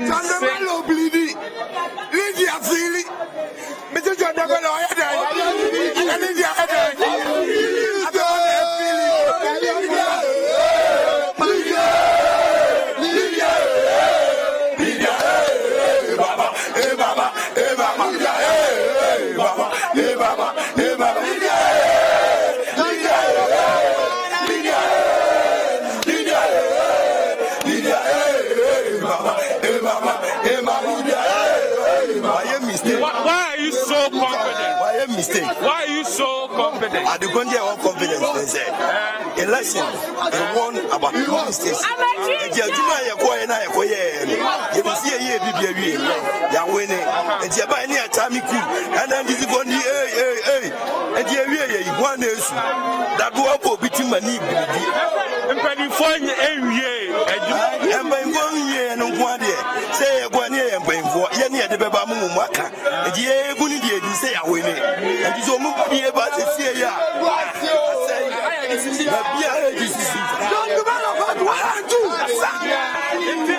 Ebana easy for the young collection. I'm going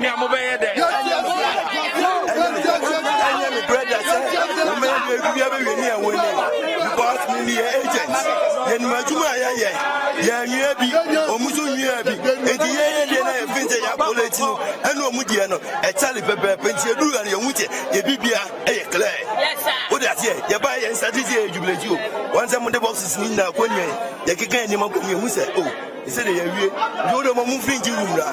I need another broso. Move for him from the boxes here because Yawahanina, Namunia.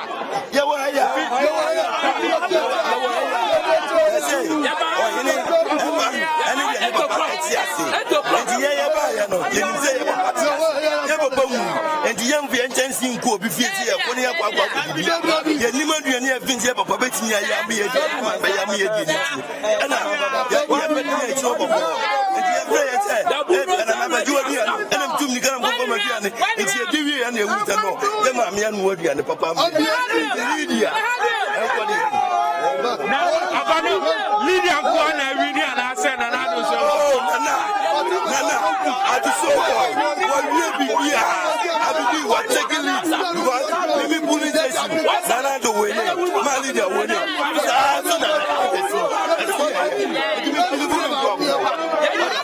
So just to summarize what these persons are saying, it's very simple. For them, their parliamentary candidate, Lydia Seriam Al-Hassan, has won the seat. Equally, the presidential candidate, Nana Addo Dankwa Akufo-Addo, has won the seat. They say they've done their projection and they have no time to wait. They can't actually actually wait for the EC to declare, even though they say they are not declaring themselves as winners, but they are only jubilating because their own projections have suggested that they've won. Basically, that's the atmosphere here. A number of people watching these people jubilate. A lot of persons who have come to observe the collation here at the University of Ghana Business School. Shortly, we're going to take you into the R.S. Amegashi Auditorium. You want to show me something? What? Show it to the camera. Show it to the camera. What do you want to show us? What is that? What is that? We are left with about 6 polling stations. We are left with about 6 polling stations. And with the 6 polling stations, this is the results for Ayawasu West Wogon. So per your collation, out of 6 results that are left, that is 209. Lydia is leading with 51.00, followed by 48.65. And these are left with 6 polling stations. And you think that the 6 polling stations can't change anything? We have 4 out of the 6. They have only 2. We have 4 out of the 6 polling stations, and they have 2, and the difference is very small. You've really done your homework. We have done our work. We know what we are doing. We in MPP, we plan and we execute according to plan. We know what we are doing. We know what we are doing. We have done every calculation, and we know that we have won. Nobody can change this one. We have won. Well, so we'll take you around to have a feel of the area here at the Ayawasu West Wogon Collation Center here at the University of Ghana Business School. Security officers are stationed around here to actually ensure peace and order. A number of bystanders, persons who are actually watching these people jubilate. Earlier, as I indicated, the NDC stated that they had done their own projections and that John Dumelo was going to win this seat by a margin between 0 to 1,000 votes. But here's the case, the NPP is also saying that they've done their calculations. Out of 6 of the polling centers left, out of the 209 centers, the Malidia is leading with 51%. Mose Malidia winning. We're winning. Mama no oba tampa. Bulldozer. Why ye Juma? I was so winning. We're winning than Yamiasi. Dumalonya he. On chair 4,000 he. Dumalonya he. Yadiana. No coach now. No cha picture. No G credit. Lydia. Oba tampa ma Lydia. Oba tampa ma Lydia. Sisi ama Lydia wa he. All around. So we'll try as much as possible to go into the hall itself. So this is the University of Ghana Business School. The R.S. Amegashi Auditorium is where the actual work is being done. The collation is being done. Currently, the officials are inputting in the data. After that data is being inputted, is being keyed into the system, what they would do basically is now to do the collation. But before they even do that, these persons here are happy, they're excited for them, they've actually won. Really, it is NPP's words against that of the NDC.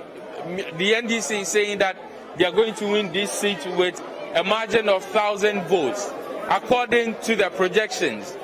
But the NPP believes that they have won the seat. According to them, 51% against 48% of John Dumelo. We will now take you into the hall itself to look at what exactly the EC officials are doing. And as I indicated, security officers are placed here and they are actually manning this place, ensuring that the center is free of violence, to ensure that there is peace and order right here. The jubilations actually have died down a bit. Now there's calm, there's no noise here, but the point remains regardless that the two main parties here in the Ayawaso West Wogon constituency are declaring themselves winners. And until the EC does its own collation, which is the rightful way, and declares the rightful owner of this year's election, we cannot stand by any of them. I mean, these are projections they have done. These are their own projections. Let me speak with Courage Nobi. He's a member of the communications team of the NPP. You've been monitoring events here at the Ayawaso West Wogon constituency. A number of party members jubilating. They are saying that your candidate has won. I mean, are these their own imaginations or facts on the ground? It could not be their own imaginations. Before being here, we've counted it from one polling station to the other, and we've seen what's happened. You know, what normally happens in previous elections is that outside campus, the outskirts constituency polling stations, the margins for the NDC are usually wider. But in this election, you are seeing very close margins.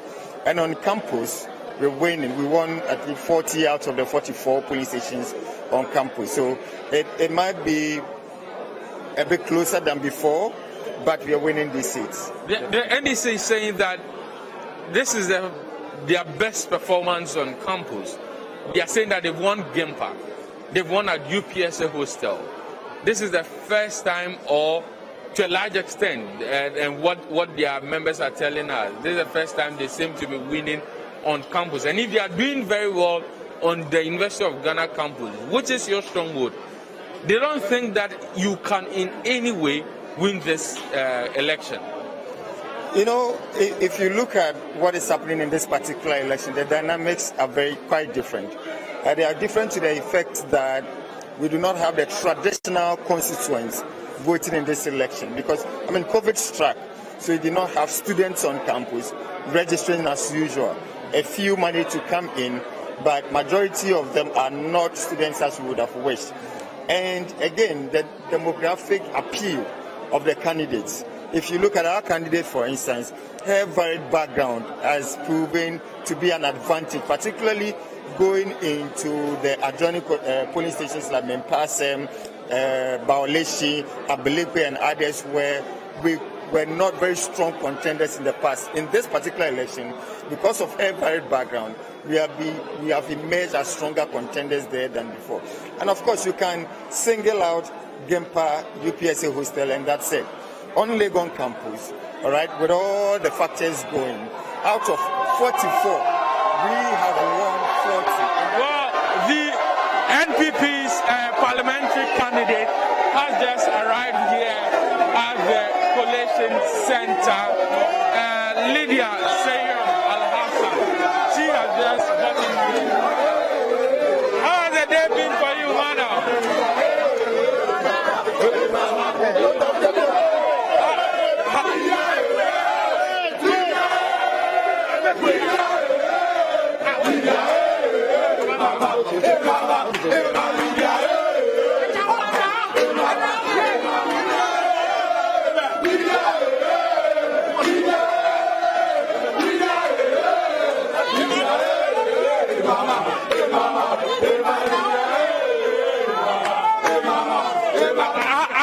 How has it been for you today? So far, so good. So far, so good. As I told you earlier, this is a seat that we have to win. This is a seat, a must-win seat for the MPP. This is a traditional MPP stronghold. We have won this seat for the 6th. So for me, it's normal. For me, it's normal Well, your team members are saying that you've won. I mean, have they showed you the data? Have they showed that to you? I was doing that with them. We did it together, and it looks very positive. We're waiting for 5 polling stations. We have won. Look, waiting for 5 polling stations. 2 of those polling stations, NDC won, and we won 3 of the polling stations. If you put it together, we are heading for a very good margin. What you're saying is that at this point in time, nothing at all can overturn the results against you. Absolutely nothing. Absolutely nothing can overturn the results. We have won, and may I use this opportunity to thank His Almighty. I'm dedicating this to Him for being my anchor, being my shield. He has been with me through difficult times. I pray He hears my prayers. I want to thank my team. I want to thank the executives. I thank the patrons, the leaders, the coordinators, the polling station executives. I thank my constituents who voted for me. For those who didn't vote for me, I know they will do it the next time around. For my critics, I am grateful for your constructive criticism, which made it possible for us to win the seat. My children, I spent time doing politics. My mother, my friends. In fact, I have 1,000,001 people to thank for making this possible. I thank all those who supported me, His Excellency, the President of our land, the First Lady, the Chief of Staff, all those who made it possible contributed for us to come this far. Earlier in the day, your opponent accused you of vote buying. He says you were giving out money to persons. You were giving out 100 cedis notes and 200 cedis notes. You always want to push me into my opponent. I don't like doing so. But these are allegations. Complaints over everything. What does it mean by vote buying? What does it mean by vote buying? Where? I didn't. For me, the work that we have done is there for all to see. My constituents came out to reward the hard work. They came out to vote for His Excellency Nana Addo Dankwa Akufo-Addo and also voted for me. This first time we have done so much, and I keep saying that we have built a hospital within 2 years. I was voted, or I was sworn in February last year. I'm not even 2 years yet. So what else do you expect from the constituents who have this level of leadership for someone who has been MP for less than 2 years? Come into my constituency and see the developmental projects all over. We have built, renovated schools. This campus have seen a lot of developmental projects from me. The students are not here. He would have been beaten heavily. But Legon still had the highest voter population, 20,000. They didn't turn up in their numbers. We were expecting more than the numbers that came. So you think that if they turned up, you would have had more? Oh yes, oh yes, oh yes. And we all know that it's open secret. This is where we have our votes. Legon campus gives us the votes. They are not here, but we've managed to win. And I am thankful and grateful to all who supported and made it possible. Now, shouldn't your supporters exercise calm in celebrating, since EC has not declared results yet? I mean, we have this way here at the hop lane, at the hop lane. That is our motto. They know we have won, so please allow there are two words out there. Your opponent says he's won you by a margin of 1,000 votes. You're also saying that you've won. Who should we believe? It's a joke of the century. We've won. And it's there. The numbers are there. You know it. I heard the stations were declaring me like 2-3 hours ago.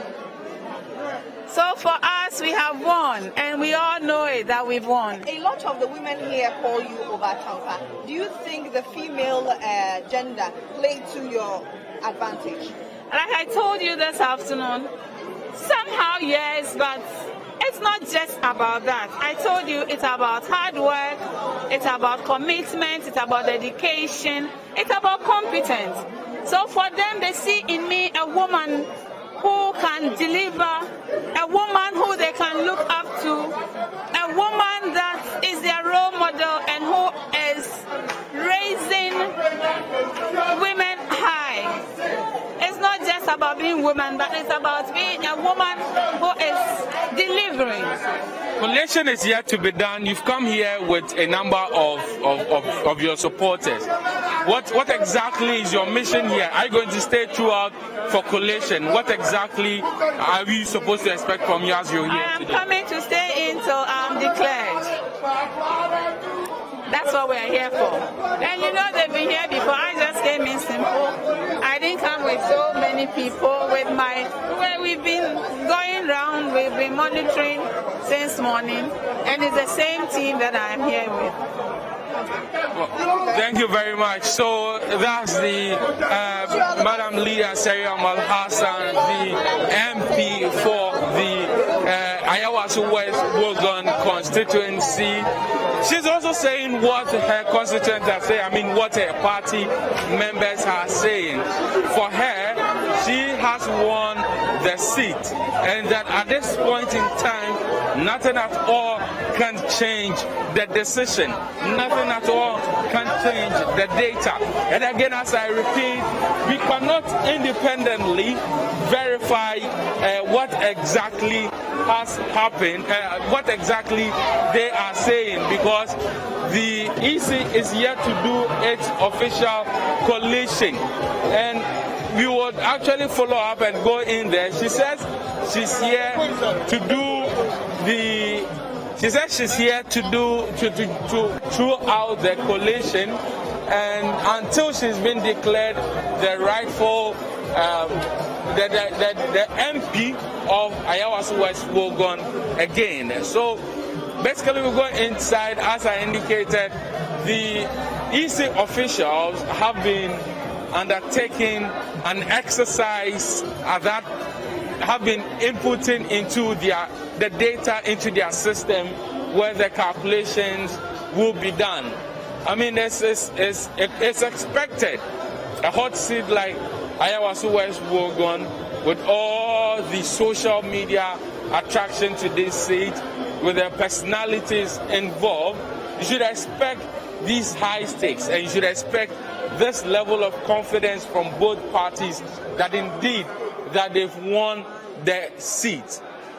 And at the end of the day, if the EC undertakes its collation and declares the person who wins this seat, that perhaps will bring a finality to all these issues. But until then, they will keep indicating, or they'll keep projecting themselves as the winners. So that is the RS Amegashi Auditorium, and inside that particular auditorium, the officers are keying in the data, and we'll try to get you into the office and give you a glimpse of what exactly is happening. But some of the NDC supporters in the constituency are coming out.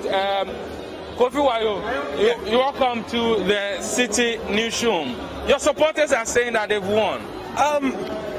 With parliamentary elections, it takes the constituency electoral officer in charge to actually declare the results. So that's what we're waiting for. We've collated our results, they have collated theirs, but we're waiting for the ACO to do the official declaration. Are you winning? We're very comfortable. Are you winning? Yeah, we're very confident of winning. They said they have just five polling centers left. they are leading your candidate with 51%. And out of those 5 seats, you can win just 2 while they win 3. I think we just have to wait for the EC2 declaration. So, but earlier your team had said that yes, your candidate had won. We'll still win. We'll still win. Still win. And you also West Forgot is falling for the NDC. No two ways about it. Anyone can market anywhere. And also West Forgot has fallen for the NDC. Even if it's 2 votes, John Dumelo is going to Parliament. So, thank you very much. We'll try and catch John Dumelo and speak with him and get his understanding of all these.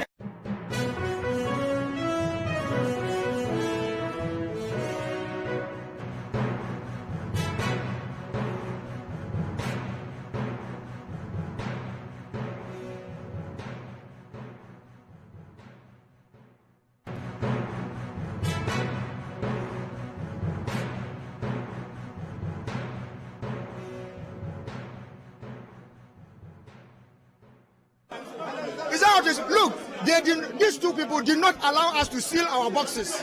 And we suspect that it is because they want to be able to swap the boxes at 5 p.m. Yes, at 5 p.m., some people came with boxes. If not because of our vigilance and the rain that came, they might have swapped some of the boxes because there were no seals. The fear is that if somebody has any other seal and the person is able to swap a box, we will not be able to tell. They brought the military on me when I tried to let them understand that we have to seal the box. They did not allow us to seal the boxes. Look, these 2 people, they went round. When we had sealed the boxes, they made the officers remove all the seals, as if the seal will eat the box. I have never heard it before. That is the biggest cheat somebody can attempt. Fortunately, the people's will could not be subverted. You cannot change the people's will. What the people want, you cannot change it. These officers sitting here, they have been so compromised that I cannot believe it. These 2 officers, I can't believe that we can do an election without seals. How do you do it? Wait. I'm going to show you evidence of what Angela did today. Wait. The media is here. I want you to show it to the whole world what this lady did today. Wait. So there have been some accusations of the electoral officers by members of the NDC. The compromise. I'm going to show you to do right now.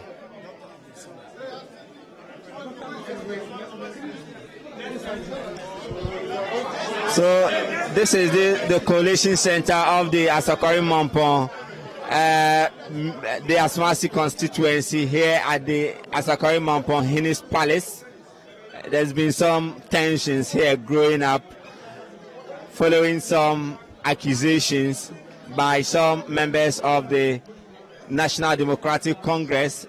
They are accusing the Electoral Commission officers here of not involving them in the collation of the results that are coming from the various polling stations.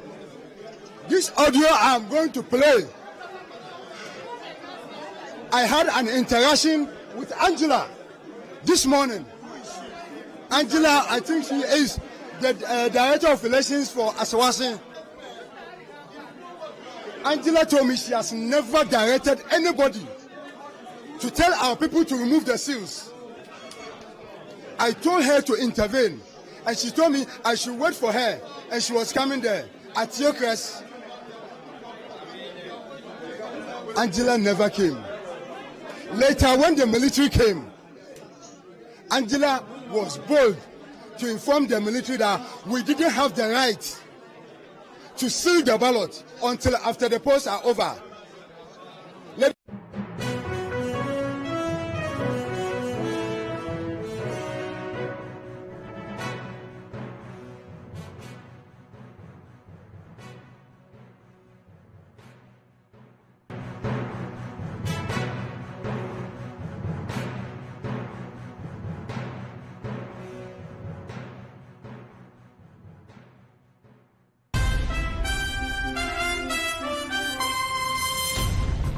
Comprehensive news.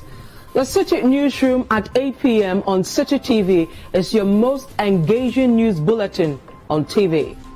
It's a very oh, that's too bad.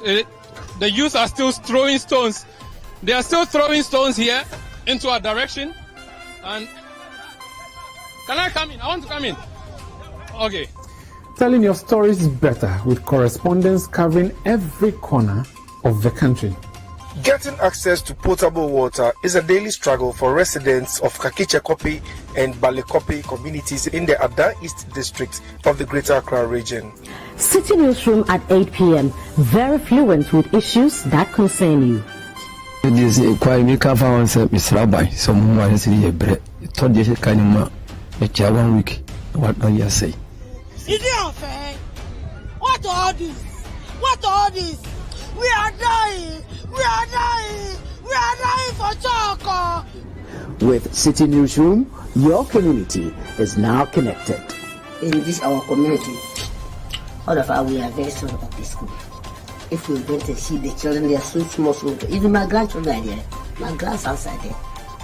If they come out from the school, I have this.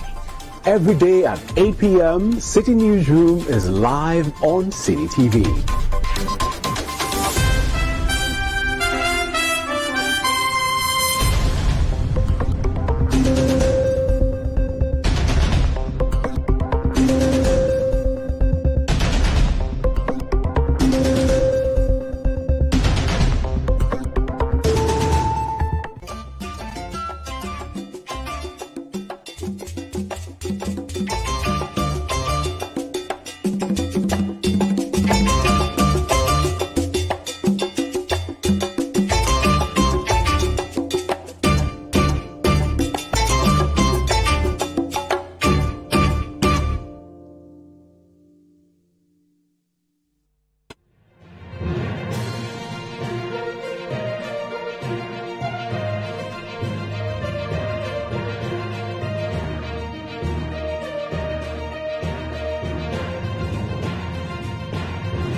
Good morning. It is the Election Bureau. We'll be bringing you updates on what has happened. All day yesterday, Ghanaians went out to vote for their parliamentary and presidential candidates. And today, we are going to be giving you updates on what's happening in the various constituencies across the country. And of course, we want to hear from you wherever you are. So use the hashtag Election Bureau as well as GH Elections for us to hear from you. And our WhatsApp line is 0550585832. If you're outside Ghana, just use the country code +233. Now, yesterday was an interesting day. What were some of your highlights? Well, of course, I went to vote myself yesterday, so that was an interesting experience, seeing how smooth and easygoing the process was. I did go to the EC office at a point who were hoping to get a press conference from the EC chairman, chairperson, but then it didn't happen, and there was a postponement of that. It's going to happen very soon, later this morning.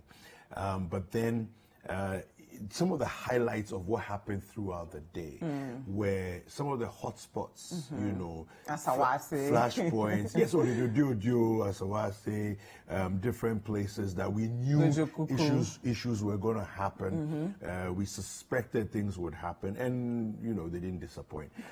So yes, it's been interesting. One of the places that is troubling for me, though, is a place like Fomena. Okay. Because this morning there are reports that there's a fire outbreak there, you know, and it's unfortunate because it looks as if we've permitted certain things to go on for way too long, so that people can feel like, listen, we are aggrieved, we are not happy with how things are going, therefore we set fire. You know, I pray the security people get on top of it really fast and arrest anybody that is fomenting trouble and all of that. It's going to be spread, you know, we see some of these things having spread around the country, but there's hope, because there's also many other places where everything has gone really smoothly, really peacefully. I love some of the feedback that we're getting from places far afield, as Upper West, Upper East, and so on.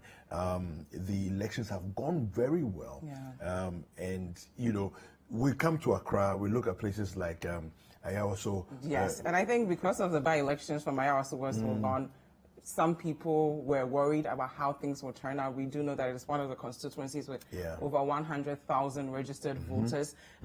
Emmanuel Chamantine Jakon used to be the member of parliament for that constituency. He unfortunately passed away, and then Madam Lydia Al-Hassan took over. So people were wondering what's going to happen. John Dumelo has actually really done well. When you see, you know, people might have thought because he's an actor, he would just use his popularity, but he's really within that constituency. And our colleague Hansen Ajiman was at Ayawaso West Wogon all day yesterday. So let's take a look at what happened at Ayawaso West Wogon.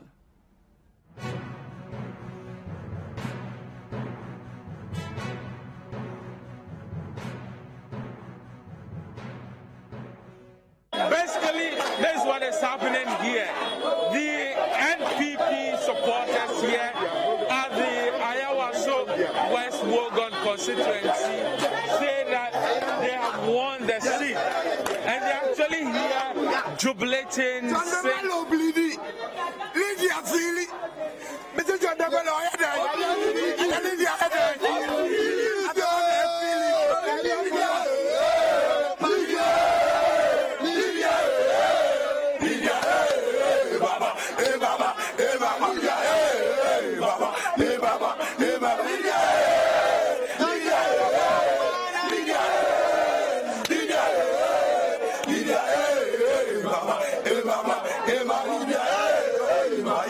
Why are you so confident? Why are you so confident? I don't get all confidence when say election they won about 2 states. If you do my acquire na acquire, you will see a year be ya winning. And you buy near Tammy Crew, and then this is going to be and you one is that go up between my knee. And by 1 year and 1 year, say 1 year and paying for any of the Babamu Maka. And the air going to say I win it. And it's almost be about to see ya.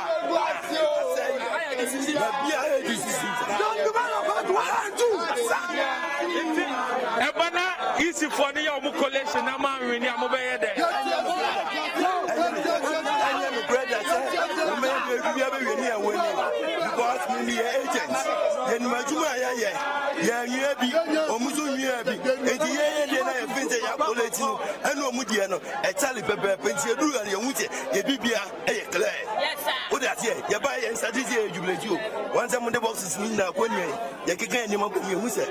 he said, you don't move in and he's never broke. Moving him from the bus is here because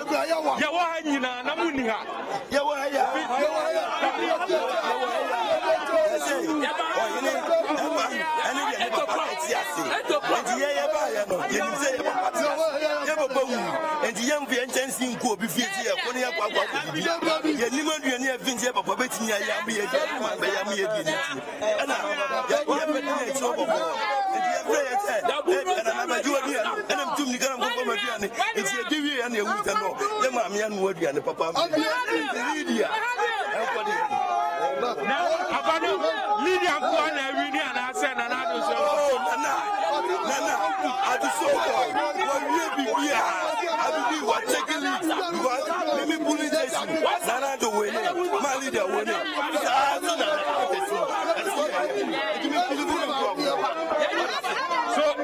just to summarize what these persons are saying, it's very simple. For them, their parliamentary candidate, Lydia Seriam Al-Hassan, has won the seat. Equally, the presidential candidate, Nana Addo Dankwa has won the seat.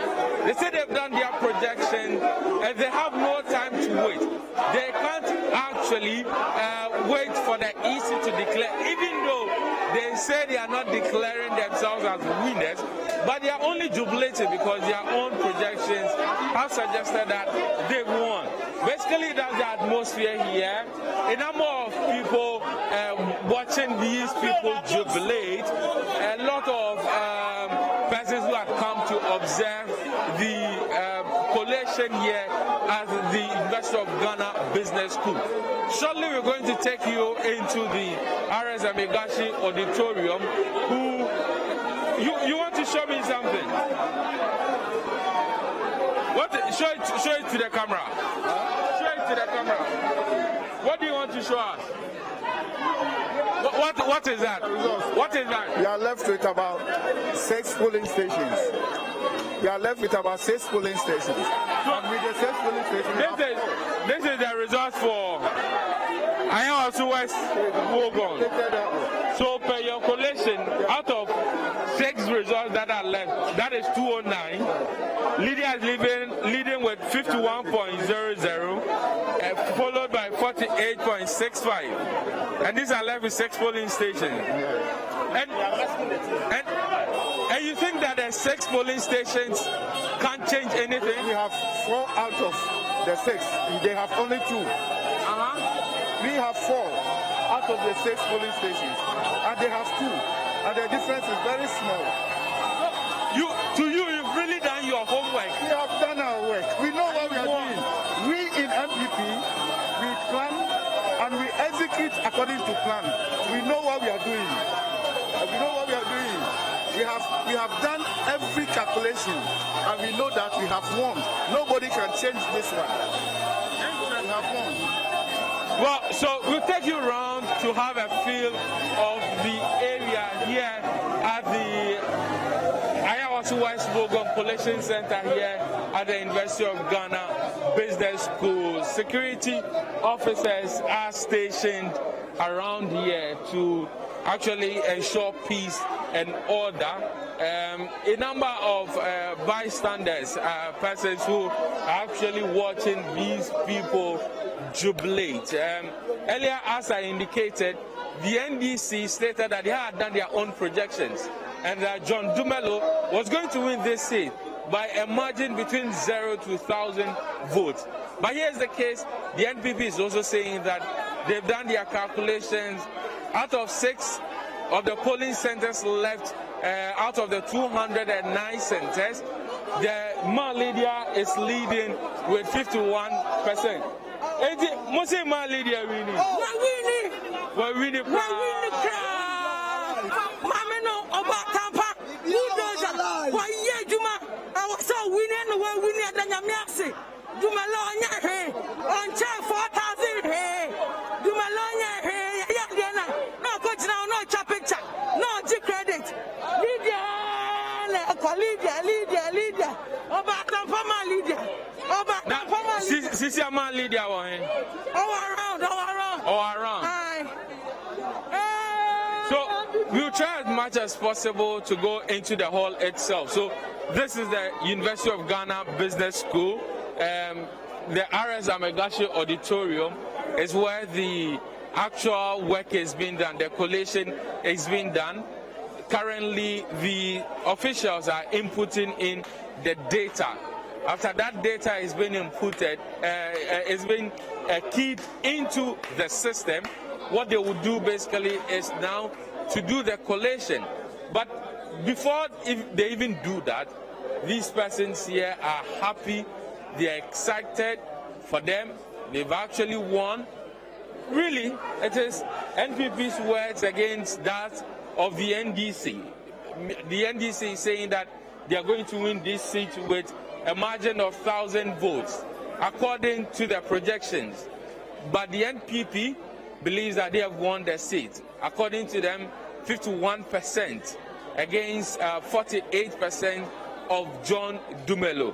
We will now take you into the hall itself to look at what exactly the EC officials are doing. And as I indicated, security officers are placed here and they are actually manning this place, ensuring that the center is free of violence, to ensure that there's peace and order right here. The jubilations actually have died down a bit. Now there's calm, there's no noise here, but the point remains regardless that the 2 main parties here in the Ayawasu West Wogon constituency are declaring themselves winners.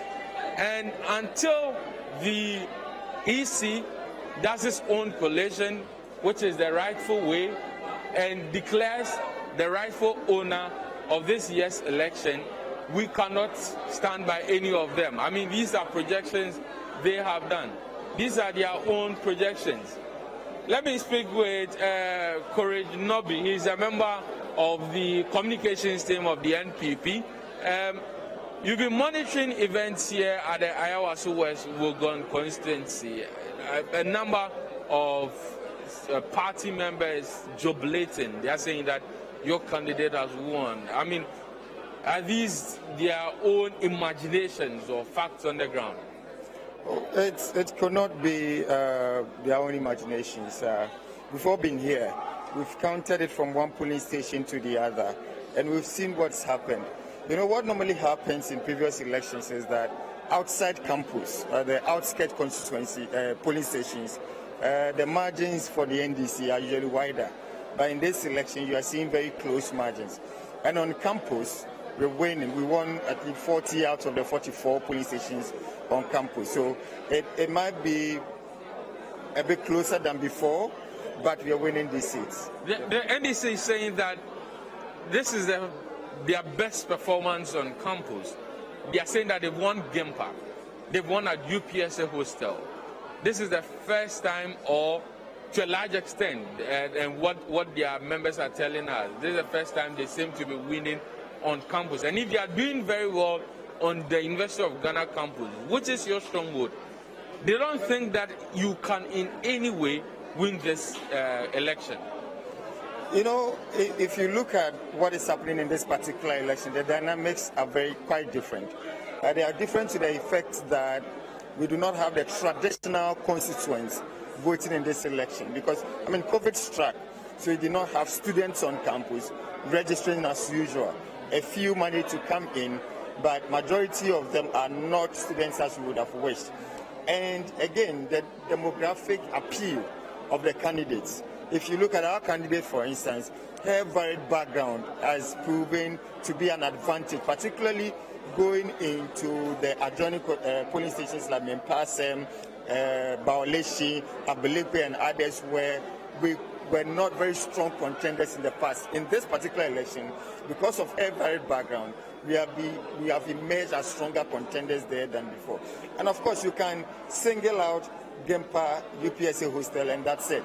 On Legon campus, all right, with all the factors going, out of 44, we have won 40.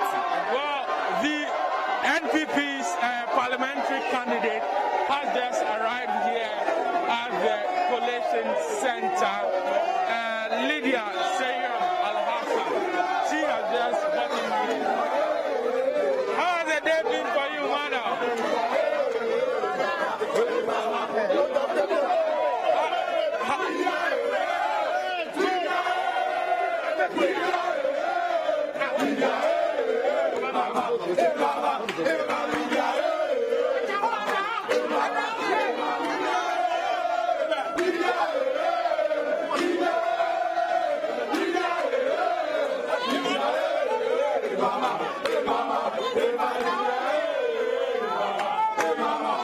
How has it been for you today? So far, so good. So far, so good. As I told you earlier, this is a seat that we have to win. This is a seat, a must-win seat for the MPP. This is a traditional MPP stronghold. We have won this seat for the 6th. So for me, it's normal. For me, it's normal. Well, your team members are saying that you've won. I mean, have they showed you the data? Have they showed that to you? I was doing that with them. We did it together, and it looks very positive.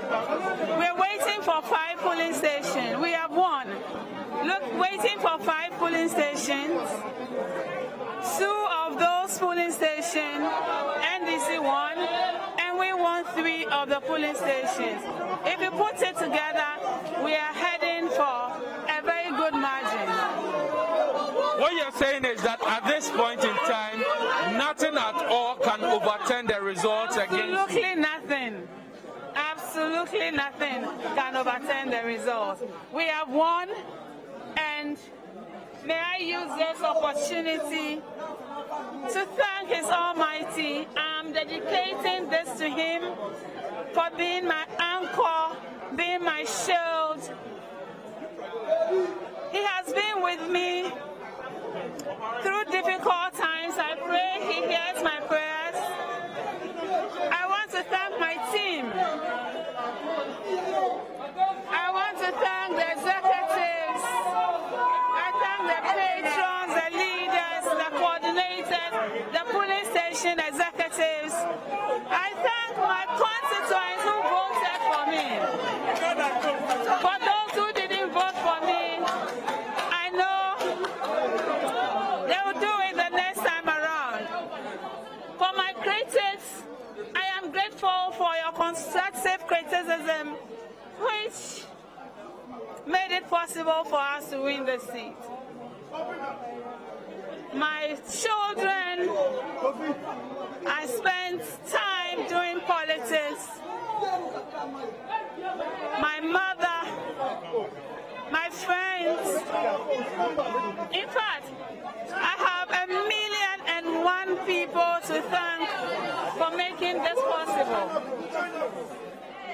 I thank all those who supported me, His Excellency, the President of our land, the First Lady, the Chief of Staff, all those who made it possible contributed for us to come this far.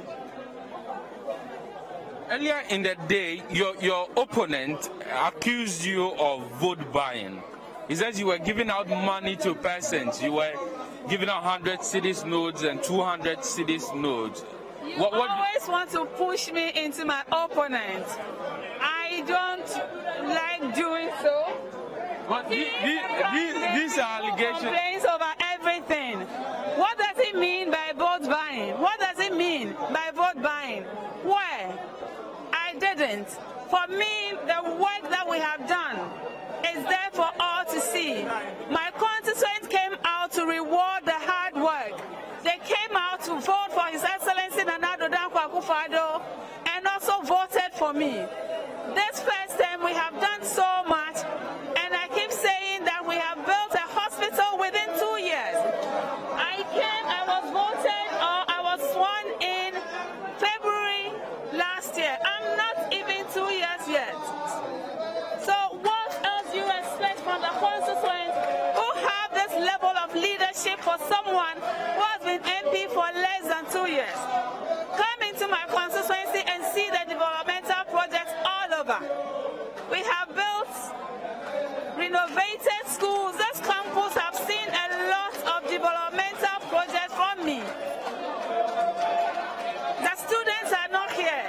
He would have been beaten heavily.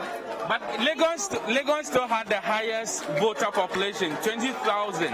They didn't turn up in their numbers. We were expecting more than the numbers that came. So you think that if they turned up, you would have had more? Oh yes, oh yes, oh yes. And we all know that it's open secret. This is where we have our votes.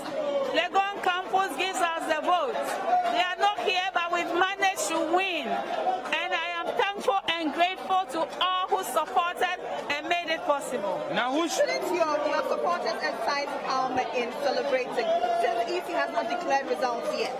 I mean, we have this way here at the hot plane, at the hot plane. That is our motto. They know we have won, so please allow them. That's all they have. We can't take it away from them.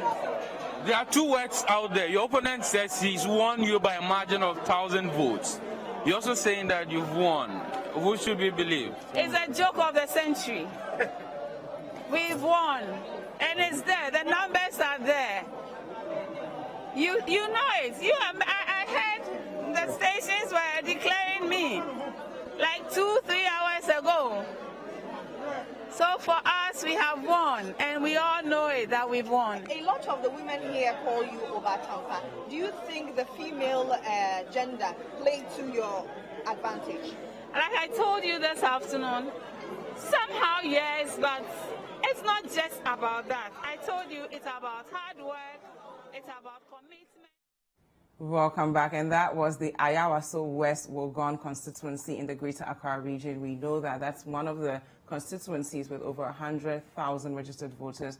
A couple of years ago, we had the by-election there. Things didn't go the way they were planned to, but it was a relatively peaceful election. So now, of course, it's an interactive show. Wherever you're watching us from, we do want to hear from you. Use the hashtag the Election Bureau as well as GH Elections for us to hear from you. And our WhatsApp line is 0550585832. My name is Jifa Ekia Amatam, and every morning I do this with yeah, David Kwekusechi. And we have one of the exciting areas that we are, one of the exciting areas of the country, you know, Hohoi. Yep.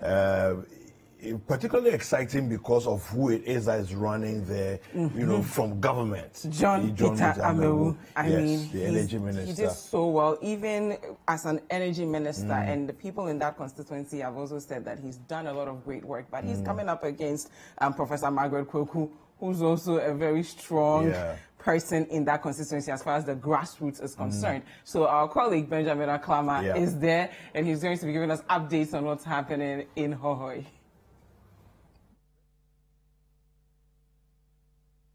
Good morning, Benjamin. Can you hear me? How are you? Okay, I'm trying to hear you now, but what's going on in Hohoi?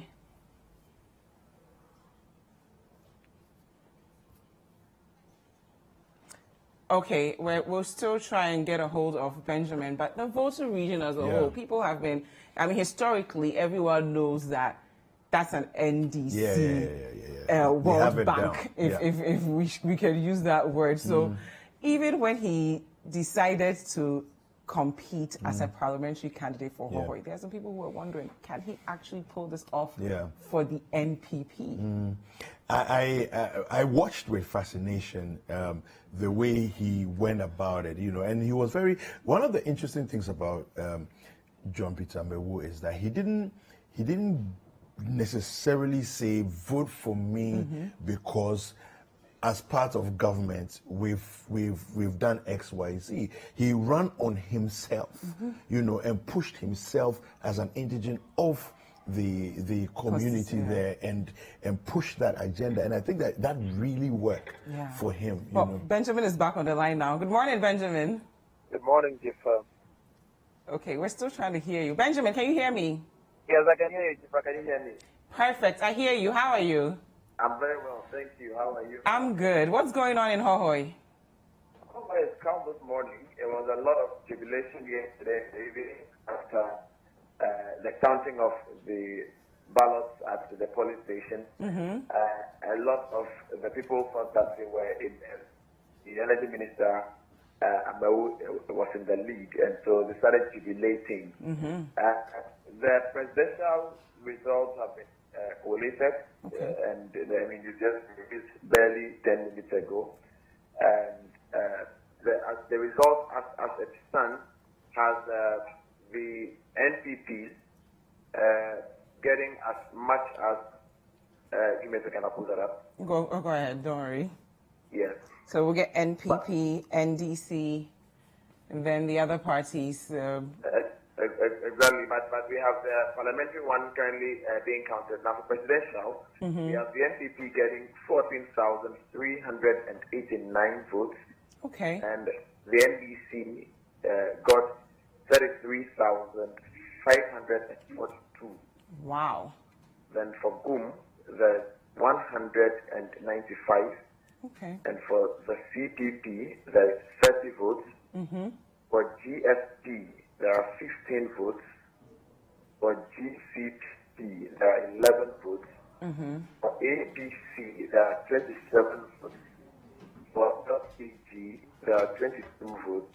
For PNC, there are 17 votes. Okay. Do you have the parliamentary for us? Because everyone is excited to find out. Well, we don't have the parliamentary yet, but here is the background I can give you. Okay. Well, I mean, when I got to home, were days ahead of the election. Mm-hmm. A lot of people were saying they were going to vote for John Peter Meo, but they were not too interested in presidential. Mm-hmm. They didn't care whether it was or Mahama who won. So their interest was in Peter Meo. Yesterday, after such people have gone to cast their ballots and I engaged them, they told me they voted for one of those parties they know would not win. And that was accounting for the numbers we are seeing for the DTP, the CTP, the NDP, and co. People just decided to vote anyhow when it came to presidential, but voted for the Honorable Peter Meo. And the results we got from the polling stations also indicated there were a lot of cat and blast. People losing, even though they are both NBC. And so that's something that has cut across a lot of the polling stations that we counted yesterday. So the implementation just started actually. We are hoping that within the next, because this moving, we are hoping that by 10 a.m. that we should be getting clear on whether or not the energy minister has to move. Okay, perfect. So we do know for a fact that NDC has it for presidential. What's happening in the border towns, K2 North and K2 South? Well, those areas, coalition are still going on in a lot of these areas. So I'm not too quick to put a figure to what's happening there. But the results we've had so far from the polling stations have been favoring the NDC, both in K2 South and in K2 North. But see what's coming out interesting. By the data we have so far, I mean, that's only parliamentary, polling station results so far, it appears that the T is still going for the NDC. Okay. There are 8 constituencies in OT. The South claims exclusive. We know the story of the Central Korea, Lodi, and the Bay area. They do not have their constituency yet, so they voted only presidential yesterday without parliamentary. So that area exclusive. There are 8 constituencies in the OT region, one of which is currently being held by the NPP, that's Kaki East. The Honorable Michael Jatro, the Deputy Minister for Sanitation. Now, the preliminary results we have so far from polling stations across the OT region indicates that all other 7 constituencies are going back to the NDC. Okay. Now, the Kaki East remains NPP. So it appears that it's only the incumbent member of parliament who is able to retain the seat. Now that's going to go contrary to the predictions of the NPP that because the party satisfied the age-old desire for people to have a region of their own, there was going to be some of a fancy activity towards the NPP, which should result in votes. That did not appear to pan out as it was expected. Nonetheless, we are always taking to polling station results. It could change, but for now, the results we have is very clear. Don't paint any picture of Ashanti to the NDP. Benjamin, what seems to be the reason for what we are seeing in the polling station results in OT region? What seems to be the reason? Because, like you said, it's an age-old desire, that they've had to have their own region all this while, but then having been given their own region, it seems like rather than increasing the numbers, the government seems to have lost, MPP seems to have lost numbers in the OT region. What seems to be the reason? Well, some of the people I've spoken with tell me that they demanded for the region for a certain purpose. Now, the region has been granted, but the purpose is not being fulfilled. They say it's for the sake of development. And when you speak to the people in the South, for example, they tell you that we say Hongkong is close to us, and if it is development, Hongkong is close enough to give us development. We can easily do a lot of things in Hongkong. Why do you want to put us under Uchi Zambai, which is about 4 hours away from us? They are not happy with it. And so, silently, for example, they are absolutely not happy about the development. They are only hoping that there will come a time when they have their own member of parliament and then they can be independent. Now that, in my opinion, maybe one of the reasons why we are seeing the trend we are seeing in the results. In the other side as well, believe me, some other people have campaigned for the Oti region idea because they know that there are going to be statutory institutions being opened up in the area, and they are only going to get employment. Yeah. So there are going to be administrative staff for the commuting council. There are going to be regional offices for education, agric, health, whatever. And then people are expecting to be pleased. There's also some, disgruntlement amongst some people who thought that they were going to be preferred choices for some of those officers who are not. And I always say that in politics on the ground, it's also about family. So if you give one person a job, that becomes a breadwinner for the family. Yeah. So the entire family is likely to tilt politically towards whichever administration gives that person the job. So, in my opinion, these things could be the reasons why the NDC did not appear to make too much gains in the Oti region. Okay, but was it a relatively peaceful exercise? Because we know that, for example, in the Ashanti region, places like Asawase, things happened the way people thought would happen. What happened in the Volta region? Well, the only report of violence I have, which I can speak to, is that there was a seizure, the camera of a TV3 reporter in the Oti region in Biakoya yesterday, because there was an alleged arrest of some macho men, and then the TV3 reporter is said to have been recording, and the police not take kindly to it. That's the report I have. I have not heard from the TV3 reporter himself to hear what exactly happened.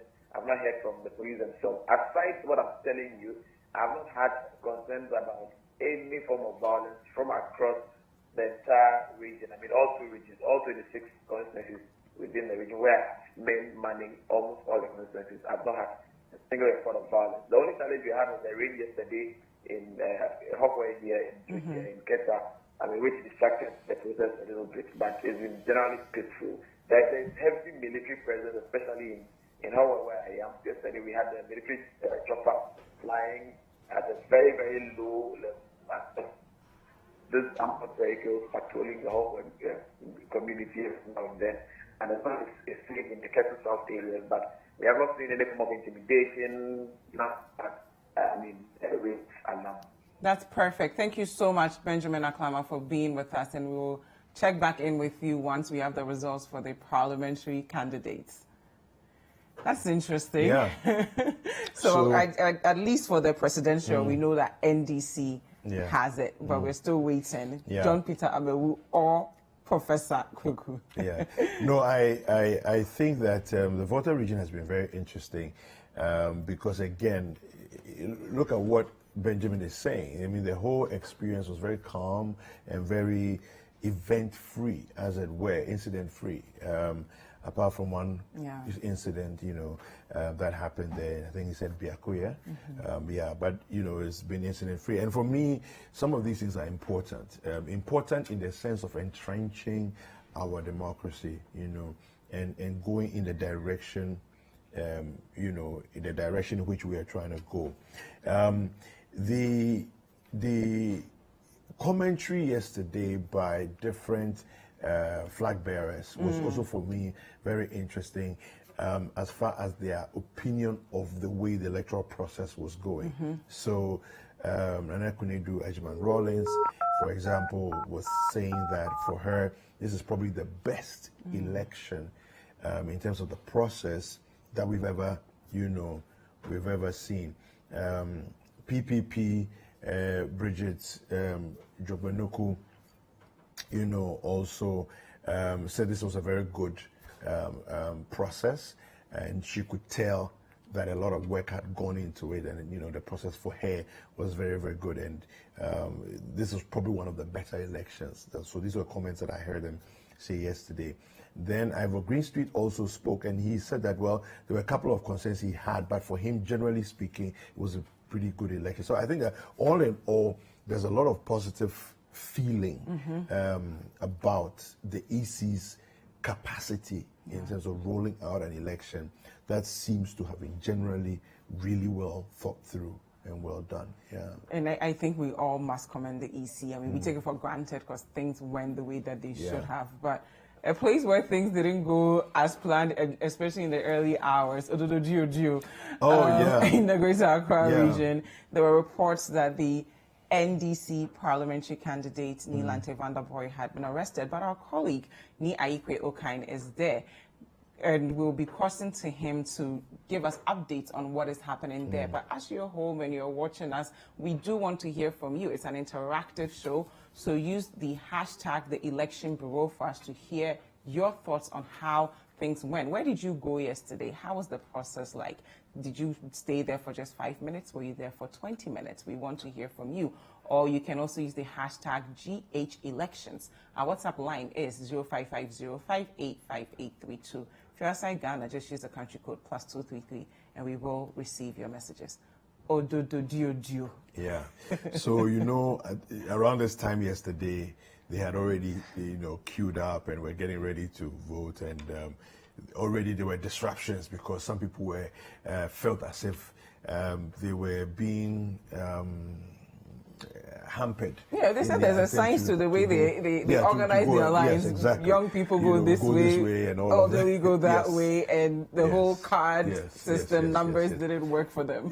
So to me, I mean, that's a boiling Constituency, system, and so I think that in many ways security should be beefed up much more than in other areas, but having always, when the voting process seems to always be much calmer than when the counting starts, because this is where tensions are high, people are nervous about whether it's going to go their way, it's not going their way. Then when it's going a particular way, those whose side it's going start to taunt and tease, the other side, which also heightens tensions further. So all of these things are in the mix as far as the Ododo is concerned. And of course, we know that we've been talking about the issue of small arms and the proliferation of small arms within our system. So it's also not strange to hear, people taking out weapons and firing weapons. Any sort of environment that you find where things are like that, some of these things are likely to happen. For me, I think that the call is for the security persons to not be faced by personalities, right? And be hard on whoever it is that is fomenting trouble. Come down decisively, deal with it, because in terms of entrenching our democracy, these are part of the processes that we need to be very, very clear about, so that we don't set up a system that says certain people who are big men, can get away with some things, and those who are not so big, don't get, we will arrest you, we will deal with you, and so on and so forth. But then if you're a big person, then you don't get dealt with. I think that for me, that's a bad precedence to set. So there's a story on citynewsroom.com about Nilante van der Boy's arrest that we'll be reading shortly. But our colleague Calvis Tete is in the central region, and he's updating us on what's happening there. Good morning, Calvis. Good morning, Kiva. Hello, Calvis. Are you there? Yes, I'm here. Good. How are you? I'm fine. Great. What's happening in the central region? Can you give us updates on how things went yesterday? Well, in the central region, the atmosphere is quite calm. We moved to the Ewutu Senya West constituency, where incumbent MP named George Anda has lost the parliamentary elections to Gisela Advocate of the NDC. Named George Anda polled 29,832. As against Gisela Tete, who polled 32,703. But what I also pick from the ground is that Gisela Tete won most of her polling stations in the Bodiapi area. She won most of the polling stations in the Bodiapi area. That is the advantage she has over George Anda. So as we speak now, George Anda is no more than the MP of Ewutu Senya East. Wow. Sorry, Ewutu Senya West. And then we also go to the Gomwa East constituency, where incumbent MP Kojo Asemeni also lost the seat to the NDC's Desmond Digapiti.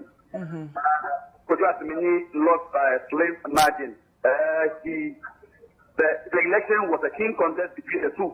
And you know, the Kumwa East constituency is one of the constituencies that I would say is a swing constituency.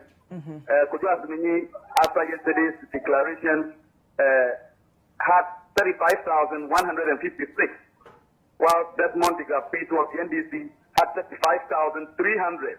Desmond beat Kojo Asemeni by only 300 votes. And then I'm currently at just 300 votes, you said? 300 votes, just 300 votes. 300 wow, votes. That must be painful. Yes, very painful. As we speak now, I'm currently at the Utusenya East constituency. Okay, what's happening at the Utusenya East? They're about to declare the results. There's huge military and police presence here. We have been here since yesterday till now. So we are waiting for the EC to officially declare the results. The party people earlier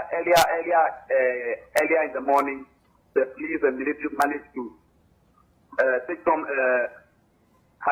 machetes from some individuals who came to the center to monitor the event. Wow.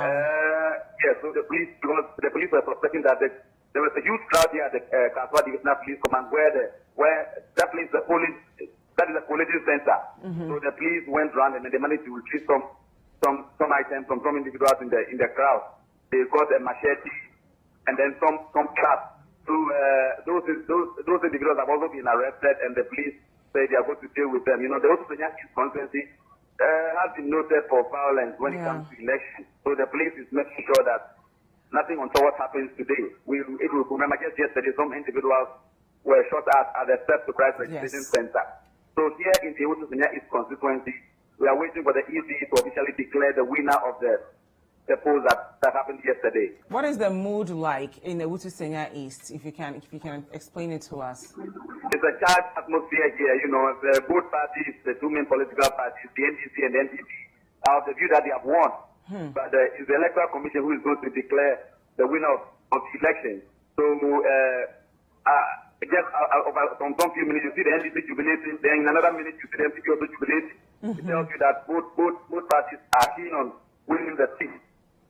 But how are the people there feeling with all that happened last night?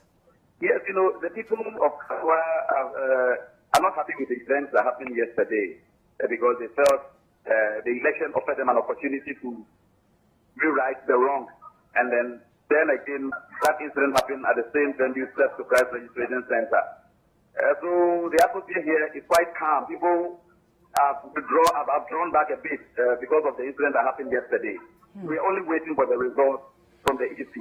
So Calvus, I just wanted to find out the incident that happened yesterday. Is it known that it's election related? Is it known that it is party related, or is it something that happened on something on the side also not related?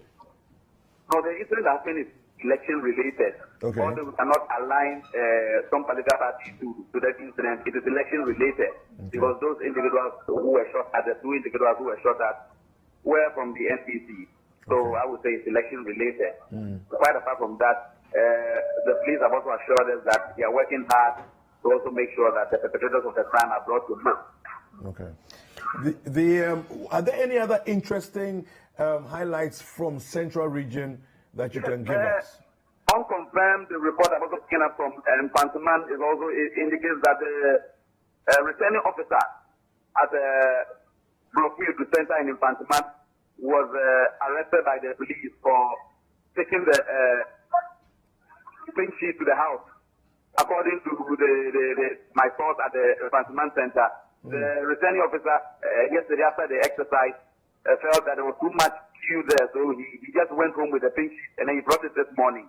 So the EC officials are actually cross-checking to make sure that nothing has been changed on the pink sheet.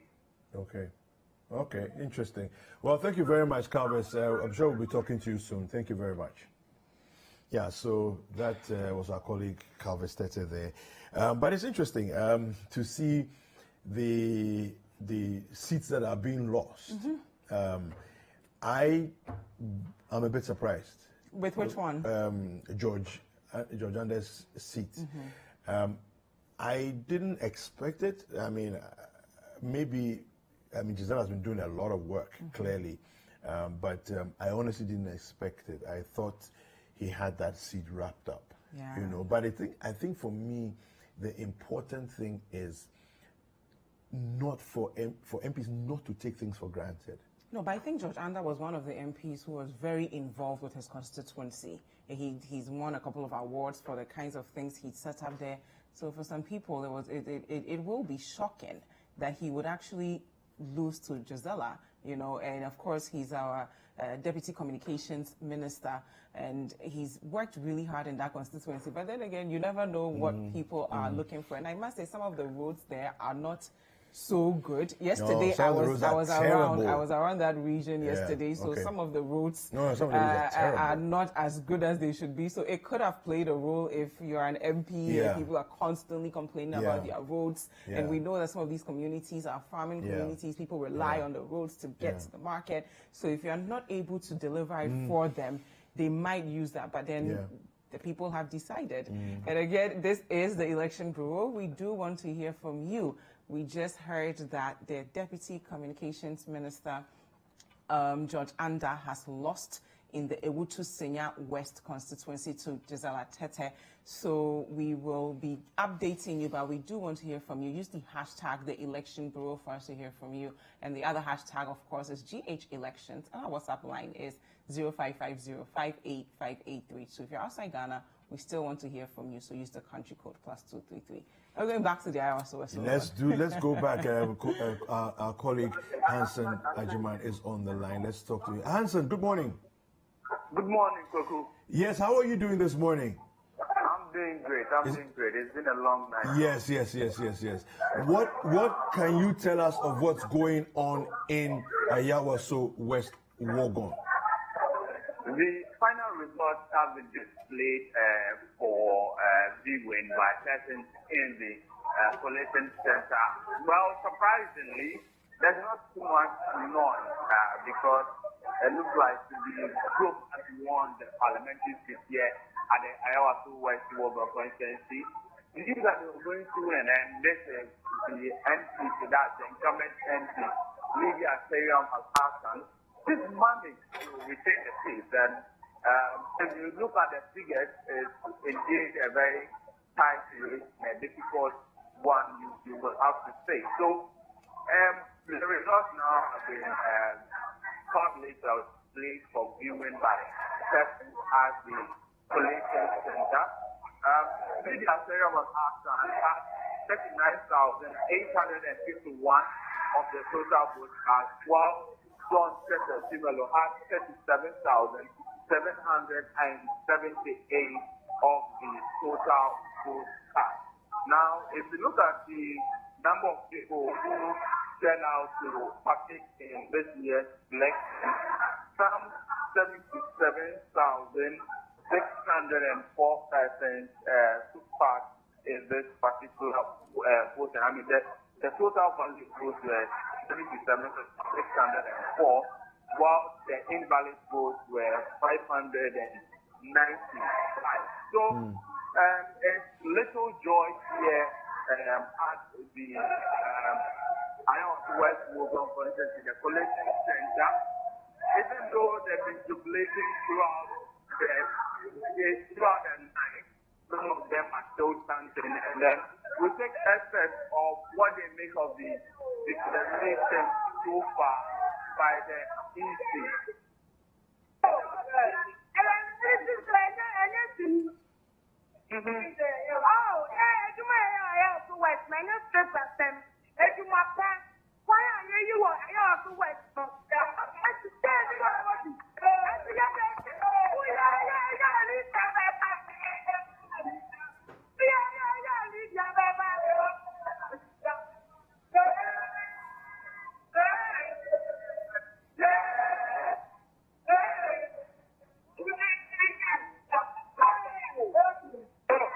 Those are some supporters of the PSM about the incumbent who has managed to retain their seat. The NDC's constituency chairman is here with me. They saw the protest on Monday has issues about the integrity of the process. They have been alleging some sort of sabotage. And also, earlier in the night yesterday, they actually were saying that their competitions, they've won.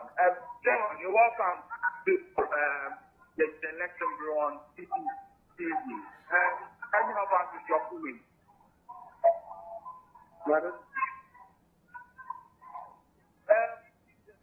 As of last night, your team said your computation had said your candidate to win this poll. But computation by the EC suggests that your opponent and incumbent has won. What do you think of it? Thank you. I don't know where any of the members declared that. They projected. They said their computation suggested that they had won. How the issue of what we are going to reconquer. Bring out this goal. Also bring our hope. And without the start, yeah. It's a case that you doubt the figures of the issue because throughout the process, we saw both parties working hand in hand with the issue. But here's the case you are saying that the issue now have to bring 8 big states and you now have to compare it, for want of better word, compare it with your figures before. Are you not going to sign the pictures here at this moment? Signing the picture becomes and what is for them is for being independent committee. After they have done what they do good, we also need to come involved and be concerned. Those are the integrity of the Lord. So for me, the before we are still working. We have not confirmed or we have not what we have done. All that we are doing currently is to reconcile the people. We have our children. We also have it. NCP can also bring their people. We don't end without any picture. So the question is how to get the figures that we are speaking about it. So we have not said we are not going to stand. And we stand when the figures are very. But what does the figures say? I know you've seen the EC's figures and you've seen your figures. What is the situation as of now? Until the reconciliation is done, any body tries to turn out to make a new check approach. My custom is everyone for every political party and activity. When we start the main committee, when we start the reconciliation, the figures will be confirmed. No that will be in that. Several checks have to be in that check. We are getting values have to be. The 2016 polls, your party lost this seat with a vote margin of 10,000. From the EC's figures, you're losing below 2,000. What would you say to those who say that's an improvement? And on your part, as the leader of the campaign here in Ayahuasca West Program, what would you say to that person? In fact, I don't want to talk about what it is because after that, you and I say that the result, so until the result is accepted, nobody can claim any figure. You are 100% out. Let them accept so that it will become a public work for everybody to, For me, I don't think we were in to try to speak for example. We were in for and how to change the fight over for the NDC and John Dumelo. It's not over. What is next for you? Hanson. I thought the guy. So I will not say it. Oh, thank you very much. So, that's the NDC chairman here as the Ayahuasca West Wogan Constituency. Okay. The member of parliament for the Constituency is here and will try to take her thoughts quickly. Yeah, if we can just do that really briefly. Hello? Go ahead, Hansen, briefly. Yeah, just briefly. Yeah, so we try to take her thoughts quickly on the final results that have been made known by the EC. Madam, so the figures we are seeing from the EC, congratulations are in the right order, I suppose.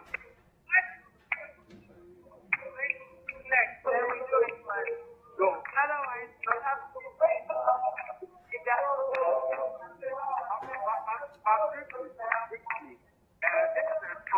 for you.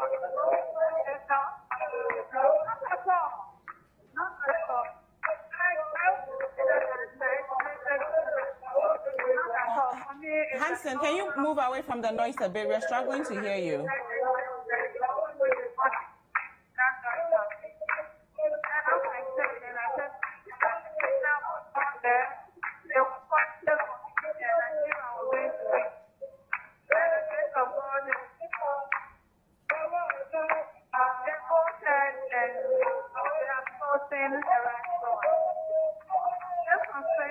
Hansen, are you there?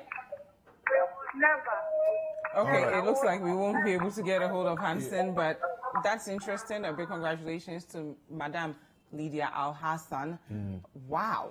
Well, I mean, it was a very tight race. Yes. Dumelo over 37,000, and of course, Lydia Al-Hassan, Seram, over 39,000 votes. But what I find interesting is over 100,000 people registered for that constituency. So what happened to the rest? Well, who didn't go out to vote? Well, you know that the students have also not been around, right? So there's a but they were busing some of them. Well, they did. But I mean, how many can you bus? You know, really. I mean, school is not in session. Legon alone has about 20,000 people. So if school is not in session, how many people can you bring in? Yeah. So there's that. You know, and then I think also there's also the issue of, well, I mean, you know, generally speaking across the country, there is this issue of should we go this way or should we go that way? Really? No. So you see, here's the thing. In our Ayawaso West, Wogon, right? You're looking at John Dumelo canvassing and raising his stakes and saying, listen, I'm coming for this seat. Yeah. She too is looking like, listen, this is my space. I inherited this. I'm doing this. You can't come and take it. There are some people in the constituency who will say, listen, you know what? This is just, we can't even decide. So we'll stay out of it. So I think that a certain amount of apathy would also have affected them at that particular, But you look at it, but it's still really impressive. You have over. No, but you think about it. You have over 100,000. Yes, and 77,604 of them went out to actually vote. So that's 77%, roughly, or maybe just under that. That's still quite good. It's decent, but I think it could have been more. I mean, there are places where we had in excess of 80% turnout. You know, so I think we could have had higher numbers. But it's still quite a tight race between the two. For a place when you look at Chamantine Jakon's legacy, Lydia Al-Hassan, someone would have thought that MPP would have had it hands down. So I think we should commend Dumelo. He put in a lot of great work, and to make it to this point, it's impressive. No, I actually think I'm a little surprised that he didn't do even better. But I think that if the students were in place, that may have swung it, you know, for him. That may have swung it.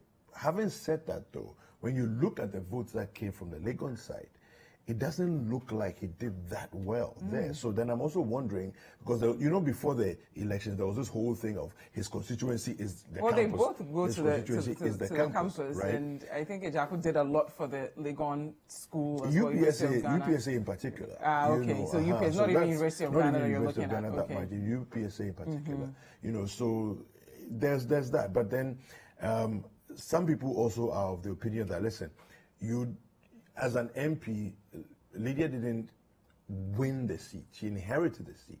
You know, she still has to work hard for it. No, I don't doubt that. I'm just saying that.